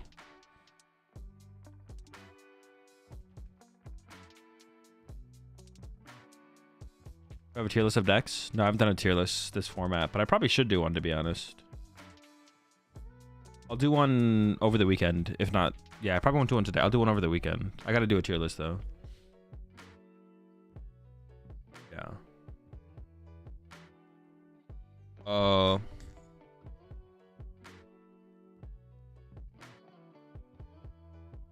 Decks for Louisville? Lugia, Iron Thorns, Regidrago. Those are my top 3.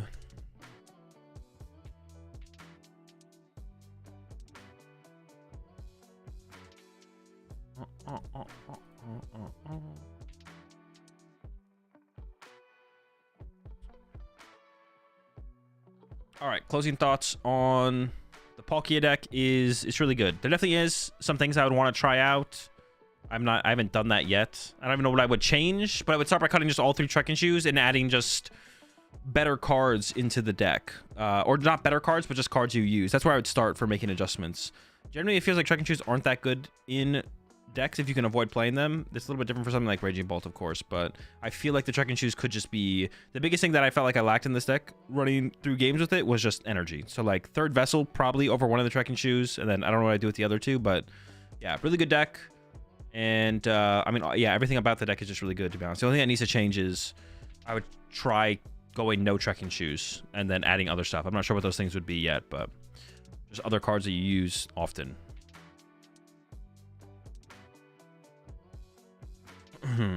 At least a second Poffin. Yeah, maybe be like Vessel Poffin something. My local game store just had another shop open up down the road that's 4 times as big and has a huge bathroom. A huge bathroom, let's go. And a bubbly machine that you can pick any flavor of water you want for free. Should I stay loyal? I mean, I don't really have a great answer for you. It depends. Like, do you have a good time in the shop, and do they have like a nice? Is the other shop nice, and like, do they treat their players well? Like, I don't know. Like, if the owners of a shop aren't gonna do anything extra for their customers besides literally have a storefront, then I would say I'd go where the people are, or where the owners try and create the best experience for their patrons. That would be my my take there.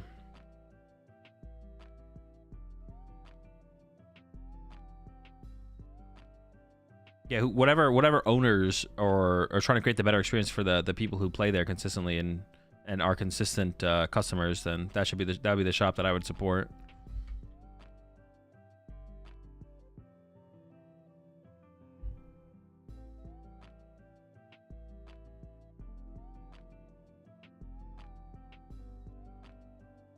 All right, let's play in this Doom tournament then. I'm down. Let's just do it. But I'm gonna play the. I need a break from the Palkia deck. I'm done with the Palkia deck for the night. There's a lot. We did a lot of Palkiaing. How much time do I have until this tournament starts? 20 minutes. I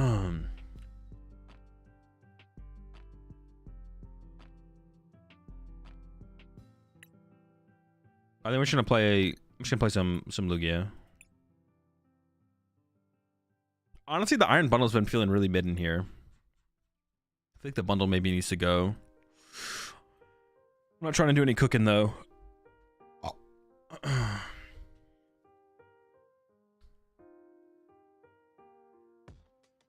Yeah, today's not a day for cooking, just a day for playing.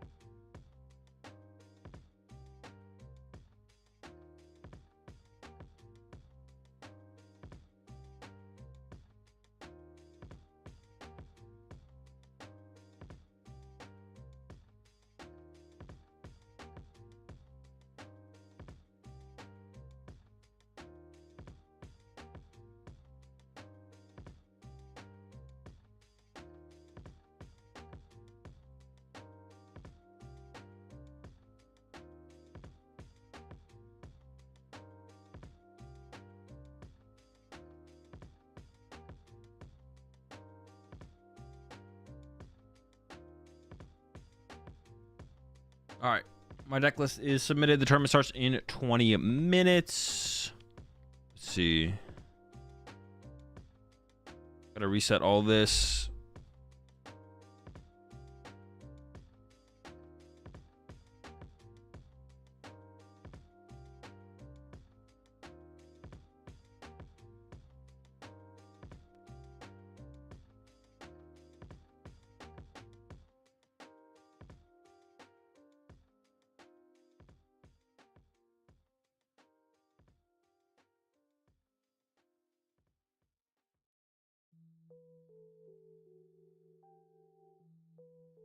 All right.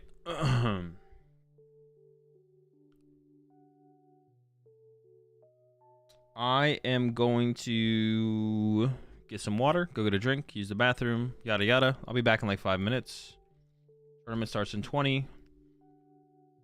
That's the plan. And then yeah, we're just playing the tournament for the rest of the night. And I'll just gonna get off whenever I'm out of the tournament. Could be a dub, could be an 0-3 drop. We'll find out. I'll be back, chat.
All right.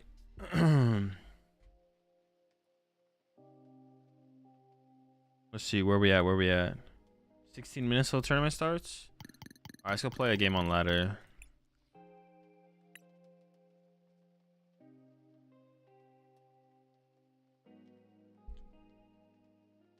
What, dude? What? I can't open this. Holy smokes!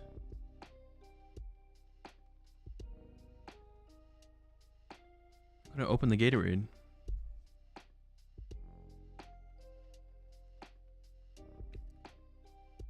I was weak.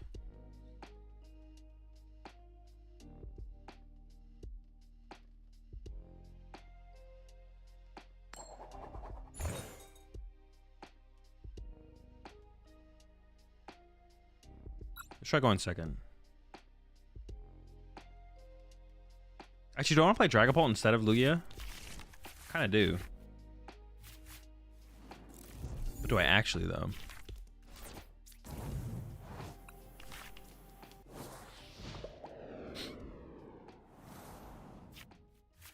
I kind of do, actually, to be honest. I kind of do want to play Dragapult.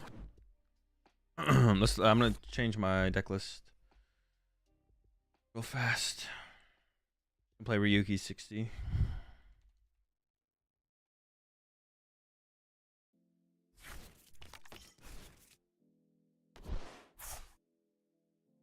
What do you think the BDF is right now? I don't know. Not sure. A lot of good decks though.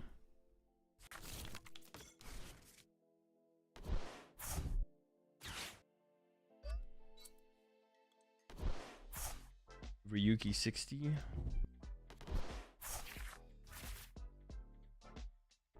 Alright, I changed my decks. Or change my deck. I'm going with the Dragapult instead. Switching it up on him last minute.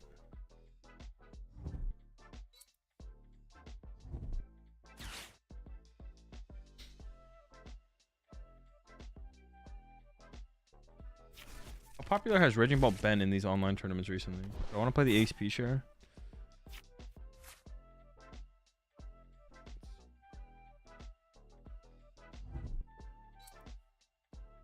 And the most popular deck. Oh boy. Wow, very cool. Oh my gosh, dude, we're just literally just gonna get bodied. Holy smokes, man. This is disgusting. Oh my gosh, help. Oh, I should have actually used Hatsu first there. Because there was no supporters on the bottom of the deck. Oh, I got the one supporter that I shuffled back into the deck. Cooking.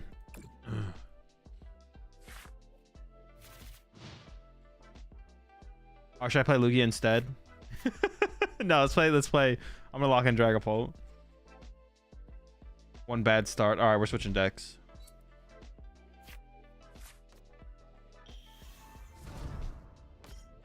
No, I'll stick with the Dragapult. We'll stick with Dragapult. Chill deck, chill deck.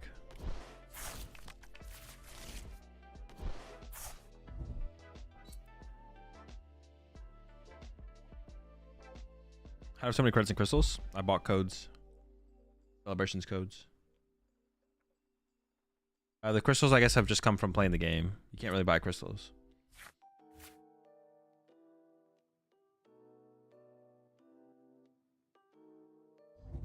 Yeah, we're kind of cooked in this one, folks. More powerful out of them two decks. The two in front of me? Or Lugia and Paul? Oh, Lugia.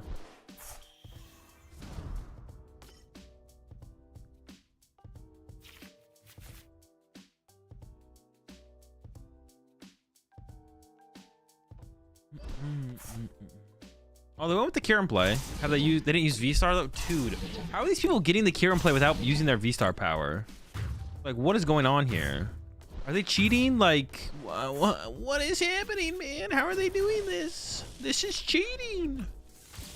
They're hacking. Dip skippity, skip dippity. I don't know if I want to Ultra Ball. I could have got rid of the switch though. Yeah, I could have got rid of that switch there though. Yeah, getting rid of the Iona was definitely a throw. Not gonna lie.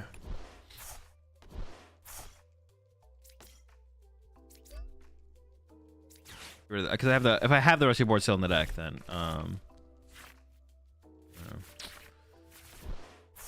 maybe I've thrown the squad. I don't know if I should get the that much small squad though. Actually, might be trolling with that one. Hold on, we might have to flip the script on him.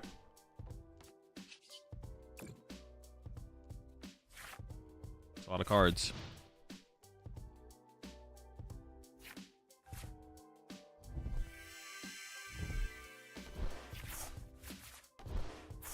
Oh, let me change my stream title here real fast.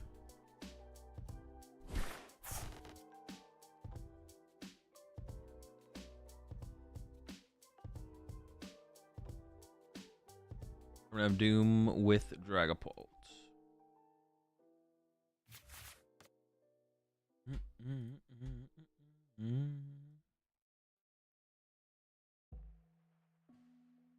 Oh.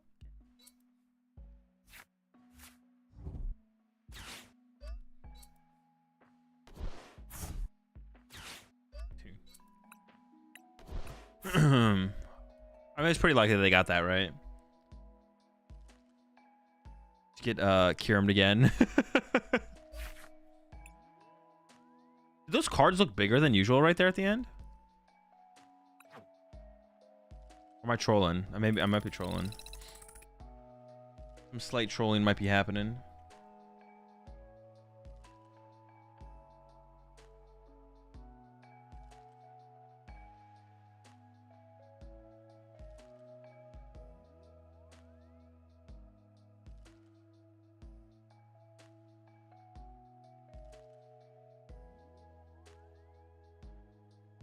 Pretty likely. Classic flim flam, the Jim Jam. Yeah, classic maneuver there.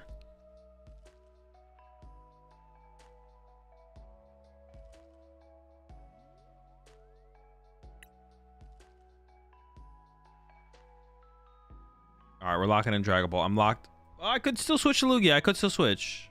I think we're locking in Dragapult. Dragapult feeling like your main right now? I don't have a main ever. The answer is no, but also I never have a main.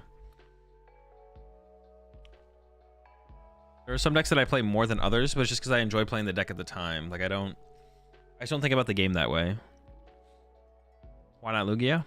Why not Dragapult?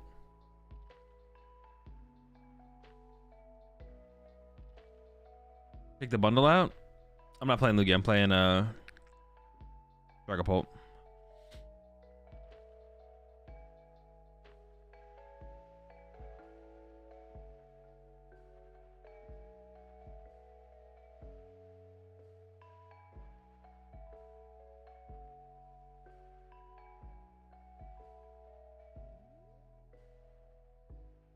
I prefer this build versus the Pidgeot build? Yes. This looks like a Marth main.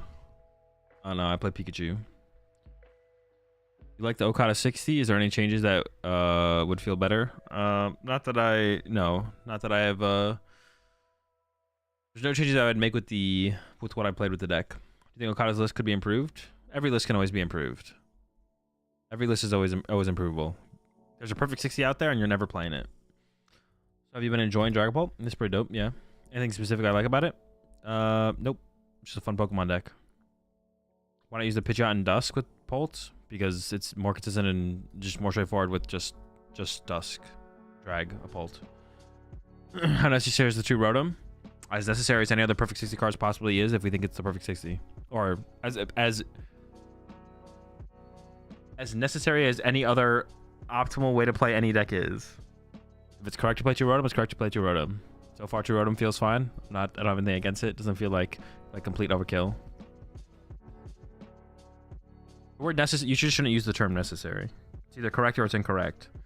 It's weird, like Pokemon players, like when they see something like true Rotom in a deck, it's like they forget, well, either they didn't know to begin with or they forget the idea of it's correct or incorrect. It's like, oh, I don't know, the second Rotom seems like it might be not necessary. Like, yeah, the term necessary you should just never use in the Pokemon TCG. But when people use it, it tells me that they're probably just thinking about the game incorrectly. But for some reason, cards like when the average Pokemon player, when a Pokemon player who doesn't quite understand the game completely sees a card like second Rotom in a list like this, even if they knew beforehand that there is a perfect 60 and that's what they're striving for, it's either correct to have two Rotom or not, they like forget that, and then like the way they view that specific card like changes, and all of a sudden they think about the game differently than they maybe would have previously. It's like interesting. I don't quite know what causes it. I don't know what quite causes it, but like it's like players forget they forget about the like how to they forget like a fundamental of the Pokemon TCG when they see something like true Rotom.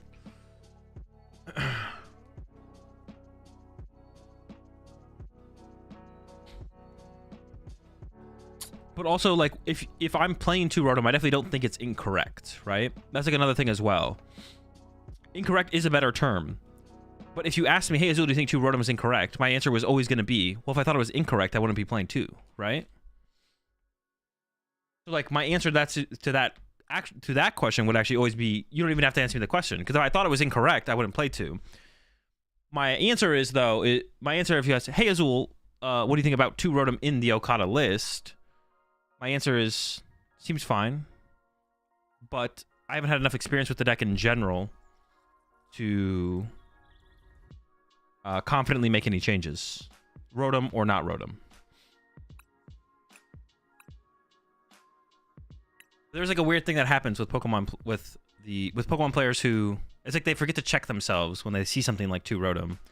I'm not trying to like hate on it. I'm not trying to like call anyone out or hate on it with it. It's just like interesting. It's an interesting like phenomenon in the Pokemon TCG. It's the same thing with like Grant Manley's 3 double turbo energy. It's like how you would maybe view something. Like the answer, like the way to get to the answer of the question is the same, but because it looks weird, it makes you ask a different question that you would never normally ask. It's just interesting the way that happens. There's like a question. There's like questions out there you would never ask. Like players of a certain caliber would never ask these questions, but then all of a sudden they see something that is weird, and then it makes them ask a question that they shouldn't ask. And as soon as someone explains them that you shouldn't ask that question that way, they're like, "Oh yeah, you're right. I don't know why I did that." But because the weirdness like throws them off. I don't know. It's interesting.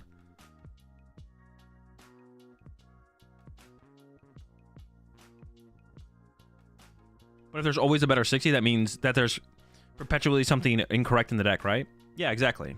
But it wouldn't be Rotom because I still have two Rotom in the deck, right?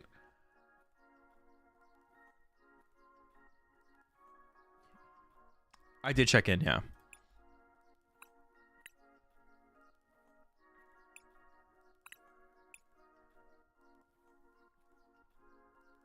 Well, no, the incorrect part of the deck could be Rotom, but I currently just don't know that it's Rotom, right? So it's possible two Rotom in this deck is incorrect, but I don't know it is because I'm still playing two Rotom. But it could be incorrect.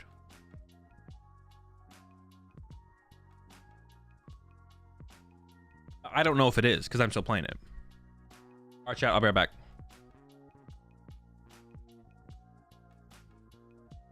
Wait, is the timer working? Timer's working. Chill. All right. Oh wait, what am I up against? I don't even know. It is Raging Ball. Do I want to go first? No. Dude, 2 Bravery Charm and 3 Switch Card. Bro, why did I even queue up? How do I beat that? That's so much healing. What the fuck? 3 Switch Card and 2 Bravery Charm? I can't beat that, bro. I'm done. I'm cooked. Get me out of here.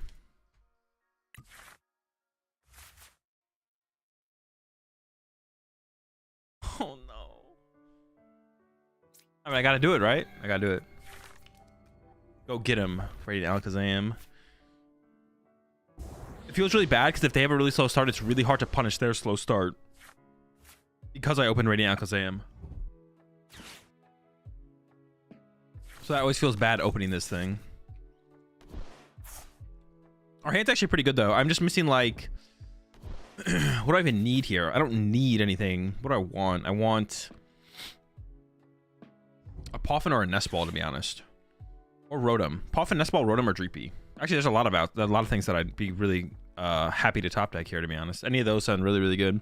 Because currently I'm looking at like Arven for Crystal plus Nest Ball for Rotom, Burn Forest to get a Poffin for just 2 Dreepies, which feels kind of slow. But we'll see. Okay, pretty cool. That feels a little bit better for sure. All right, let's do some actual prize checking here. What do I have in hand? Candy, Dragapult, Roxanne, Dippity, Forest, Dreep.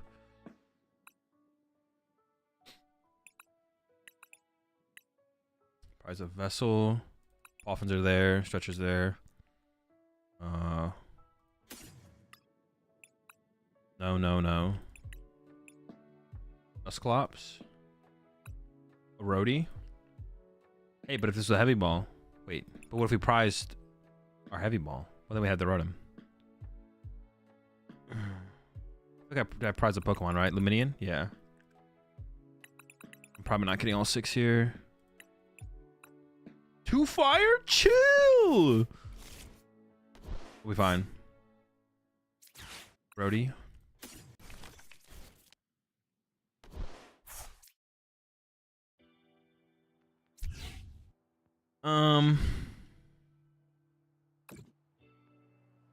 It has to be a Poffin angle. The question is, what do I grab? I don't need a Duskull yet. Definitely needs to be a second Dreepy. But then I could also get the Tatsu, to be honest. I don't have a supporter to work with yet. I'm kind of open to that. I'm down with that. I'm down. It's a charging. All right. Oh my gosh, that is terrible. That is not... That's a Dippity help me moment. Sorry, Dippity might help us though.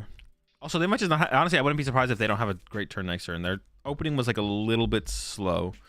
But once again, like that's like one of the unfortunate parts about our situation is I can't punish a slow start on their side. Not punishable, which feels bad.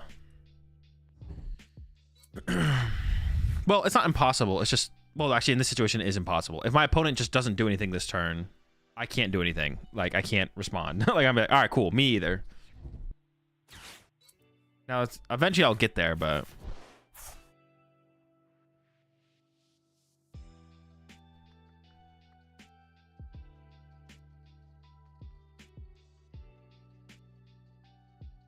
I want a Duskull down next turn or a Dreepy? It depends what the K. If the K on my Rotom, oof. I mean, it depends what the Dippity draw gets me there. Yeah, they're the Bravery Charms. Bro, it's... Oh, my... It's so much HP, man. Okay. There's 2 switch cards left. Dude, it's just so much HP, man. What am I supposed to do with all this HP? Paper Blower? I mean, it's got to be a Dreepy sacrifice, right? Yeah.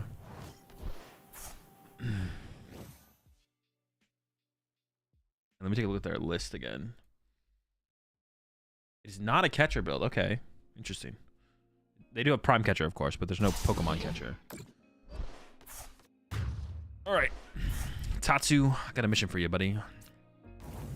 Save me. Please. So it has to be Dip, Dreep. Oof. I got the Arven top deck, so the Tatsu feels worse. I think I Tatsu first now. Nope. I don't have to Dippity. I don't really need Dusknoir in this matchup. I think I do Dippity though. I need more stuff. That's some good stuff. Holy. That's the good stuff. Okay. Maybe I couldn't afford, to be honest, the more I'm thinking about it, maybe I couldn't afford to actually have this set up the way I did. Did I counter catcher here? No, but counter catcher is going to be a big piece of like my next turn, I feel like. I could counter catcher the Pheasantipity. Well, if I want to attack next turn, I need to Crispin, right? Finding that could be tough. Yeah, if I want to attack next turn, but I can't Luminion because I don't have bench space for Luminion. Oh my gosh. Maybe Ultra Ball for the potential of Dracloak next turn is the best play. Okay, sure, yeah. Oh boy. All right.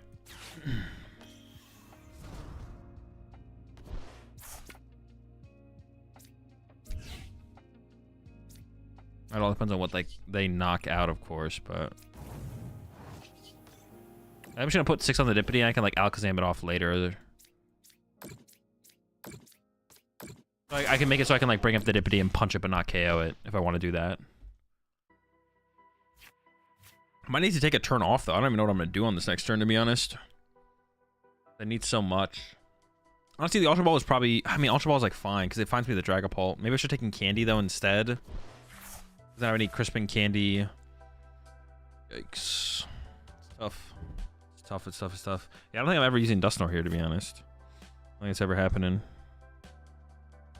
Doesn't make sense for the prize exchange either, I guess, though. Unless they like go after a 1-prizer, and then I could bench a Duskull, but they shouldn't ever go after a 1-prizer. As far as I can tell. As far as I can tell, that wouldn't ever make any sense. Like, their best KOs here are either my active or my Pheasantipity. It's not even close. It's like the only options. Yikes. Well, that's my active. Goodbye, Dragapult. You rat. Not good. I don't like losing my Dragapult here. Yeah, I didn't get the Turbo Energy attachment. It's unlikely I draw into like the Crispin combo here, but it is possible. And I could like Crispin combo KO both Raging Bolts. I mean, that would be pretty good. That would be pretty good to KO both Raging Bolts here. Does this exhaust all 6 energy?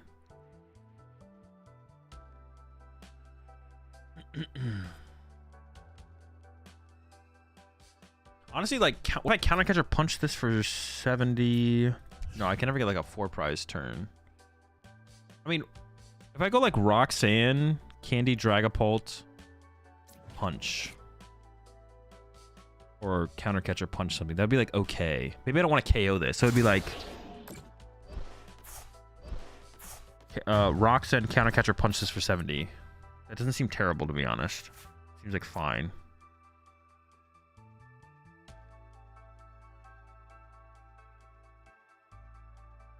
I am like short from winning on the next turn then.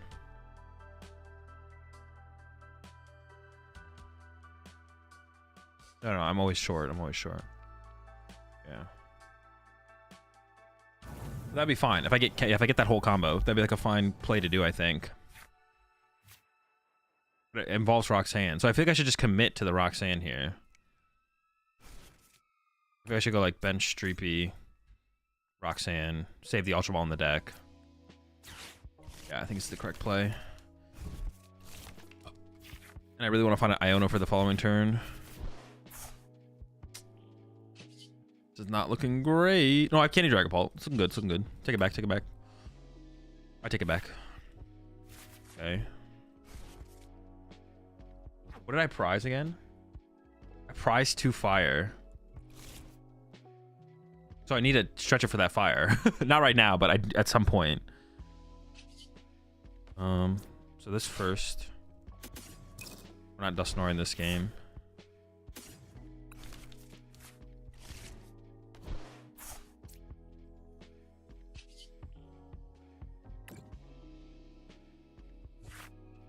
Okay, that's great for next turn. I didn't get the counter catcher, so I don't want to take a knockout. So I think it's what I do here is I go Candy Dragapult.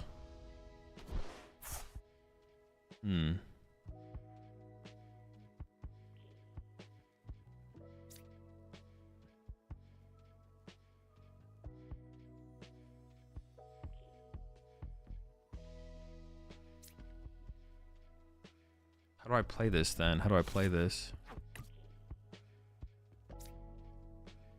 I think I still want to put this in the active because I don't want him to get a free prize card from a weaker turn. Let's go retreat.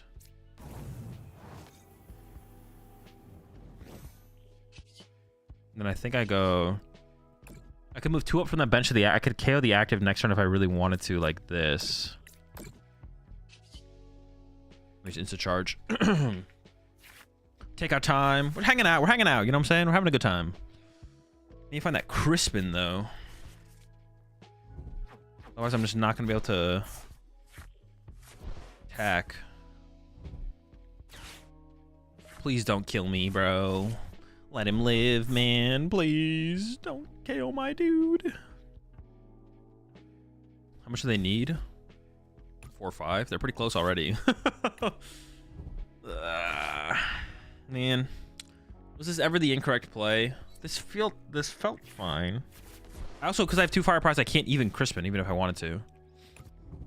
Not being able to attack this turn felt pretty bad. If I'd been able to jet headbutt this for 70, then I could have jet headbutted it for 70 again, and then no, I still wouldn't have been able to win.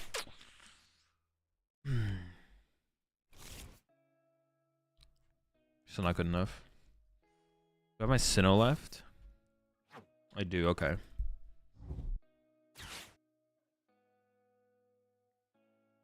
Find my Dippity probably, right? I assume. It's gotta be prime on the Dippity, right? Oh wait, I messed up though. Well no, I don't wanna draw prize cards, so I didn't mess up. We're taking a 1 prize knockout this turn. So I own it to 1 less. Yes.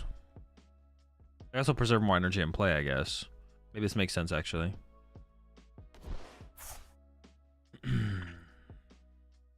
This means I can use a Dusknoir now, though. But I don't have a Dusknoir. I can use a Dusclops. I prize my Dusclops. So I'm not drawing any prize cards this turn, unless I was KOing the Dippity, but I don't really want to KO the Dippity. So do I just punch the active and pray then? Is that where I'm at right now?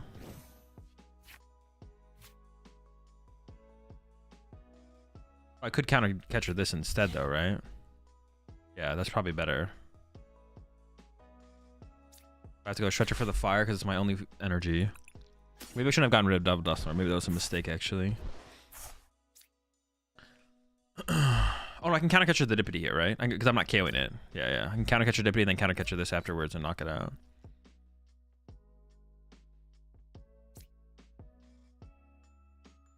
Counter catcher Dippity Iona. Yeah.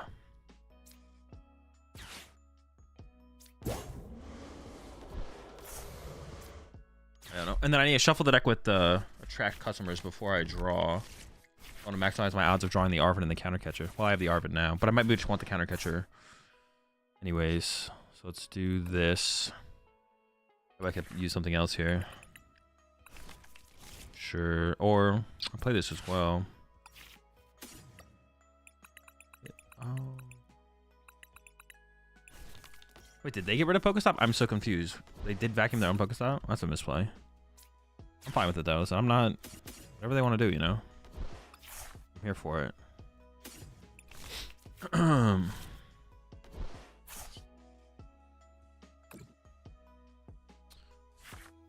here for their mistakes. Alright, let's see if this is good enough. It doesn't feel like it is. But it's possible. Alright. So I'm not taking a knockout. I'm gonna put one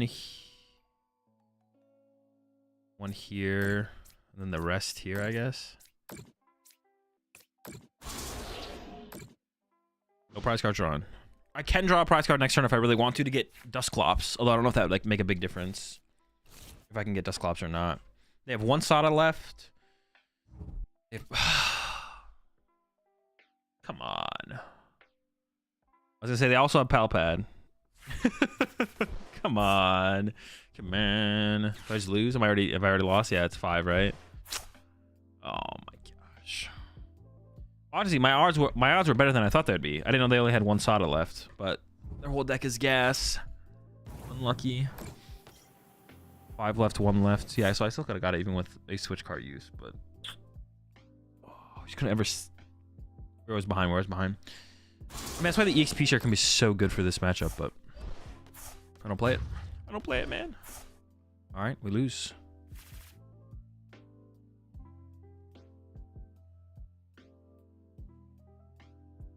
That was so winnable. Odds surely were favorable. Maybe. I don't know. The thing is, like, in Raging Bolt, well, probably because if they had played Palpad, they had like 3 in the deck, then it'd be different, of course, but appreciate 31 months there, Sunny. Appreciate the 7 months there, Bean Sauce. Yeah, they did only have 1 left. Yeah. Was Kevin the Raging Bolt worth it? 1 less energy from Sada? No. I don't think so.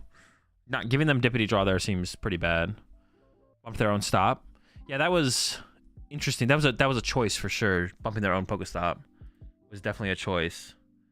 I don't even know what I could have gotten off it that would have mattered for me, to be honest. like there's no way I don't get what I want anyways on my turn. Could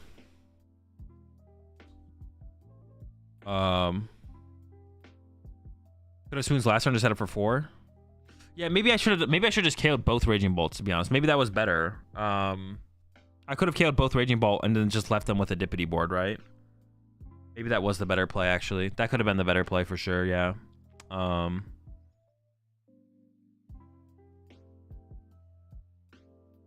KOing 1 Raging Bolt is never worth it. But yeah, maybe I should have set up for the go Iono low plus KO double Raging Bolt. Because then they do, like, even though they get to draw the 3 cards off Pheasant Dippity, yeah, leaving KOing 1 Bolt for the trade-off of giving them Dippity isn't worth. But honestly, yeah, KOing double Bolt was probably worth it, to be honest. Yeah. Yeah, I think so. I think that's fair. Because then they would need to get double Bolt. They would need a lot, to be honest. Yeah. Yeah, that's fair. I should have tried to KO double Bolt there. So I had to do the, appreciate 10 months there, not Jade West. I had to Alakazam 2 over. Would they have had the switch card for that anyways? They maybe would have had the switch card anyways. But I should have played for it. I still should have played for it. Yeah, okay. Definitely a mistake. Should have played for the double Bolt KO. Could have still lost, but it definitely was the correct play. I would have to have moved. I would have to have moved 2 over on the previous turn, right?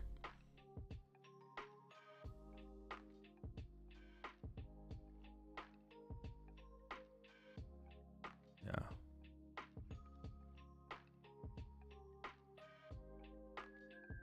Even with Sada, they couldn't get enough energy KO. Well, they could draw with Pheasant Dippity and then get the cards they need. They get the Fez draw. Fez draw also like gets them closer to Prime Catcher as well, and I had plenty of liabilities on my bench, which isn't great.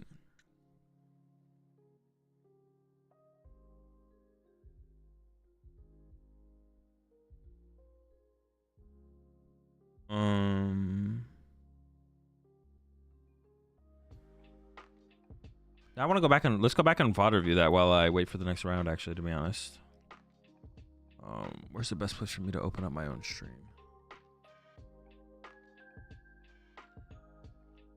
And I'm thinking about a little bit more. We definitely should have gone for the double bolts. Yeah, hang on. Let me pull up. Probably on YouTube, right? Yeah, let me pull it up on YouTube.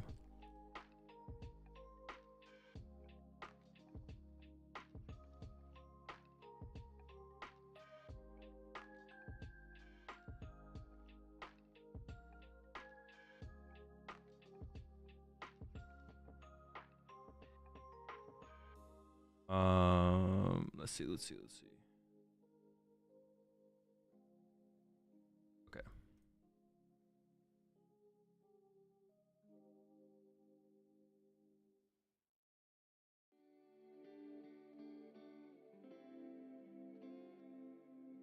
So let's see. So I get my first attack off on this upcoming turn.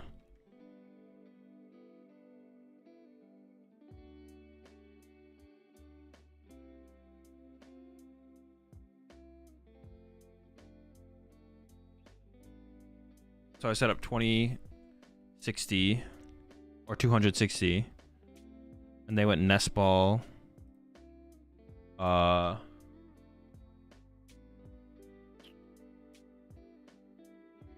feel like they need Fez to get through the end game. What do you mean? Well, if you don't take knockouts, Fez doesn't do anything. Would you put it on Lost Zone Turbo and Lost Zone Dusclops in the current meta? Bad. KOing Fez is the same as just not taking a knockout on the turn, except it's better because you don't give them a bench space. Because then they have the flexibility of getting back into Fez or putting something else on their bench. But I think maybe taking the knockouts was better here.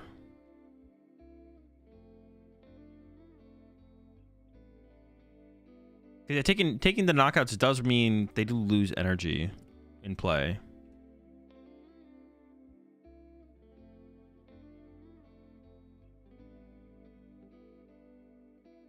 So I rock sand here. So I'm here now. And then what I do, I candy Dragapult just to throw it in the active, right? Put energy on it, threw it up. And then I guess I should have moved 20 from Pheasantipity over to this Raging Bolt. So then it's 200 here, 20 here. And then we go up to this turn. They go what? KO Rotom or something? Oh, they primed here. I thought they didn't prime. I thought they still had prime. Oh, they primed my Dreepy. That's right. They retain energy in play. But if I had moved 20 here, then on this next turn, I could have moved 20 more and then gone knockout, knockout. I do turn on Pheasantipity at that point, but it's probably worth to remove the 2 energy from play. Like, they get to draw 3 of Fez, but they would need they would need so much, to be honest. They were down their prime at that point, so they can't play ball. So yeah, KOing both, setting up for the potential of the KO on both was definitely correct. At this point, I couldn't do it though, of course. Like, at this point, this is still the correct play. Is to like bring up the Fez and play around, because at this point I can't.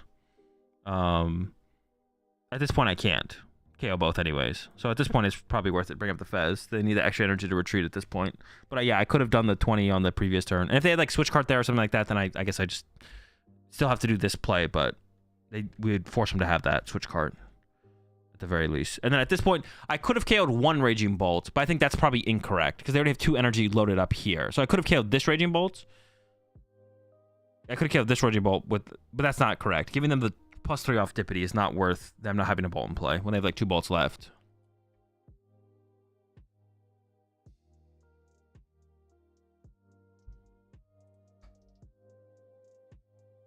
I thought they were gonna move 20 back to Fez and take a double KO and bank that I have it with 3 in hand. I don't know, but then that gives them like stretcher. I don't know, it gives them like an extra. It gives them like, I didn't want to give them Fez draw. I just didn't want to give them Fez draw there. That would have also maybe been fine though, because then it takes away the other. It takes away the other ancient. Maybe I'm just not valuing that highly enough for sure. Maybe not to the point where I should do it. I'm definitely not valuing it highly enough. I don't know if it means I should do it there. But I should definitely value it a little bit more highly for sure. The potential of like removing an ancient Pokemon from play. I could have gone KO Fez, KO Raging Bolt, but then it turns. I mean, do they even play Night Stretcher? Honestly, I don't even know if they play Night Stretcher. Hold up, I didn't even like. I gotta take a better look at their list to be honest. They don't even play Night Stretcher, but they play no Pokemon Recovery. Holy! All right, so I definitely should have done that play because they can't. They can't even. I'm just assuming that they were playing. I gotta take like a longer look at their list. I guess I just kind of assumed they had Pokemon Recovery. They don't play Night Stretcher. So if I KO the Fez, it's always correct to take the double knockout there. Because then it removes an ancient from play, and they can't even recover their Fez anyways, even if they wanted to. So it's always correct to KO that turn, because they don't even have recovery option. So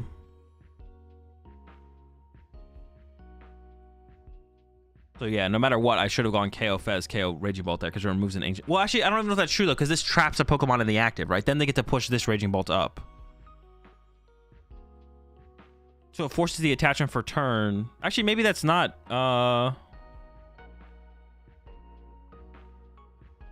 Maybe that's not true then, because I still want to. I don't want this to be in the active when they start their turn. Still, right? I still don't want that to be in their active.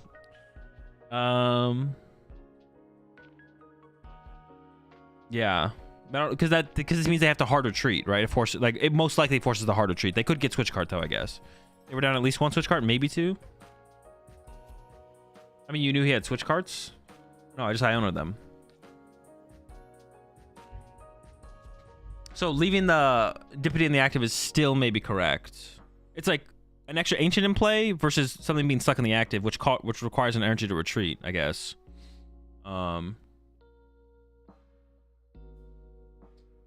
I should have gone KO double Raging Bolt. I should have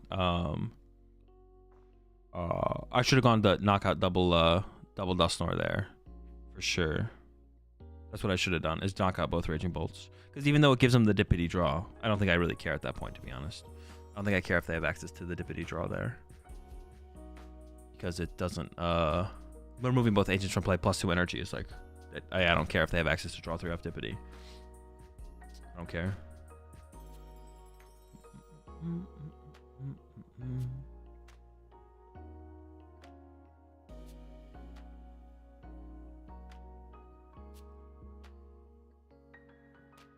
The other thing that I maybe should have done different was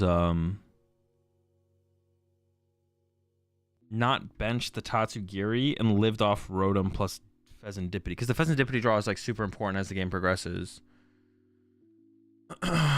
Or like most likely need to live off it, I should say, for the situation I was in. So I maybe shouldn't have gone for the Tatsu, to be honest. For the option, it's kind of, they went after that one prize at the end there, but it lets them do that because I didn't have a Duskull in play. But if I was able to have the threat of a Duskull in play, they couldn't actually do that play. Yeah, they couldn't actually do that play. So I maybe shouldn't have put the in play on the off the rip and just like, but like I'm gonna draw into a supporter between Rotom and Pheasant Dippity after they take the first knockout. I could have just like played around that, and then I have room for Duskull to work with. So that way, if they do chase a one pricer like they did, especially because they might have gone after my Alakazam. If I had moved 20 from, honestly, they probably no. If I had moved 20 off to Raging Bolt, they might have gone Gust KO Alakazam instead of the Dreepy on that turn. And if they do that, then I would need like Dusclops or Candy Dusknoir, I guess. How do the tournaments work? Like any other tournament with like Swiss rounds. They're just ran online. Just put exclamation point tournaments in the chat to get the link to the tournament site. Yeah. But yeah, I shouldn't have gotten Tatsu, I don't think. And then should have gone like triple Dreepy and then eventually benched a Duskull and had the threat of the Dusknoir. And then maybe Tatsu still could make its way into play eventually later. Kind of just sucks to have opened the Alakazam because that makes things a little bit awkward. For sure. The thought process during the game for Tatsu wasn't the worst option though, right? It doesn't matter. There's no such thing as the worst option. There's either right or wrong.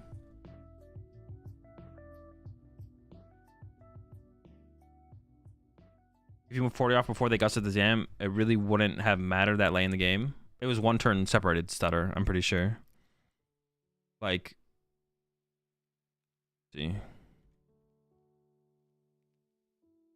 Yeah, this is, if I had moved, so I would have moved 20 to the other Raging Ball, and this is the turn they went Boss KO Dreepy, right? They went after my Dreepy, but they could have just gone after Radiant Alakazam instead. It's literally one turn removed. The next turn would be the second Alakazam. This 20 on this guy would be here. And then they go Boss KO Alakazam, and then I can't move 20 more from here to here. I do have the Night Stretcher in hand, but I did prize 2 fire energy, so I have the Night Stretcher for fire energy here, unfortunately. But if I didn't have Tatsu here, I could have had Duskull, which could have led to Candy Dusknoir, and then that could have fixed my situation here as well. That would have been helpful for sure.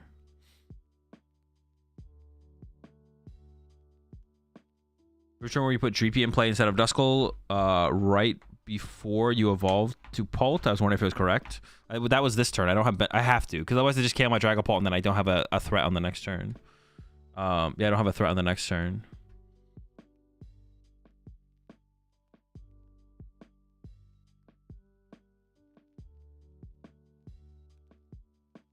You think Radzam is good in Drago instead of Radzard? It's kind of meta dependent. It depends how you want to build your deck as well, because like Radzard I feel like requires maybe it's about equal. Like this list has the switch already in it, so you could fit Radzard in here.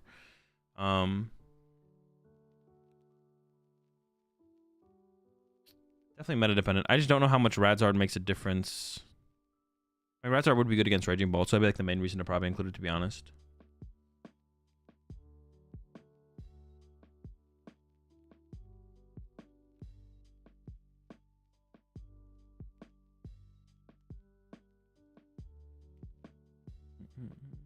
They said in Drago, not in Palt. Radzam is good in Drago. Oh, Drago? No. I wouldn't play Radzam in Drago. Definitely play Radzard. I just assumed we were talking about Pult. Alright. Well, that was round one. Definitely could have played better. But we could have definitely won that, to be honest. Yeah, we definitely could have won that. Because they were already out of like Bravery Charms and everything as well. So they couldn't... They still had Switch Card. The Switch Card still could have thrown me off. They also could have Boss Cat Malakazam. But that would have like eaten up one more energy out of play, to be honest. Which means they have one less energy to work with. So yeah, I definitely could have played that better, for sure, at the end there. Just need to think about the idea of removing their Raging Bolts from play a little bit more.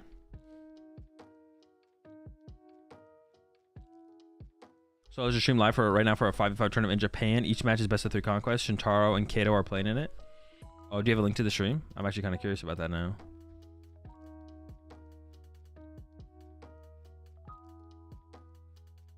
I might be down. Honestly, I might be down to watch that instead, depending on what the stream looks like.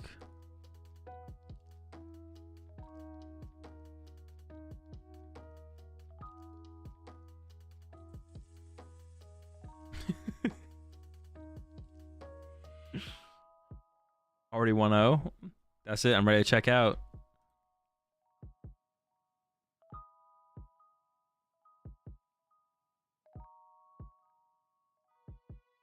One 0 and checked, or 0-1 and checked.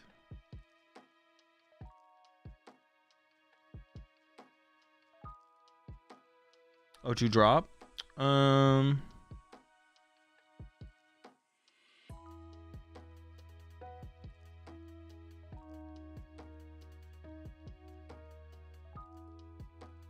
Drago for Louisville. Pretty good play.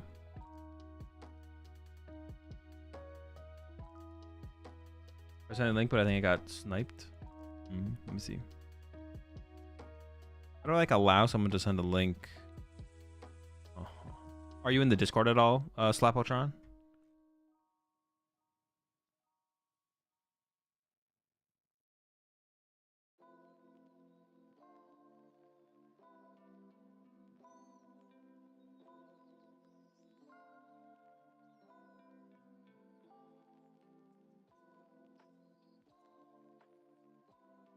Drop it there. All right, cool.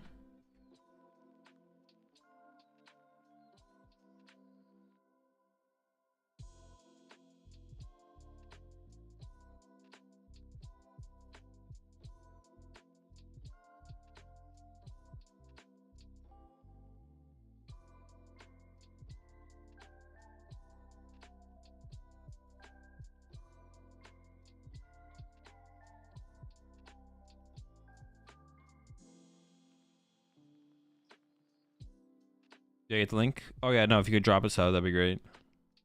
And I'll give you permission.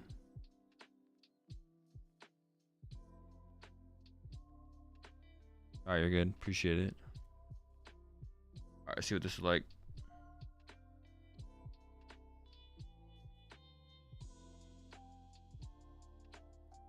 Wait. The link you sent is not the right link. Wait, is it on this channel though?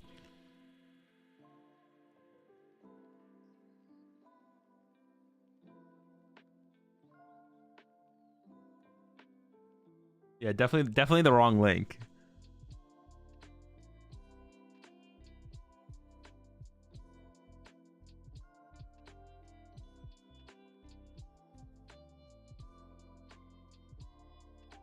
All right, my next round is up.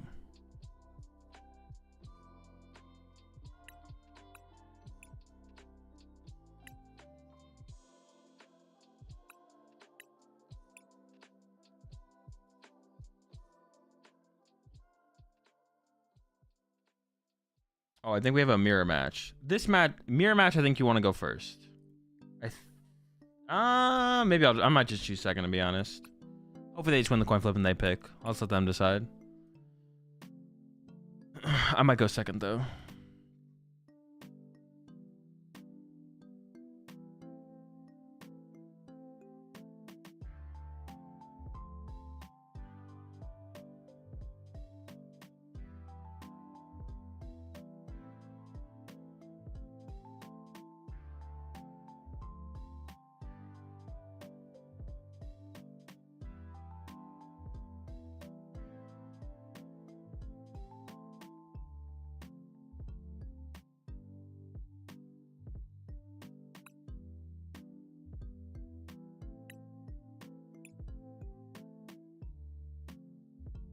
Want me to dim or just drop it in general? Let's put it in general, Slapatron. That works.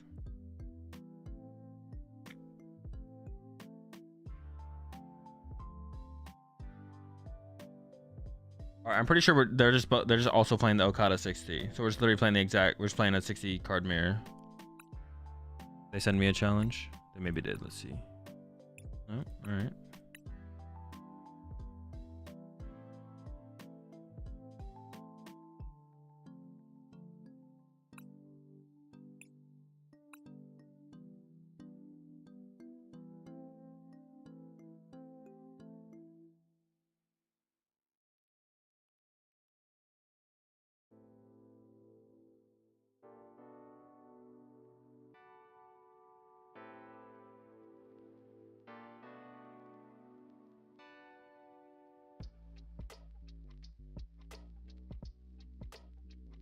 All right, let's see this.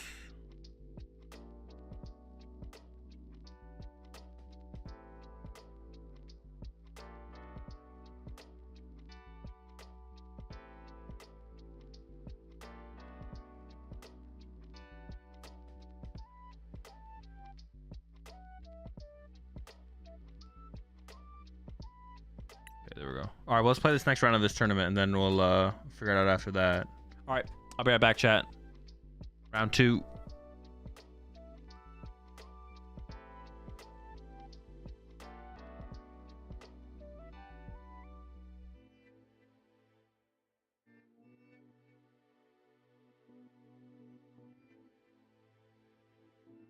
Yeah, I think I'm going to pick second. But hopefully they just win the coin flip and they pick, and then we'll just play off of what we get. I'm going to go second. I just want to set up. Turn 2 attack is a little scary, but yeah, like this kind of hand going first would just be bad. This kind of hand going first is just like so mid. It could be turn 2 candy Dragapult though. I could have got the turn 2 candy attack. Possible. That's pretty good going first though. I'm not gonna lie. That's pretty good going first.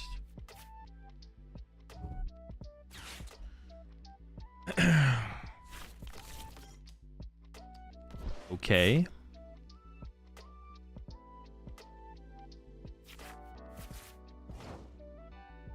It's an interesting choice to get the Tatsu. I assume that they would have pivoted into it, but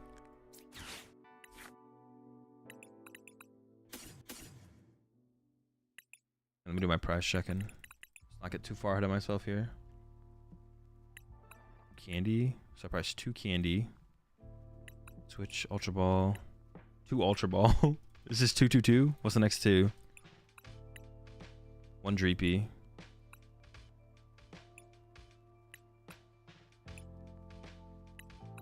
Man, my Dreepy could start to get cooked here. Psychic Energy? No, I have 1 in hand. Oh no, where are my tool cards? No, my crystal's here. My rescue board's prize, okay. Wait, I found the other one. What was the other prize? Oh, a Dreepy. Okay.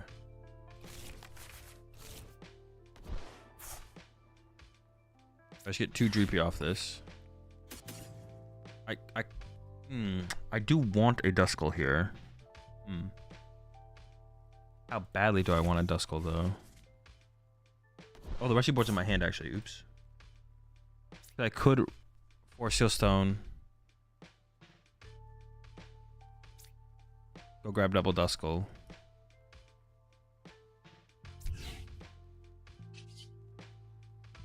I think I'm gonna go for it. Yeah, based on my current hand, I feel like it's like fine, and I want like the threat of Dusknoir next turn as well.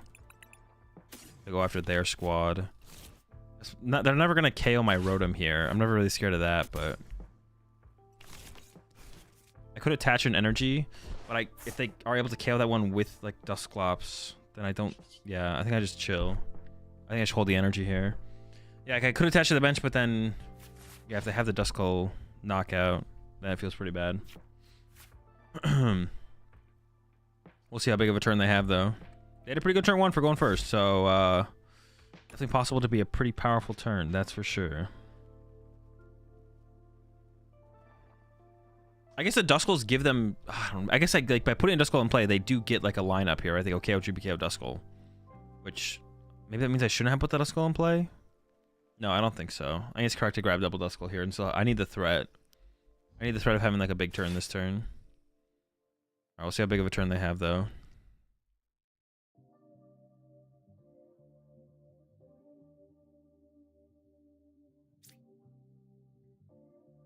Oh, was my Dusclops prized? I didn't check for Dusclops, Dusknoir. If Dusclops was prized, maybe it's not correct to go for Duskulls, to be honest, because I need so much. But if they take a knockout this turn, then I have Dippity Draw to work with as well, so I can still have like a pretty big turn this turn. Alright, we'll see what happens. We'll see. Crystal Vessel. Alright, well that probably means they have Candy Dragapult in hand, and then I have to figure out how I'm going to tackle this on my turn. I could go Punch Dragapult, KO Duskull. Let's see, we'll see. Yeah, I have no clue. Also, maybe they don't have it. Maybe they don't have Candy Dusknoir or Candy Dragapult.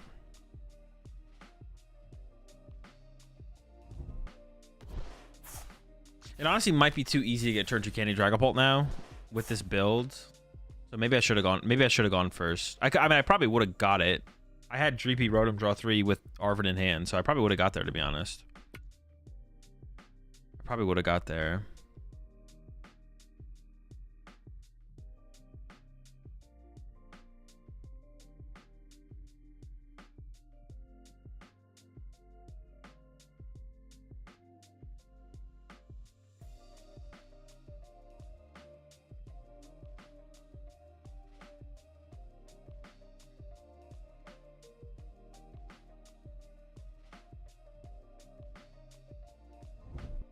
Okay. I was like, what? What is going on?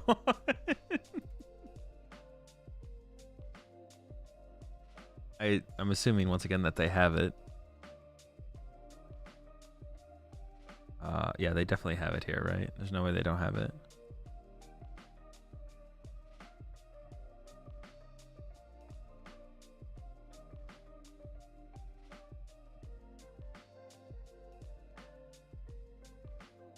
And they're really struggling to figure out what to Ultra Ball away here. Okay, there we go. All right.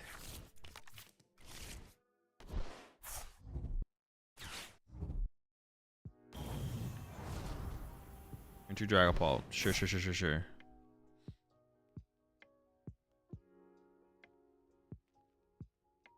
They can't win into it. They can take 2 prize cards this turn. I could Candy Dusknoir knockout. Or I could go... I want to go Candy Dusknoir KO Dreepy plus KO their Duskull. Punch their active. And then I want to trap them out of... I want to go KO their active Dragapult plus KO Dreepy off the bench in the same turn. On the next turn. So this is 2 prize cards. I'd give them a third. They would attack. I would attack. Yeah, I think that's fine. I think I can afford to do that. That is a... I don't... that's a lot to have. Well, no, it's not that much to have. Not that much, actually. It's fine. I'll have it. Yeah, it's a decent amount to have. Right.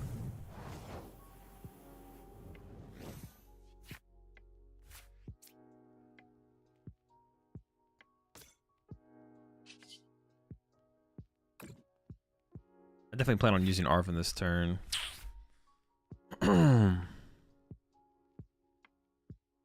Well, I wanted not exactly what I wanted. All right. If I ever nest ball for anything, I don't think so. There's nothing to even... I could Nest Ball for Alakazam, but I probably should wait on that. Because I can get like stuck in the active and stuff. Okay. Recon Directive. Okay, well, I can kill the active and then punch the Duskull, I guess. But now my Duskull just dies. That's so bad. Yeah, they could just kill my Duskull here for free. But then I guess I get to go to double Dragapult, and then I only have 2 prizes in play, so maybe it's not that bad. Maybe it's not that bad. All right, whatever. Doesn't feel great.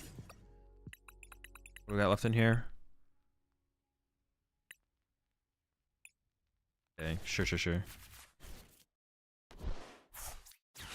It doesn't feel great. But I gotta get rid of their Duskull, right? I can't let them have this thing. Because they could go punch active, KO plus KO. Yeah. Can't let them have that.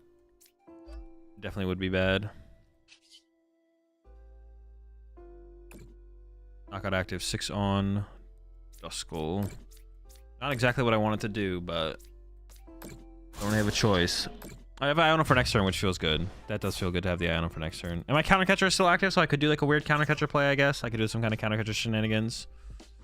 Yeah, if they just go punch active, punch up my Duskull, and we can go knockout, we win, I guess. We can do something like that. I don't even have to draw all my prize cards in one turn here. Let's draw most of them.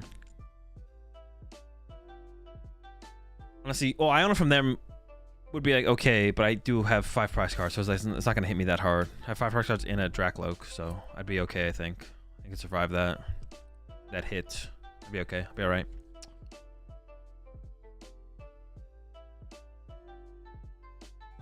Survivable. I go knockout plus KO Dreep. Well, this Dreepy could become a... Well, that's kind of... It becomes a Dracloak. That'd be kind of annoying.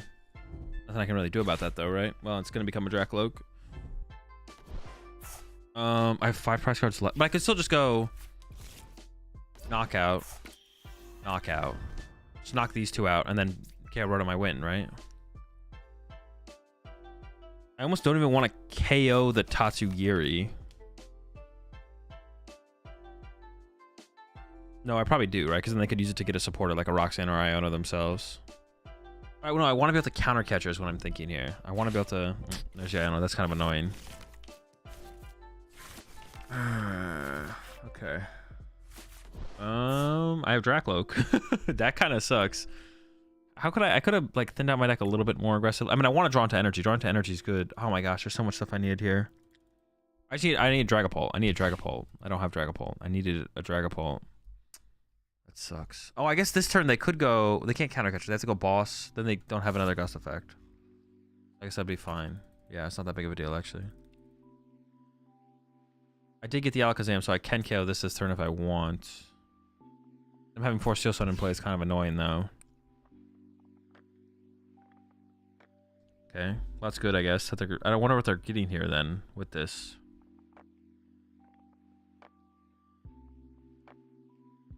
What are they possibly putting in play this turn?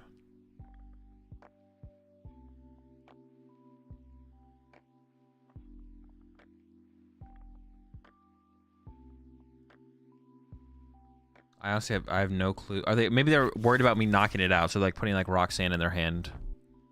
Nope. Oh, Pheasantipity, I guess? That seems fine. Yeah, sure.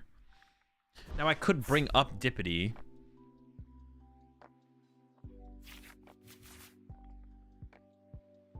I could bring up Dippity, punch it. If I get like Iono, or even Roxanne. If I get Roxanne, punch, counter catcher, punch Dippity, put 6 here. Go ahead, and then bring this up and win with another counter catcher. That could be my play now. And they kind of have to KO my Duskull here, right? They can't let my Duskull survive. So I will be able to get access to my own Dippity draw, I guess. What else could I could have maybe done more with this hand, though. I didn't want to play the Vessel. Could have benched Alakazam. I don't really want to bench Alakazam either, though. Punch. Well, maybe benching Alakazam would have been fine, to be honest, actually, the more I'm thinking about it. I could have maybe benched it and put the rescue board on it. Okay. So my Dippity is live. Okay, it's pretty good. Not complaining. Alright, shuffle the deck. Not going to grab anything. Tatsu needs to stay in the deck. Benching Alakazam is fine, but I can't bench Tatsu. And then draw 3. Okay. kind of everything I wanted.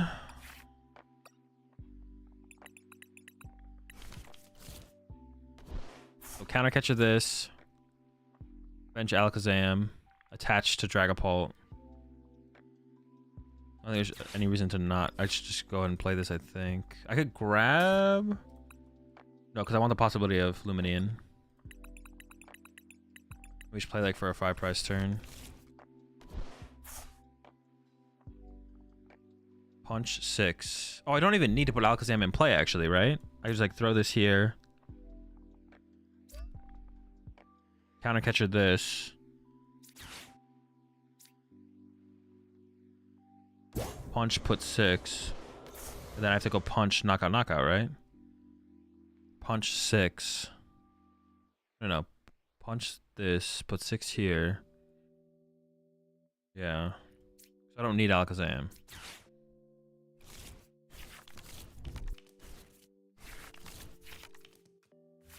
One HP left, 1 HP left. Yeah.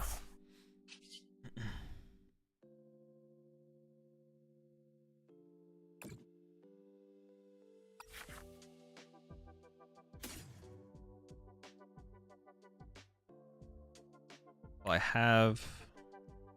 Or maybe I go take this, put that on the bottom, but then I'm going to play Nest Ball. I'm going to shuffle the deck. I'm not going to take anything once. I could have taken Rotom there. Now I could have taken Rotom, actually. Should I evolve this? They Gust KO it. Remove my draw power. They go Iono. Iono Gust KO. I guess I should just evolve it just in case, right? Yeah, sure. Because it's going to be... If they go Iono knock out my active, that'd be like a piece I need. It's better just have the piece in play. Alright. Oh, did I... Fudge. Did I prize second counter catcher? No, okay.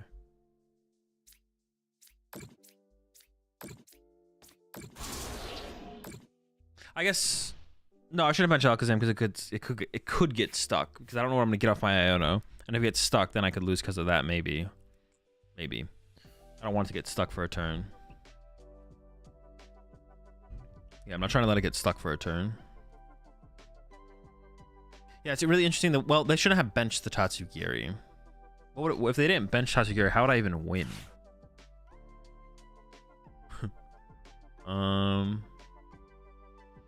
I'd be like a couple damage off for like every single play. Yeah, if they didn't bench Tatsugiri, honestly, I don't even know how I'd win. It'd be awkward.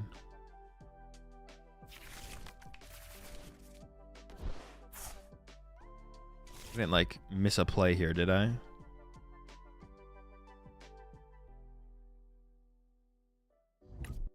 No, I don't think they have a they don't have a play.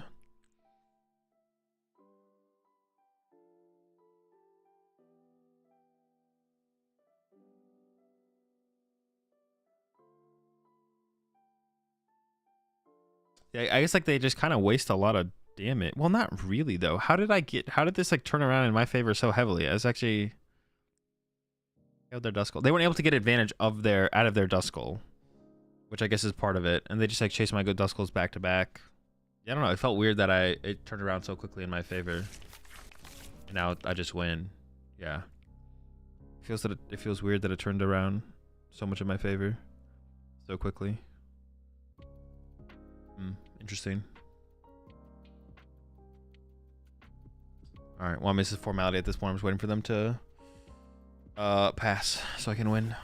I wonder what my last prize card was, actually. Have I drawn off my prize card so far? I haven't even tracked it.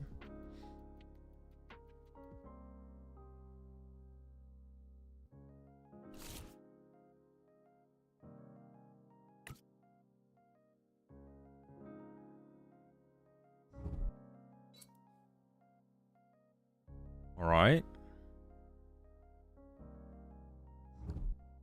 Actually, don't even need Dragapult this turn. They can just punch me for 70 and then go Gust, KO, KO. It's probably better to put a Dragapult in play.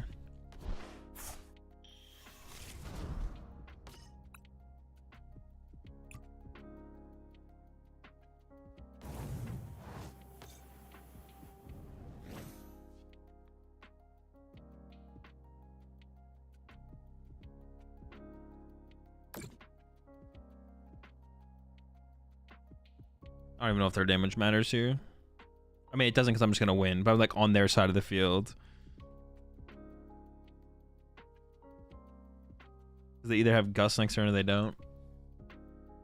I should have got the other thing that I should have done, I think, was I probably should have got the Rotom off the nest ball when I played it. I don't really mind having another Rotom on my bench. Doesn't really change the outcome of the game. All right, all in on Fez. Sure. I'm just gonna go ahead and start with Luminion just to make sure. I guess I don't know for sure that my second counter catcher's not prized. Well, this could just get boss as well.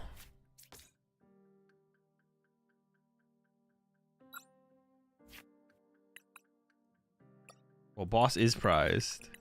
Okay. Like, I got scared for a second there. Oh shoot. I was like, I thought I did a decent job of checking my prize cards there. I thought it, but actually, we still had Dippity Draw. I didn't use Dippity Draw there. There was like a. We didn't like. I mean, we had this Psychic in hand, whatever, yada yada. All right. Clean 5 prize turn, not 6 prize turn. Damn it. Close enough.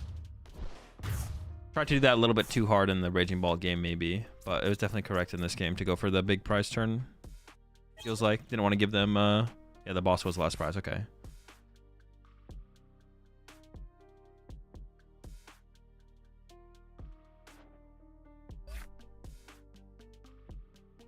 All right, we brought it back with a dub after misplaying against the Raging Bolt. Yeah, misplay against. Yeah, the Bolt game there was definitely. I could have played that better for sure. It was possible I lost it, but could have played quite a bit better against the Bolt for sure.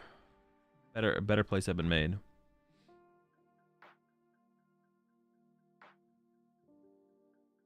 Avoid Dippity and Roxanne. Yeah. Don't want to give them any other plays. Oh, I gotta actually report the game. Hold up.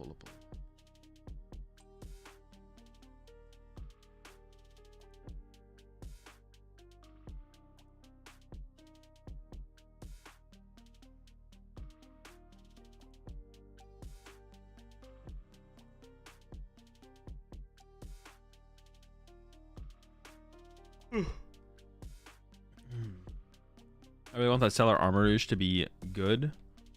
Just keeps crapping out every time I see it. You mean Sarah Ledge?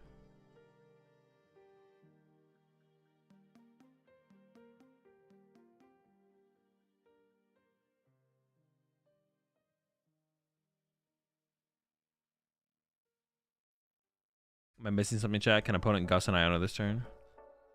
Oh, were you talking about on the last turn? No. Was I talking as if they had like a play? How do you report a stall game drug to time to win if you were ahead in prizes? I don't know. Were they slow playing?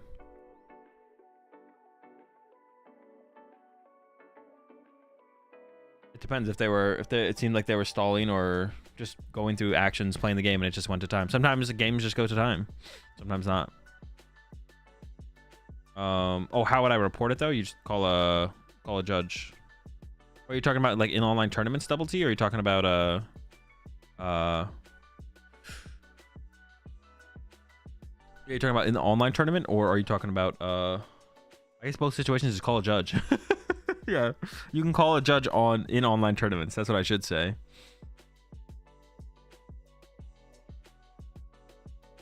Yeah, also, yeah, prizes don't matter. If your opponent's stalling you in a game, if your opponent is slow playing in a game, you should call a judge while they are slow playing. You shouldn't call a judge after they're done slow playing. Yeah, if your opponent is slow playing you in the middle of like an online tournament, then you should call a judge over as soon as you recognize it happening. Don't wait. And same thing with IRL tournaments, to be honest.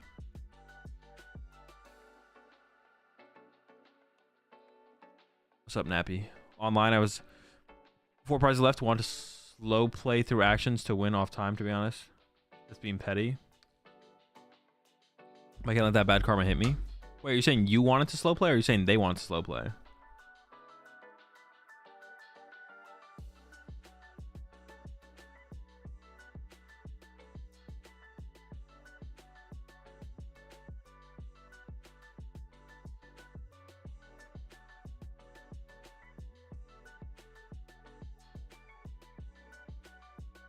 But yeah, it sounds like a tie.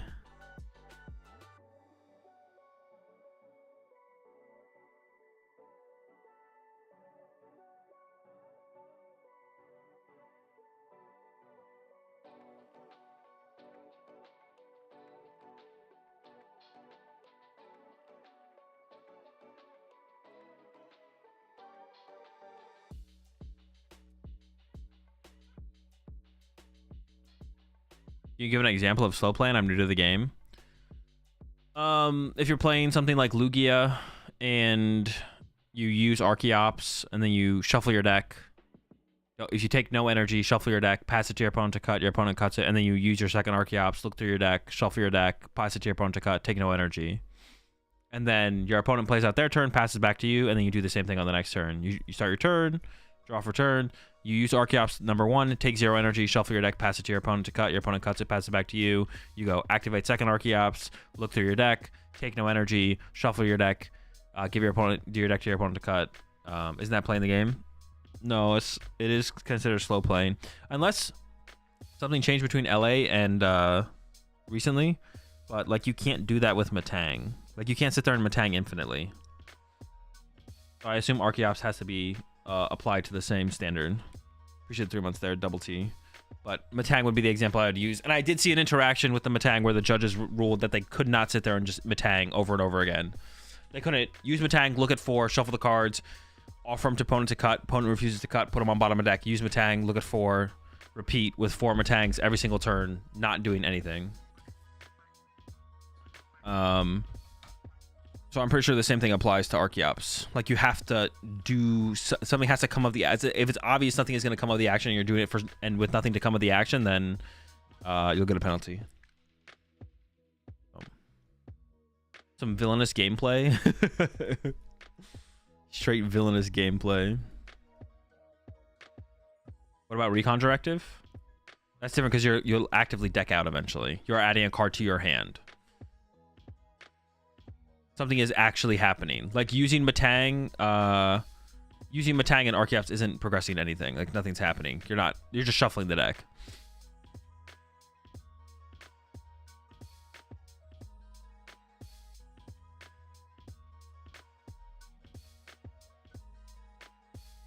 So what would you do in that situation? Just pass back without doing anything? What do you mean? I mean, I think they're stalling. If I think they're slow playing, I just call a judge. Matang reorders the deck. I know, but it's still against the rules. Can you call a judge if they don't have any metal left in the deck and Matang? The Matang player? Just call a judge. You can't prove they have no metal left in the deck. Like, the deck is private knowledge. You can't prove they have no left in the deck with the Matang. Have I tried any Terrapagos deck that interests you and are competitive? Nope, not yet. No Terrapagos decks yet.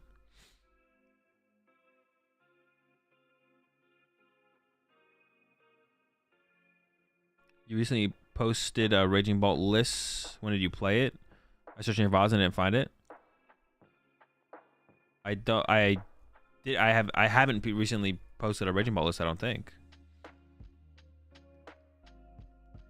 Was it Rahul's Lugia list that you were thinking about playing? Yes, we ended up on Dragapult.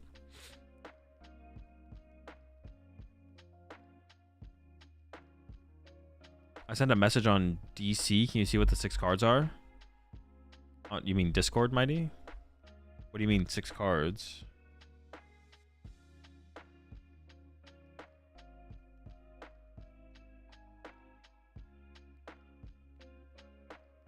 Oh, if you just click the button, it just shows what I had prized. So just an extension.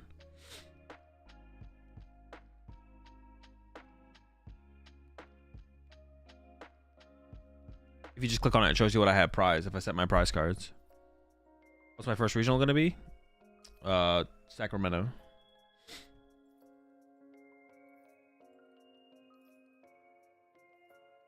Would I rather go first or second with that list? Dragapult? Second, I think. I think second. I'm feeling second with it. Also on Raging Bolt? It's mid.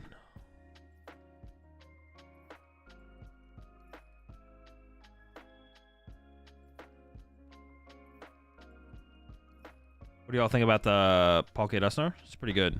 I play with it. I was playing with it earlier today. The deck's kind of insane. Do you think the Okada list is better than the Pidgeot EX list you made a video with? Yes. Why or why not?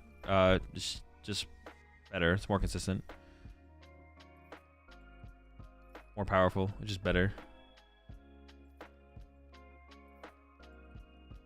You get to collect retirement benefits now that you are retired? It's a good question, actually. I should talk to TPCI about that. I've invested a lot of years into playing the Pokemon TCG, and now that I'm retired, I should talk to them about getting my retirement benefits. Thoughts on Featherball? It's not great. Thoughts on Charizard in the current meta? It's mid. Could Evo be good in Ryukis? Don't think so, no. Have you picked Snorlax deck since the win you won forever ago? No.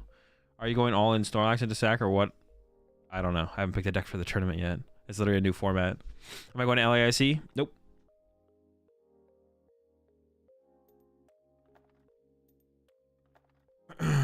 Azula showed my mom Nessie and she said you should try doing it.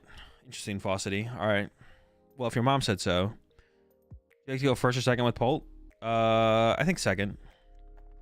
Second right now. I just want to set up. It helps to set up if you go second. Have you played Cornerstone, Mimikyu, Noivern? Not yet, but I think the deck actually is pretty chill. I don't know if I'd play Mimikyu in there, but Cornerstone, Noivern seems kind of chill.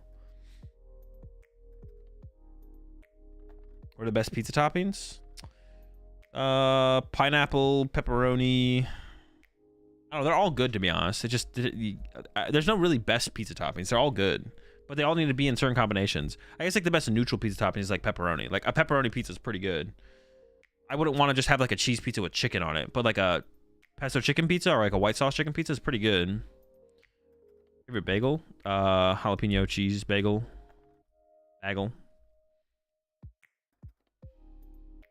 What's the best major pizza spot?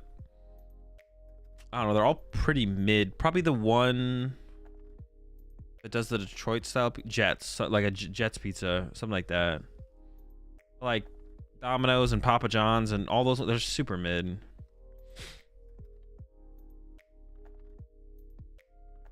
They're all just like hell. There's no reason to go to a chain pizza place pretty much ever, to be honest. There's always got to be there's always a local place that's better. Always a local place that's better. The only reason to go to chain pizza places is like when you're traveling, because then you just don't know the local spots, but that's it. All right, we hit Hydrapple. Honestly, I could see this being a pretty bad matchup. I think we definitely want to go first, though. I don't want to give them a turn to... Do I want to go first? I want to be able to KO their Applins before they can evolve them. But I just want to set up and play the game. I still kind of want to go second, to be honest. I still kind of want to go second.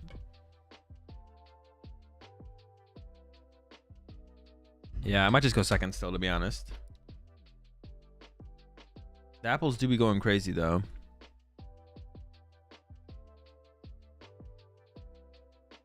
Do local places have stuffed crust? No clue. Call them up, ask them.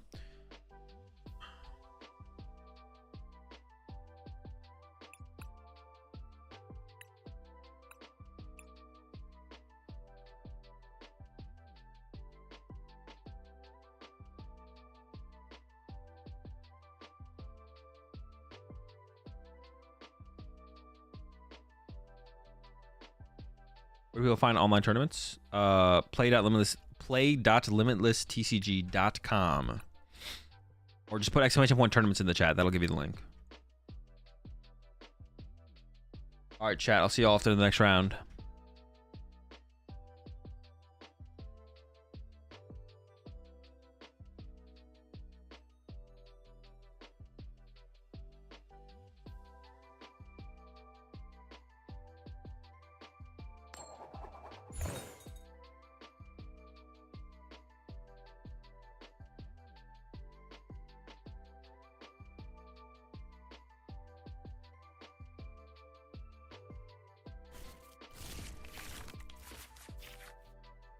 I don't even know if we're going first or second, to be honest. What'd they pick? Okay, fine with me. I will go second. I'll take it.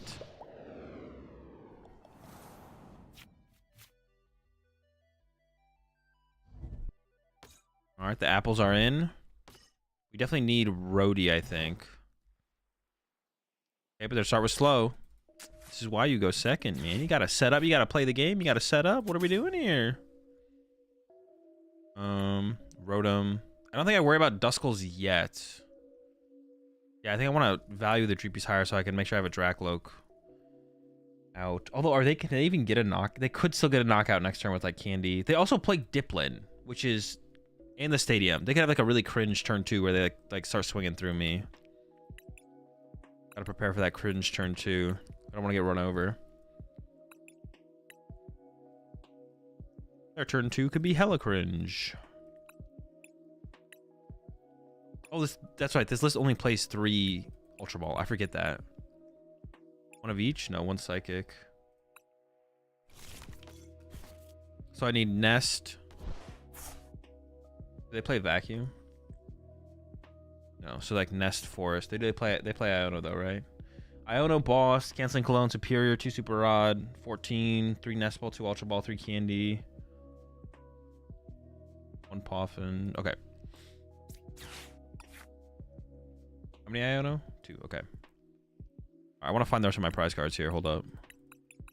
So let me get my things so I don't miss them. Okay. New Dracloak, Dusknoir. Creepy. 3, 2, 1, 2. I have it in hand. 1, 1, 1. The minions prized. Okay. Roxanne's here. Arvin, Ionos, Crispin, Boss. Boss is in the hand, right? No, it's prized. Okay. Oh, shoot. I don't know what else is prized. It's something. It's something. Candy.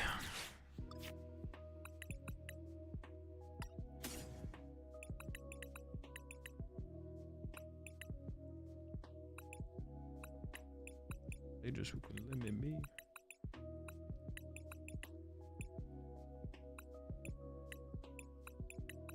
Ez is here. Oh, Switch is here. Oh, Sinnoh. Is it Sinnoh? Sinnoh, okay.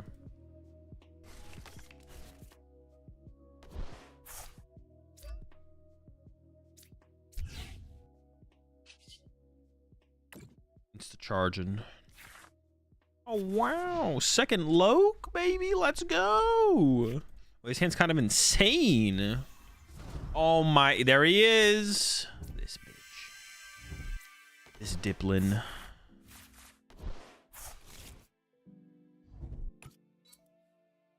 Now, the thing is, they need to find the stadium, though. They didn't find that shit. Ain't gonna be swinging on me. Do the wave? No shot. They could find it, though. Please do not find the stadium. Please. I guess they can always hit me with this Diplin anyways if they really want to. That bitch Diplin. I honestly, I probably push Rhodey to take the hit, right? They go punch, knockout. We'll be fine. They're not gonna get it. Not gonna get it. Actually, they might get it. No, they're not gonna get it. They got the Willigan, but that's not the thing. We should be fine. Honestly, KO and Applin is like so low value. Yeah, KO and Applin is like so low value. I don't even know how I feel about it. We'll see. What if I just like punch the active and then like spread damage to Ogre Pawn or something, like 260 here or something like that. Maybe that is just better. All right, no attack. Another Candy. Okay. Do this first. Directive. Honestly, I'm gonna take the Candy as like probably fodder for the Ultra Ball. Switch into this. Sure. I think it's probably the better way to play this sequence. I don't even know if I'm gonna get a Vessel here. I am. Okay. Now playing the Switch is a little bit awkward.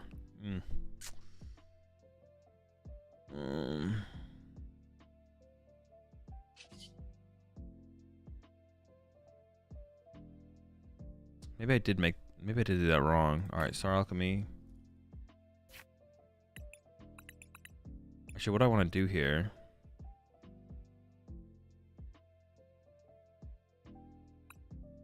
I just want to get an Arvin. Oh, all right. Hold up.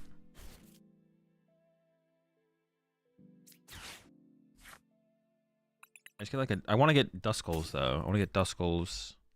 Maybe I can grab this as well. I don't need the Sparkling Crystal. So how am I going to sequence out my hand here?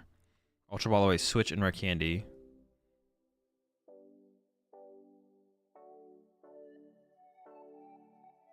I want to keep the Counter Catcher, actually, to be honest.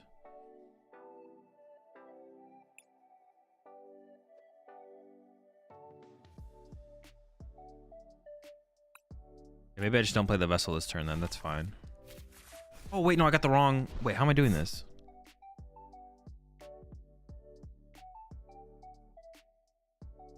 Shoot. Hold up. Ultra Ball away. Maybe I get rid of these two then. Okay, sure. That's fine. Yeah, we're okay. We are okay. I was like, wait a second. This does not feel correct, but we're good.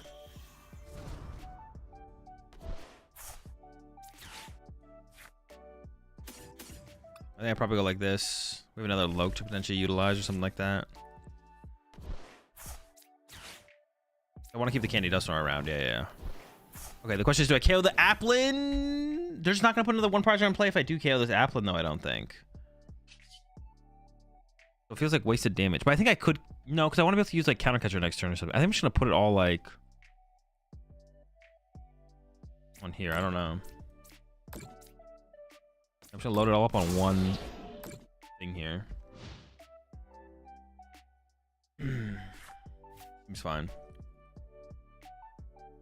They play any kind of healing? No, it's just the Hydrapples. Oh wait, Hydrapple can one-hit stuff. Am I getting one-hit KO'd this turn? I didn't even like think about that. Am I gonna get one-hit KO'd? Say it ain't so. Say it ain't so. Holy smokes, folks. I don't think so. But now I might want to be a little bit more aggressive with my KOs here. Actually, I kind of messed up my damage. Yeah, I messed up my I should have put like 1 over here or something. Okay. Yeah, we're fine. We are fine, but I definitely botched this a little bit here. We need to find some energy this turn. We need to find an energy. Probably take this. Although I don't really care about either of these things, to be honest.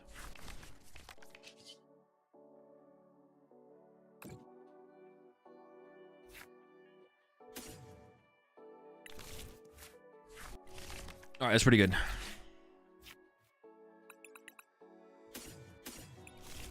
Feeling okay about that one.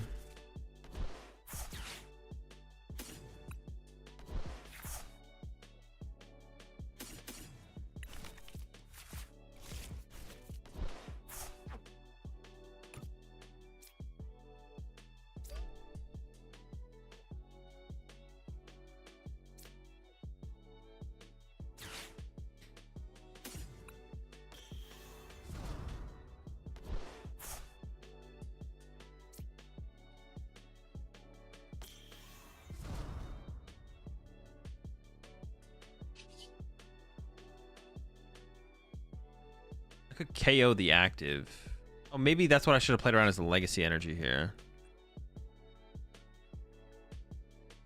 I'm just gonna Phantom Dive, punch it. I'm gonna put 1 here, so I'm gonna go like 1.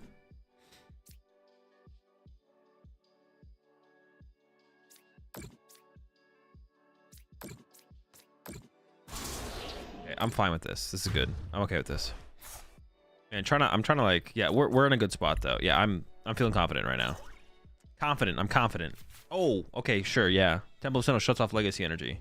Chillin'. Also, Dusknoir gets around legacy energy as well.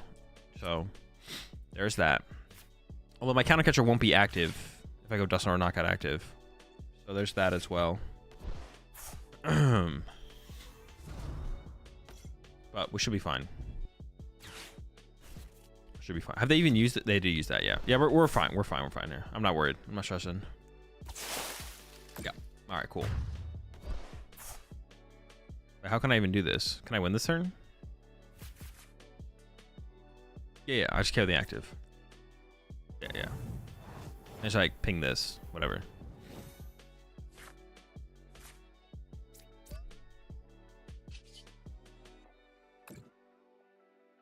Pretty straightforward.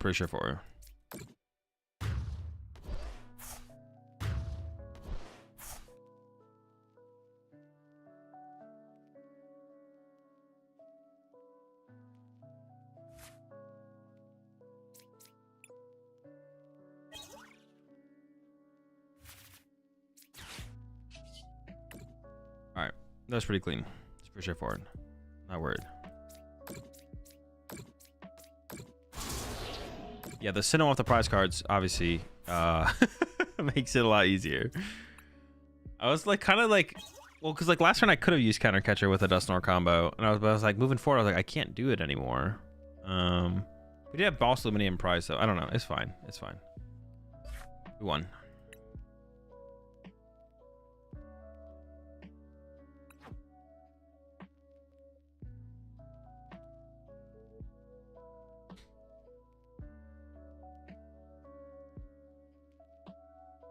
If you had divided the first 60 damage differently, you could have knocked out all 3 Dragapult. No? Yeah, I could have. Yeah, I should have done... I messed up the initial damage. Appreciate the 9 months there, Urban Legend. Appreciate the 2 months there, Neo. We can go back and VOD review that, actually. We can go back and VOD review that. I'm pretty sure... Let's see.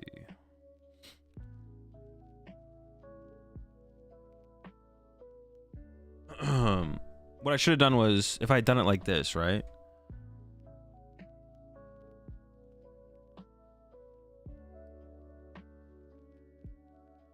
And we're doing some cooking here for a little bit.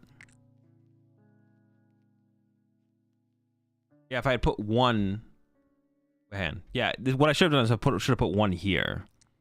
So I have the 6 here. And I realized that right as I did, I was like, wait, I should just put one there. Because then I could have gone pop Dusknoir, 130 here, which would then make it 180. Counter catcher, bring this up, and then 3-1 board wipe. Yeah, I should have put 1 here. At first, I was like, I didn't want to. I do just want to aggressively be able to carry this. Yeah, so this 6 should have been 1 over here. Oh, but I guess I could have.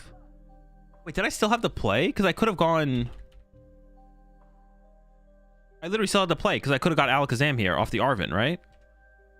Yeah, I literally had the play still because I could have gone Candy, Dusknoir, pop the Dusknoir, put the damage there, counter catcher this up, Arven, Nest Ball, put Alakazam down, move 1 damage over, board wipe the pawns. Yeah, I did, yeah.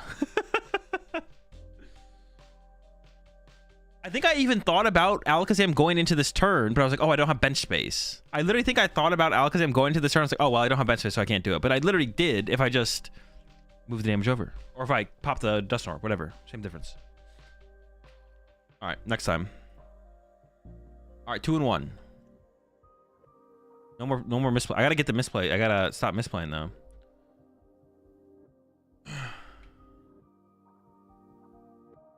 Gotta stop misplaying. Gotta stop misplaying.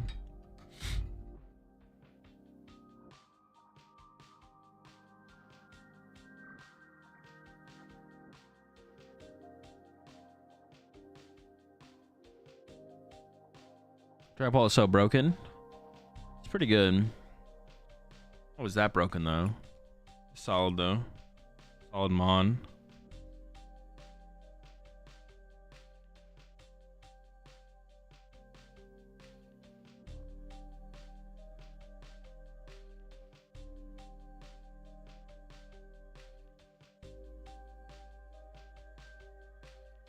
Is this build better than the Pidgeot one? Yes. Was the reason behind 2 Rotom rather than 1 heavy ball? Prizing Rotom the prizing Rotom is so detrimental that you would rather just have the second Rotom in the deck than have to find heavy ball, because you can't always find heavy ball. You have a lot more outs to Rotom than you do heavy ball, especially if you go first.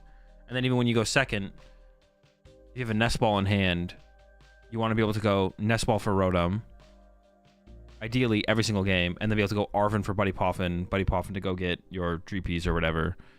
But if you have to commit your Arven to go with the heavy ball, then you can be screwed. Also, if you just don't open Arven and you play your nest ball and it's just not there, you're just like, well, this sucks. It's so important for the early turns that initially set up that you just want it to be in there.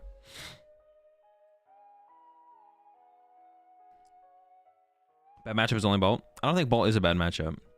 I think Bolt's fine. You think Dusknoir is a ban-worthy card? No. What is the most optimal way to improve at the Pokemon TCG? To play the Pokemon TCG. Is that Drifblim deck the Stellar Crown build? You'll never find out. I'll never leak my Drifblim build. Drago versus Lugia matchup? I don't explain matchups in chat. It's too much. Why not more Crispin for instant energies on Bolt? Because you usually can't afford to do that as your main thing for turn. Like, well, first of all, if you want to play through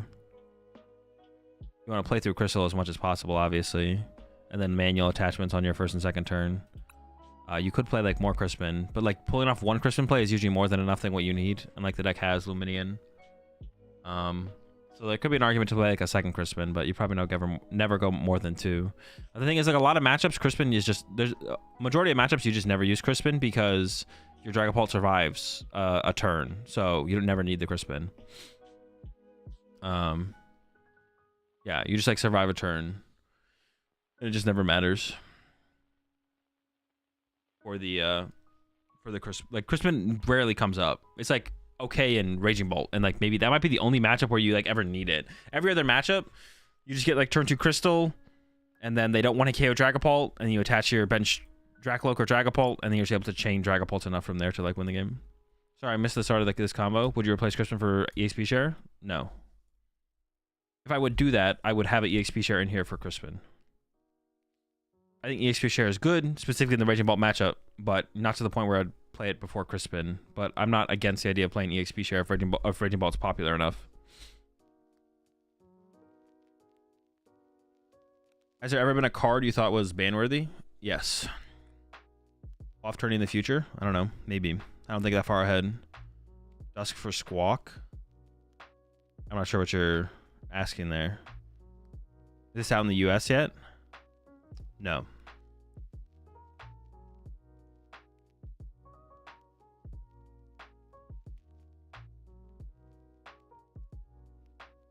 Oh wait, you're copying someone's message. This is not, dude, that's so funny. You're copying someone's message. I didn't see you're copying someone's message, Ty.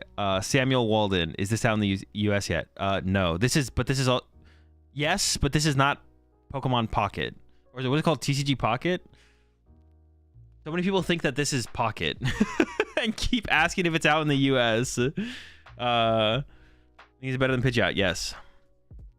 I can't wait till live releases in the US. Same. Yeah, this is not, is it called, what is it called? Pokemon Pocket? TCG Pocket? It's Pokemon Pocket, right? This is out in the US, but this is also not Pokemon Pocket, which is I'm sure is why you're asking that question. TCG Pocket? No, it's Pokemon TCG. Oh, Pokemon TCG Pocket? Oh, it's the whole thing. How do I like Pocket so far? Pretty good. Kind of broken program.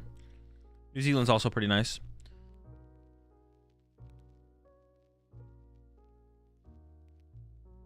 Pokemon TCG Pocket.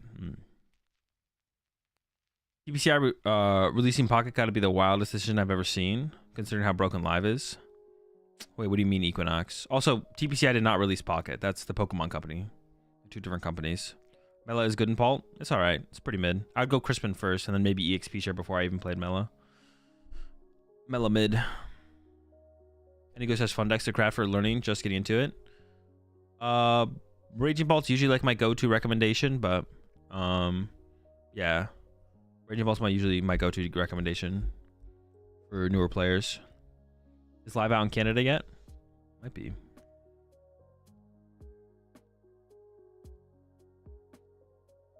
They just like literally make Live a decent client and add Pocket as a side mode on Live. No, they're two different things. Equinox. It's like not. That's not how it works. It's two different teams, two different companies, two different projects.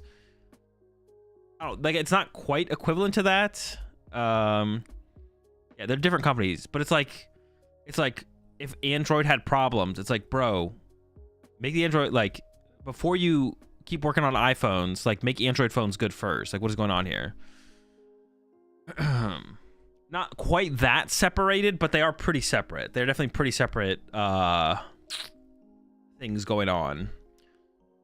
Should they be? That could be a different question. Should the Pokemon Company and TPCI be so disconnected? I would say probably not. I think that would be a fair critique. That should these two companies that both represent Pokemon just in different parts of the world be so disconnected? Probably not, but they are. Therefore, it's not like a huge deal that they aren't. You know what I'm saying? That they are so, like, the two products are sort of disconnected, but I get that it's different subsections of the same company, but there's a world where an executive combined the funding of both projects and did something logical. Saying it's a different company is just an excuse for poor decision making. I don't know. It depends how disconnected they are. I don't know. They both do Pokemon stuff, but they're pretty disconnected. I don't know.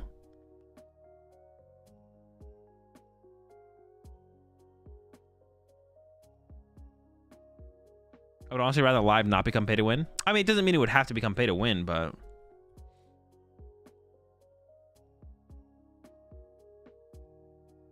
I think we always knew the casual audience would be confused on the relation or lack thereof of between live and Pocket. True, weren't people talking about that before, as Pocket was coming out? Like, get ready for all the people who think live is Pocket or whatever. Maybe that'll actually boost. Honestly, I don't know if that's a good thing though. Maybe Pocket's existence will boost the rating of PTCG Live. Oh yeah, it was like people are gonna go to download Pocket and they're gonna end up downloading PTCG Live. But maybe people will like go to rate Pocket in the App Store and they'll by accidentally rate PTCG Live at a higher rating. But I feel like that's a bad thing.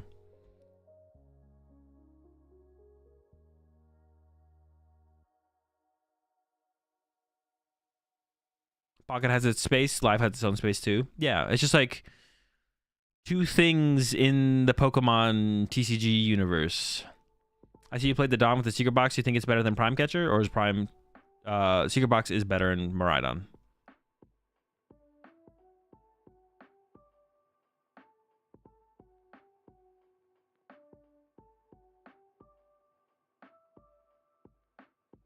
This is made for free and Pocket was made specifically for pay to win, correct? No. No one is ever making no one ever makes a video game and like, we're making this pay to win.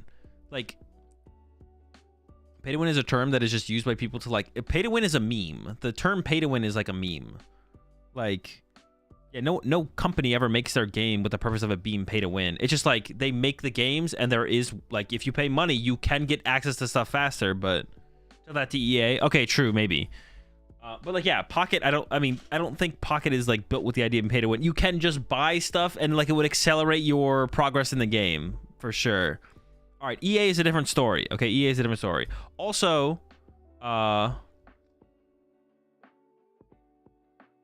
was gonna say there are definitely studios that are designed to be pay to win from the start. Like, unable to play the game, Rush Royale is definitely made for you to pay to win, them greedy folks. The game is like not like, I guess maybe I just don't play those games. I guess I only play games that aren't pay to win. maybe that is fair actually though. Maybe there are games out there that are pay to win. I just don't play any of them. The only games I play are like, you can still enjoy them without paying any money. And I used to play League of Legends back in season 3, like where it was like impossible to get a new champion, but I never bought any champions. I did play a lot. Yeah, I guess maybe I just don't play those games. That is fair. I guess they do exist.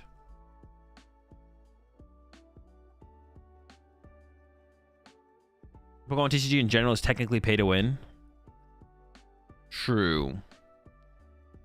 I wouldn't consider the Pokemon TCG pay to win based on the, you have the knowledge ahead of time of like what kind of hobby you're getting into. I guess like another way I look at it is like nothing is truly pay to win if you have the knowledge of what you're getting into, I guess, to an extent. Although it is like different when this like new video game comes out. Yeah, I guess like it's different for some video games. Like new video games out and you don't know how much you have to invest to actually be able to like play the game and enjoy it. And then it's like, well, if I don't spend money, I literally can't enjoy this after I bought the damn game. That is annoying. Yeah.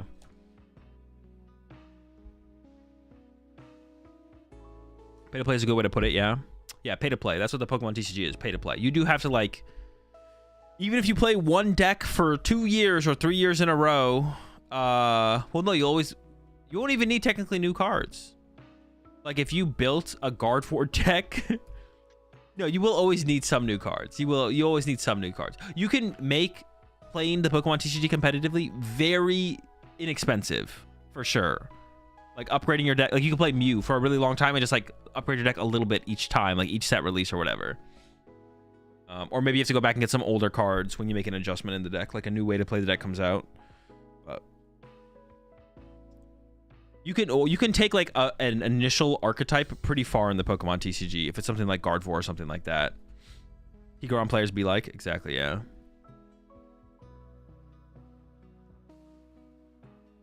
Yeah, Mew or Gardevoir. Charizard is probably the new one, to be honest. Charizard is like the... If you started playing Charizard when it came out, you could have been playing Charizard this whole time with minimal cost investment set to set. Pokemon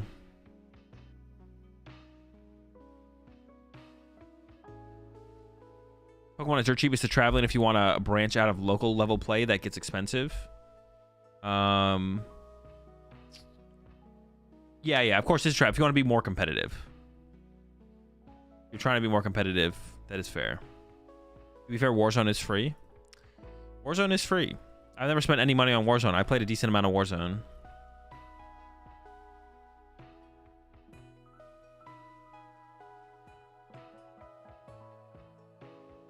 Yeah, I've never really played any of the like the more gacha style games.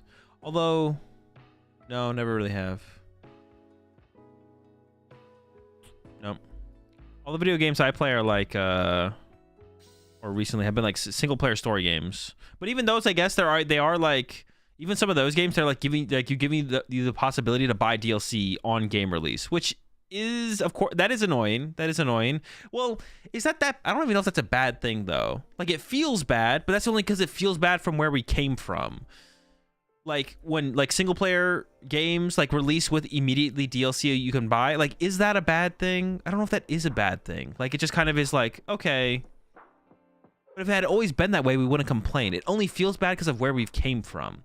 But if you're willing to if you enjoy the game for how much you put into it, then like it doesn't really matter, you know? Like if you spent $60 on a game, or it's like 70 now for a game, right?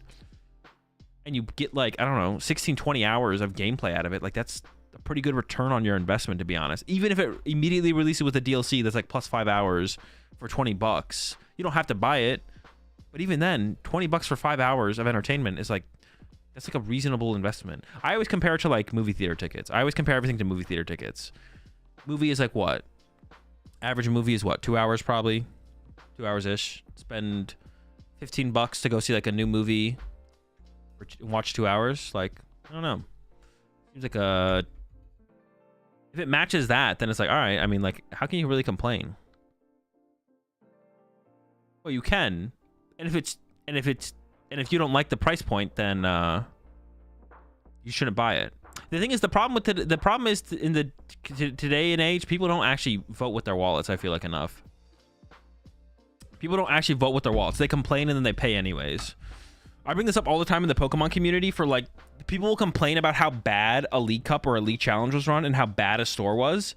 And then they'll go back to the same store and then complain again after the next League Cup. Like, bro, just don't go to the League Cup. Like, you have to vote with your wallet. People complain, but then don't vote with their wallet. That's like one of the problems. Companies are companies at the end of the day. So if they hit their benchmarks, their thresholds, and they can keep doing what they're doing, they're not going to stop, you know?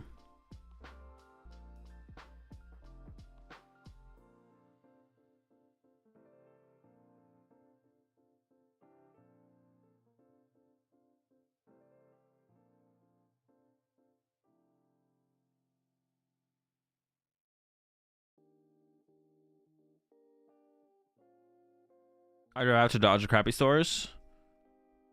We need more people doing what Locke's doing. Avoid the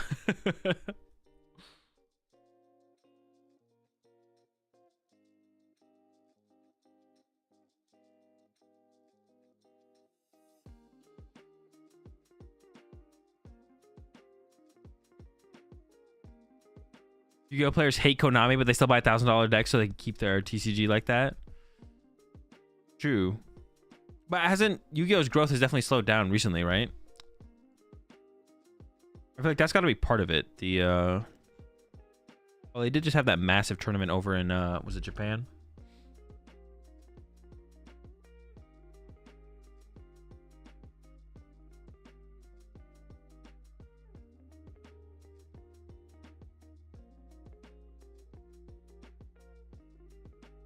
Oh my god, Yu-Gi-Oh players are actually living in the world of punishment. Yu-Gi-Oh struggling to onboard new players, yeah. It's just so expensive to get in the game. There's just like no reason. If they solve that, but like imagine the backlash from the Yu-Gi-Oh community. Did you see Rahul's tweet about not drinking tonight? No, what was Rahul's tweet? Imagine the backlash from the Yu-Gi-Oh community if they printed like a bunch of filler, like a big filler set that just like made everything worth not nothing, but like drastically reduced the price of a lot of like really competitive cards. It'd be insane, right? The backlash from the community with that. They already have like a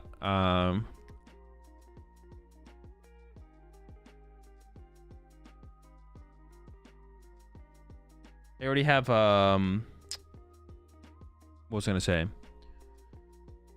I guess they already get like a ton of backlash on like ban a card, right? I paid $300 for a playset of a card, and 1 month later I was reprinted for $15 each. Oh, they already do like reprints like that? They've already done that a few times already? Oh, okay, they already do. But still, like, how much is like not the cheapest, but how much is the average competitive Yu-Gi-Oh deck right now? Yu-Gi-Oh's def pay to win? I mean, kind of, but at the high level of play, like, everyone has good decks, right? Everyone has good decks at the high level of play. 600? Okay, it's not like that. It's not that bad then. I mean, that's still a lot, like, especially in comparison to Pokemon, but it's like not like 1,000 plus. Top tier decks, like, oh wait, what is an average top tier deck? Like, if you, all right, no, yeah, not just competitive. What is an average top tier deck? I guess that's kind of what I meant.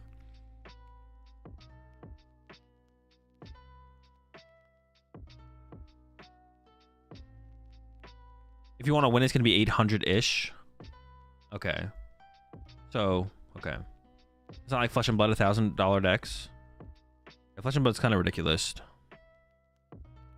Not that bad. That's insane for a casual hobby entry. Well, I just thought it was worse. It is still really steep, but that's gonna like definitely be a massive barrier entry just for new growth in the game for sure. I thought it was more. What was the most expensive format in the Pokemon TCG? Game seems super cheap right now. Probably back in the day. 2010, 2011. Cards were like 60. There was like a lot of cards that were like $50, $70, if I remember correctly. I feel like back then it was definitely maybe, I don't know, when was the most expensive point?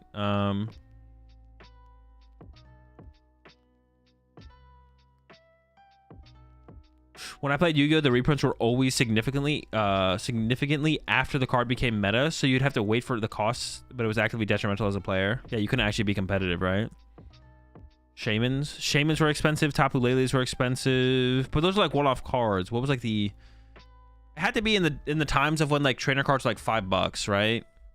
2010, 2011 CMT was really expensive. Yeah, I think it had to be during the time of, yeah, when trainer cards used to be like $5. Like staples were like $5. If you consider decks that needed Beach, then that is probably when game was most expensive.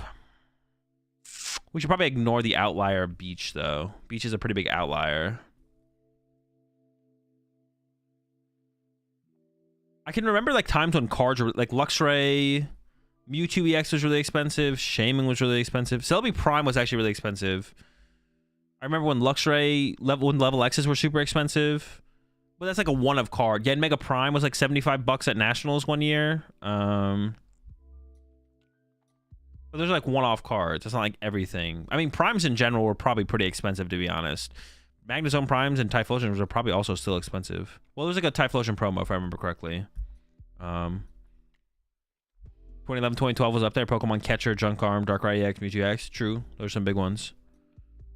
And Mega was overpriced AF. It was. It was definitely, going into Nationals that year was kind of crazy, but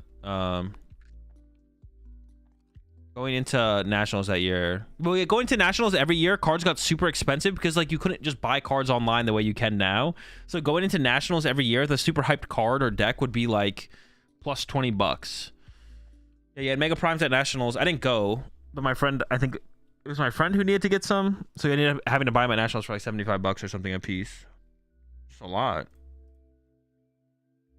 A lot for a Yen Mega.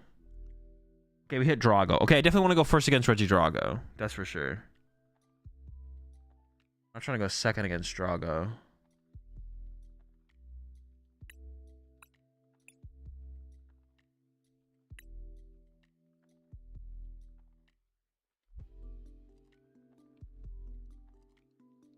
There's also emergency rotation for 2011 Nationals. Yeah, that's like another reason that stuff got driven up.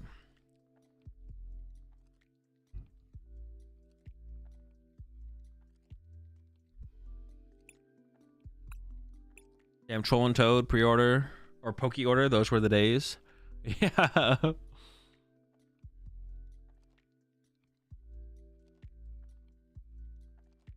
remember the vendors that used to be at Nationals every year was Troll and Toad, Collector's Cash. I think it was just those. There was like a third one sometimes, I think. Oh, I think it was Ballard's store. Ballard's was oh, I can't remember the name of it. What is Jimmy Ballard's store name?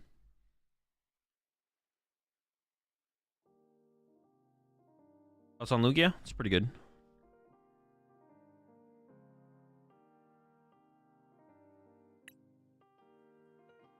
All right, here we go. Let's pray we go first. I'll be back, chat.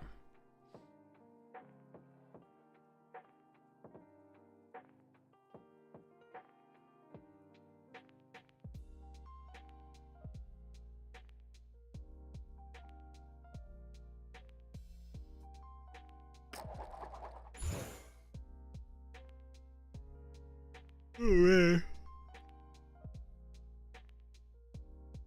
All right. I'm starting to get tired.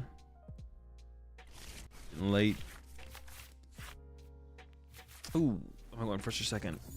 Dude, I'm going second. I open Alakazam. The hand's pretty good though. Besides that, the hand is pretty good. Besides that, ooh, a couple mulligans to go with it as well. All right, all right. This Alakazam's got to stay away though. This is cringe. Maybe they'll whiff Drago turn 1 or something.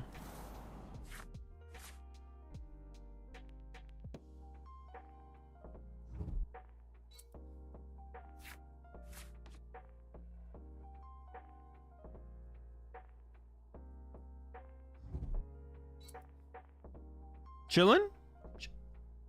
Okay. You like to see it? You like to see it.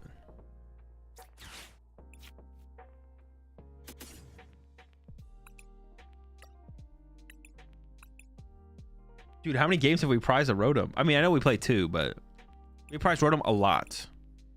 Now imagine if we only had 1 and it was prized. Now it could have been the other one, of course, but what if it wasn't? I have Roxanne, I do Crispin. Do Nest Ball. Prize a Nest.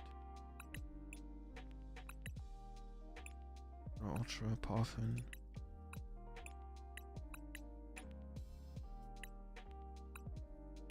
Nest here. All my tools are here. Oh man, I'm missing some prize cards. Stretcher.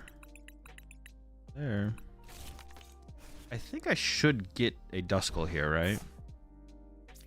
I go Duskull Dreepy or something. Makes sense, I think. Oh, Dippy is prize. That's unfortunate. Dippy's pretty good. Pretty good Mon. Dusknoir's prize? Yes. Okay, cool. Yeah, that seems fine to me.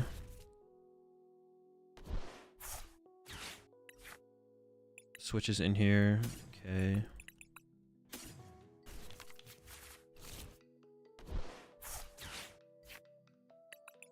I mean, it seems pretty good to me so far. Establish an energy.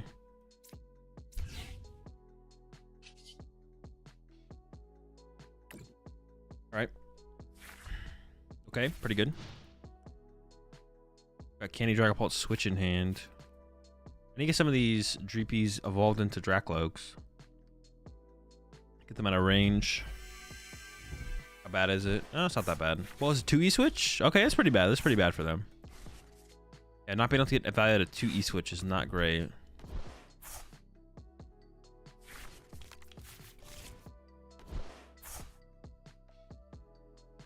Dude, there's...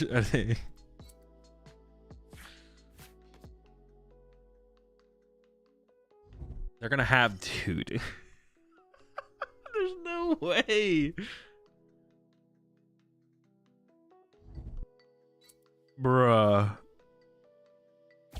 That's all they have? Brother.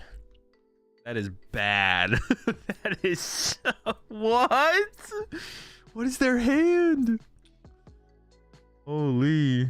Alright, yeah, push this. So I do want to KO this, right? I don't want to let this survive.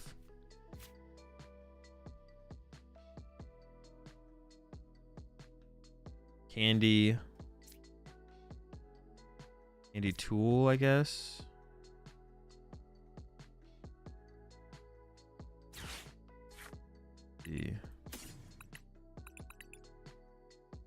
Candy rescue bar, because I don't need the crystal right now. Okay. And then I have to Ultra Ball. Give up Ultra Ball plus Vessel.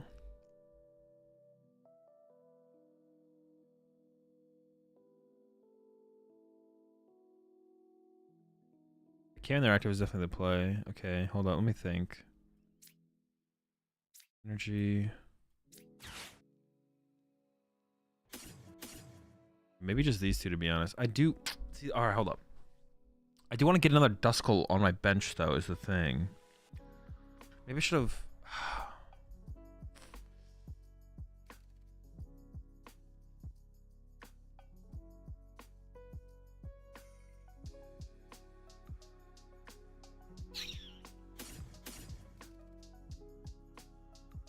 If they're going to bring up something install, it's going to be my thing. Maybe I can go... I don't have another Ultra Ball target, though. Hold up. Okay, maybe that is fine. Yeah. I actually might go get a Poffin with this Forest Seal Stone, to be honest. Maybe I also should just got a Dracloak with my Ultra Ball off the rip, to be honest.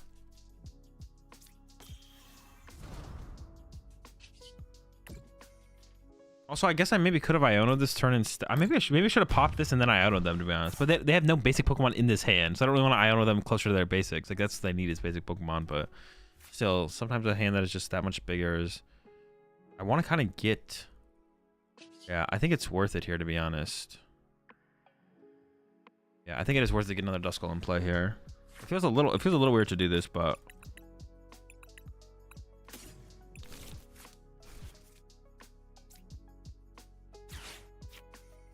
I don't want to actually put either of those in play, though. Like, this is fine. Yeah. It feels like a... it doesn't feel great to use Force Seal Stone that way, but I want to be able to, like... go pop Dusknoir Counter Catcher next turn or something like that. I'm trying to think about... Like, it feels like there was a better way to play this, though. I'm not sure. Arvin was my best prize card there, so I could get Candy, Dusknoir, Counter Catcher. But this is do fine, I guess. Yeah, it feels like there was a better way to play that. Probably involved Iono. I maybe should have just gone like evolve to pop Dusclops. What did I get off Arvin again? The Rescue Board, which I ended up discarding. Could have Ultra Balled away the Arvin instead. What was the item I got? Yeah, there's got to be a better way to have sequenced that. Let's see, what did I get off the Arvin? It should have ended with me Ionoing. Oh, but I need to get the Candy. Okay, so what I could have done was Ultra Ball away Arvin plus Ultra Ball, get Dragapult, attach Energy, Forest Seal Stone for Candy, Candy Dragapult, evolve to Dusclops, pop Dusclops, play Iono. That was the better play, I think. I think that was the better play. Because this feels awkward.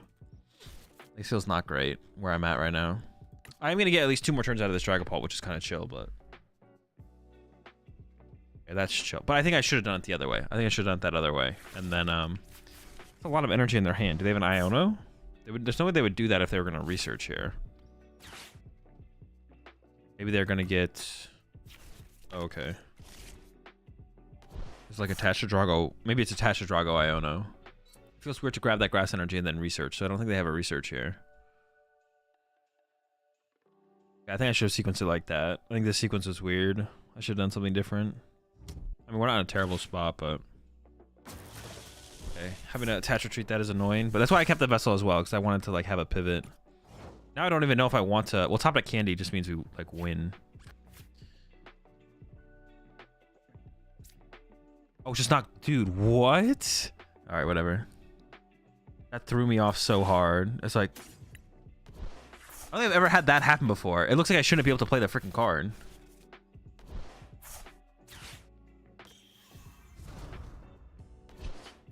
This has to be the correct play, right? Pop Nord, they get a prize.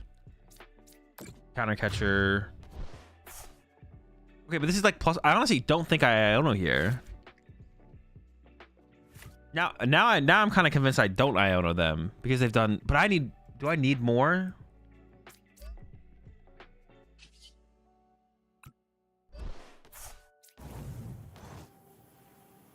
Well, maybe I do Iono. I'm kind of scared of my future, to be honest. Like my upcoming turns. My future. I'm kind of scared of my future here. Because they did nothing. But they could just have like Drago V-Star in hand and maybe they were just waiting. It's like a weird thing to wait on.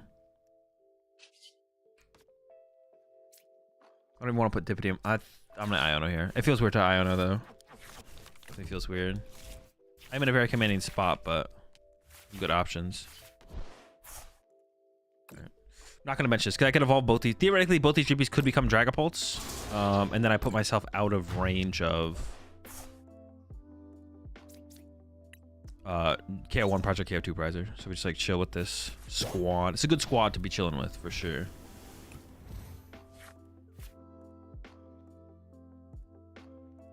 If I top deck, what did I get? I got Boss Arvin. Yeah, but that last sequence, even though they did end up with their hand being like literally just like dead, that last sequence should have been a little bit different for sure. It should have been like an Iono sequence. I think I should have ended my turn with Iono there. Because my hand's pretty awkward if they like draw out of it. But as long as I should prioritize my own setup more. Because even if they do draw out of it, I'm still in like a pretty good spot, I feel like. Do they play? They do play Hawlucha.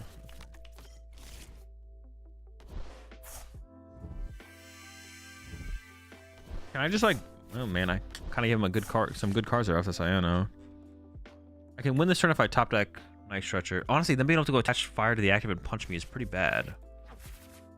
Oh, yikes. Dude, am I in trouble? I feel like I'm in trouble. Them hitting for me for 250 here. If they get the fire energy here, I feel like I'm in trouble. Where's my Night Stretcher at? It's in there. Oh. Alakazam, come to me one time. Oh, shoot. Dude, I do not feel like we're in that good of a spot. This does not feel good. Oh my gosh. Oh, how did we get here? How did we get here? They can 100% win next turn. If I don't win this turn. Dude. Holy smokes. How did we get here? Maybe I shouldn't have Iono'd. Maybe I messed that up. I had nothing in my hand, so if they just have an okay play. But the biggest thing is like I don't even know if their hand was that bad, or if they're like just sitting on like V-Star Research and we're like, well, I hope they don't have Candy Dust nor Counter Catcher. I didn't have like a super strong read on their hand, I felt like, for how they played it. But now I think I'm in big trouble. And no Dracloaks. That's the biggest thing. I have no Dracloaks. All right.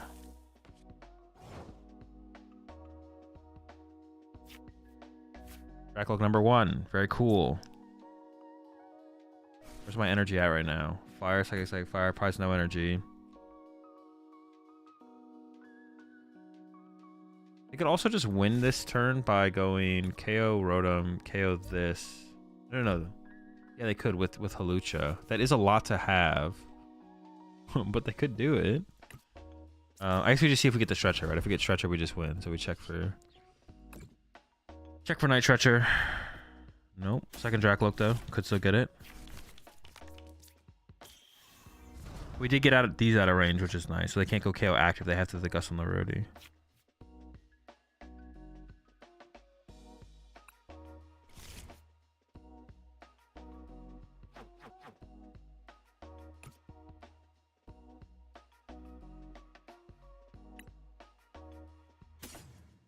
What could Nestball give me? I actually probably take the Nestball here because I think I'm going to be using Crispin and putting a ton of energy in play. This becomes Pheasantipity. Oh boy. 2 hundo.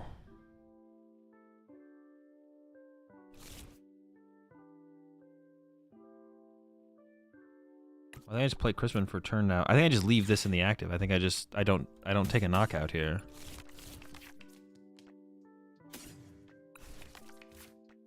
Maybe I'm trolling? No, I don't think so. We'll just give everyone a psychic energy.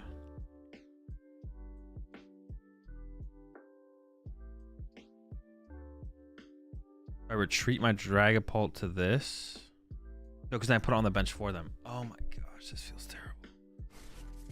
So I force them to have like Prime Catcher, I guess.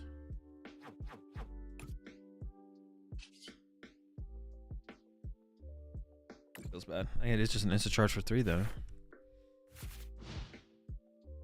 Was that really my best play? That feels so bad. Did I have anything else? I don't know what else I would have done though, to be honest. Oh, it's pretty unfortunate for us to be where we are now from where we were. I felt like we were in like a really dominant spot, but no. Say it ain't so. Dude, they're so close. The question is just, do they find Prime Catcher? Another research. Oh, they discarded Hawlucha. Oh no, but that's fine. They need to recover it. Because this thing needs to be on the bench. Damn it. I don't know. It makes sense. It makes sense. So they need to find Prime, attach, Excel, E-Switch. And I don't even have game. No, my hand's pretty good. I should be able to get there. I feel like I should be able to get there, right? My deck is currently random because of the Crispin. If they don't win this turn, I should be able to close it out next turn. But honestly, I wouldn't be surprised if they can actually do it. Dude, I had to have done something. This feels like one of those games where I feel like I had to have done something wrong. Well, there was the initial sequence with the Iono, where I think I should have Iono'd instead of Arvenine. There was that. And then there was the Iono I did after that, where it's like, I have nothing set up here, but I'm going to go ahead and Iono anyways. And then that definitely gave them a pretty good hand. That Iono was pretty good for them. Oh my gosh, they only have 10 cards left in their deck. I think they're going to get it. They might already have it. I mean, it just comes down to if they have Prime Catcher, right? They need Prime. Okay, they have it. Well, that's game unless they don't see it. They don't even need anything else. They just have Legacy. Wait, they just filled their bench. Oh, they can do it with Kyurem too. They can do it with Kyurem. Oh, shoot. Could I have candied one of my Dreepies into a... Oh, okay, they were going for the Kyurem play. I didn't even realize the Kyurem play was also available to them. I'd put this on the bench. They still could have primed it up though, so the Kyurem play is always still available to them. Ah. I got confused for a second, but the Kyurem play also works. Could I have evolved one of my... Well, no, but the Hawlucha play is still there. So me going for the second Dracula to try and just win that turn makes the most sense. Oh.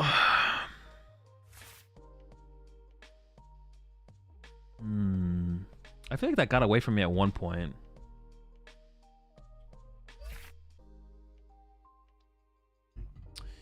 I think you shouldn't have used Clops on the Ogerpon early, and also should have Luminine for Roxanne last turn. Luminine for Roxanne. Oh, was that a possibility? I didn't even think about Luminine for Roxanne, to be honest. And let me go back. Could have Roxanne. Oh, maybe I didn't even think about Roxanne, to be honest. Yeah, let's go back and look at that one. Let's go back and look at it. Down. 5. Retreat Dragapult for Terra Protection? No, because then it sets up the Hawlucha play for them. I don't want to set up the Hawlucha play for them. Yeah, I'm not trying to set up the Hawlucha play for them. No, I think I should KO the pawn there when I KO the pawn. I don't think I want to give him another free hit with the Ogre Pawn. Do I? That would feel pretty bad to give him the pawn hit on this turn here.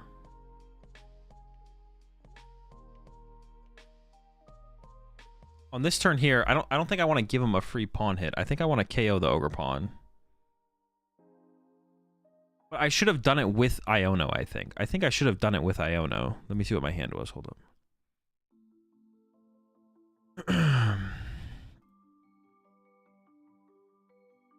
Yeah, so what I could have done is like I think I should have gone Ultra Ball away, Arven and Ultra Ball, get Dragapult, Force Seal Stone for Candy, Candy Dragapult, attach active. Probably keep Vessel over the Ultra Ball, but I guess that'd be the question. That's like irrelevant though. Then pop Dusclops, they go down to 4, and then I go Iono, knockout, spread 6. I think is what I should have done. But instead I did the Arven sequence, and like the Arven's like fine, but it like I don't know, it doesn't give me as clean of like a turn. I think I wanted like the cleaner turn. If you retreat Pult, what play does he have? Attack active plus Dragapult. Attack active with Dragapult plus Hawlucha. And then they just KO me off the bench.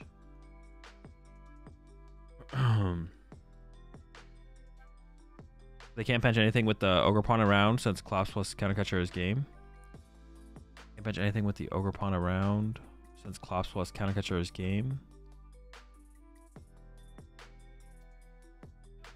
I guess maybe. They just get to punch me for free.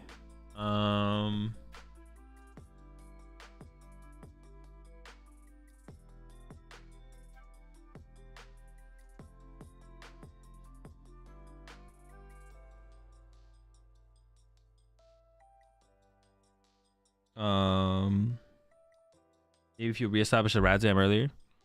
I never had an opportunity to find my stretcher, I don't think. I don't think I had a time to find my stretcher. Yeah, I think I shouldn't have done the Arven here and should have done the... I don't know, not KOing this feels kind of bad. Not KOing this feels really bad. But I see what you're saying. If I just punch it, then I can chase whatever they put down. Which is... That's true. I could just punch this for 200, spread 6. And then they do get the free punch back into me. And if they go like Drago, I draw 4 prize cards. I still need to draw 2 prize cards. And then they had that punch to work with. Drago. If they go like Drago, attached to a Drago punch. I go Countercatcher Drago, draw 4. They go push Radzard KO. Go down to 3. I don't know, it's a lot of energy to leave in play. I'm not sure how I feel about that. I think I definitely should have done the Iono. Well, if I do the if that was correct, then I don't Iono because I have the Countercatcher in hand here. So then Arven's correct there.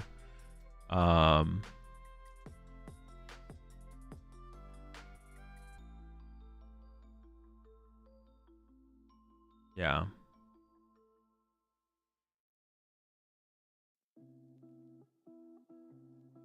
If you didn't pop Clops earlier, you could have popped Nor later to KO Zar with the 60 earlier spread.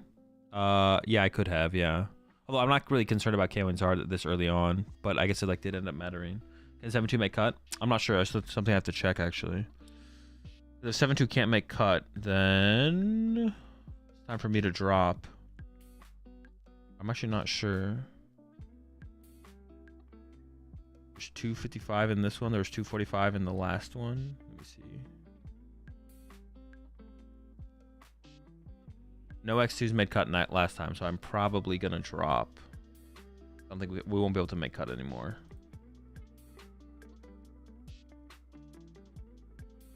Yeah. All right, let's figure this out. So I think I should have done the Iono. I think KO in the active is still probably correct though. I don't know.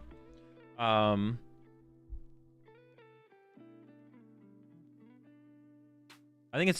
like taking the knockout here because I don't like the idea of them being able to like e-switch these energy to their backline or even just like attack with this thing again. But maybe it's not as pressing as I thought it was, I guess. Yeah, I guess it's not as pressing as I thought it was. Last week was one less round. Oh shoot, was it? Oh, I already dropped. I just like looked at the records and saw it was X2. Okay, maybe wait. Would that make a difference? Or is it still going to be X1 makes cut? How did Jam get in discard? It died. It was my active. Just don't use Force Seal Stone on Poffin. When did I use Force Seal Stone? No, but I wanted the out to Dusknoir turn 2. I wanted the out to Dusknoir turn 2. Wait, did I use Force Seal Stone on Poffin? What did I use Force Seal Stone on?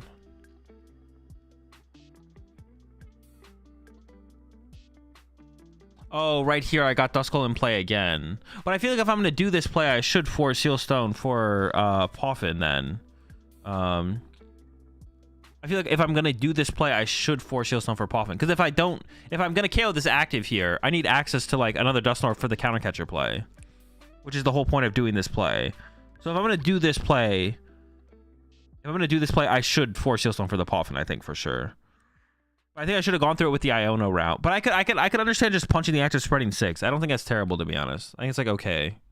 And if I do that play, then I don't need to pop the Force Seal Stone because I have counter catcher still active, so I don't need the pressure of another Duskull. But if I go down this route, I think it is correct to Force Seal Stone for the dude. Otherwise, we're just tied up on prize cards. All right, and then the other choice was. What was the other big... Or when I went the Iono here? Well, I feel like I should have... If I was going to go this route, I should have already played Iono. I feel like. Probably. But then I chose to Iono here. They pass. I go Candy, Dusknoir, Counter Catcher, KO. I mean, that feels pretty good. But then I played the Iono. And they didn't do anything last turn. I feel like their hand definitely could have been like V-Star plus... research here though, just getting the attachment established and then going to evolve to V-Star, play research, play the boss to stall for a turn. It is unlikely that I probably have Candy, Dusknoir, Counter Catcher move my active in my hand, but that is exactly what I had.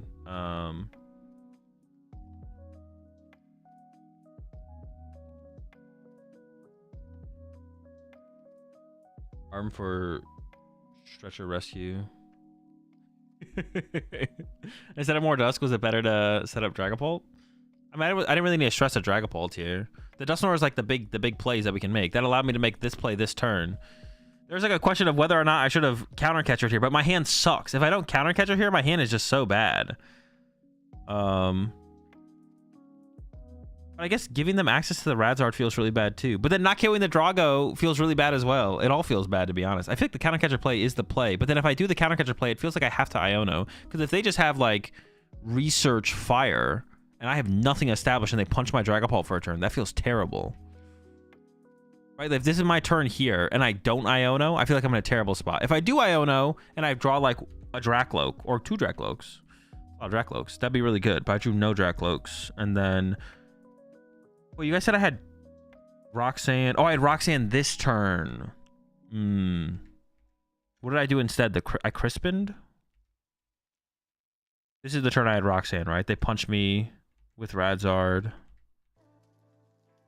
And then I went Crispin instead. Okay, yeah, Luminian for Roxanne is probably correct here. Luminian, Roxanne, attach. Well, dig with Lokes first, right? It'd be like dig with Lokes, look for a Stretcher. Because if I find Stretcher, I literally win. With Stretcher. And then Luminian for Roxanne. Yeah, you guys are right on that one. Yeah, I should go Luminian. I didn't even think about it. I didn't even realize they were like on 3 prize cards, I guess. I don't even know. But yeah, attached to Loke. Luminian for Roxanne, play Roxanne. And then pray they don't get the combo play. They still could have got it. But hope they don't get it. And then look for the Stretcher boss for the win.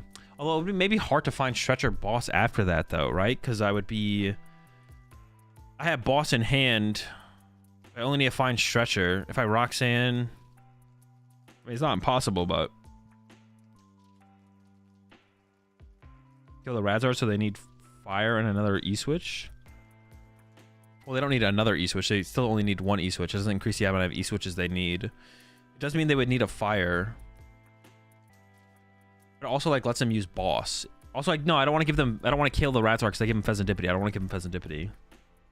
If you attack there and boss for next turn? No. I don't want to attack you. I don't want to give them Dippity. I don't want to give them Dippity. I don't want to do that. You see most of the deck with Roxanne plus double Oak?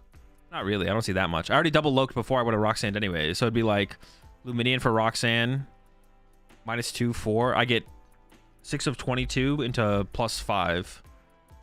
It's not. I get to see like half my deck to try and find 2 1-ofs.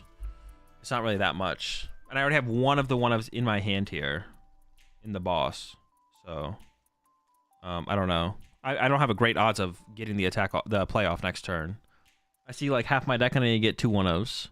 It's not great odds. Oh no, wait, I got Rotom for 3 though. I would be able to Rotom for 3, so it'd be no, it'd be the one less Christmas. So minus this, just this one. So it'd be 5, 23, Roxanne. Oh no, but I didn't take out the energy either, so it'd be 24. Roxanne, 6, 9, 13 of 24. So a little bit. I see a little bit over half of my deck on the next turn. Maybe I can play a Nest Ball or an Ultra Ball in the sequence and like thin out the deck a little bit, but oh, then it also does shuffle as well. So I'm digging down into my deck right now, and then I would take away the dig, right?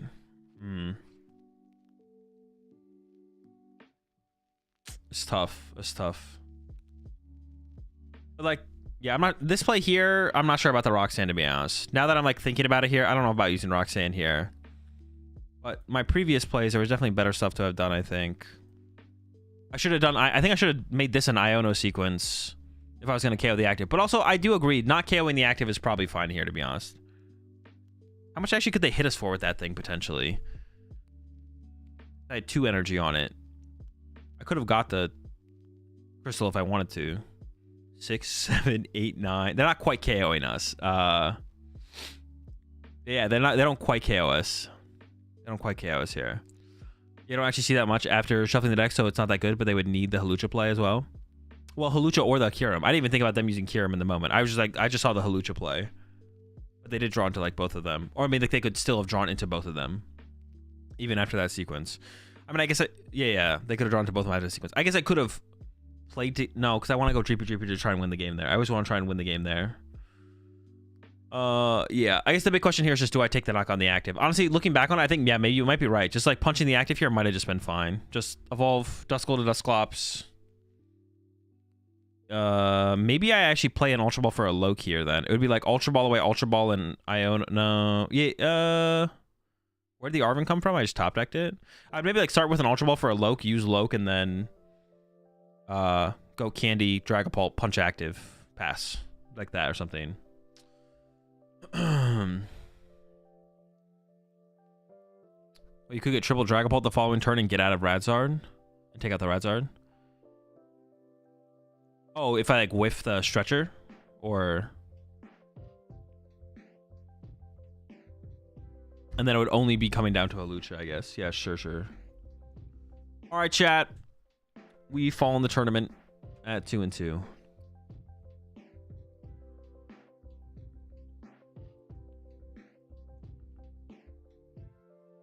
Was Arm for Candy correct? Sorry, I keep coming back to it. If I'm gonna KO the active, I should have played Iono, I think. If I'm gonna KO the active, I should have played Iono. If I'm not gonna KO the active, then Arvin for Candy is fine.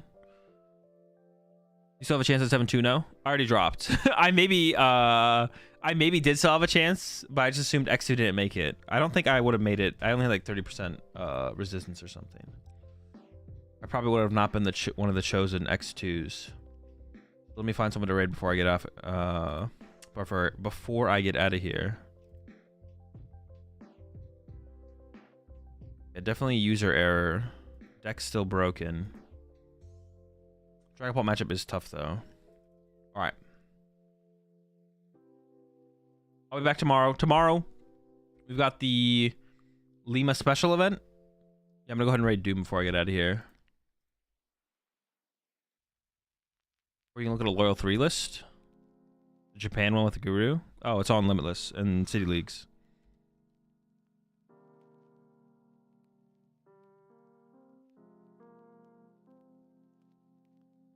Yeah, see you tomorrow, chat. We got the Lima special event tomorrow and Saturday. I'm not sure when I'm gonna start up the stream. I can't find it on Limitless. I'll look harder. I mean, that's where I saw it. I can't tell you exactly which City League it was. I saw it in one of them. Yeah, Lima special event tomorrow. I'm probably gonna try and wake up early, go to the gym, and then I'll start it up when I get back from the gym. It'll probably start up before I get back from the gym, before I start up the stream, but we might miss a round or two 1 or 2 stream rounds, but that's the plan for tomorrow. So I'll see y'all then. Have a good one. Peace.